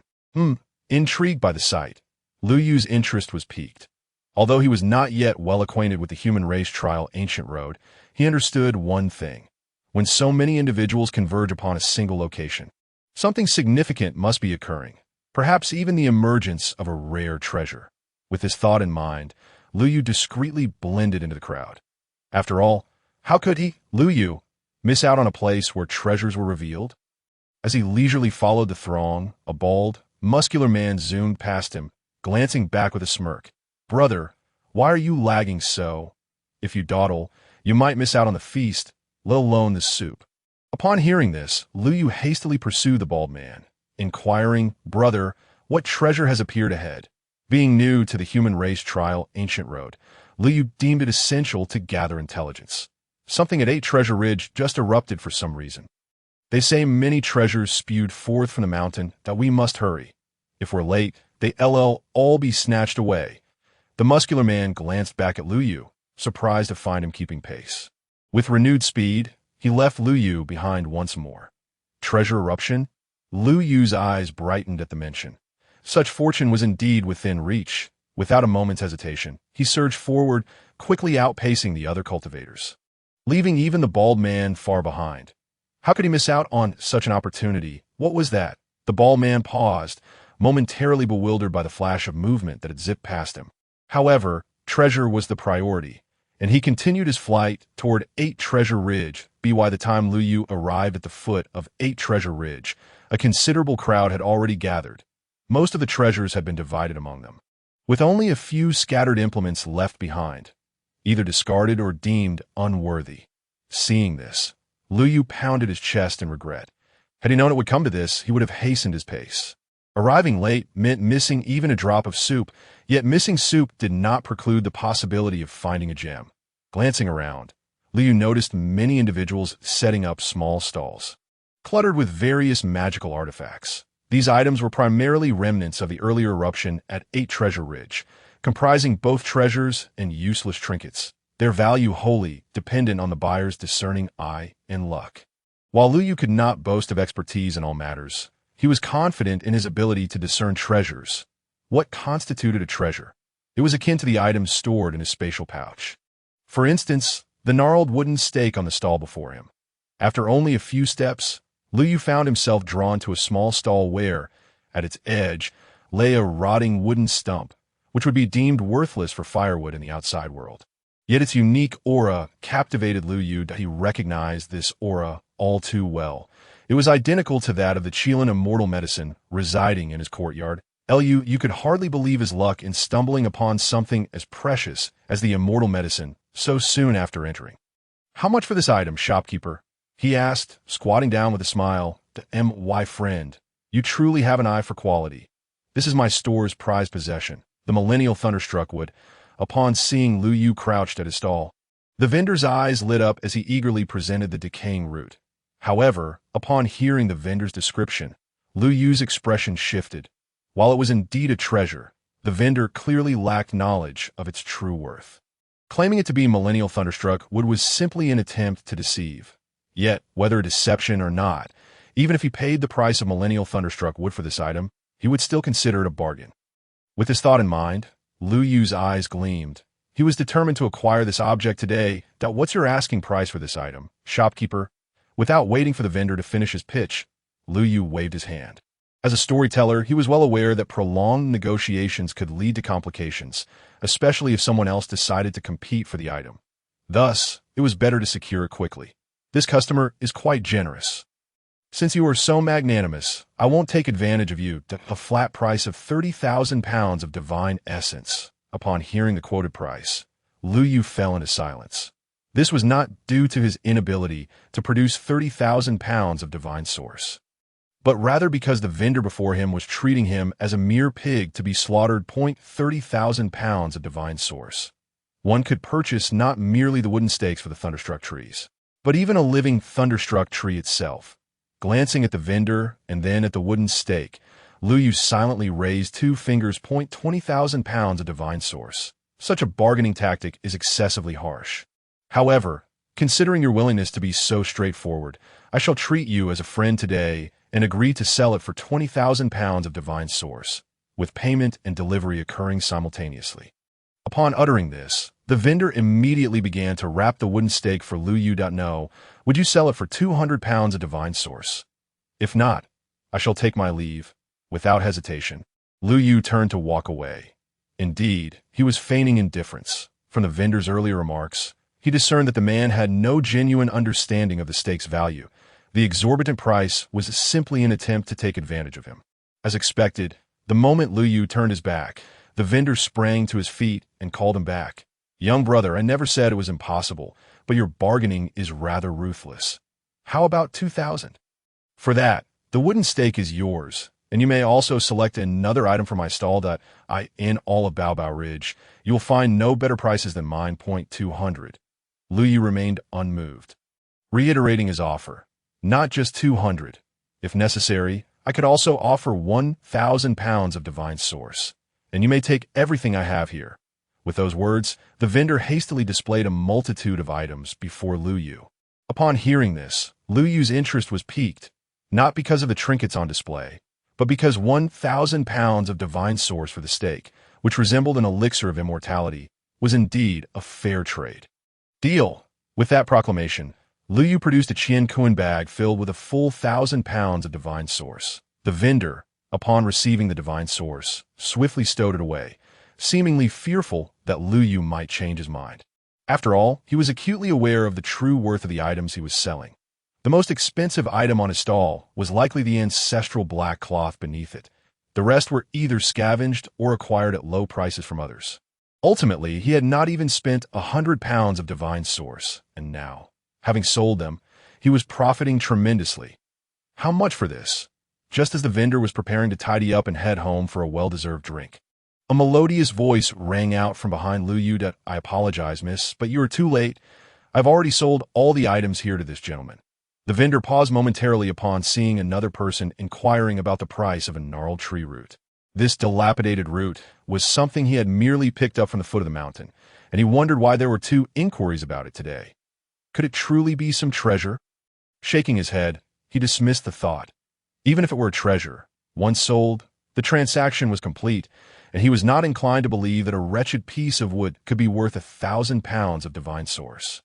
This young sir, I have taken a liking to your item. Would you consider parting with it?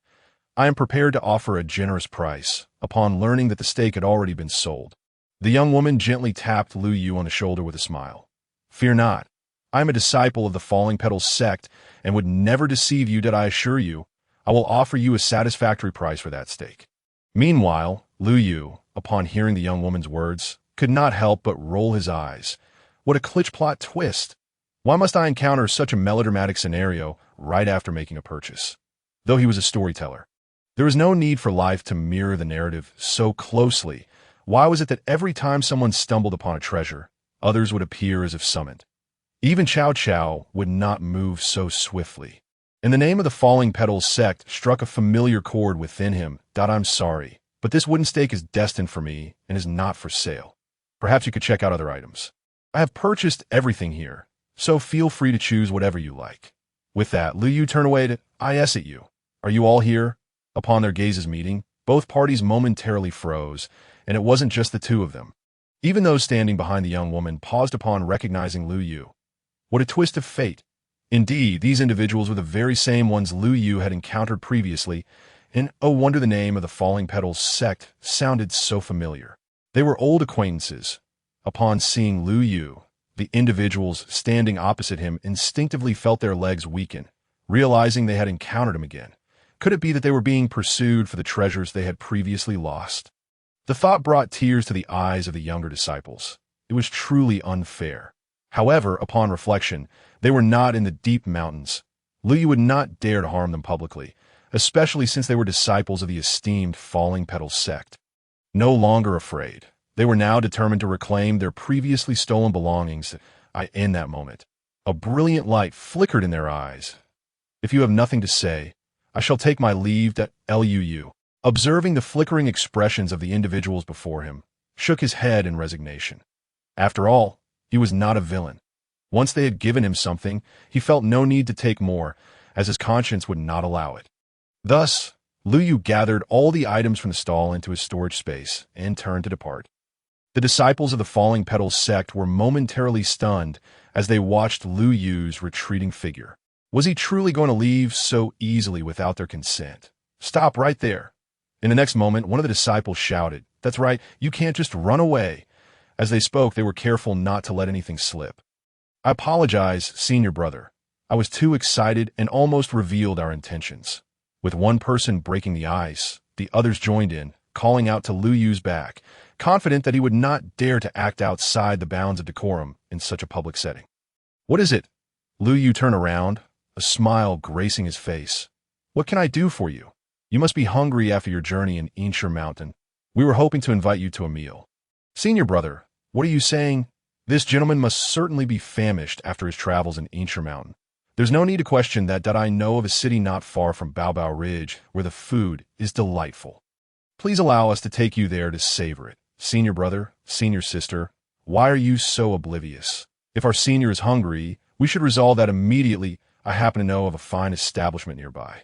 Initially believing that Lu Yu would not dare to act against them openly, the group changed their tone upon witnessing Lu Yu's cheerful demeanor as he produced the lid of the Swallowing Heaven demon jar. They swallowed hard, their previous bravado evaporating, now expressing concern that Lu Yu might be too hungry and wishing to treat him to a meal. And no need for a meal. Do you have any other matters to discuss? Lu Yu, hearing their invitation, smiled and scratched his head with the lid of the jar, indicating that he was not hungry. If there was nothing more to address, he intended to leave. May you walk well. Senior, perhaps we shall meet again by fate. As Lu Yu prepared to leave, the group quickly nodded in agreement, signaling that they had no further business and urging him to go on his way. Senior brother, I wish to return to the sect. I miss my master. Senior brother, I too wish to return to the sect. I miss my master. I long for the dumplings made by my master. Next time, don't gasp for breath. Say it all at once. Just now, senior brother almost had to clear the sect's reputation. After Lu Yu's figure disappeared, the group exchanged glances, speaking in hushed tones. They had assumed Lu Yu would not dare to act. But they had underestimated him. He indeed had the courage, and he had even drawn a weapon. Master, we have shamed you. Given the treasures bestowed upon me, I ought to treat them to a meal. Halfway through his thoughts, Lu Yu suddenly recalled something. However, when he returned once more, the disciples of the Luoying sect had vanished without a trace. Alas, it seems that we shall have to discuss this upon our next meeting. After searching high and low without discovering any sign of those individuals, Lu Yu resolved to leave matters to fate. Perhaps they might cross paths again shortly.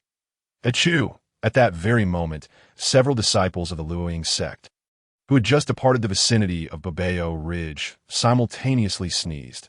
Following this, they exchanged glances, all of them bursting into laughter. Though their visit to Babeo Ridge had brought about some unexpected occurrences, they had nonetheless acquired a wealth of treasures. They had not anticipated that Babeo Ridge would unexpectedly erupt with treasures. Now, bearing these items, they felt sufficiently prepared to face the trials set by their sect. Turning to his fellow disciples, the leading man spoke with a serious countenance. Shall we return now? Well, after hearing his words, the group fell into silence. The treasures they had gathered would indeed suffice to meet the challenges. However, if they surrendered everything, it would render their expedition fruitless. How about we explore a bit more, brother? We still have 5 days until the trial concludes. Let us make the most of our time. Coincidentally, I was thinking the same. Indeed, let's transform our humble carriage into a grand chariot. With that initial suggestion, the others quickly expressed their reluctance to return to the sect just yet. After all, while the sect's task had been completed, their personal ambitions remained unfulfilled. In fact, their ambitions had long been accomplished. Had it not been for the encounter with that demon wielding a broken cover, the image of Lu Yu flashed through their minds. They decided to spare him this time, but upon their next encounter, they would undoubtedly engage in a fierce battle. Their spirits were aflame with martial fervor in that moment. This Babeo Ridge, no, it seemed there was little left to explore. Perhaps I shall seek opportunities elsewhere. After wandering thrice around Babeo Ridge, Lu Yu ultimately resolved that it was futile to linger any longer. Indeed, he had arrived too late. The finest treasures had already been seized by those who came first. Continuing to search would serve no purpose as for the items displayed at the stalls. While some were intriguing, they were of no use to him, and the prices were exorbitantly high. Lu had always held a clear stance on such matters. Merely a chicken rib. Where should I venture next? Having departed for Babeo Ridge, Lu Yu found himself once again grappling with indecision. Ultimately, it stemmed from his unfamiliarity with the human race trial ancient road. He was unsure of his current location. Yet, this system, could it not provide a map upon opening the human race ancient road? In such a vast expanse, if he were to wander aimlessly, how long would it take? Unable to contain his frustrations, Lu Yu murmured a complaint. Ding! The map of the human race trial ancient road is now opening.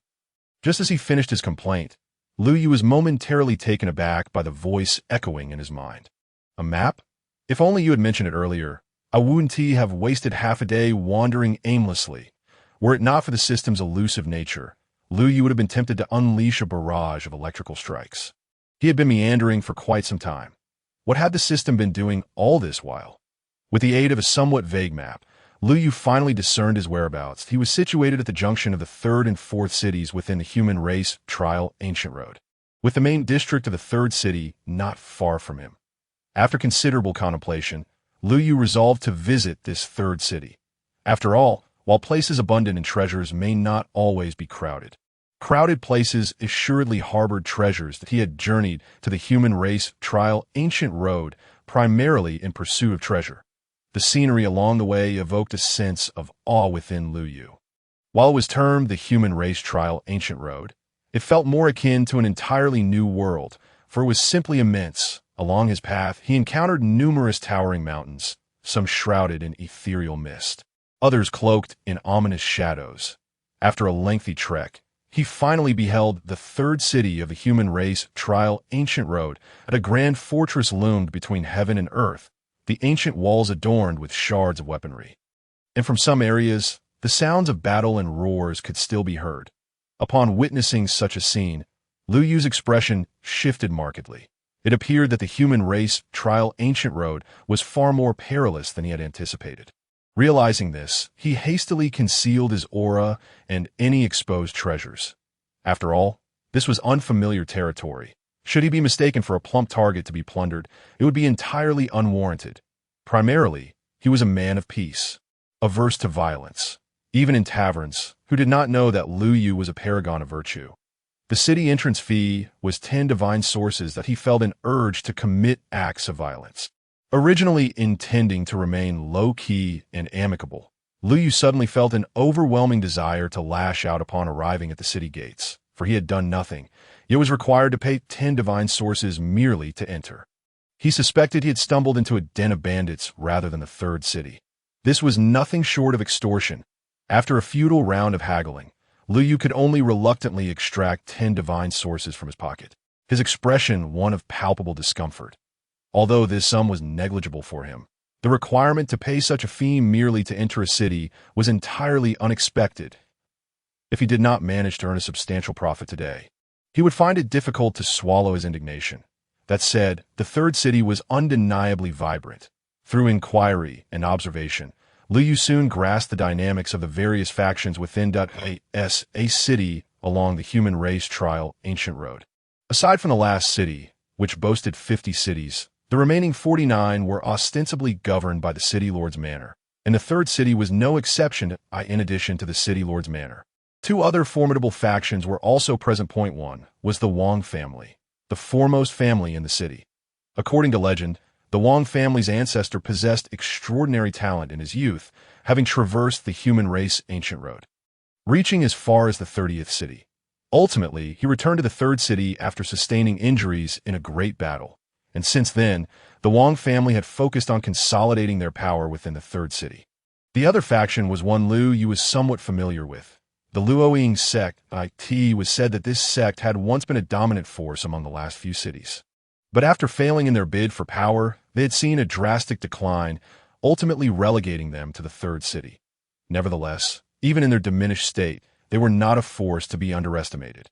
Of course, these matters bore little relevance to Lu Yu. His purpose in the third city was primarily to seek treasures. Despite having encountered a minor misunderstanding with the Luoying sect, it would not deter him from his pursuit of wealth.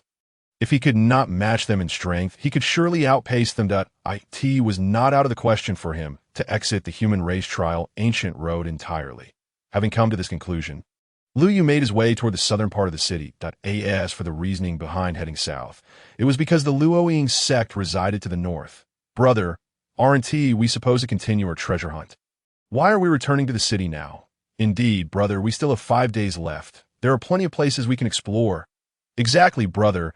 You wouldn't want us to return empty-handed, would you? Meanwhile, outside the third city, several young individuals, gazing at the city gates, wore expressions of reluctance.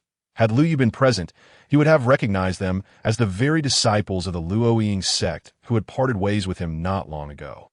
Returning to the city doesn't mean we must head straight back to the sect. Have you forgotten about the item we found at Babao Ridge? Upon our return, let's first go south and auction it off. If the price is right, we need to venture out again. Wei Wuiyang, who was referred to as brother by the others, patted his chest with a grin. But brother, is that item truly as valuable as you claim? Besides, we still have 5 days left. We could always return for the auction on the last day. Upon hearing Wei Wuiyang's words, immediate dissent arose. Yes, brother, perhaps we should still explore a bit. What if we encounter that demon again?